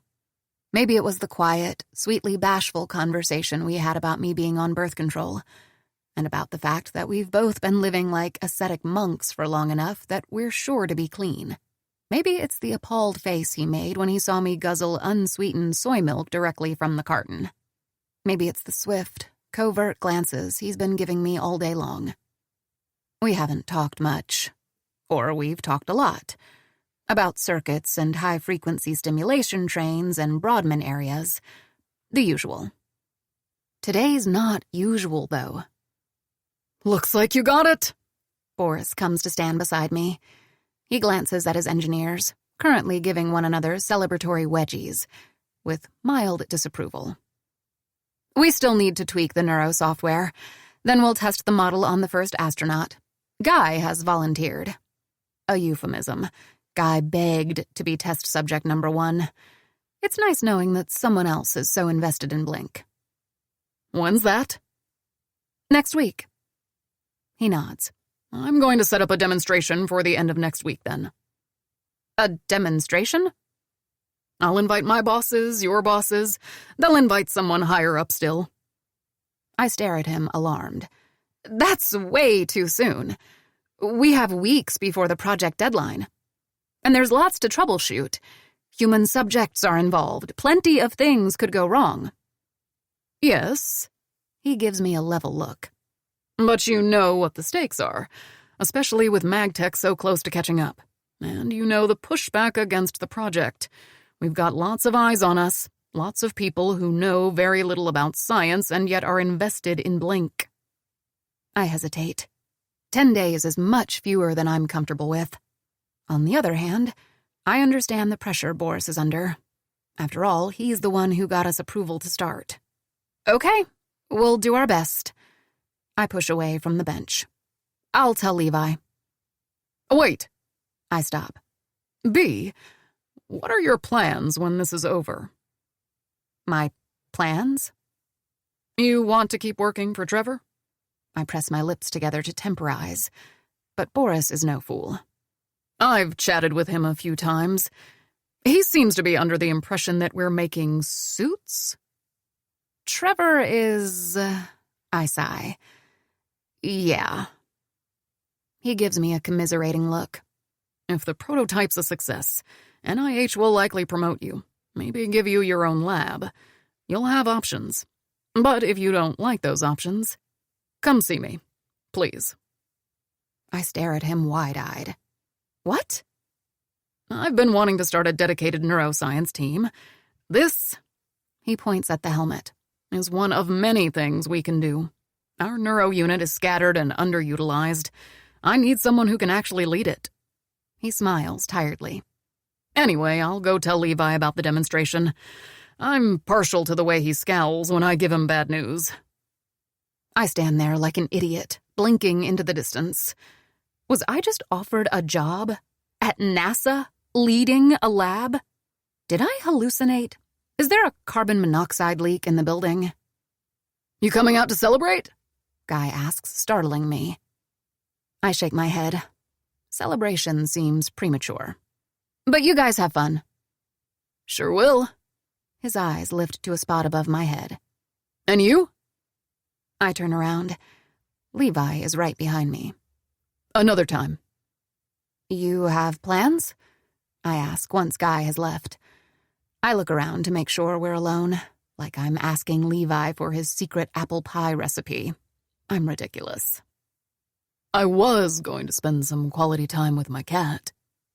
Expression night? Schrodinger and I do sometimes have interactions that don't involve his rectum, he points out. But no. There's a restaurant. Vegan. His eyes wander away, as though he's embarrassed to ask. I've been wanting to try it. We could... I laugh. You don't have to. He gives me a curious look. Do what? Take me out. On a date. He scowls. I know I don't have to. I'm aware this isn't... I start to tell him that I know it's not like that between us. That he doesn't need to take me out.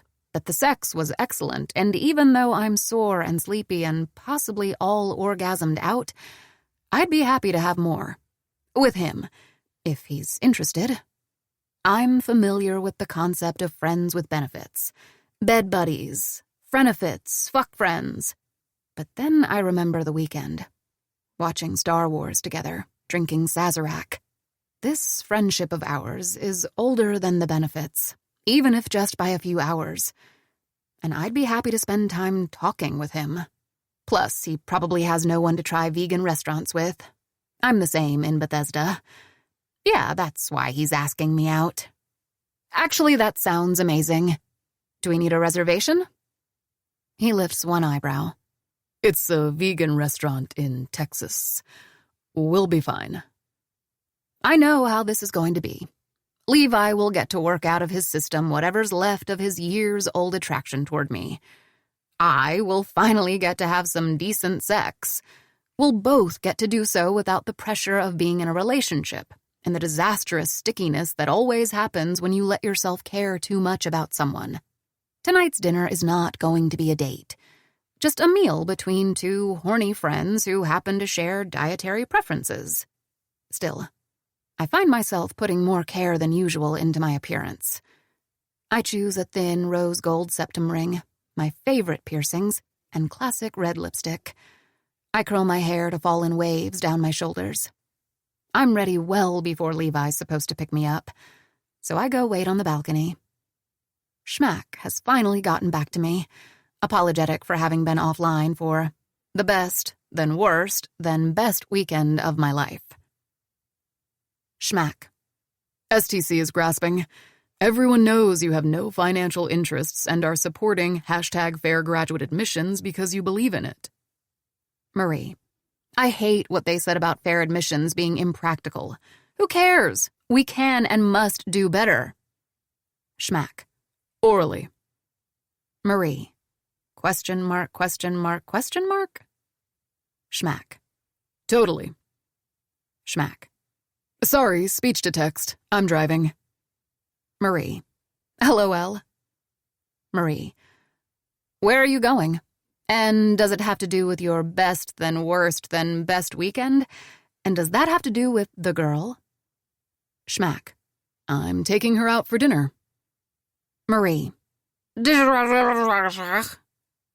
Marie. That was a keyboard smash in case text-to-speech is failing you. Schmack. It was, thank you. Marie. I'm so happy for you, Schmack. Schmack. I am too, though she's still a bit skittish. Marie. Skittish?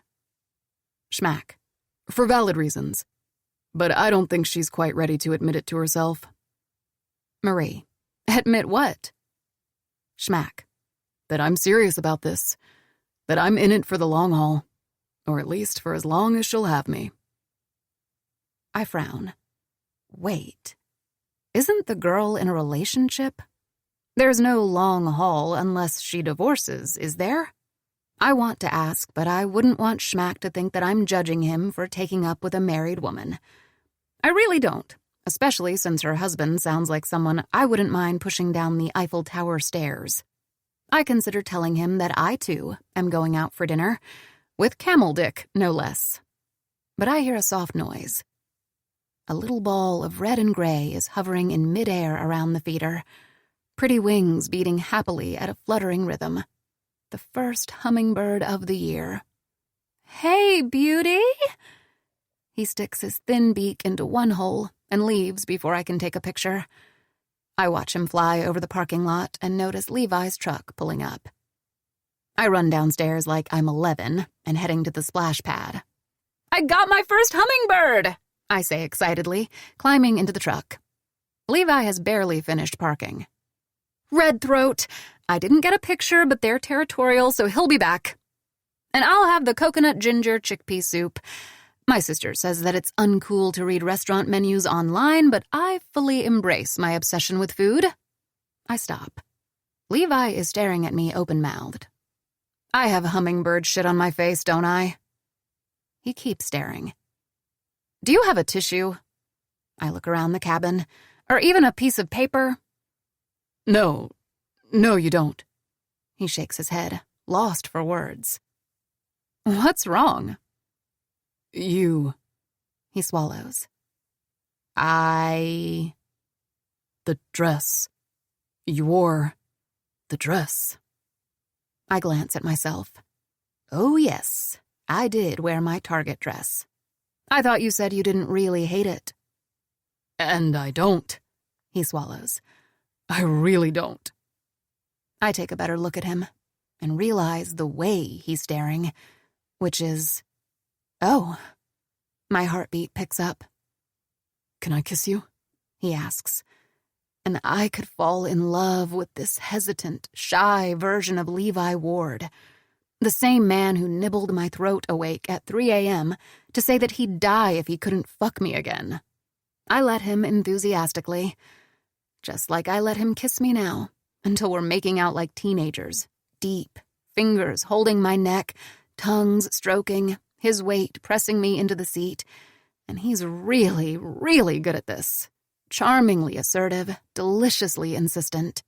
That's his hand on my knee, under my dress and up my smooth leg, up and up until it's wrapped around my inner thigh. A light brush against the front of my panties, and I whimper in his mouth just as he groans. I think I'm already wet, and he knows I'm already wet, because his fingertips slip under the elastic and hook it to the side. I gasp against his mouth, and his thumb slides against my... Someone honks one street over, and we both pull back. Oops. We should probably... Yeah, we should. We're both in agreement, and both reluctant. We're slow to let go of each other, and when he turns the key in the ignition, the same hand that uses precision screwdrivers on a daily basis is trembling slightly. I glance out the window. Levi? Yeah. I just wanted to say that. I smile. Red lipstick looks great on you. It's not a date. But if it were, which it isn't, it would be the best date of my life. Of course, because it's not a date, the point is moot.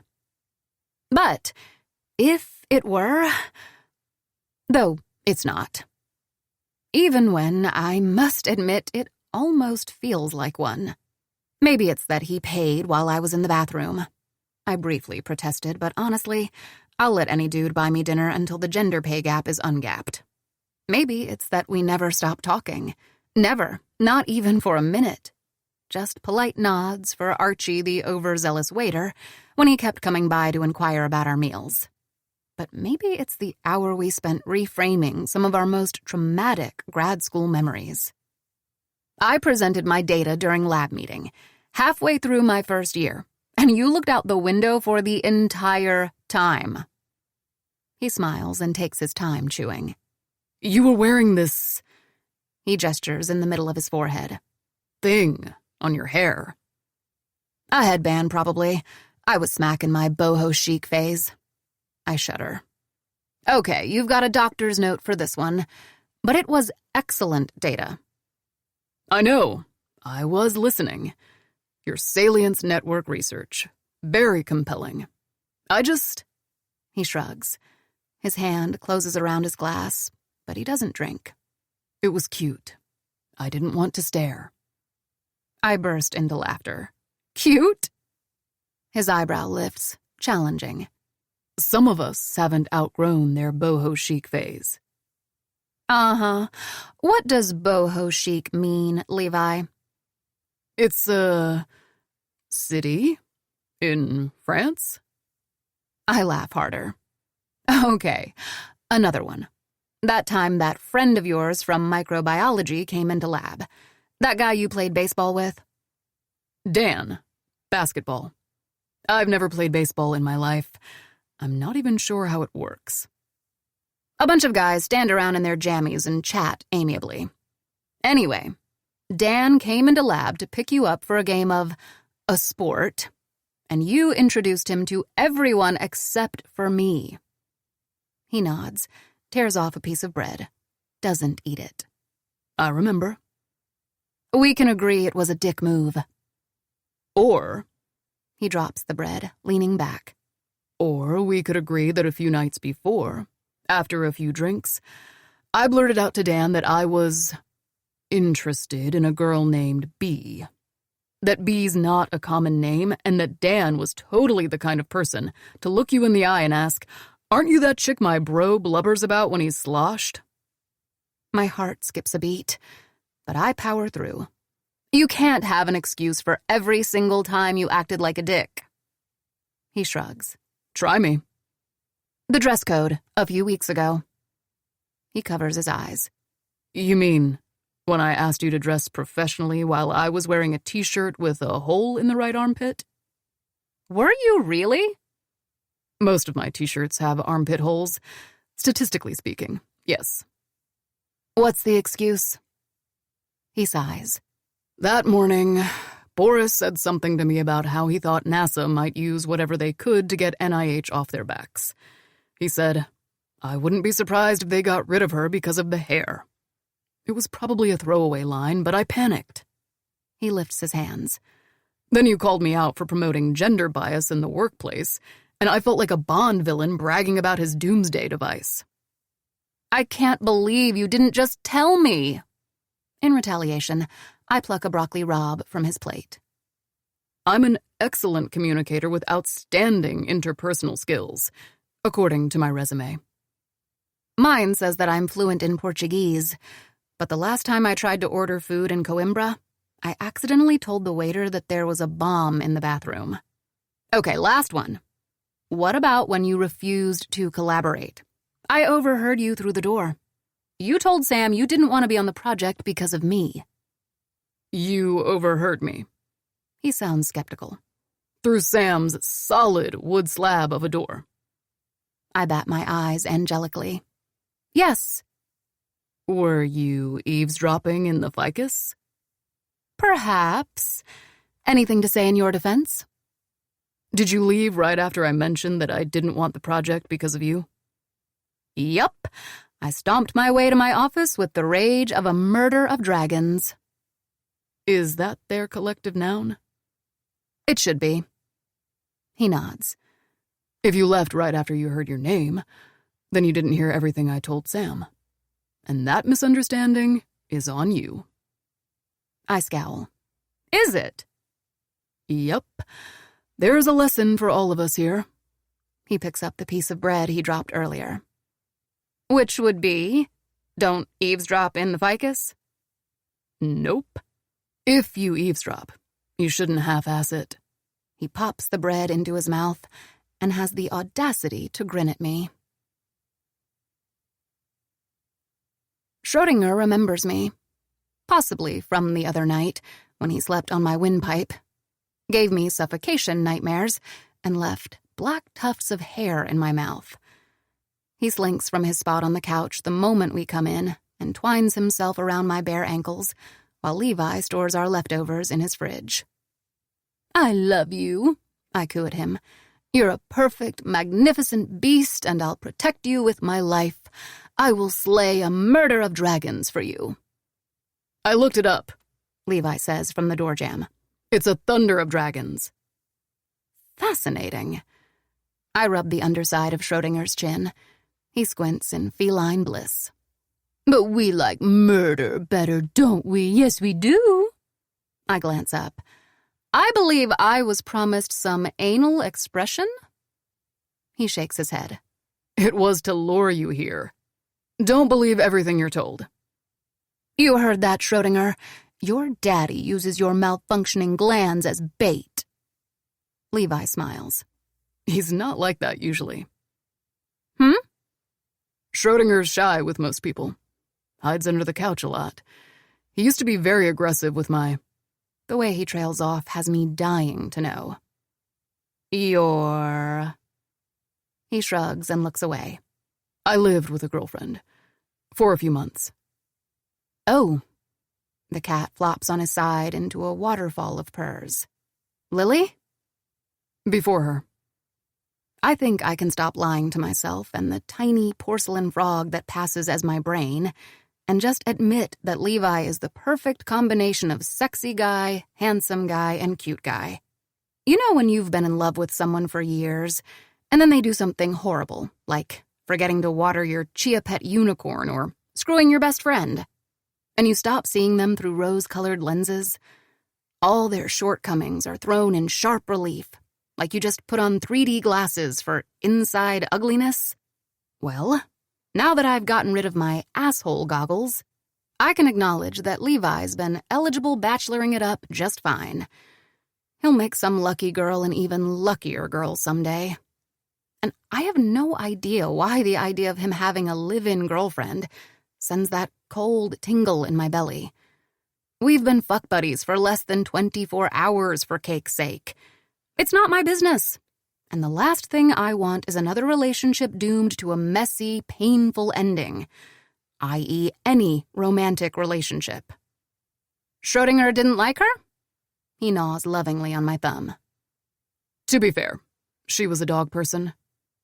When was this? I ask, as nosy as a curtain twitcher. In grad school. Before... He doesn't finish the sentence, but his gaze lingers on me for a moment, and I wonder if he meant before you. Annie used to have a funny theory. We all have a year zero, around which the calendars of our lives pivot. At some point, you meet someone, and they become so important, so metamorphic, that 10, 20, 65 years down the line, you look back and realize that you could split your existence in two. Before they showed, BCE, and your common era, your very own Gregorian calendar. I used to think Tim was my common era, but I don't anymore. In fact, I don't want another flaky, fickle human being to become my common era. You know what would work great as a pivotal lifetime point?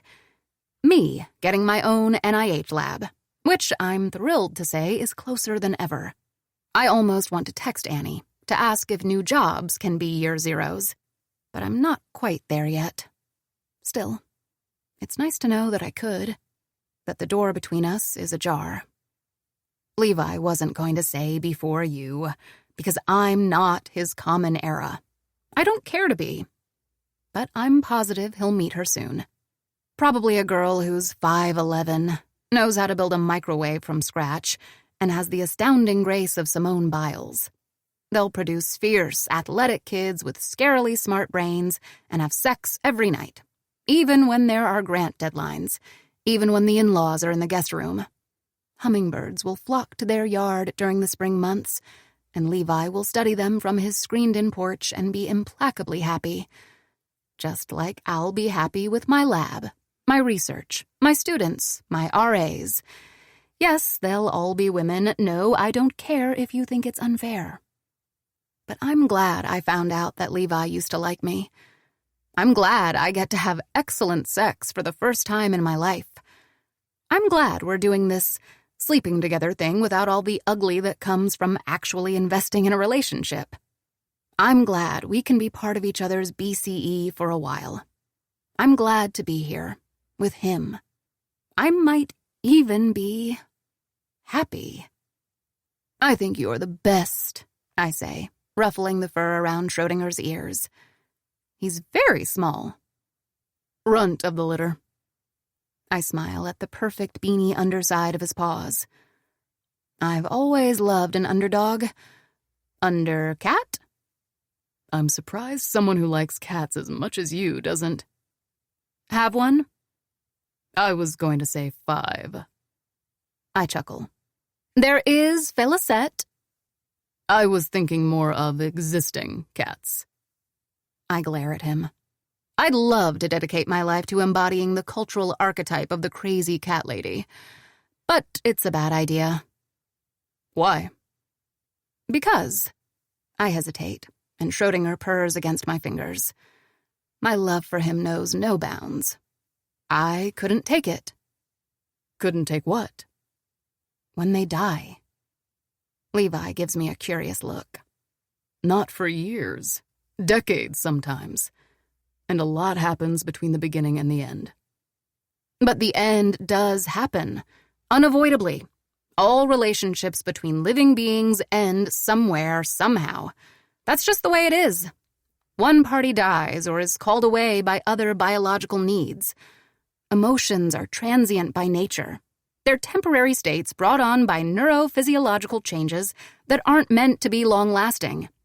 The nervous system must revert back to homeostasis. All relationships associated with affective events are destined to end. He seems unconvinced. All relationships? Yup, it's science. He nods, but then says, What about prairie voles? What about them? They pair bond for life, don't they? His eyes glint appraisingly, like he's observing a fascinating biological phenomenon. We might not be talking about the misery of having to flush a goldfish down the toilet anymore. Then prairie voles are the exception, because their oxytocin and vasopressin receptors are scattered across their reward systems. Isn't that biological proof that emotions and relationships can be long-lasting? Not at all. So you have 2 cute rodents and they stick together. Amazing. But one night husband vole crosses the highway to catch Ratatouille at the local theater and ends up pancaked by a Ford Mustang, owned by a dipshit who's driving to cheat on his wife with an unknowing college girl. Cue grieving widow vole. It sucks, but it's like I told you, one way or another. And what happens in between doesn't make it worth it? Have you ever been left behind? I want to ask him. Have you ever lost it all? Do you know how it feels? Because it doesn't sound like you do. But I don't want to be cruel. I'm not cruel. I just want to protect myself. And if Levi doesn't want to do the same, he's stronger than I am. Maybe, I say non-committal, and watch Schrodinger gracefully steal to where Levi is standing. So, what's the plan for tonight? What do you want to do? I shrug. I don't know. What do you want to do? He smiles at me mischievously. I thought, maybe we could go for a jog. I'd expected him to be reserved about sex. Not that I'd thought about it very much, but if someone had held a gun to my head and forced me to guess, I'd have probably told them. I bet Levi Ward is quiet in bed. Boring, because he's such a guarded person out of bed. A few low grunts, maybe. A handful of words, all directives. Faster, slower. Actually, this other angle is better. I'd have been wrong, because there's nothing reserved in the way he takes his pleasure out of my body. Nothing at all. I'm not sure how I find myself spread out on my stomach in the middle of his bed, trying to breathe steadily as he traces the line of small tattoos down my spine. The UK, he says, hoarse and a little shaky.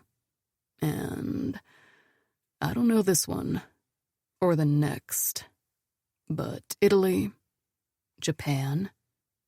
Italy's, a boot. Easy. I push my forehead into the pillow, biting my lower lip.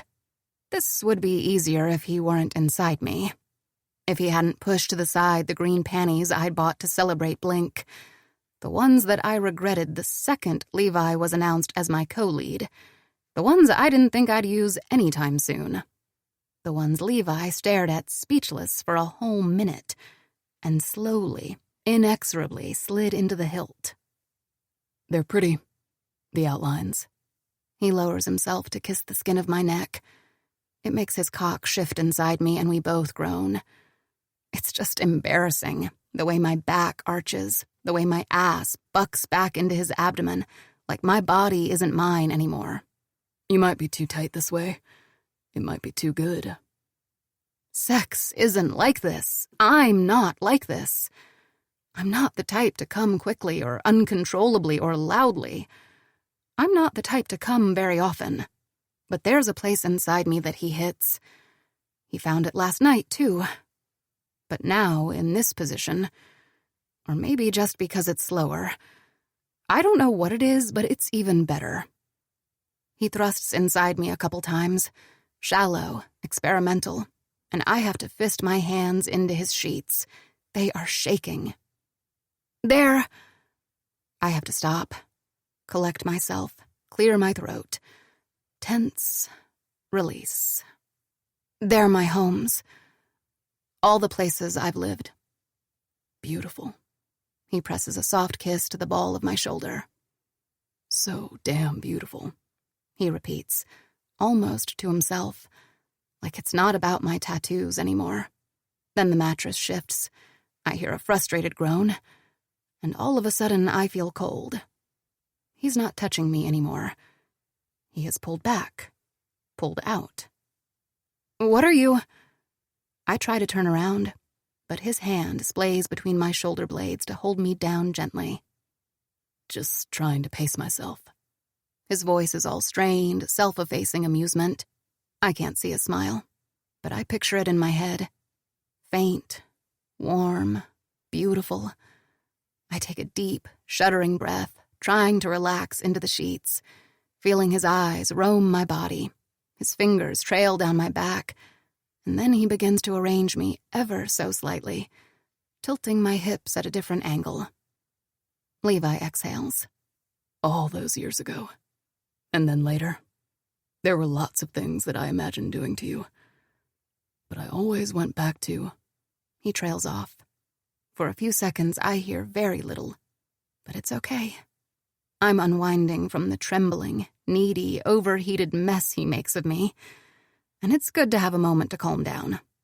It'll be nice to keep some dignity in this bed. The palms of his hands move between my legs and spread them apart. My panties are yanked all the way to the side. I gasp, feeling cold air on my core, feeling so open, exposed, it's almost obscene. You look. His voice is quiet, and then he half explodes in a low, fuck. I'm a fraction of a second from asking him what's wrong with me, when I feel him pull my hips higher. Levi? His tongue, his lips, his nose press into me from behind, and I inhale sharply. First, it's careful, delicate licks, flicking my clit and nudging my opening. Then it's deep kisses, mapping me thoroughly. "Oh my God," I moan. His only response is a low, satisfied growl against my folds. And I don't know if it's the vibrations or the enthusiastic way he's working on me, or the fact that he's holding me wide open like I am a feast made for him to consume. But my belly tenses and my limbs are shaking, and keeping my pleading noises in is a losing game. It can't last, not like this. It takes him less than a minute to push me tumbling over the edge. This is not my body. Or maybe it is, but Levi's in charge, and I don't mind. The pleasure takes over, crashes over me like a tidal wave, and before it even dries out, I feel him rearranging me once more, pressing my stomach into the mattress again until I'm at his mercy. His fingers are on me, parting me open. Then there is a stretch, a split-second burn, and he's pushing deep inside. He was there before, and it was heaven. But I'm wetter now, and the friction is even more delicious. I feel myself tighten, quick, fluttering contractions around his length. This is so unbelievably good. Jesus, Levi grunts. Tests a deep, shaky thrust. "You're still coming, aren't you?" "Yes. No, I don't know." I twist my neck and turn back. He's looking down at me, at my flushed skin and my trembling flesh. He's not going to stop anytime soon, I know it. I'm going to come disastrously quickly again. Or maybe I'll never stop, and he's going to stare at me for every last second of it, caging me, propped up on his huge, shaking arms, with that hungry, spellbound gleam in his eyes. "You're some kind of fantasy. Built to do this. Built for me. Fuck, B." His rhythm picks up, uneven and choppy, but it picks up. And I can't bear it. "You can't," I moan. He immediately pauses. "No," I whine. "Don't stop." "You said..." "Just, please don't look at me." He seems to finally get it. "Hush." He lowers himself and presses a kiss to my cheekbones. It's impossible, but it's getting even better. He's figured it out, the inside of me, how to angle his thrusts. They're more shallow, more purposeful, and I'm babbling. Things like, "Oh my God," and please harder, and he somehow knows what I mean. He makes sense of me and bends down to run his tongue down the skin of my throat, to bite my shoulder, to grunt his pleasure against my nape. "I'm not sure," he murmurs gutturally, breath harsh against my ear. "How I haven't come yet." Me neither, I think. I say his name, muffled in the pillow, and just let go. 19. Basolateral amygdala. Arachnophobia. I'd like to take back everything I've said so far. Well, not everything. Just the whole, "I'm going to dedicate my life to the pursuit of neuroscience and forsake all bodily pleasure with the sole exception of vegan Nutella" bit I've been going on about. I'd like to take that part back. Having a friend/coworker/whatever with benefits suits me. Deliciously, fantastically, magically so. I am unbothered, moisturized, happy, in my lane, focused, flourishing.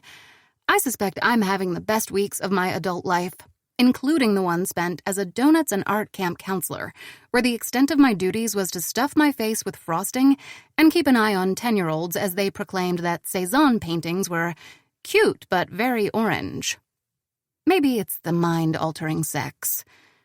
I'm sure it's the mind-altering sex. Undoubtedly, it's the mind-altering sex. But there's more than that. Take Blink, for example. The demonstration is set for next Friday. Would I feel a tad more relaxed if I had 4 more weeks before Boris drags half of Congress in front of me? Of course. I'm obsessive, and I like to be over-prepared. But every single test we ran since our breakthrough gave us excellent results. We're moving to a stage that feels less thankless, grueling groundwork and more groundbreaking scientific advance. And most of the balls are in my court. Each helmet has to be customized for the astronaut who'll wear it based on the mapping of their brain. It's a lot of fine-tuning, and I love every second of it. Everyone does.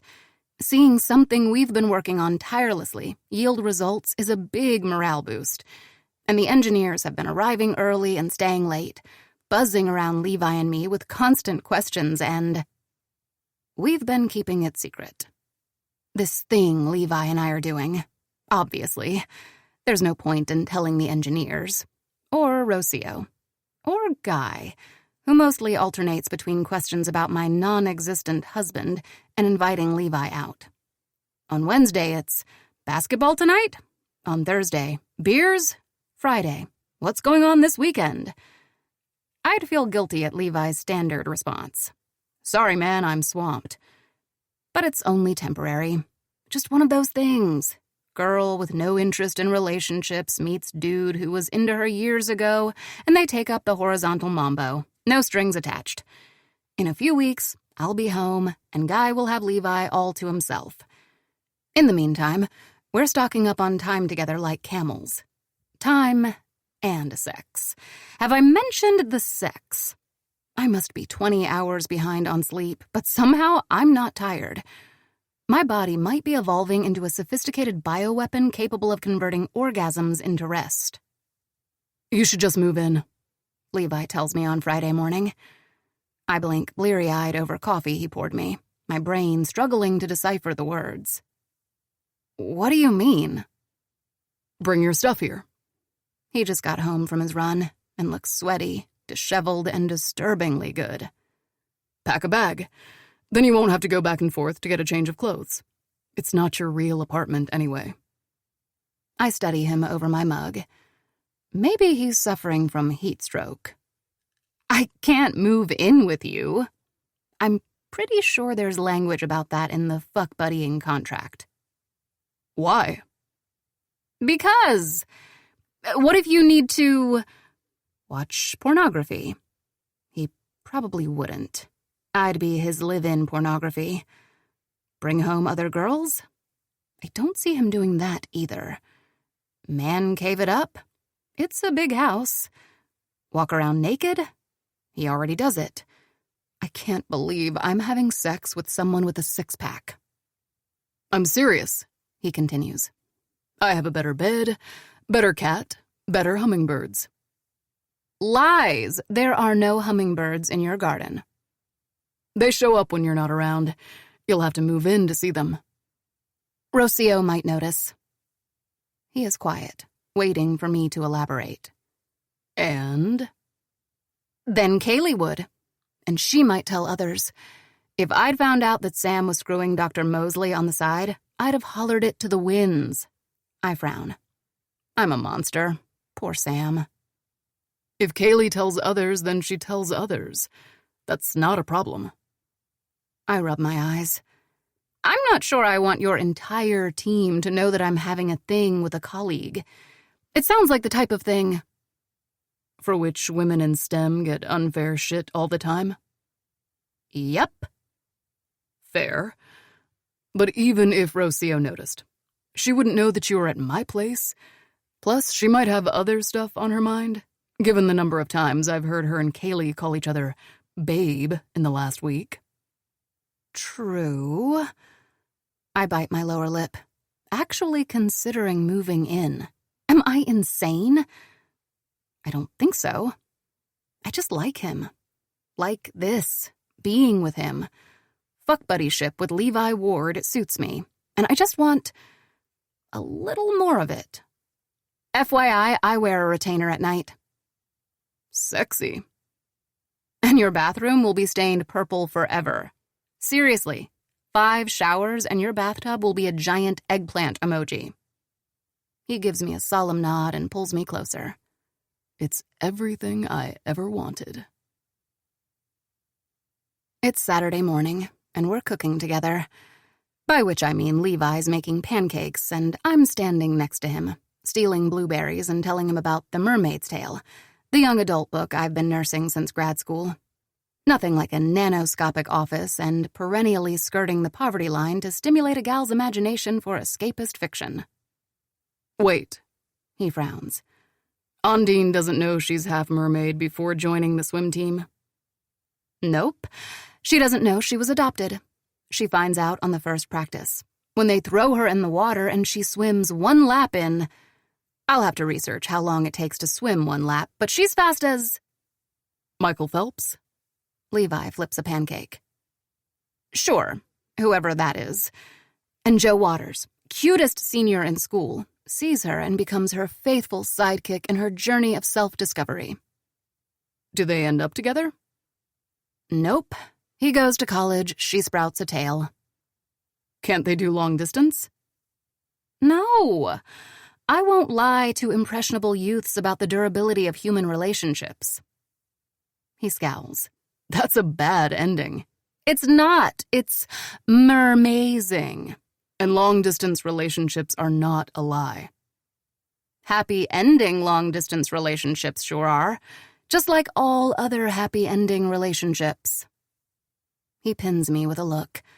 The corners of the pancake are darkening dangerously. And ours will end poorly too? Nah. I wave my hand. We'll be fine, because we're casual. He stiffens, lips thinning. I see. He relaxes with visible effort, and there's something odd about his expression. What's that face? I ask. What face? That one. The one you put on when you're about to try to convince me that Nirvana is better than Ani DeFranco. I'm not going to try to convince you. Ah, so you admit that I'm right. You're not right.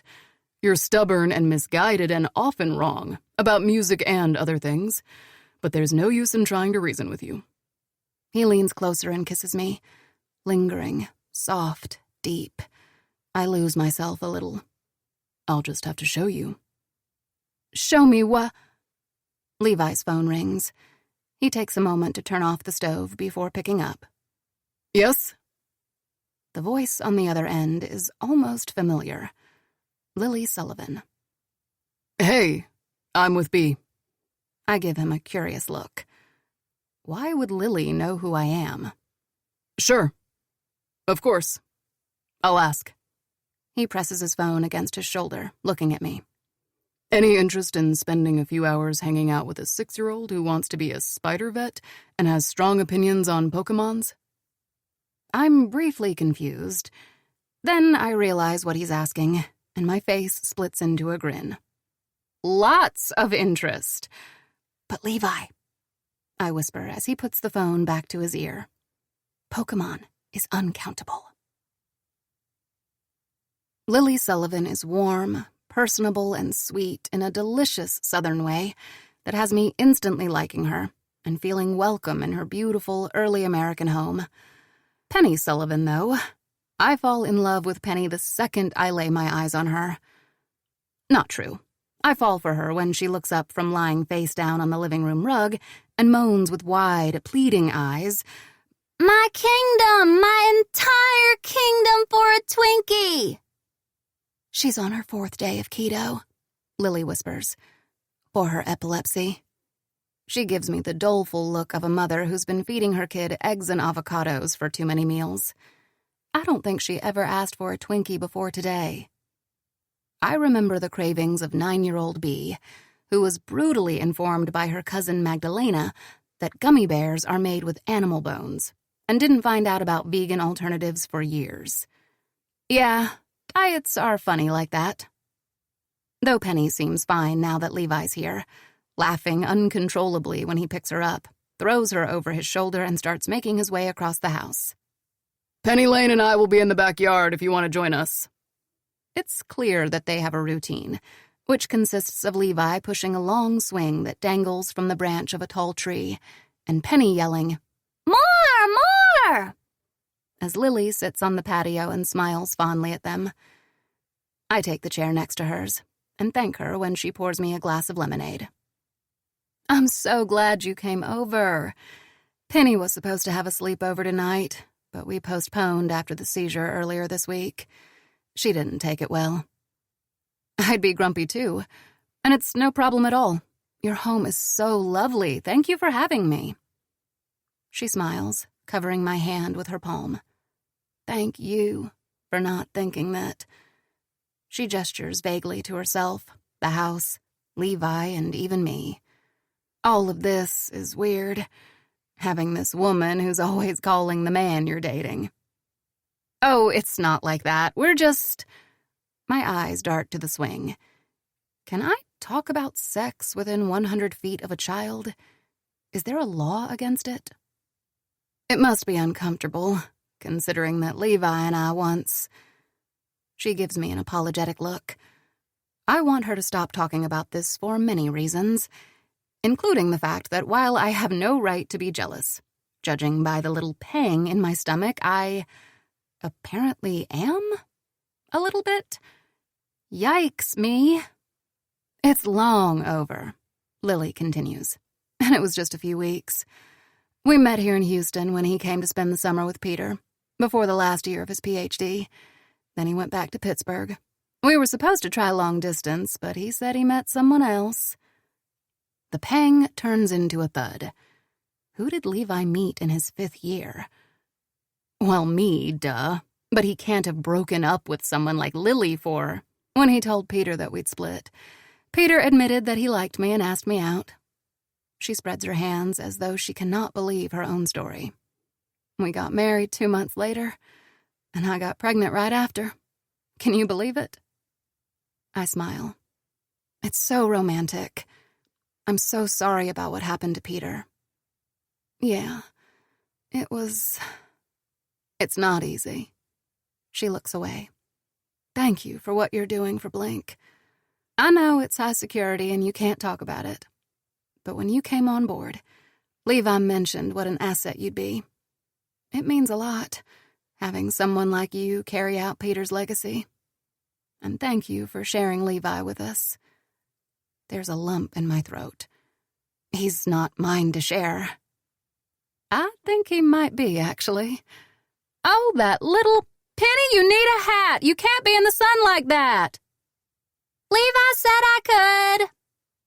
Levi lifts one eyebrow, clearly having said no such thing. Penny sullenly stalks to her mother, only to stop in front of me with a shy, hesitant look. Does that hurt? She asks, shifting her weight from one foot to the other. What? Oh, my nose piercing? Just a tiny bit when I first got it, many years ago. She nods skeptically. Is your name really Bee?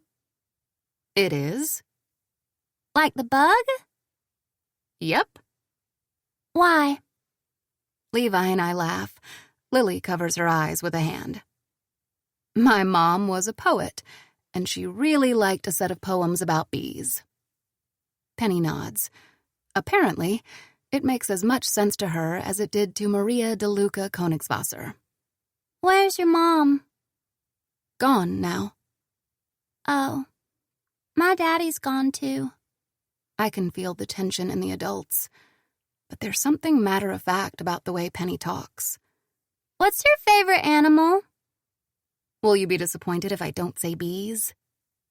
She mulls it over. Depends. Not if it's a good one. Okay. Are cats good? Yes!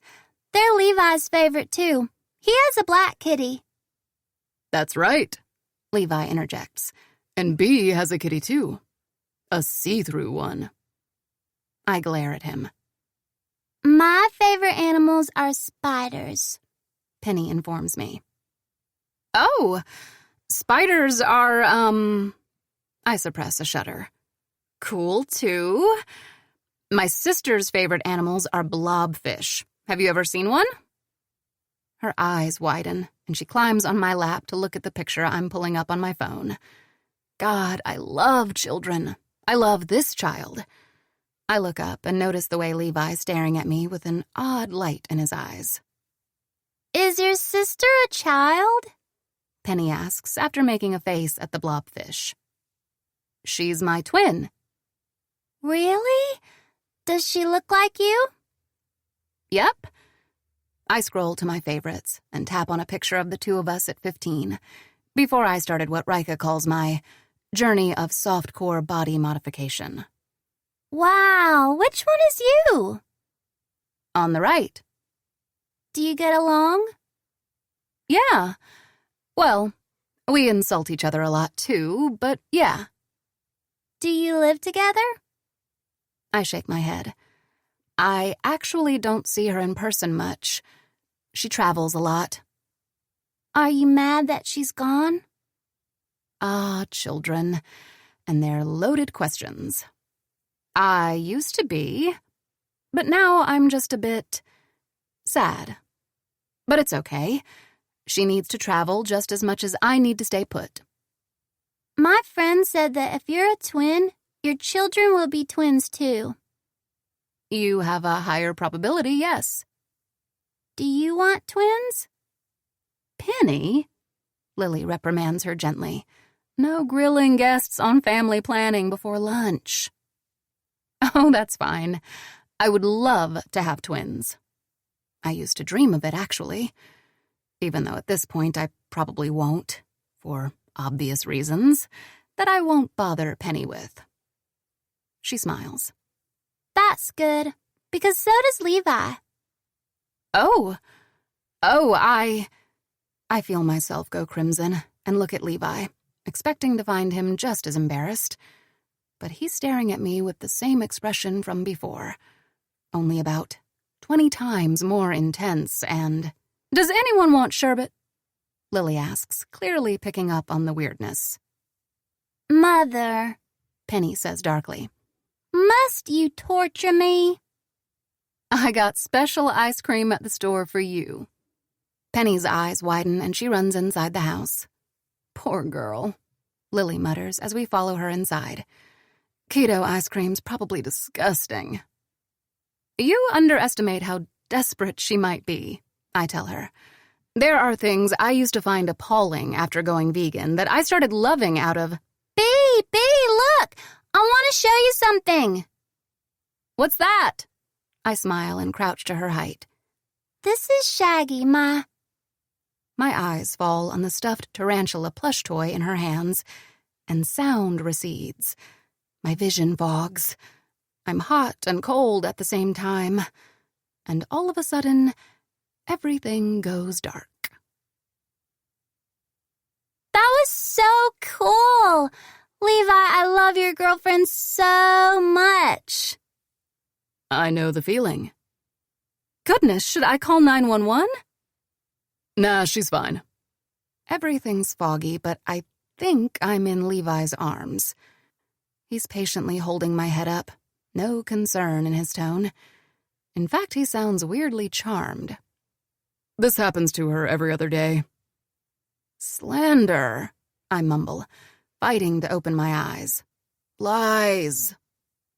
He smiles down at me and he's so handsome. I love his face. Look who's gracing us with her presence. Is it low blood sugar? Lily asks apprehensively. Can I get you anything, too? Bee is like me, Penny is saying, clapping her hands excitedly. She has the same bursts of electricity in her brain. She has seizures. It's a bit like seizures, I say, straightening up. Bee has a useless parasympathetic nervous system, which is an endless source of entertainment, Levi explains to Penny. Excuse me, I scowl. Some of us don't have the luxury of stable blood pressure. I didn't say it wasn't cute, he murmurs inaudibly against my temple. The scratch of his stubble against my skin is rough, his lips soft. Penny seems to be a fan, too. Does your twin faint, too? Nope. She got all the best things. Like the ability to burp the French national anthem. It's so cool. It's actually a very maladaptive autonomic response. Can you do it again? Not really, sweetie. Not on command. When do you do it, then? It depends. Sometimes it's highly stressful, surprising situations. Other times it's just seeing things that I'm afraid of, like snakes or spiders. Penny's eyes widen. So if I show you Shaggy again? Levi and Lily yell, "No!" at the same time, but it's too late. Penny whips the toy back out from behind her back, and everything goes dark again. We stay with the Sullivans all day, and after Shaggy gets locked in an out-of-reach cupboard, we have a blast. By the time we're ready to leave, I know more about Pokemon than I ever cared to, and Penny has tried to make me faint again approximately 20 times by drawing spiders on every available piece of paper.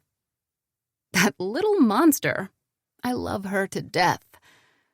But when we say goodbye in the entrance, agreeing that we should do it again soon, it's a bit like a pianoforte crashing on my head. "How long will you be in Houston?" Lily asks. All I can do is burrow farther into Levi's side. Unclear.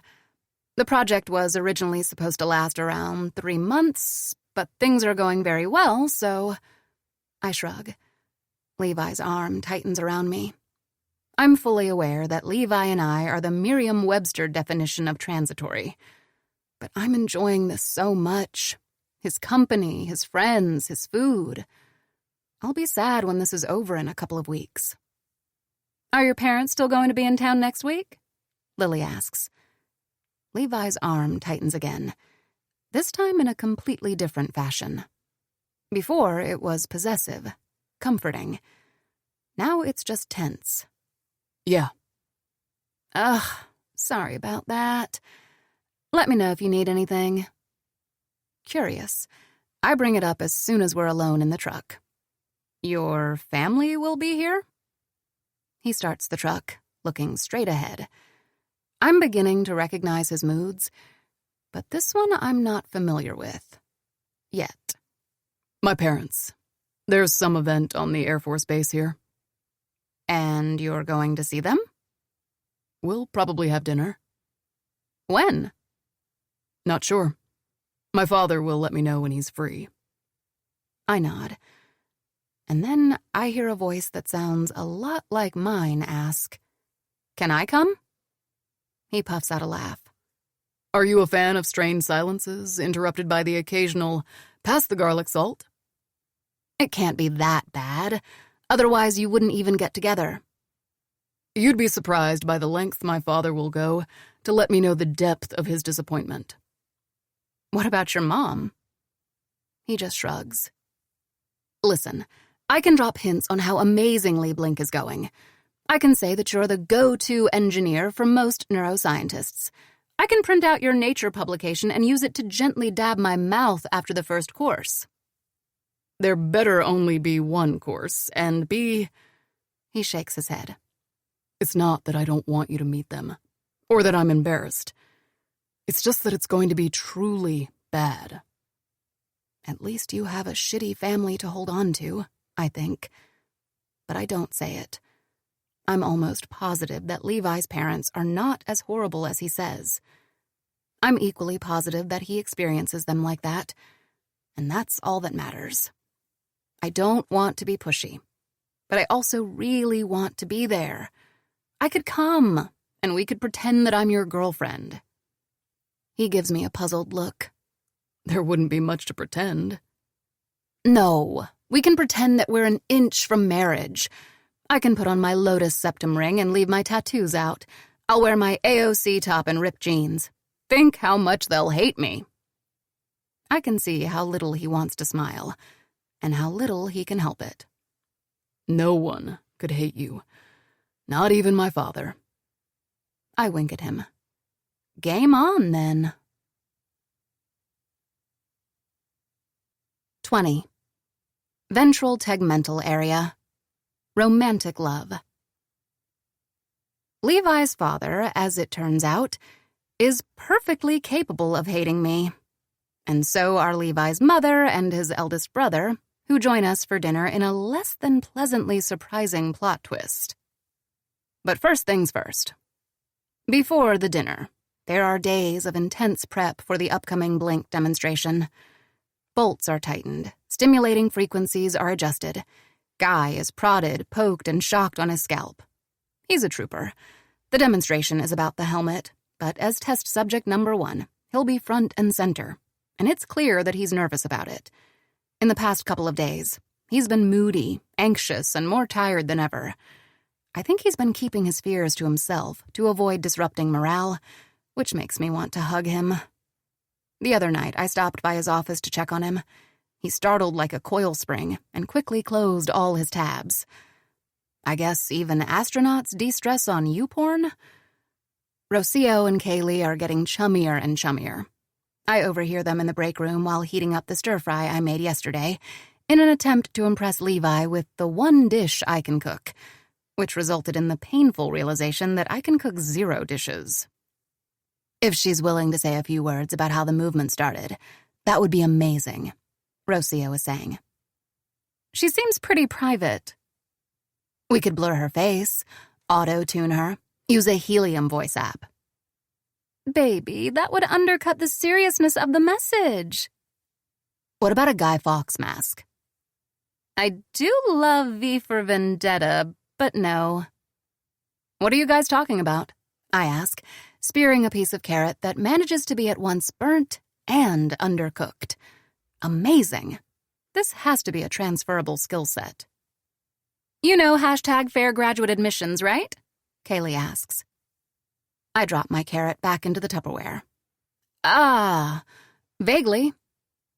It's about guaranteeing inclusivity in the admission process. Student organizations are really active in the movement, but Ro and I are technically not students, so... She turns her laptop. We're making the #fair graduate admissions website. Not ready yet, but we'll launch it soon. There will be information, resources, mentorship opportunities, and we'll ask Marie Curie for an interview. I finish chewing and swallow. Even though I never put the carrot in my mouth, I must be eating my tongue. Marie Curie? Not the real Marie Curie. That would be hilarious, though. Kaylee giggles at the misunderstanding for about half a minute. Rocio stares at her for the entire duration, hard-eyed. Ah, young love. It's the person who started the conversation. We want to launch the website with her interview, but she's pretty anon. She spreads her hands. Her nails are an iridescent baby blue. I clear my throat. She might agree to do it via email. This is actually a great idea. Ro and Kaylee exchange an offensively impressed look.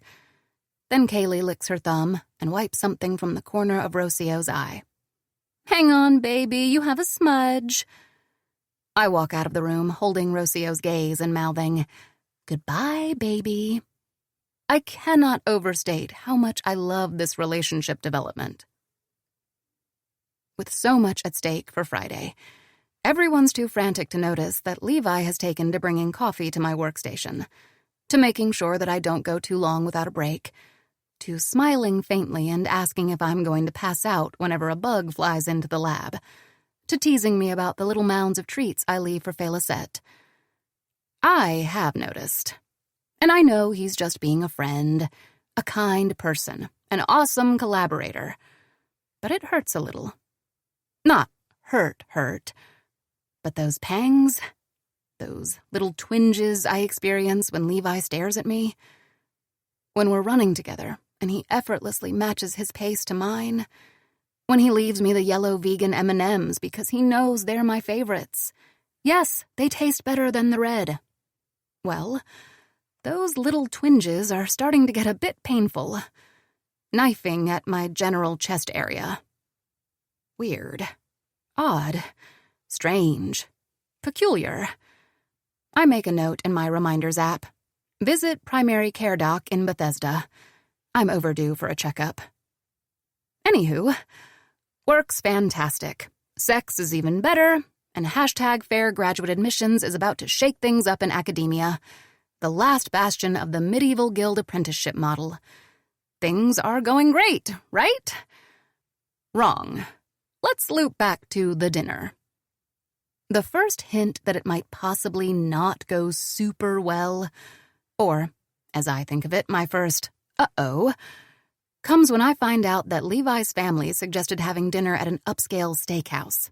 And when I say suggested, I mean decided. I've no problem with people eating meat, but the complete disregard for Levi's dietary preferences seems less than fatherly. The smell of grilled steak envelops us the second we step inside. I glance up at Levi and he says, apologetic, "I'll make you dinner afterward," which causes a bit of a tsunami inside me. Seriously, the pangs? Those are nothing.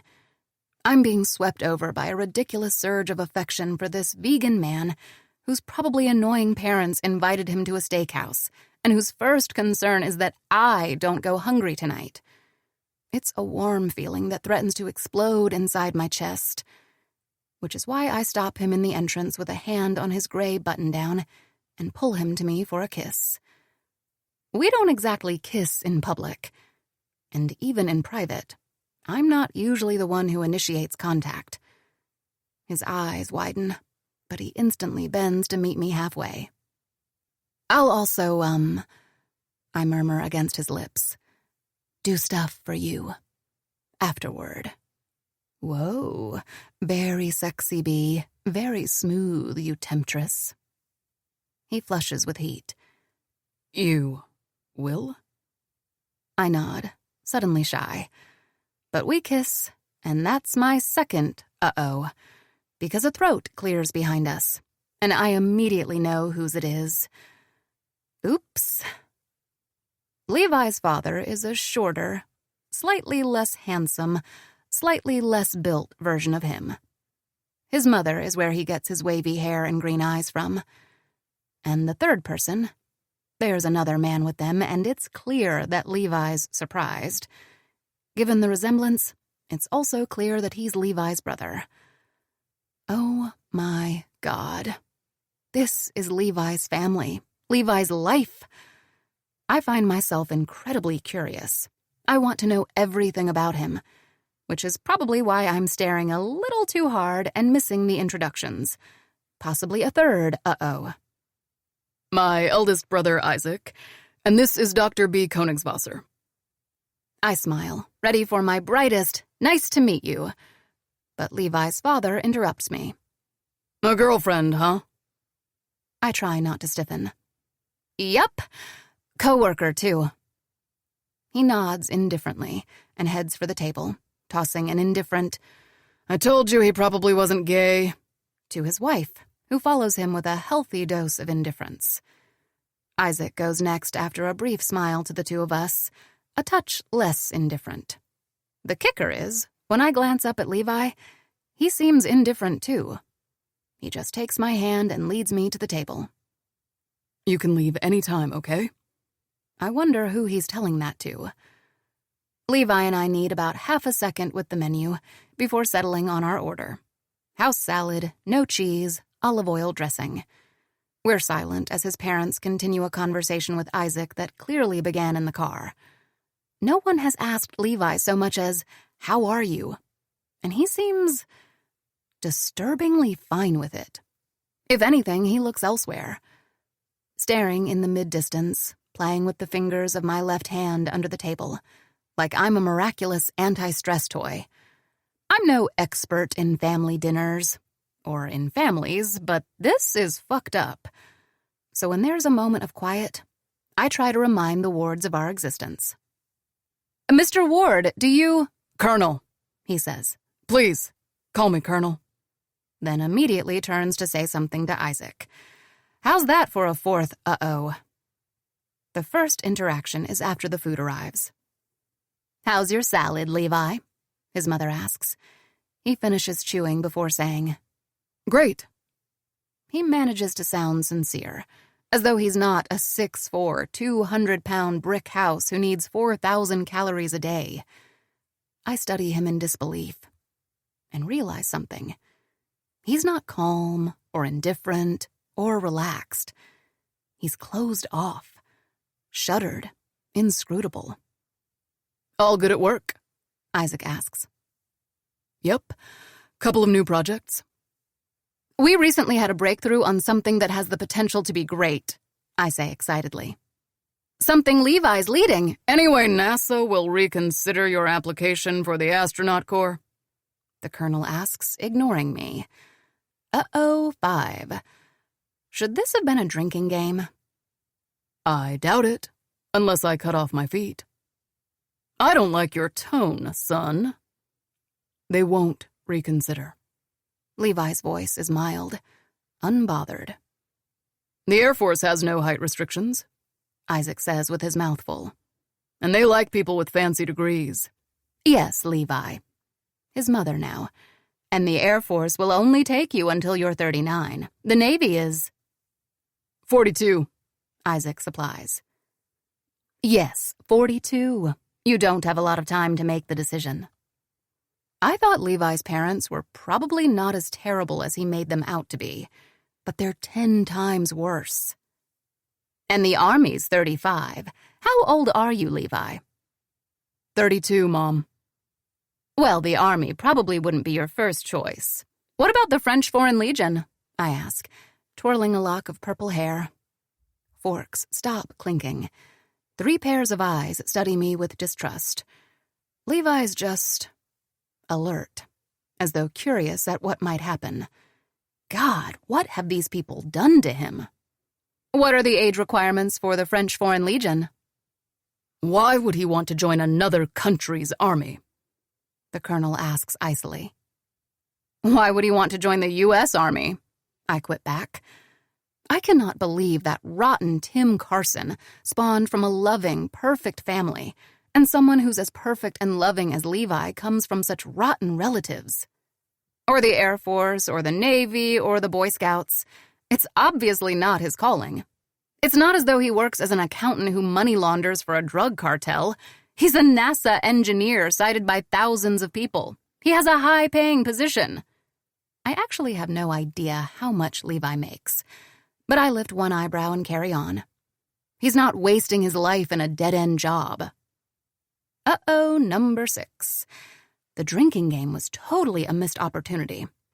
It sure would make the silence more bearable as it stretches, and stretches, and stretches, until the colonel breaks it. Ms. Königswasser, you are very rude. She's not. Levi interrupts firmly, calmly but forcefully. And she's a doctor. Levi holds his father's gaze for a moment, and then moves on to his brother.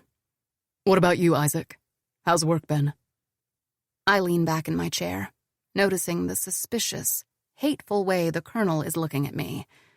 I give him a fake, bright smile, and tune in to what Levi is saying.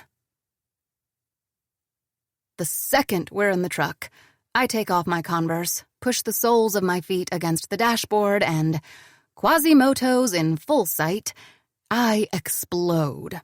I cannot believe it!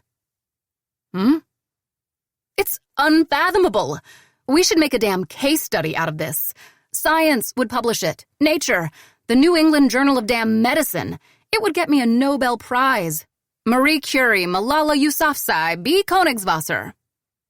Sounds lovely. What's it again? At the very least, we'd get shortlisted. We could take a trip to Stockholm, see the fjords, meet up with my wayward sister. He turns up the AC. I'll take you to Stockholm whenever you like, but you'll have to give me a topic if you want me to follow this conversation. I just cannot believe how well adjusted you are. I mean, okay, you and I have had our issues when it comes to social interactions, but I'm befuddled that you haven't turned out a titanic psychopath, despite the family you came from. There has to be a miracle in there, no? He half smiles. Do you want to get ice cream? You had neither nature nor nurture on your side. So, no ice cream? Of course, yes, ice cream. He nods and takes a right. There was some therapy involved. How much therapy are we talking about here? Couple years. Did it entail a brain transplant?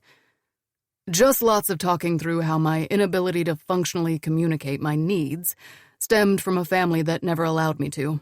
Same old. They still don't allow you. They're trying to erase you and turn you into something else. I am incensed, enraged, incensedly enraged. I want to mutate into Bee-Zilla and pillage the extended Ward family at the next Thanksgiving. Levi better invite me. I've tried to reason with them. I've yelled. I've explained myself calmly. I've tried a lot of things, believe me. He sighs. Eventually, I had to accept what my therapist always said. All you can change is your own reaction to events. Your therapist sounds great. He was. But I still want to commit patricide. It's not patricide if it's not your own father.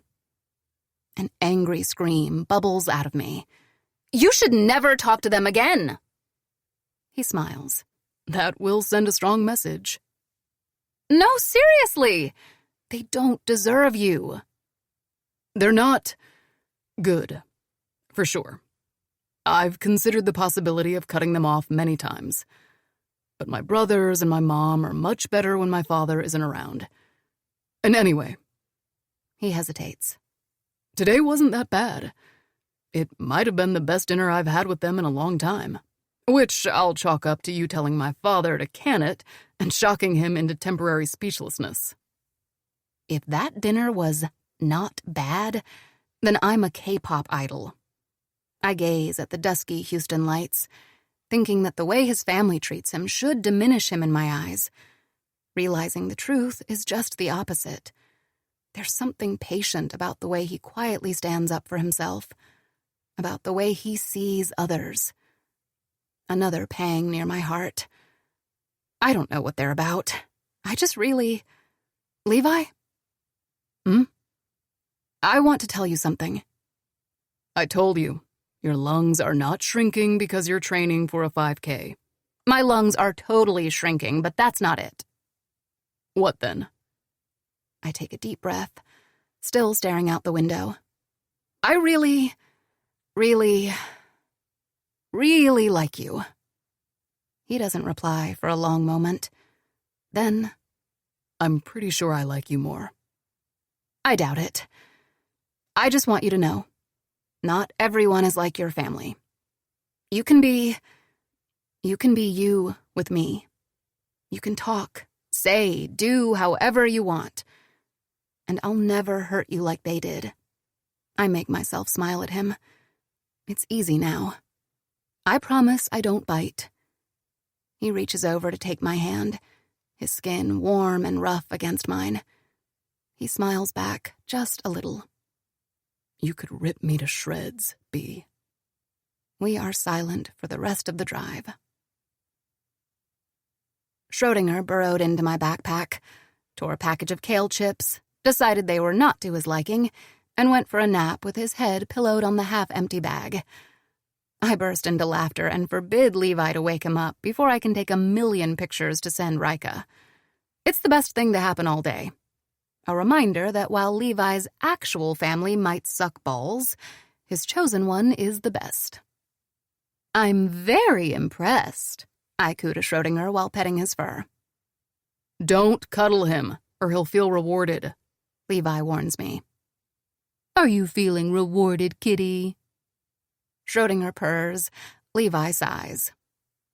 Whatever Bee's doing, do not experience it as cuddles. Those are punishment pets, he says, in what he probably means as a firm tone, but is instead adorably helpless. And I get another pang, to my heart and my ovaries. I do hope he'll have kids. He'd be an amazing dad.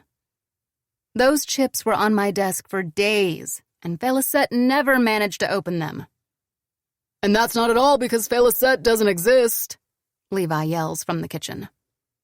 You should teach Félicette your ways, I whisper to Schrodinger, and then join Levi in the kitchen, just in time to see him throw away what's left of my unjustifiably overpriced Whole Foods chips. Are you still hungry? Should I make you food? I shake my head. You sure? I don't mind making... He falls silent as I fall to my knees. His eyes widen as my smile does. "B," he says, though he doesn't quite say it. He mouths it breathlessly, like he often does when I touch him. And now my fingers are on his belt, which qualifies as touching, right? "B," he repeats, a little guttural this time. "I said I'd do stuff," I tell him with a smile. The clink of his belt buckle bounces off the kitchen appliances. His fingers weave into my hair. "I figured you meant watching sports with me, or another of your burnt, stir-fries." I take him out of his boxers and wrap my small hand around him. He's completely hard already. Huge, shockingly warm against my flesh. He smells like soap and himself, and I want to bottle his delicious scent and bring it with me always. I'm not very good at stir-fries. My breath is on his skin, making his cock twitch. This, I hope, I can do well. I'm not exactly confident, and maybe I'm a little clumsy too. But when I softly lick the head, there is a quiet, surprised groan coming from above me, and I think that maybe I'll be fine. I close my lips around him, feel Levi's hands tighten on my scalp, and my insecurities melt. I don't know why we haven't done this before. It has to do, perhaps, with how impatient he usually is. Impatient to be in me, on me, with me. There is often an undercurrent of haste with us, like we both want, need, deserve to be as close as physically possible, as quickly as physically possible, and it doesn't leave much time for delays, I guess. Levi wants it, though. It might not be something he'd ever ask for, but I can see the shape of pleasure on his face, hear his intakes of breath. I suckle right beneath the head, and he lets out a sound of shocked, overwhelming pleasure. Then he threads his fingers through my hair and starts guiding me. He's too thick for me to do much, but I try to relax, to let myself enjoy this, lose myself to the taste, the fullness, his soft, deep groans as he tells me how good it feels, how much he loves my mouth, how much he loves this, how much he loves... Fuck. Softly, with his thumb, he traces the bulge of his cock through the skin of my cheek. My lips stretched obscenely around him. "You really are everything I've ever wanted," he mutters, gentle, reverent, hoarse. And then he's angling me again. This time a rhythm that's deeper, purposeful, working my jaw for his pleasure. When he holds me close and says, "I'm going to come in your mouth," like it's inevitable, like we both need this too badly to stop. I whimper around his flesh from how much I want this for him. He loses control a little when he comes, his grunts deep and unusually rough, his grip vice-like, and I feel his orgasm course through me as if it were my own. I suck him gently through the end of it, and when I look up at him, I'm wet and swollen, and I feel empty, trembling, a messy lump on the floor. "Open your mouth," he rasps. I blink at him, confused. He cups my cheek. "I want you to open your mouth and show me." I comply, and the sound he makes, possessive and hungry and pleased at last, travels through me like a wave. He massages the back of my neck while I swallow. His thumb caresses my jaw, and when I smile up at him, he stares at me like I've just gifted him with something divine. It's a long night, this one. Somehow different from all the others. Levi takes his time undressing me, stopping often, lingering, losing track of his progress as if distracted by my flesh, my curves, the sounds I make. I moan, I squirm, I beg, and he still won't slide inside, too busy tracing the swell of my breast, pressing his tongue against the bump of my clit, nuzzling against the skin of my throat. I teeter on the edge for too long, and so does Levi, immobile within me, then thick and delicious and slow inside and then slow out, long, drugging kisses stretching the pleasure between us, making my body twitch for his own. And then he looks down at me, hands twined with my hands, eyes twined with my eyes, breath twined with my breath. B, he says. Just my name. Half gasp, all heated plea. He stares down at me as though I own him, as though his future hangs from my hands, as though everything he's ever wanted, I hold it within me. It makes my chest hurt and leap with a dangerous, thunderous kind of joy. I close my eyes not to see, and let the liquid heat swell inside me like the tide, high and low, all night long. 21. Right inferior frontal gyrus. Superstition. They say disasters come in threes, but it's not true. It's just a quirk of the human mind, always on the lookout for patterns and random statistical observations to make sense of chaos. For instance, say you're Dr. Marie Sklodowska-Curie, circa 1911. Your health has been declining after decades spent frolicking in kiddie pools of polonium. Everything's painful and you can barely see, walk, sleep, frolic in more polonium. Sucks, right? Well, things could suck more. You decide to do that thing you've been putting off, applying for membership at the French Academy of Sciences. You have 2 Nobel Prizes, so you should be a shoo-in, yes? No. The Academy rejects you, and instead admits this Edouard Branly guy, who I'm sure has many great qualities, such as a penis. If you're wondering, who's Edouard? Never heard of this guy. That's exactly my point. Excellent job, FA of S. Take your seat on the loser side of history next to the University of Krakow. Our tally is 2 major bummers. And you're probably thinking, the shit cake has been frosted. No other catastrophe will happen for a while. But you forgot the cherry on top.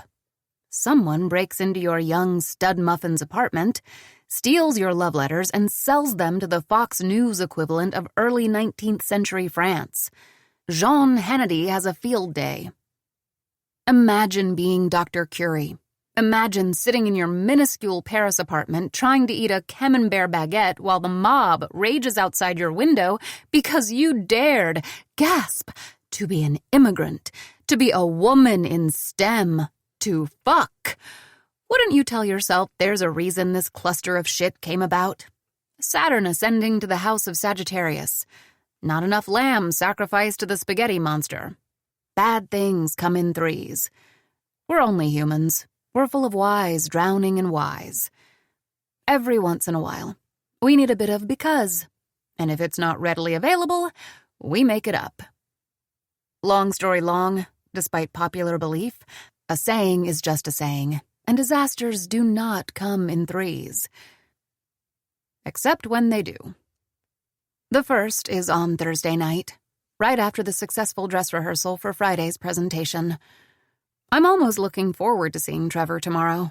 Well, not him, but his face when he realizes what my simpering womanly brain has accomplished.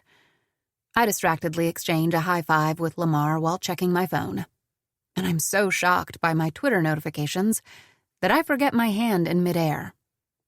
They're blowing up. In a bad way. As they often do. Except that this time the chaotic mess of insults isn't coming from the incels or the STEM lords or the men's rights activists, but from other women in STEM. You gonna leave it there? Lamar asks, pointing at my arm. I smile weakly and walk away. At Sabine March, I cannot believe how you have betrayed us. At Astrolina, I hope STC presses charges, you bitch. Hashtag what would Marie do is over party. At Sarah_08980, hundreds of women in STEM have been working tirelessly for hashtag fair graduate admissions, and all along you have been pretending to be an ally while only looking out for your gain. Shame. The last tweet is from someone I've chatted with as recently as yesterday. We talked about the events she was organizing. She asked me for advice, told me she loved my account. I blink at my screen and begin scouring for the source of whatever the hell this is. I find it soon enough. On the account of one Benjamin Green, a name that's familiar but not easy to place until I read the Twitter bio. VP at STC. I frown, and then I see the tweet. It's a screenshot. Many screenshots. Of a conversation that happened in a private Twitter chat between Mr. Green and someone else. Someone whose icon looks a lot like Marie Curie wearing sunglasses. I read the name, at What Would Marie Do? Me? Impossible. I've never chatted with this guy. I rapidly scan the handle again, 1, 2, 3 times, looking for typos or missing letters that would signal an imposter. There are none. I frown and start reading the conversation. The timestamp is from last night. At What Would Marie Do? Hi, Jonathan. I'm aware this is a bit unorthodox, but I hope that what I have to say will be beneficial to both of us. I know STC has been struggling with the negative publicity #fair graduate admissions has brought upon you, and that you are concerned about the movement gaining even further momentum. As you know, I'm one of its most prominent activists and played a significant role in its inception. You probably see me as an enemy, but it doesn't have to be like that. At What Would Marie Do? I'd like to offer you a deal. I'm open to help shift the narrative toward STC, and to tell my followers and collaborators that the demands of #fair graduate admissions are excessive. That while there might be a need for reform, we do need standardized testing, and therefore it would be in our best interest to work with companies that already exist to improve on instruments that are already widely utilized. Of course, I would not be doing this for free. My real name is redacted, in case you need to look up my credentials. I am open to hearing your offers. I blink at my screen, floored. Then I scroll up to read the public comment Green made on top of the screenshots. At J Green STC. #fair graduate admissions activists and the universities and institutions who take them seriously should read what, at What Would Marie Do, one of their leaders asked of me. This is the real agenda of this movement. Extortion. At J Green STC. At STC, we've decided not to make this individual's identity public, for now. We're consulting with our lawyers and keeping our options open. In the meantime, time to reconsider where you stand. #fair graduate admissions. I feel lightheaded because I haven't been breathing. I force myself to inhale some air, in and out and in again. This has to be photoshopped. Yes, there's no other explanation. Very well done, but... In grad school, Annie photoshopped a tentacle coming out of her butt. Anything's possible, right? I sit at my desk, noticing that lots of people I've talked with recently have blocked me. Do they believe this rubbish? They can't possibly. They know me, right? Marie. Schmack. I just saw the STC shit show. Have you? I bounce my foot and wait for his answer. Minutes later, Rocio comes in and starts sliding stuff into her backpack. When I say sliding, what I mean is aggressively throwing as though she's practicing her pitch for an upcoming stoning. You okay? I ask, regretting it even before the words are out. I'm probably too anxious to help her with whatever she's going to tell me. No. Shit. Is Kaylee okay? No. She feels like crap. She zips up her backpack, forcefully sliding her arm through one of the straps. All the work we've been doing for #fair graduate admissions flushed down the toilet because one of the leaders outed herself as a damn crook. I freeze. Of all the conversations, I cannot imagine one more uncomfortable, untimely, unpleasant. Lots of uns. I saw, I stammer. My mouth is dry. But is that even true? It's probably something made up. I bet it's not. People kept saying that STC's screenshots were fake, so he gave proof to some #fair graduate admissions leaders. Marie really did slide into this guy's DMs and asked for money. She fucked us over.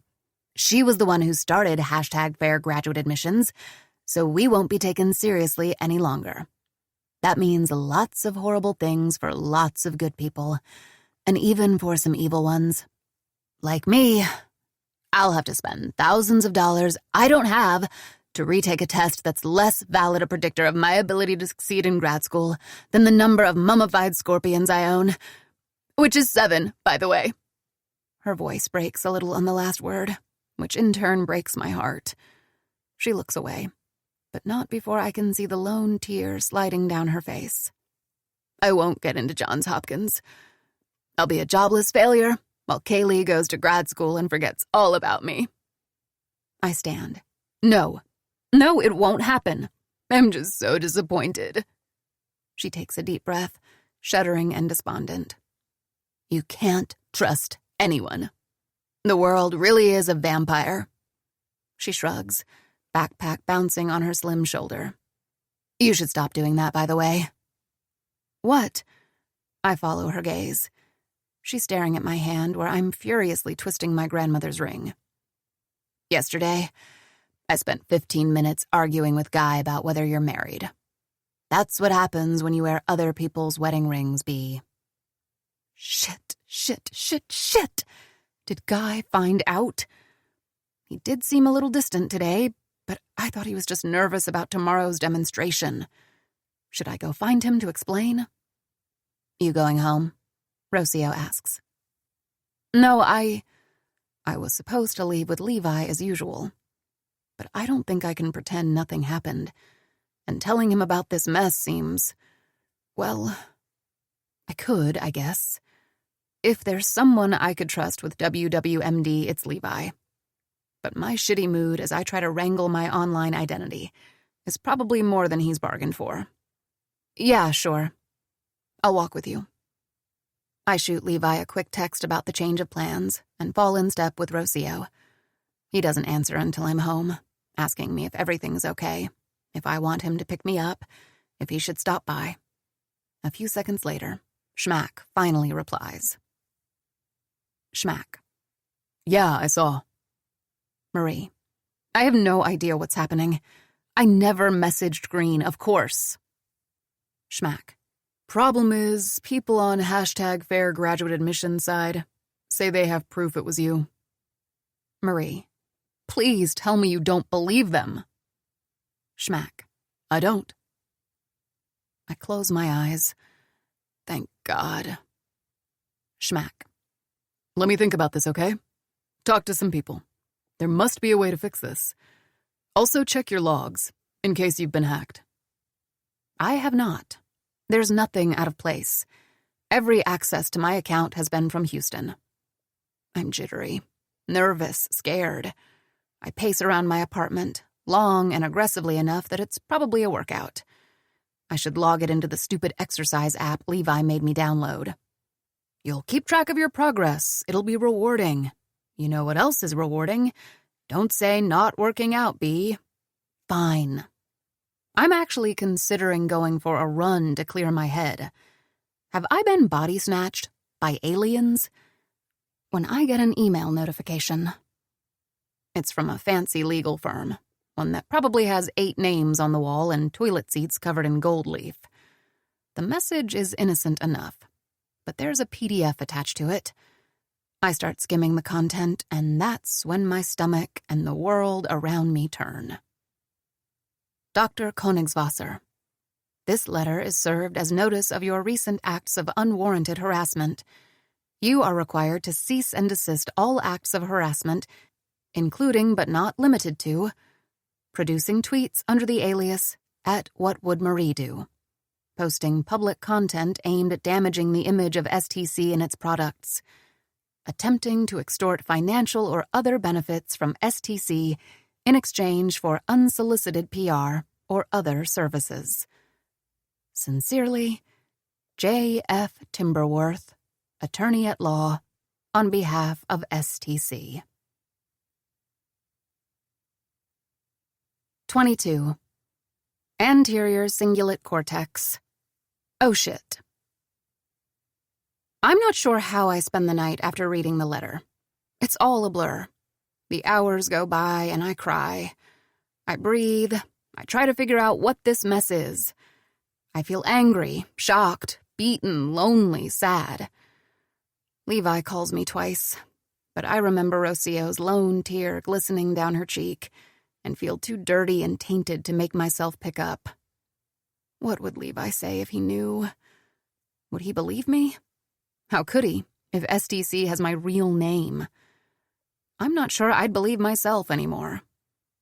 The following day, it takes all of my compartmentalizing skills to focus on work, and they're not very many. Pushing things out of my mind is not one of my talents, but I give a moderately good performance. Levi calls again in the morning, and again I don't answer. But I text him that I've been swamped with Blink. Terrible excuse since we work together, and that I'm busy picking up Trevor at the airport. Not an excuse, but equally terrible. Kramer couldn't come. Something about a WHO symposium, but he's very happy. Trevor says instead of hi or how are you or other things normal, decent people start a conversation with. And you know what happens when Kramer's happy? He gives me a lab far away from you, at least down the hallway, possibly on a different floor, ideally in another building. If I even have a future in academia, if I don't get outed as a grossly hypocritical racketeer. Nope. He funnels funds to our lab, that's what. When will the suits be ready? I roll my eyes, driving out of arrivals. They're helmets, and theoretically the prototype is ready. Some adjustments will have to be made for each individual astronaut. Right. You mentioned as much in one of the reports. I talk about this in all the reports, but reading comprehension was never Trevor's forte. The Ward guy, the one who's leading on NASA's side, must be a damn genius for getting this done so quickly. I exhale slowly. I'm having a shitty enough day that I probably shouldn't complicate it by telling my boss that he's a urinal cake. Then again, because I'm having such a shitty day, I might not be able to help myself from telling him that he's a urinal cake. What a quandary. Dr. Ward and I are co-leads, I say, my tone harsher than it's ever been with Trevor. He must realize, because he gives me an irritated glance. Yeah, but... He looks out the window, chastised. Nothing. Better be. Trevor the urinal cake is the smallest of the big shots in attendance. There are 2 Texas congressmen, at least 3 of Boris's bosses, and lots of Space Center employees who aren't directly involved in Blink. I'm introduced to everyone, but don't retain anyone's name. There's a lot of impressive and can't wait to see the helmets in action and this is history in the making being thrown around, which makes me nervous and apprehensive. But I tell myself that it'll be fine. Right now, my job is the one thing I have under control. Thank Dr. Curie for that. The goal of the demonstration is to show that the helmet improves guys' attention during a flight simulation. Guests will observe on a large screen from the conference room next door, while Levi, the core engineering team, and I will be in the control room to make sure everything proceeds smoothly. I toy with the idea of taking 5 minutes alone with Guy to come clean about the marriage thing, but the throng and chaos make it impossible. I'm double-checking my protocols when Levi comes in, making a beeline to me. Hey. His eyes are serious, dark green, beautiful like the underbrush of a forest. He drags a chair next to mine, the distance between us blurring the line between colleagues and something more. I should pull back, but no one's looking at us, and the sight of him overwhelms me anyway. It's like all those mysterious pangs elevated to the 10th. I realize that last night was the first we spent apart since whatever us is happened, and that being with him again feels like... No, it does not feel like home. Home is something else. Home is the new lab this gig is going to get me. Home is the publications I'll write about today. Home is the community of women in STEM I made for myself that I'll somehow have to fight for. That's home, not Levi. Hey, I say, averting my eyes. You okay? Nervous. You? Fine. He doesn't seem fine. I must be communicating it because he adds, There's a mess. Not work-related. I'll explain later. I nod, and for a wild, reckless second, I have the weird impulse of telling him about my mess. I should, shouldn't I? My name will get out sooner or later. If I tell him now, he'll believe that Marie, and therefore me, is a crook, like everyone else except for Schmack. No, I can't tell him. He wouldn't care anyway. I have something for you, he says, the corner of his lip curving in a small smile. The back of his hand brushes mine, and my heart squeezes. It likely seems accidental from the outside. It feels anything but. Yeah? I'll show it to you later. It has to do with your imaginary cat. I smile weakly. I can't wait for Félicette to puke on your keyboard. He shrugs. Imaginary vomit's my favorite kind. He presses his knee against mine and stands, stopping midway to whisper against the shell of my ear. I missed you last night. I shiver. He's gone before I can answer. Loneliness is killing me, and I must confess I still believe. Once again, everyone in the control room laughs at Guy's bellowing. The situation in the conference room is probably the same. That was lovely. Thank you, Brittany. Levi murmurs through the mic, amused. We exchange a brief look. My heart's aflutter. I feel like I'm about to go on stage for a school play I've been practicing the whole year. But I'm an adult, and what's at stake is my professional hopes and dreams, which, I remind myself, are the only sort of hopes and dreams I allow. Ready to start? I was born ready, baby. Guy lifts one eyebrow under the visor of the helmet.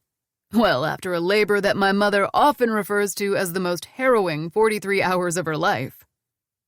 Poor lady. Levi shakes his head, smiling. You know the drill, but this is what's going to happen. We're going to start an attention task on the screen. I'm being paid to play video games. Excellent. Then we'll activate the helmet when we're ready and measure your performance under both conditions, for reaction time and accuracy. Got it. Starting in a few seconds, then. Levi turns off the mic. He and I exchange another glance, this time lingering. This is it. We did it. You and I. Together. Then Levi turns around and nods at Lamar to start the routine. There isn't much I have to do, since the protocols have been programmed and are loaded to go. I lean back, eyes on the monitor, fixed on Guy's sitting form. I'll need to buy him a present, I think.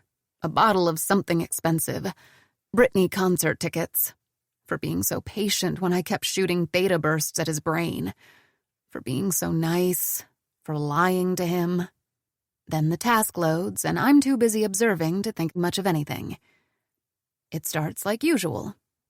Guy's job is to detect stimuli as they appear on the screen. He's an astronaut, and at baseline he performs about 10 million times better than I, a regular, everyday wimp, ever could. A few minutes later, Levi gives another signal, and the brain stimulation protocol I wrote is activated. 10 seconds pass. 20. 30. I eye the estimates for the performance metrics. Nothing happens.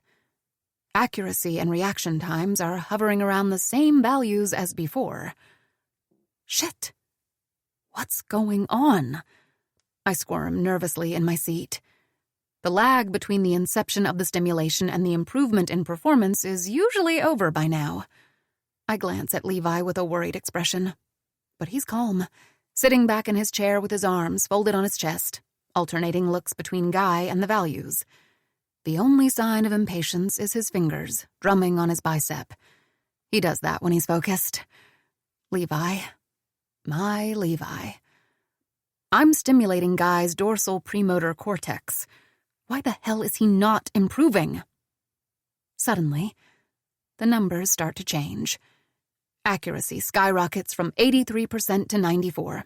Median reaction times decrease by tens of milliseconds. The new values oscillate and then keep steady. I swear the entire room sighs in relief in unison. Sweet, someone murmurs. Sweet? Lamar asks. That's epic. I turn to grin at Levi and find him already staring at me with a happy, undecipherable expression. This, at least, is going great. The rest of my life's a shit show, but this is working. We made something good and useful and just plain badass. I told you, didn't I? What's reliable and trustworthy and never, ever abandoned Dr. Curie? Science. Science is where it's at. Until it's not. I'm the first to realize something's wrong. Most of the engineers are talking among one another, and Levi's eyes are still clinging to me with that curious, earnest expression. But both the values and the monitors are in my line of sight. So I notice the numbers changing to values we've never before seen, and the twitchy way guy's elbow is jerking. What's... I point at it. Levi immediately turns. Is he okay? The arm? Levi's brows knit. I've never seen anything like that. It's similar to what would happen if we stimulated his motor cortex, but we definitely aren't. Whoa! The twitches get significantly larger. Guy's entire body starts shaking. Levi turns on the mic. Guy, everything okay in there? No answer.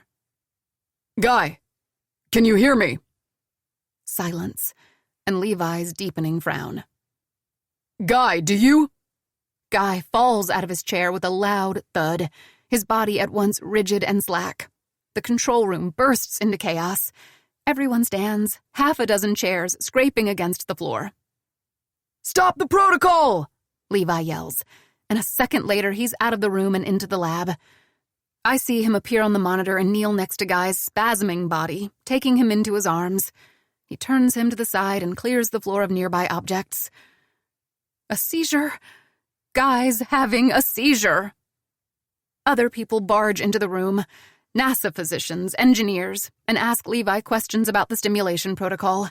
He answers as best he can, still holding Guy in his arms as the doctors work around them. It's because of Penny. Levi knows what to do because of Penny. There's mayhem everywhere. People running in the hallways, in and out of the control room, screaming, swearing, asking questions without replies. Some are directed at me, but I cannot answer, cannot do anything but stare at Guy's face, at the way Levi is cradling him. I collapse back in my chair. After a minute or an hour, my eyes drift away. The helmet is on the floor, rolled to the farthest corner of the room. Is Kowalski? He was driven to the hospital. Going to be okay? Yeah, he regained consciousness. It's just a checkup, but they gave him a fucking seizure. What a disaster. The end of Blink for sure. God, the incompetence. I'm a fortress. I'm impenetrable. I'm not even here. I don't look at anyone. I try my best not to listen as I walk to Boris's office after he hissed at me to be there stat. It was 4.5 minutes ago. I should hurry. I knock when I arrive, but enter before being invited to come in. Levi's already inside, staring at the pretty green of the Space Center outside the square window. I ignore him, even when I feel his eyes on me. The prickle of a glance asking for a response. I ignore him. I wonder what he's thinking. Then I don't wonder anymore. It probably cannot be born anyway. Where was the error? Boris asks from behind the desk. He always looks tired and disheveled. But if he told me he was just run over by a truck, I'd believe him. I can't begin to comprehend the repercussions of today's events. For him, for NASA, for Levi. Yet unclear, Levi says, holding his eyes. We're looking into it. Was there a hardware malfunction? We're ascertaining whether... Bullshit! A brief silence. As soon as we know, you'll know. Levi, you see me as a paper pusher. You're probably right. I have become one. But let me remind you that I do have a degree in engineering, plus a couple of decades of experience on you, and while I'm by no means the creative genius you are, I'm well aware that it won't take you 3 weeks of system analyses to figure out whether there was a malfunction on the hardware side or... There wasn't. I interrupt. They both turn to me, but I only look at Boris. At least, I doubt it. I haven't run any analytics, but I'm sure the error was in the stimulation protocol. I swallow. On my side. He nods, tight-lipped. What happened? I don't know. My guess is that the stimulation was too intense or too high frequency, and either displaced or too diffuse. This caused widespread neuronal misfiring. Okay. He nods again. How did it happen? That I don't know. We spent weeks mapping Guy's brain, and nothing like that ever happened. The protocol was tailored to him. I bend my head, staring down at my hands. I'm ringing my Nona's ring, as usual. It won't happen again, I'm sorry. No, it won't. He runs a hand down his face. Blink's over. There's a sharp intake of breath. Levi's. I look up. What? This is not a mistake I can tolerate. You took someone who went through years of astronaut training and had him in a puddle on the floor. Guy's fine, but what if the next astronaut isn't? I shake my head. There won't be a next astronaut. There should have been no astronauts, especially not in front of half of NASA. Boris. Levi is standing behind me, probably a little too close. We tested this protocol over 10 times. Nothing similar ever happened. You rushed the demonstration when we could have waited weeks, and you vouched for B when NIH sent her here, and she gave a seizure to one of my astronauts. Boris clenches his jaw, trying to calm down. Levi, I don't blame you. A loud knock. The door opens and things get even worse. No, not Trevor, please. Not when I'm at my lowest. And yet, Boris gestures for him to come in. We were just discussing. I heard. He shrugs darkly. You weren't exactly quiet. So, he says, clapping his hands. I smoothed things over with the congressman. Told them Blink's still salvageable. Wait. Boris frowns. I might throw up. I understand there are many interests at play here, but not so fast. Clearly something went very wrong and... Someone... Trevor interrupts. The look he gives me is full of contempt. I heard what you were saying. Clearly the problems were with one specific person, and they can be solved by eliminating the weak link and putting another NIH researcher on the project. Josh Martin and Hank Malick applied for the position too. Are you an idiot? Levi takes a step toward Trevor, looming over him. You have no knowledge of your own scientists if you think Dr. Koenigswasser is a weak link. Excuse me, I say. My voice is shaking. I can't cry. Not now. I don't think I'm needed for this conversation. I'll check on Guy and clear out my things. Yeah. I get out as fast as I can. I'm not 10 steps from the door when I hear feet running behind, then around me. Levi stops in front of me, a near desperate expression in his eyes. B, we can still fix this. Come back in there and... I need to go. I try to keep my tone firm. But you need to stay in there and make sure that Blink actually happens. He gives me a disbelieving look. Not without you. B, we have no idea what really went wrong. Boris is overreacting and Trevor's a fucking idiot. I'm not going to... Levi. I let myself reach for his wrist, close my hand around it and squeeze. I'm asking you to go back in there and do what you have to do to make sure Blink happens. Please. Do it for Peter, for Penny, and for me. It's a low blow. I can see it in his narrowing eyes. in the set of his jaw. But when I start walking again, he doesn't follow. And right now, that's all I want. 23. Amygdala. Again. Fear. Rika won't answer my calls because she's finally traveling to Norway. It might be for the best. I'd just cry at her about neuronal depolarization and electromagnetic induction, which can't be healthy for me or edifying for her.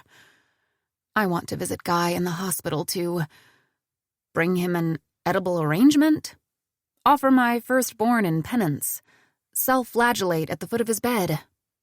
I'm not even sure where they brought him, if he's still there, and I doubt he wants to see me. Maybe I should text him. Do you hate me for giving you a seizure through my carelessness and sheer incompetence? Yes? No? Maybe? Please circle. It's probably a good thing that I'm alone with my thoughts. Paradoxically, it allows me not to think too much. Things, bad things, are going to happen soon. My connection with WWMD will be disclosed. A community I spent years building will turn against me. And I have no illusion that Trevor will renew my contract. It's staggering, but if I don't talk about it, I can pretend it's not happening. I eat a banana, first thing I've had in 24 hours, and go to my room. I pull my suitcase from under my bed, dust it off, and start folding my clothes. Jeans, a skirt I haven't gotten a chance to wear yet, my favorite teal top, a rain poncho, jeans. The suitcase is almost full when my doorbell rings. I sigh and force myself to go to the door, but I suspect I already know who it is. Turns out, I'm right. Hey. Levi looks tired, and like he's been running a hand through his hair, and very, very beautiful. My heart knots. You're not answering your phone. I was worried. Sorry, I forgot to check it. Is everything okay? He gives me a slightly incredulous look that I take to mean, no, absolutely nothing is okay, and follows me into the living room. Through the balcony doors, my eyes catch the hummingbird feeder. I should take it down, pack it. But the hummingbirds, maybe I could ask Rocio to hang it for me.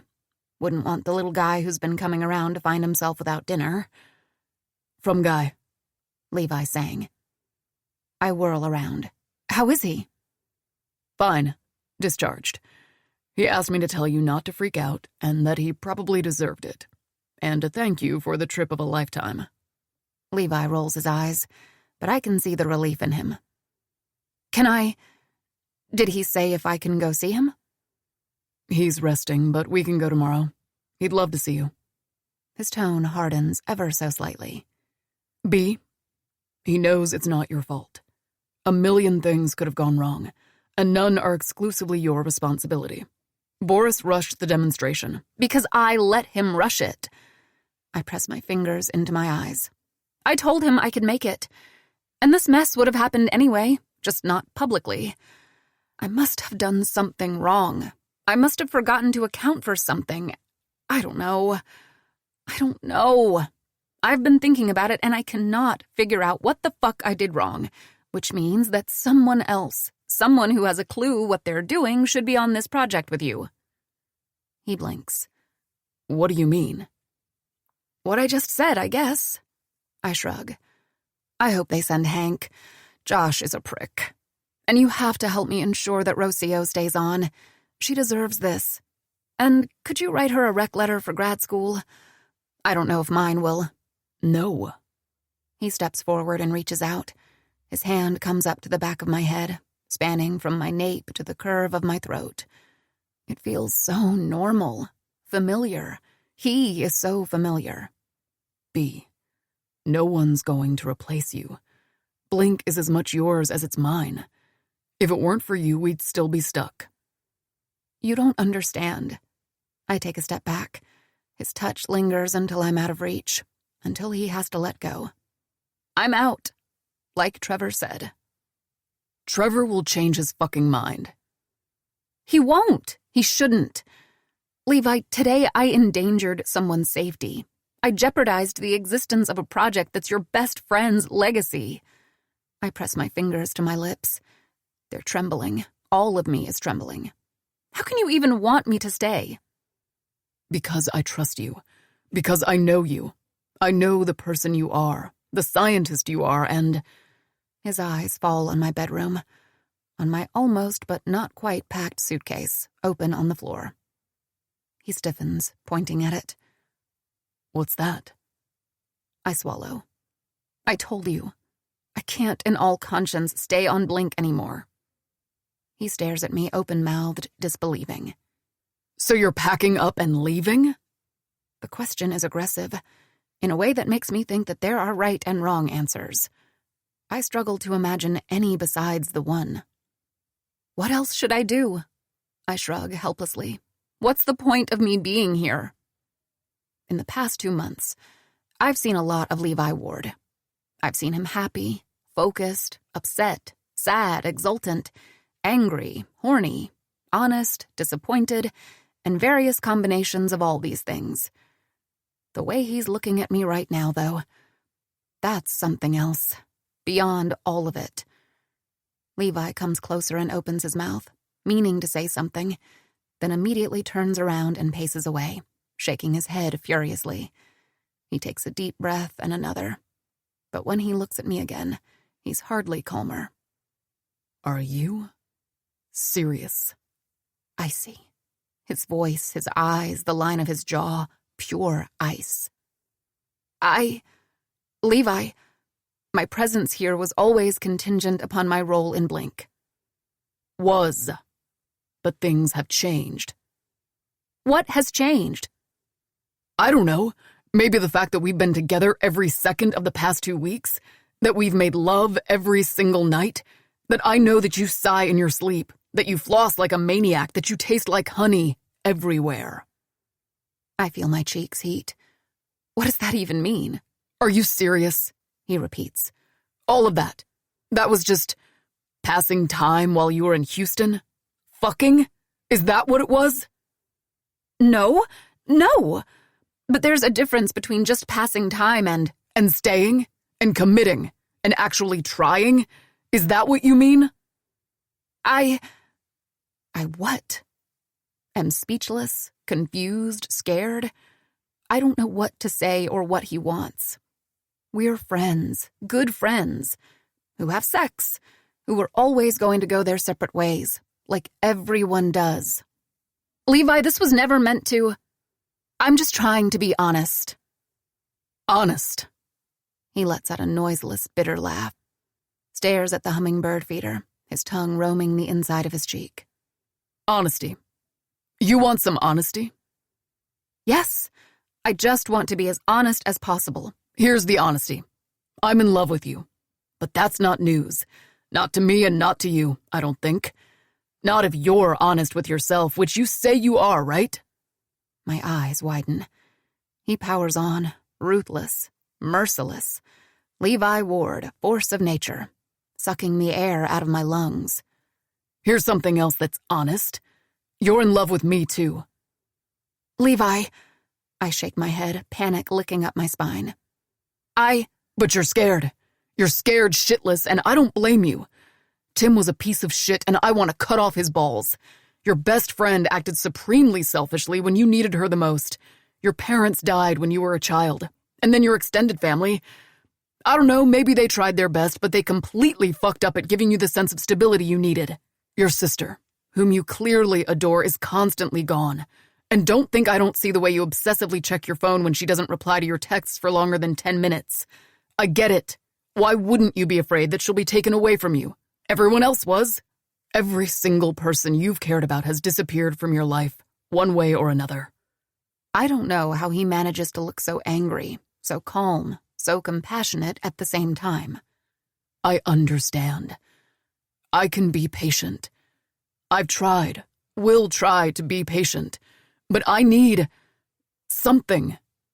I need you to understand that this is not a book you're writing. We're not two characters you can keep apart because it makes for a literary ending. These are our lives, B. There's a tear sliding down my neck. Another. a wet splotch against my collarbone. I screw my eyes shut.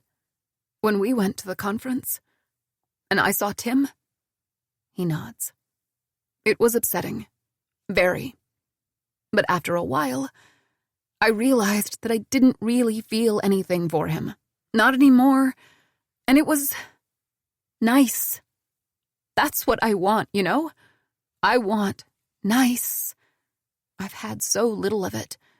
I was always being left behind. And the only way to not be left behind is to leave first. I wipe my cheek with the back of my hand, sniffling. If nice means being alone, then so be it.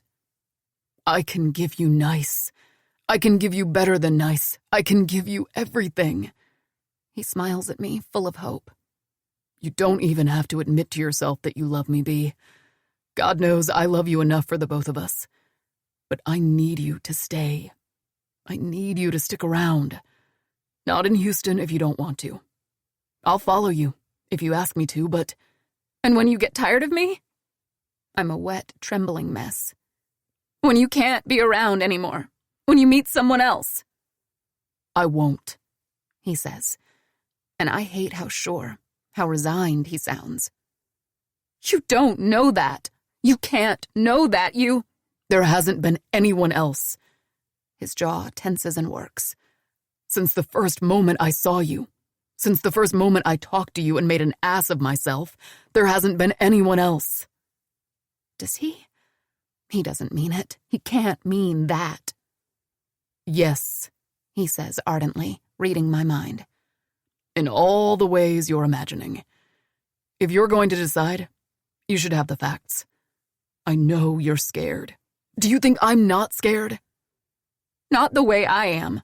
I spent years, hoping to find another who could measure up, hoping to feel something, anything for someone else. And now you're here, and I have had you, Bee. I know how it can be. You think I don't know what it feels like, to want something so much you're afraid to let yourself take it, even when it's in front of you? Do you think I'm not fucking scared? He exhales, running a hand through his hair. Bee, you want to belong. You want someone who won't let go. I'm it. I didn't let go of you for years, and I didn't even have you. But you need to let me.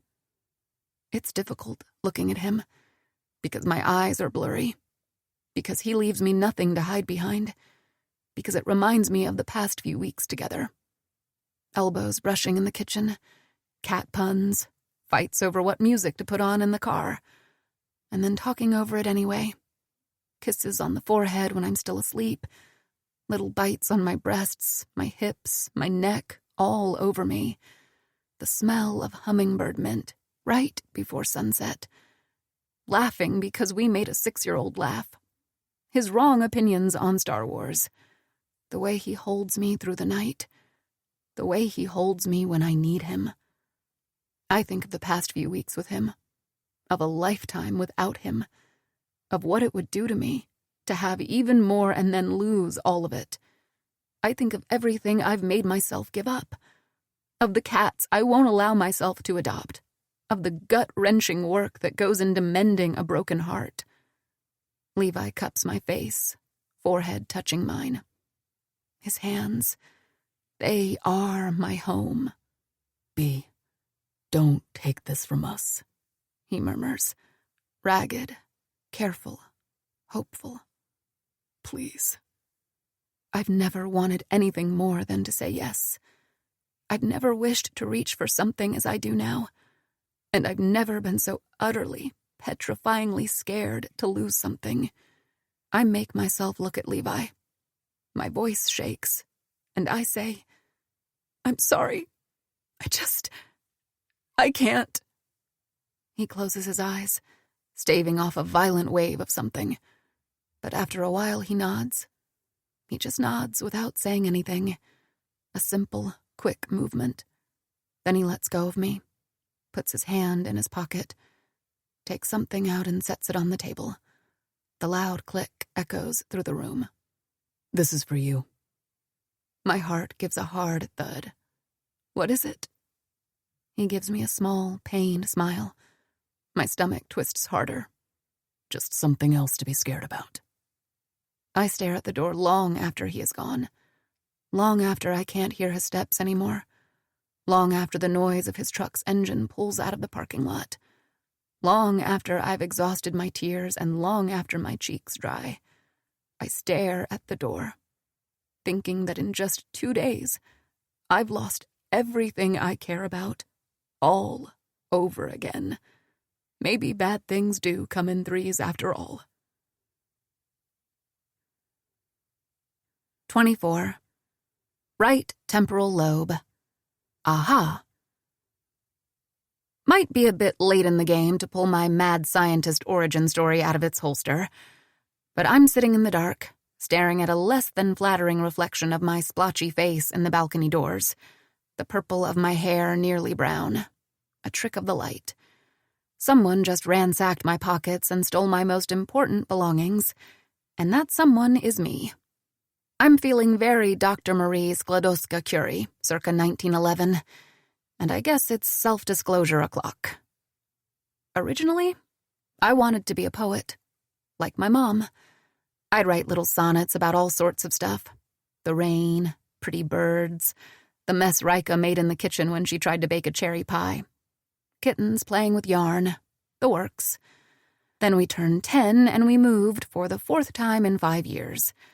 This time to a mid-sized French town at the border with Germany, where my father's eldest brother had a construction business. He was kind. His wife was kind, if strict. His kids, in their late teens, were kind. The town was kind. My sister's best friend Inez was kind. There was lots of kindness going around.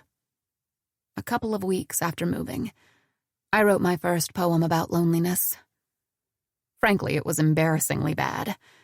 10-year-old B was an emo princess of darkness. I'd quote the most dramatic verses here, but then I'd have to kill myself and everyone who read them. Still, at the time I fancied myself the next Emily Dickinson, and I showed the poem to one of my teachers. Full body cringe intensifies. She zeroed in on the first line, which would roughly translate from French to, "Sometimes when I'm alone, I feel my brain shrink," and told me, "That's what really happens. Did you know that?" I hadn't.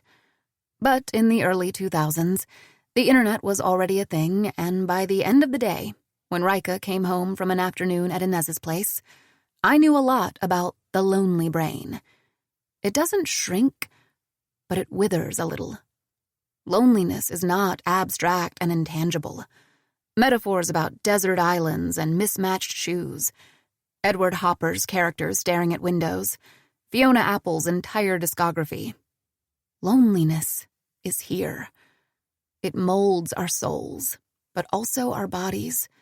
Right inferior temporal gyri, posterior cingulates, temporoparietal junctions, retrosplenial cortices, dorsal raphe. Lonely people's brains are shaped differently. And I just want mine to not be. I want a healthy, plump, symmetrical cerebrum. I want it to work diligently, impeccably, like the extraordinary machine it's supposed to be. I want it to do as it's told. Spoiler alert, my stupid brain doesn't. It never did. Not when I was 10, not when I was 20, not 8 years later, even though I've tried my best to train it to not expect anything of me. If alone's the baseline, it shouldn't wither. If a cat never gets any treats, he won't miss them, right? I don't know. Looking at my reflection in the window, I'm not so sure anymore. My brain might be dumber than a cat's. It might be one of Rika's blobfish, swimming aimlessly in the bowl of my skull. I have no idea. It's June. Almost summer. Sunset doesn't come early anymore. If it's dark outside, Levi must have left hours ago. I stand gingerly from the couch, feeling heavy and weightless. An old woman and a newborn calf. Wretched little me still containing multitudes. But as much as I'd rather wallow in self-pity, this situation is a grave of my own digging. There are things I need to do. People I need to take care of. First, Rocio. She's not in her apartment and doesn't pick up when I call. Because she's with Kaylee trying to forget today's Fustercluck. Because she hates me. Because she's a Gen Z. Could be all three. But what I have to tell her is important, and I've already hurt her chances to get into the PhD program of her dreams enough. So I email her. Whatever happens with Blink, get in touch with Trevor ASAP and ask him to let you stay on the project as the RA. I'd do it, but it's best if it doesn't come from me. Levi will support this. What happened today is my responsibility only and won't reflect on you. Okay, one down. I swallow, take a deep breath, and tap on the Twitter app. Schmack's next. He needs to know what's going on with STC. That if he continues to associate with Marie, things could go south very quickly. I still don't know what the hell happened, but publicly disavowing me might be best for him. I DM him to ask if he has a minute, but he doesn't immediately reply. Probably with the girl, I tell myself. After my disastrous conversation with Levi, the idea of someone brave enough to seize that kind of love, intense and eviscerating and gutting and joyful, fills me with an envy so overwhelming, I have to push back against it with my entire self. I click on Schmack's profile, wondering when's the last time he was online. He hasn't tweeted much in the past week. Mostly #fair graduate admission stuff, comments on the peer review system, a joke about how he'd love to be writing, but with his cat sitting on his laptop, he really can't. Wait. What? I click on the picture attached to the tweet. A black cat is snoozing on top of the keyboard. It's short-haired and green-eyed and... not Schrodinger. It can't be. All black cats look the same, after all. In this picture, I can barely make out the cat's face. There's no way to tell who... The background, though. The background? I know that backsplash. The dark blue tiles are just like the ones in Levi's kitchen. The ones I stared at for half an hour last week after he bent me over the counter. And even without them, I can see the edge of a carton of soy milk in the picture, which Levi finds gross, B, just gross, but started buying when I told him it was my favorite, and... No. Impossible. Schmack is a 5'8" nerd with a beer belly and male pattern baldness. Not the most perfect, cute, sexy, handsome guy in the world. No, I say, as if it'll somehow make everything go away. The last few disastrous days, Schmack's tweet, the possibility of this. But the picture is still there, with the tiles, the soy milk, and the... Schmack, I whisper. Hands shaking, out of breath, I scroll back up our message history. The girl. We started talking about the girl when did we first talk about her? I check the dates, vision blurry once again. The day I moved to Houston was the first time he mentioned her to me. Someone from his past. But no. He told me she was married. He said her husband had lied to her. And I'm not, so... But he thought I was. He thought Tim and I were together. For a long time. And Tim did lie to me. Levi... I swallow hard. Levi... This is impossible. Things like these, they don't happen in real life, in my life. These coincidences. Therefore, you've got mail and 90s rom-coms, not for... My eyes fall on the longest message he sent me. I know the shape of her. I go to sleep thinking about it, and then I wake up, go to work, and she is there, and it's impossible. Oh my God. I want to push her against a wall, and I want her to push back. I did that, didn't I? He pushed me against a wall, and I pushed back. And pushed and pushed and pushed. And now I've pushed him away for good. Forever. Even though... Oh, God. He has offered me everything I've ever wanted. And I am such a cowardly, idiotic fool. I wipe my cheek and my eyes fall on the object Levi left on the table. It's a flash drive. Pretty, shaped like a cat's paw. A calico's. My laptop doesn't have a USB port, so I frantically look for an adapter, which, of course, is at the bottom of the damn suitcase. There's one single document on the drive. FMP4. I plop down on the pile of unfolded clothes I just tossed around and immediately click on it. I knew there were cameras everywhere in the Discovery Building, but not that Levi had access to them. And I don't understand why he'd give me 30 minutes of night surveillance footage. I frown, wondering if he uploaded the wrong file, when something small and fair slinks in the corner of the monitor. Félicette. The date says April 14th, only a few days before I moved to Houston. Félicette looks a little smaller than the last time I saw her. She trots across the hallway, glances around, then disappears around the corner. My body leans into the screen to follow her. But the movie cuts to April 22nd. Félicette jumps on one of the couches in the lobby. She circles around, finds a good spot, and starts napping with her head on her paws. Wet laughter bubbles out of me, and the video changes again. The engineering lab is semi-dark, but Félicette is sniffing tools I've seen Levi use, licking water from the drip tray of the break room's water dispenser, running up and down the stairs, giving herself a bath by the conference room windows. And then, of course, in my office, scratching her claws on my chair's armrests, eating the treats I left out for her, dozing on the little bed I set up in the corner. I'm laughing again.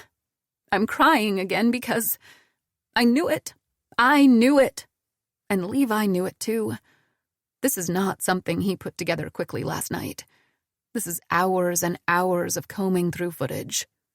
He must have known Félicette existed for a while, and I want to strangle him. I want to kiss him. I want everything. I guess this is it. Being in love, truly in love. Lots and lots of horrible, wondrous, violent emotions. It doesn't suit me. Maybe it's for the best that I sent Levi away. I could never live with this. It'd raze me to the ground in less than a week, and I want to push her against a wall, and I want her to push back. Oh, Levi. Levi. I can be fearless. I can be as fearless and honest as you are. If you will teach me. I sit back, let the tears flow, watch some more. She really did like my desk, Félicette, more than Rocio's. As the date changes, she nestles around my computer more often, steps where I found her little paw prints, delicately sniffs the rim of my cup, chews on my computer's power cable, scurries away when the door opens, and... Wait. I stop the video and lean forward. It's clear from the shift of the lights that someone is coming inside. But the video immediately cuts to new footage. Who would open the door of my office at 2:37 a.m.? Cleaners always came by late afternoons. Rocio is committed to Blink, but not 2:30 a.m. committed. Hell, I'm not 2:30 a.m. committed. I wipe my tears, press the spacebar, and let the video run, hoping for an explanation. It doesn't come, but something else does. A segment dated 2 days ago, again in my office. Just a handful of seconds of Félicette sleeping at my desk. My monitor is on. I don't leave my computer unlocked. Not ever. I stop the video and zoom in as much as I can, feeling like a tinfoil-hatted conspiracy theorist. The video is just high def enough that I can make out... Is that my Twitter? I ask no one. Impossible. I'd never log into WWMD on a work computer. For obvious reasons, chief among them that Rocio has a perfect visual of it. But it's right there. Unless I'm hallucinating, and it might be keychain access, but still. Félicette? I whisper. Do you turn on my computer in the wee hours of the night? Do you log in with my NASA password? Do you use Twitter to catfish underage kittens? She doesn't. She would never. but it sure looks like someone is. And that doesn't make any sense at all. Or maybe it does. Maybe it totally does, given the weird activity from my Twitter account. Shit. I paw at the table for my phone and text Levi. My fingers shake when I read his last texts, but I force myself to power through. B. How do I get access to the complete security footage of the Discovery Building? A minute passes. 3. 7. I call him. No answer. I look at the clock. 15 minutes past 11. Does he hate me? No more than I hate myself. Is that why he's not answering? Is he asleep? Maybe he's not checking his phone. Shit. I'll email him. How do I get access to the complete security footage of the Discovery Building? Please let me know ASAP. Something weird's going on. Then I have an idea, and don't bother waiting for his reply. I slip my shoes on, grab my NASA badge with a silent prayer to Dr. Curie that it still works, and run out to the Space Center. Something very weird's going on. I'm 99.9% sure that I'm right, and 43% sure that I am wrong. I stub my toe on the edge of the elevator, stumbling into the second floor's hallway with a loud, "Ow!" Very suave, B. Perhaps I shouldn't have worn sandals. Perhaps I should have stayed at home. Perhaps I'm going insane. Whatever. I'll go to my office, check my computer for anything weird, return home with my tail between my legs. What else do I have to do? My scientific career is over. My good name is soon to be besmirched, and I'm at once too emotionally unavailable to be with the man I love, and too in love with him to deal with my own choices. I can spare 20 minutes to sleuth before I go back to browsing the teen drama Hidden Code on Netflix and wishing vegan Chunky Monkey existed. My former office looks like it always does. Homey, cluttered, no sign of Félicette. I sit at my desk, log in. Sure enough, if I navigate to the Twitter page, my password seems to be saved. My heart thuds, my stomach lurches. I look around, but the building is deserted. Okay, so someone could have conceivably accessed WWMD from this computer. And messaged the STC guy? Yikes. But who? Rocio? No, not my little goth. Levi? Nah, he was in bed with me every night in the past weeks, and most of the time we weren't even sleeping. Who else then? And why would they contact STC posing as me? To make me look bad, but why? These kinds of machinations require a degree of committed hatred that someone like me could never inspire. I'm too boring.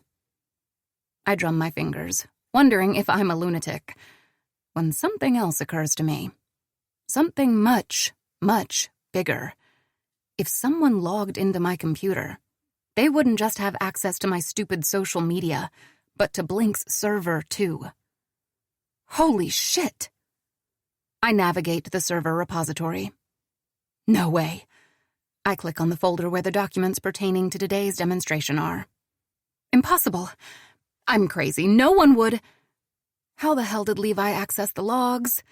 God, I hate engineers. They always type so quickly. Was it here?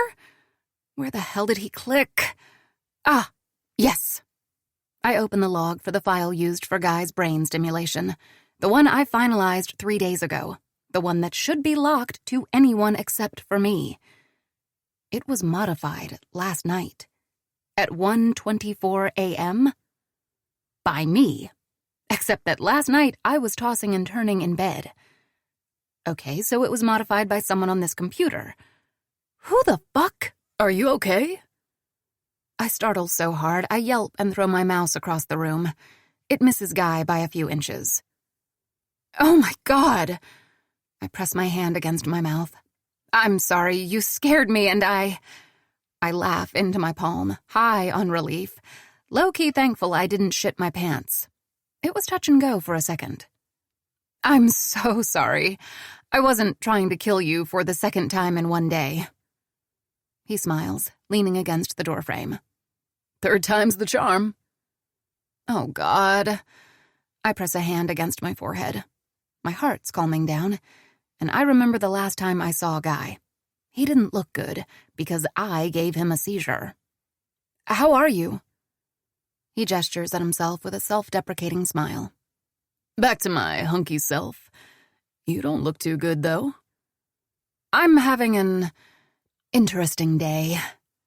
Guy, I want to apologize for what happened today. I take full responsibility for— You shouldn't. I should. I lift my hand. I absolutely should. It looks like something weird is happening. I'll show you. But that doesn't matter. With your safety at stake, I should have been more careful. I take full responsibility and— You shouldn't, he repeats, his tone a touch firmer. Something about it rubs me wrong. His eyes are usually a warm golden brown, but tonight there's an odd coldness about them. I realize that I have no idea why he's here, well past 11, in my office. After a day spent at the hospital, shouldn't he be resting? I'm pretty sure he should be resting. Did you forget something? I stand to obstruct his view of my monitor, not quite knowing why. It's late. Yeah. He shrugs. I'm acutely conscious that he's blocking the only exit. I'm also acutely conscious that I'm a raving lunatic. This is Guy, my friend, Levi's friend, an astronaut. I just gave him a seizure, for fuck's sake. Of course he looks weird. I was heading home. I'm done with what I came for. Really? Yeah. Want to leave together? He doesn't move. You said there was something weird you wanted to show me? Why is he not smiling? No, I wipe my palm against the side of my thigh. It's gross, clammy. My grandmother's ring catches on the seam. I misspoke. I don't think you did. My heart skips several beats. Then it gallops 20 times faster. It doesn't matter. I need my stupid voice to shake less. I gotta go. It's late and I'm technically off blink. I shouldn't even be here. Boris will have me arrested. I lean back, turn off my computer, keeping my eyes on Guy the entire time. Then I make my way to the door. Well, have a good night. Could you let me through? I can't quite be... He doesn't move. His tone is slightly reproachful. You're making things complicated for me. I swallow, audibly. Why? Because. Because what? Is it the seizure? I really didn't mean to. I think it would be hypocritical of me to get testy about that. He sighs, and I'm instantly aware of how much larger than me he is. He's nothing like Levi, but I'm as big as 5 bananas in a trench coat, which might be a problem? What's going on? I whisper. Guy? What have you told Levi? He asks, his expression a mix of calm and irritation. A parent cleaning up after a child spilled a glass of milk. Told Levi? About the security footage. Did you talk to him on the phone after you emailed him? I freeze. How do you know I emailed him? Answer me, please. How do you know? About my email. I retreat until the backs of my legs hit my desk. He rolls his eyes. I've been in and out of your email for a long time, making sure Levi's messages couldn't reach you, creating some miscommunications. You know, there's a reason websites tell you to use difficult passwords. Marie Monamour 123. It was you, I gasp, trying to step even farther away. There's nowhere to go. How did you get into my computer? I set it up.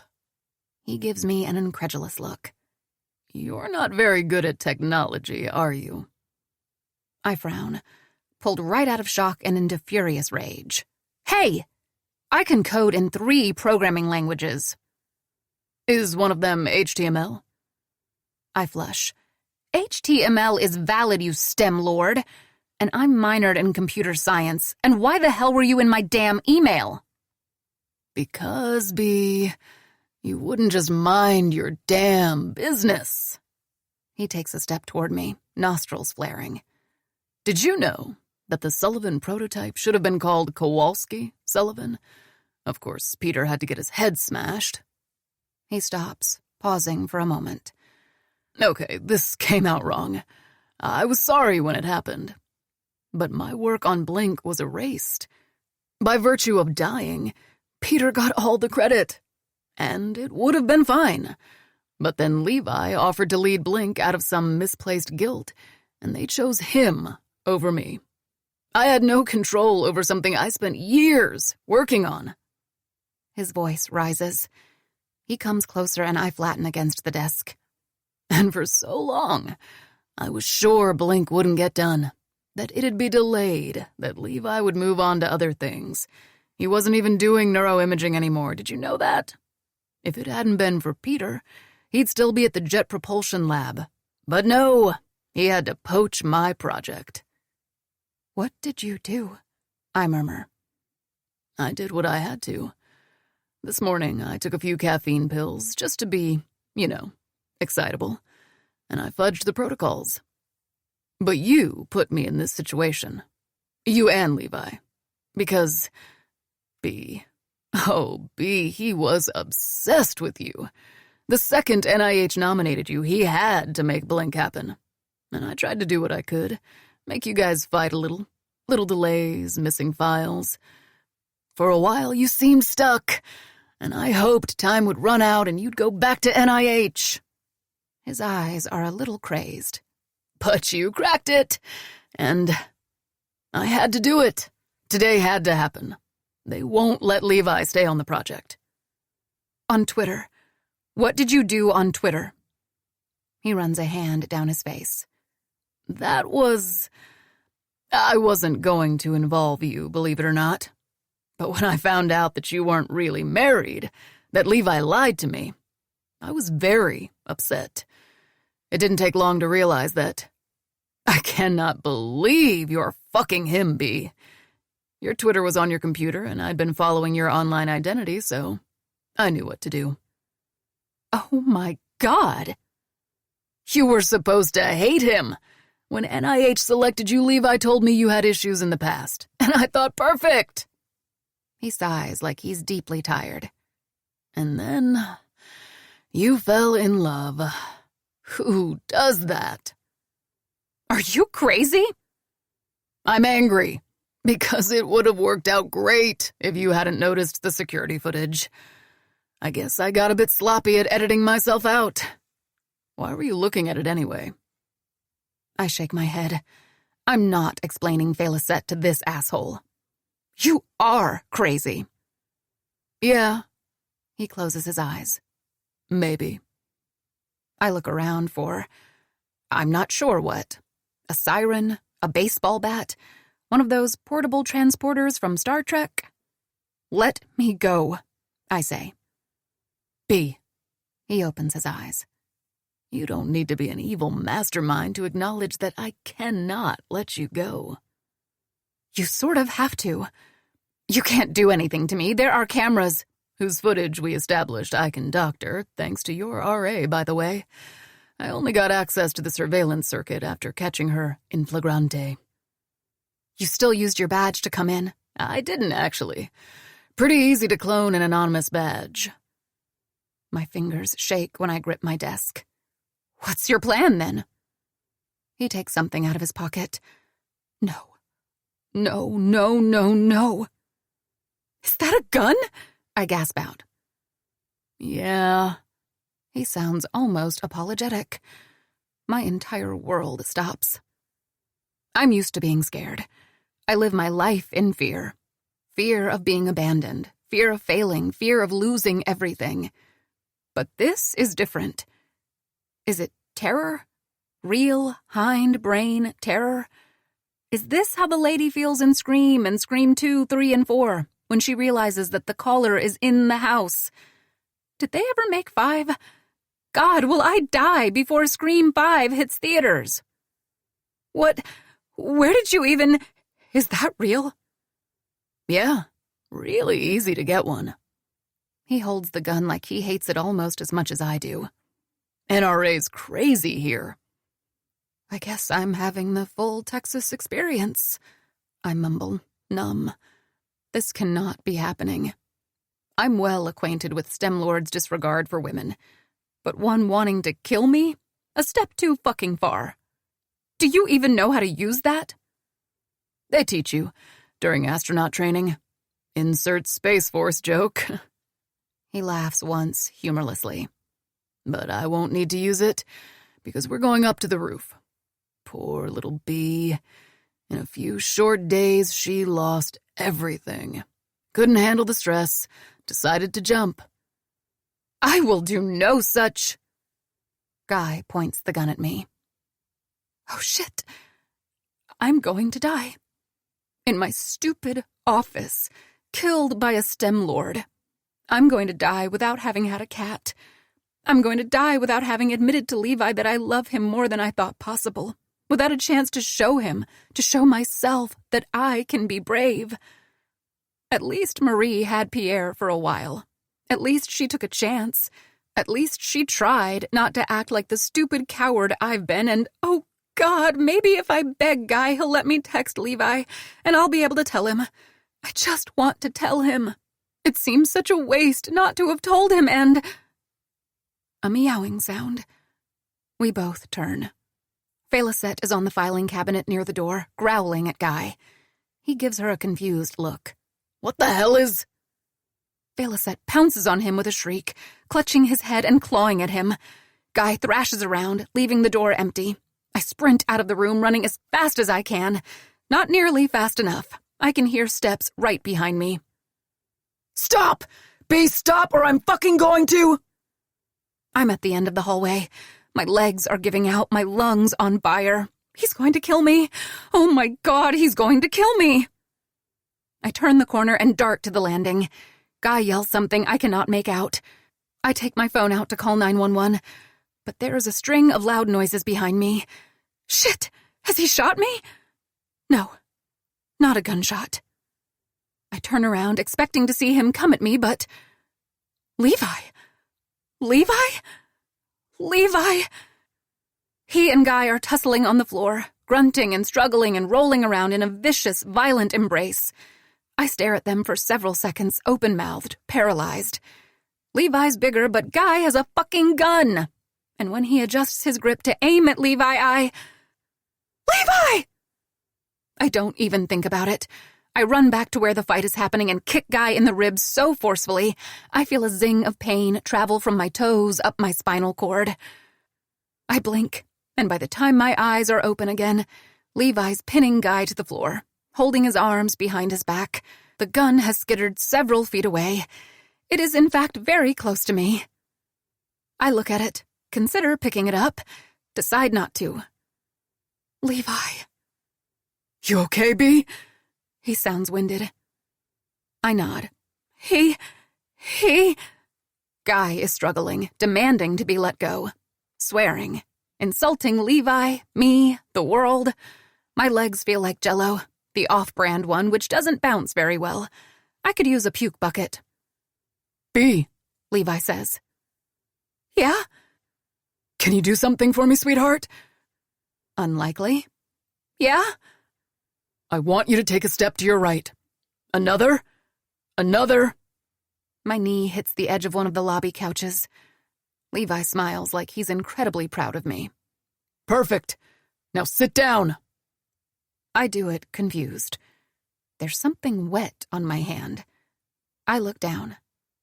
Félicette is licking my fingers. Why? Because I'll need to restrain Guy until security gets here, and I won't be able to catch you when you pass out.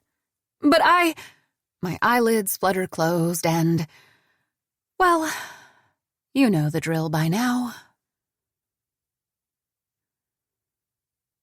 25. Oriens lacunusum moleculare interneurons. Courage. Not to be whiny, I tell the nurse with a desperate yet grateful yet really desperate smile. I appreciate everything you're doing, but NIH has notoriously crappy health insurance, and if I told you what a recent PhD makes a year, you'd discharge me immediately. And give me $10 for the cab home. NASA will cover this, Kaylee says. She's on the bed next to me, leaning against my pillow as she shows me the wonders of TikTok. I'm clearly going to have to download this time-sinking black hole of an app. Or you'll sue them, Rocio adds from the guest chair. She sprawled comfortably, a GRE prep manual on her lap, and her booted feet on top of the covers. The things I let her do just because she is, as Kaylee would put it, my fave. I'm not going to sue NASA. What if they decide to call their next Mars rover the Marie Curie, but they end up misspelling it the Mariah Carey? I mull it over. I might sue in that case. Rocio gives me a pleased, I know you smile. My phone buzzes. Rika. OMG, you're on the news. Rika. Here in Norway, in this pub I met. Rika. Is this what stardom feels like? I close my eyes, which proves to be a mistake. The image of Rika climbing over the counter of a Bergen dive bar and pointing at the TV is disturbingly vivid. B. You don't even speak Norwegian. Rika. No, but the news lady said NASA and Houston, and they put the mugshot of the guy on the screen. Rika. LOL, the guy. I'm hilarious. B. Are you drunk? Rika. Listen, my favorite sister almost got killed last night. I'm allowed to drown my trauma in some Norwegian liquor that I cannot pronounce. B. I'm your only sister.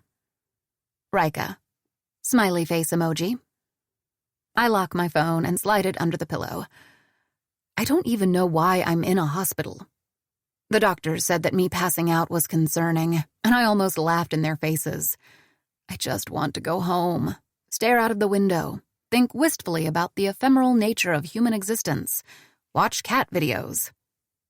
Here it says that a breast means up to date and has nothing whatsoever to do with boobs. Rocio stares at the vocab section of her manual. Sounds fake. Kaylee and I exchange a worried look. And bombastic is a real word? This can't be right. Babe, I'll start tutoring you again as soon as NASA's not being sabotaged anymore. I give Kaylee a grateful smile. She and Rocio were in the hospital room this morning when I woke up, and they've stuck around since then like the amazing human beings they are. I now know more about body decomposition and makeup palettes than I thought I ever would, but I regret nothing. This is almost nice. Then Boris enters the room with a bleak expression, closely followed by Levi. My heart flutters. When I asked about him this morning, the girls told me he was with law enforcement in the Discovery Building. He meets my eyes, gives me a small smile, and sets a bag and a box of my favorite brand of vegan brownies on my bedside table. Boris stands beside the bed, rubbing his forehead, looking tired, aggravated, at the end of his rope. I wonder if he slept at all. Poor man. I'm at an impasse, B, he sighs. NASA firmly instructed me not to apologize to you because it would be admissible evidence if you decided to sue, but... He shrugs. I am sorry and... Don't, I smile. Don't piss off your lawyers over this. I was right there with you, thinking that it was my error. I didn't know Guy was batshit crazy, and I worked with him every day. How could you? Guy will... He is fired, of course. And there will be legal repercussions. We'll resume Blink the second the Discovery Building is not caked in yellow tape with another demonstration. I explained everything to NIH and my superiors, and of course I am begging you on my knees to return. You're standing, Rocio points out, unimpressed. Levi looks away, biting back a smile. Rocio, I scold her gently. What? Make him grovel harder. I give her a fond look. None of this was his fault. Plus, Think how good your PhD applications will look when they come with a recommendation letter from the Director of Research at the Johnson Space Center. I hold Boris's gaze. After a moment, he nods, defeated. He needs a nap, or 9 coffees. I'd be happy to, Ms. Cordereal. You deserve it. Will you mention that I had sex at work with the most beautiful woman in the world? She glances at Kaylee, who blushes prettily. He rubs his temple. I actually forgot about that. Is that a firm no? Because it's one of my proudest accomplishments. Boris leaves a few minutes later. Levi pulls up a chair and sits next to me to catch us up. I'm not sure what the charges are, but Guy was so high up, had access to so much information. We'll have to double-check every single chunk of code we ever wrote, every piece of hardware. It's a setback, a big one, but Blink will be fine, ultimately. He doesn't seem too concerned. He has a kid, doesn't he? Kaylee asks. Yeah, he had a nasty divorce last year, which I don't think helped with whatever happened. I was with him a lot, but I didn't see it. I really didn't. Obviously, Rocio mutters. Levi and I share an amused look, and it sticks a little bit. It's hard for me to let go of his eyes, and for him to let go of mine. I suspect it's because the last time I saw him was such a mess, and the time before an even messier mess. And now we're here in front of this messy mess, and it's difficult to breathe. Well, Kaylee says, jumping up. Rocio and I gotta go. Rocio frowns. Where? To bed. But it's 3 in the afternoon. Kaylee drags her up by the wrist. But when they're at the door, Rocio frees herself and comes to stand in front of Levi. I must thank you for saving Bee's life, she says solemnly. To me, she is like a mother. The mother I never had. You have an amazing mother back in Baltimore, I point out. And I'm only 5 years older than you. I am ignored. I want to give you a token to acknowledge your contributions. There's no need, Levi says just as solemnly. Rocio rummages in her jeans pocket and offers him an unwrapped, slightly squished red gumball. Thank you. This is... He looks at the gum. A thing that I now have. Rocio nods somberly, and then Levi and I are alone. Well, with the gumball. Did you want it? He asks me. I could never. It's your reward for saving my life.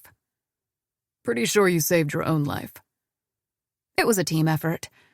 There is a small lull, a not exactly unpleasant silence. I find that I can't quite meet Levi's gaze, so I glance around. Are the brownies for me? I wasn't sure what the food options were. He wets his lips. The bag's for you, too. Oh. I peek. Inside, there's something wrapped in newspaper. I put it in my lap and start unrolling it. It's not Guy's heart that you cut out of his chest, is it? He shakes his head. I already fed that to Schrodinger. I pause mid-action. I'm so sorry. I cannot imagine how hard it must be. He's one of your closest friends, and the fact that he was so jealous of you and Peter is... Yeah, I'll go talk to him. When it's been a while and I want to punch him less. But for now... He shrugs. You should open that. I resume. It's about 5 layers before I can make out what it is. A mug? I turn it around and break into a grin. Oh my God! Yoda best neuroscientist, you had it made! Look inside, too. I do. A bobblehead? Is this Marie Curie? I lift it up, grinning. She's standing in front of her lab bench and she's wearing... This was her wedding gown, did you know that? I didn't. He hesitates before adding. I won this in middle school. 2nd place at the science fair. The beakers she's holding glow in the dark. My smile vanishes slowly. I'm too busy staring at Marie's pretty face to realize that I've heard that science fair story once before. No, I didn't hear it. I read it. On my arms fall into my lap. You know about. He nods. I reviewed the security footage. I didn't notice at first, but after you wrote that text, I was jogging, by the way, so maybe next time give me 15 minutes or so before jumping headfirst into danger alone. After your text, I looked at the footage more closely and saw your computer. I stare at him. I'm wholly unprepared for this conversation. Did you know all along? No. I shake my hand vehemently. No, the picture. Schrödinger was... You tweeted it. And then I had no idea. Before yesterday. Levi just leans forward, elbows on his knees, and looks at me patiently. Me neither. He smiles wryly. Or I wouldn't have talked about you with you so much. Oh. I flush, as vermilion as a cardinal male at the peak of mating season. My heart thrashes in my chest, also like a cardinal male at the peak of mating season.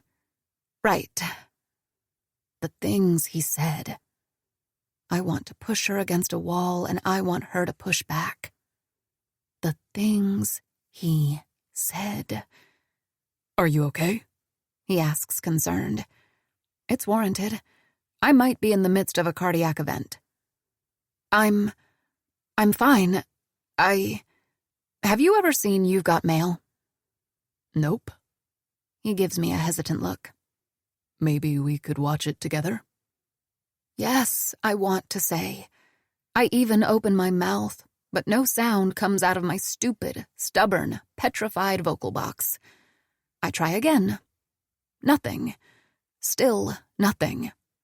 My fingers clench the sheets, and I study the amused, knowing expression in his eyes, like he fully understands what's going on inside me. Did you know that she used to be a governess? Marie Curie. I nod, slightly taken aback. She had an agreement with her sister. Marie worked as a governess and helped her sister pay for med school. Then once her sister had a job, they flipped. So you know about Kazimierz Zarowski? I tilt my head. The mathematician? He eventually became one. A good one, too. But initially, he was just one of the sons of the family Marie worked for. He and Marie were the same age, both exceptionally... nerdy. You know the type. He flashes a smile, which fades almost immediately. They fell in love, but he was rich. She wasn't. And back then, things weren't as simple as wanting to marry someone. His parents separated them, I murmur. They were heartbroken. Maybe it was destiny. If she'd stayed in Poland, she wouldn't have met Pierre. The two of them were very happy by all accounts. The idea of radioactivity was hers, but Pierre helped her out. Kazimierz was a mathematician. He might not have been as involved in her research. Levi shrugs. It's all a bunch of what-ifs. I nod. But he never really got over Marie. Zarowski, I mean. He married a pianist, had children, named one Maria, which is amusing, studied in Germany, became a professor at Warsaw Polytechnic, worked on geometry, I believe. He lived a full life. And yet, as an old man, he could be found sitting in front of Marie Curie's statue in Warsaw, staring for hours, thinking about who knows what. A bunch of what-ifs, maybe. The green of Levi's eyes is so bright I can't look away. Maybe about whatever little personality quirk of Marie made him fall for her a handful of decades before. Do you think... My cheeks are wet. I don't bother wiping them. Do you think she used to cook terrible stir-fries? I can see that. He bites the inside of his cheek. Maybe she also insisted on feeding a murder of imaginary cats. I'll have you know that Félicette saved my life. I saw that. It was very impressive. Carts roll in the hallway outside. A door closes and another opens. Someone laughs. Levi? Yes? Do you think they... Marie and Pierre and the mathematician and everyone else, do you think they ever wished they'd just never met? Never been in love? He nods as though he's considered the matter before. I really don't know, Bee. But I do know that I never have. Not once. The hallway is suddenly silent. An odd musical chaos pounds sweetly inside my head. A precipice, this one. A deep, dangerous ocean to leap into. Maybe it's a bad idea. Maybe I should be scared. Maybe I will regret this. Maybe this feels like home. Levi. He looks at me, calm, hopeful, so patient, my love. Levi, The door opens with a sudden noise. How are you feeling today, Bee? My doctor steps in with a nurse in tow. Levi's eyes linger on me for one more second. Or 5. But then he stands. I was just about to head out. I watch his small smile as he waves goodbye. I watch the way his hair curls on his nape as he steps out. I watch the door close behind him. And when the doctor starts asking me questions about my useless parasympathetic nervous system, it's all I can do not to glare at her. 2 days. 2 days I'm in the damn hospital. Then the doctor discharges me with a squinty, distrustful, "There doesn't seem to be anything wrong with you." Rocio picks me up with our rental. In ancient Egypt, female corpses were kept at home until they decomposed to avoid necrophilia at the embalmers. Did you know that? Now I do. And is just as squinty and distrustful when I ask her to drop me off at the Discovery Building, and to please leave the car in the parking lot. There's no police tape inside. In fact, I meet several non-blink engineers in the hallway. I smile politely, shrug off their curious, intrigued looks, and head for my office. There's a do not enter sign on the wall. I ignore it. I walk out 6 hours later. Not quite gracefully. I'm carrying a large box, and I can't see my feet, so I trip a lot. Who am I kidding? I always trip a lot.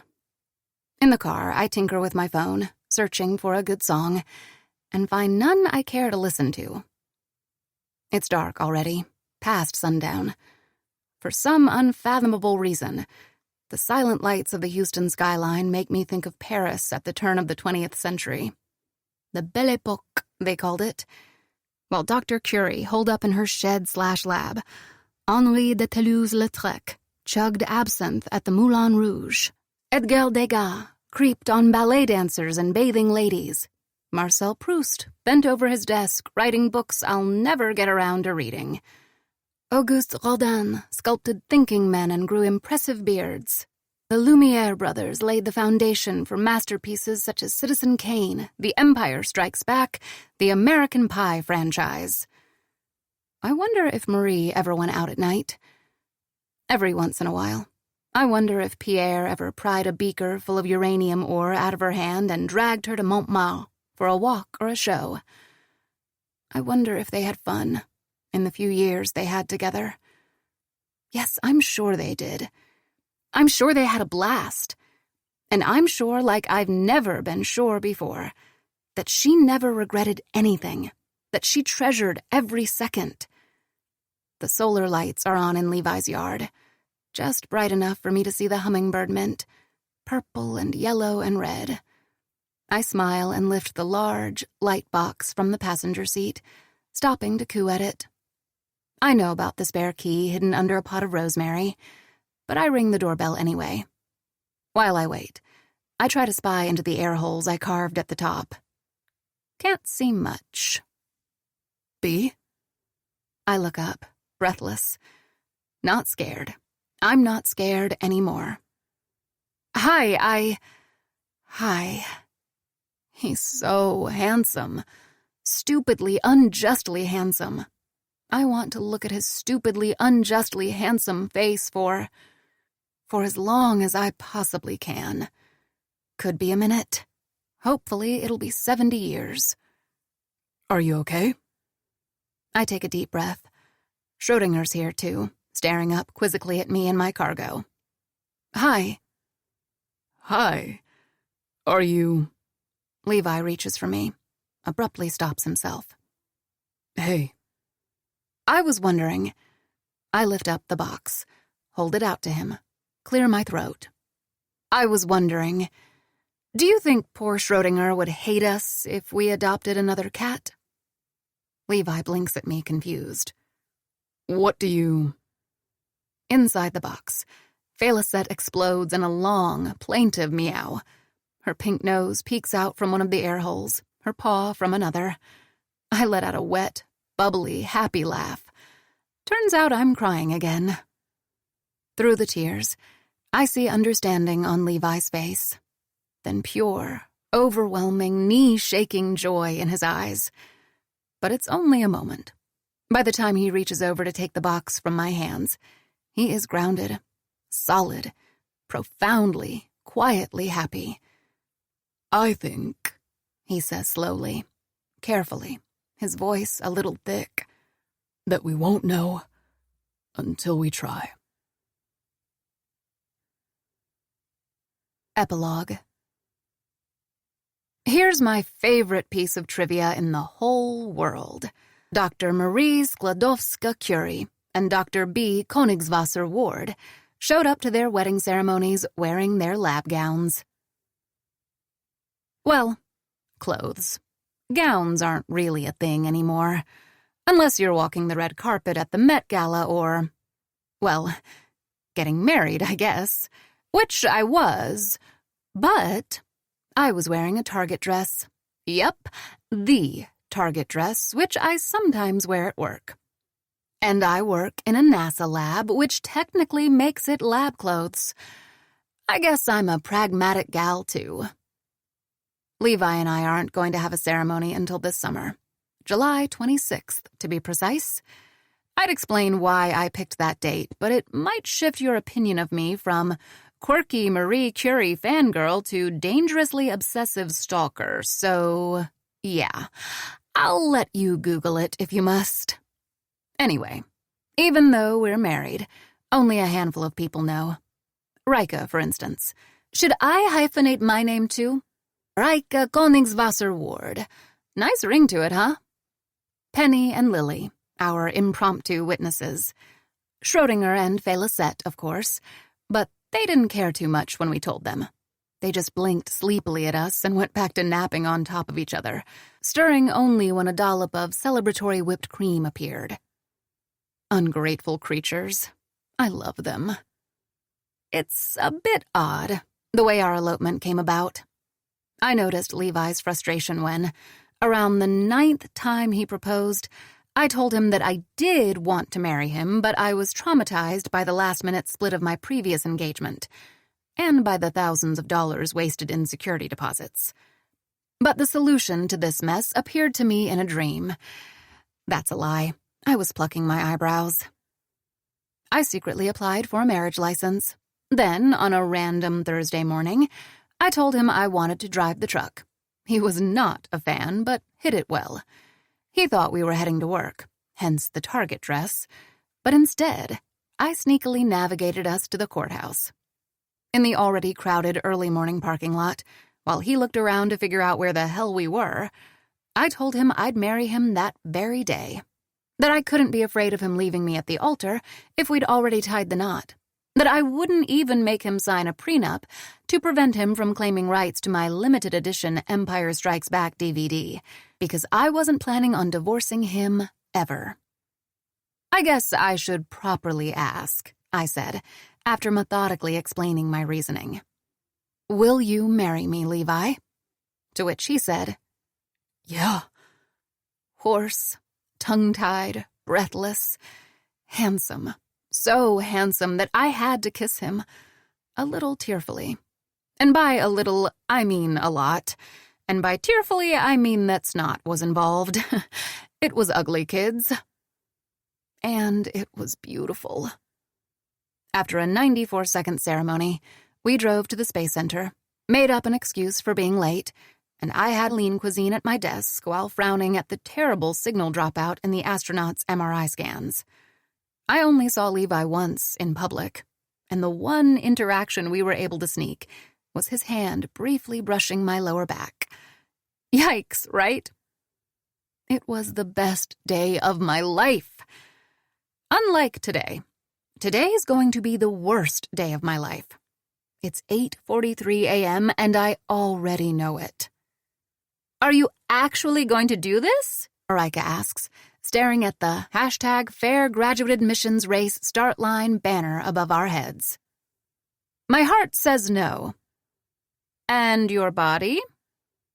My body also says no, but louder. She nods, unsurprised. You can probably do it. The 5K, I mean. For the love of the goddess, do not attempt the half marathon. That's a lot of trust from someone who has my same wimpy constitution and should know better. It has nothing to do with constitution, and everything to do with Levi training you for... It's been what, 8 months? 8 months too long. We exchange a glance, laughing at each other. I love having Rika here. I love that she and Levi arranged her visit behind my back and surprised me with it. I love her nagging us because we have only vegan food in the house, and she's sick of competing with the cats for a meager slice of chicken breast. I love that she's hooking up with nose-tongue dude while she's here. I love her. I love all of this.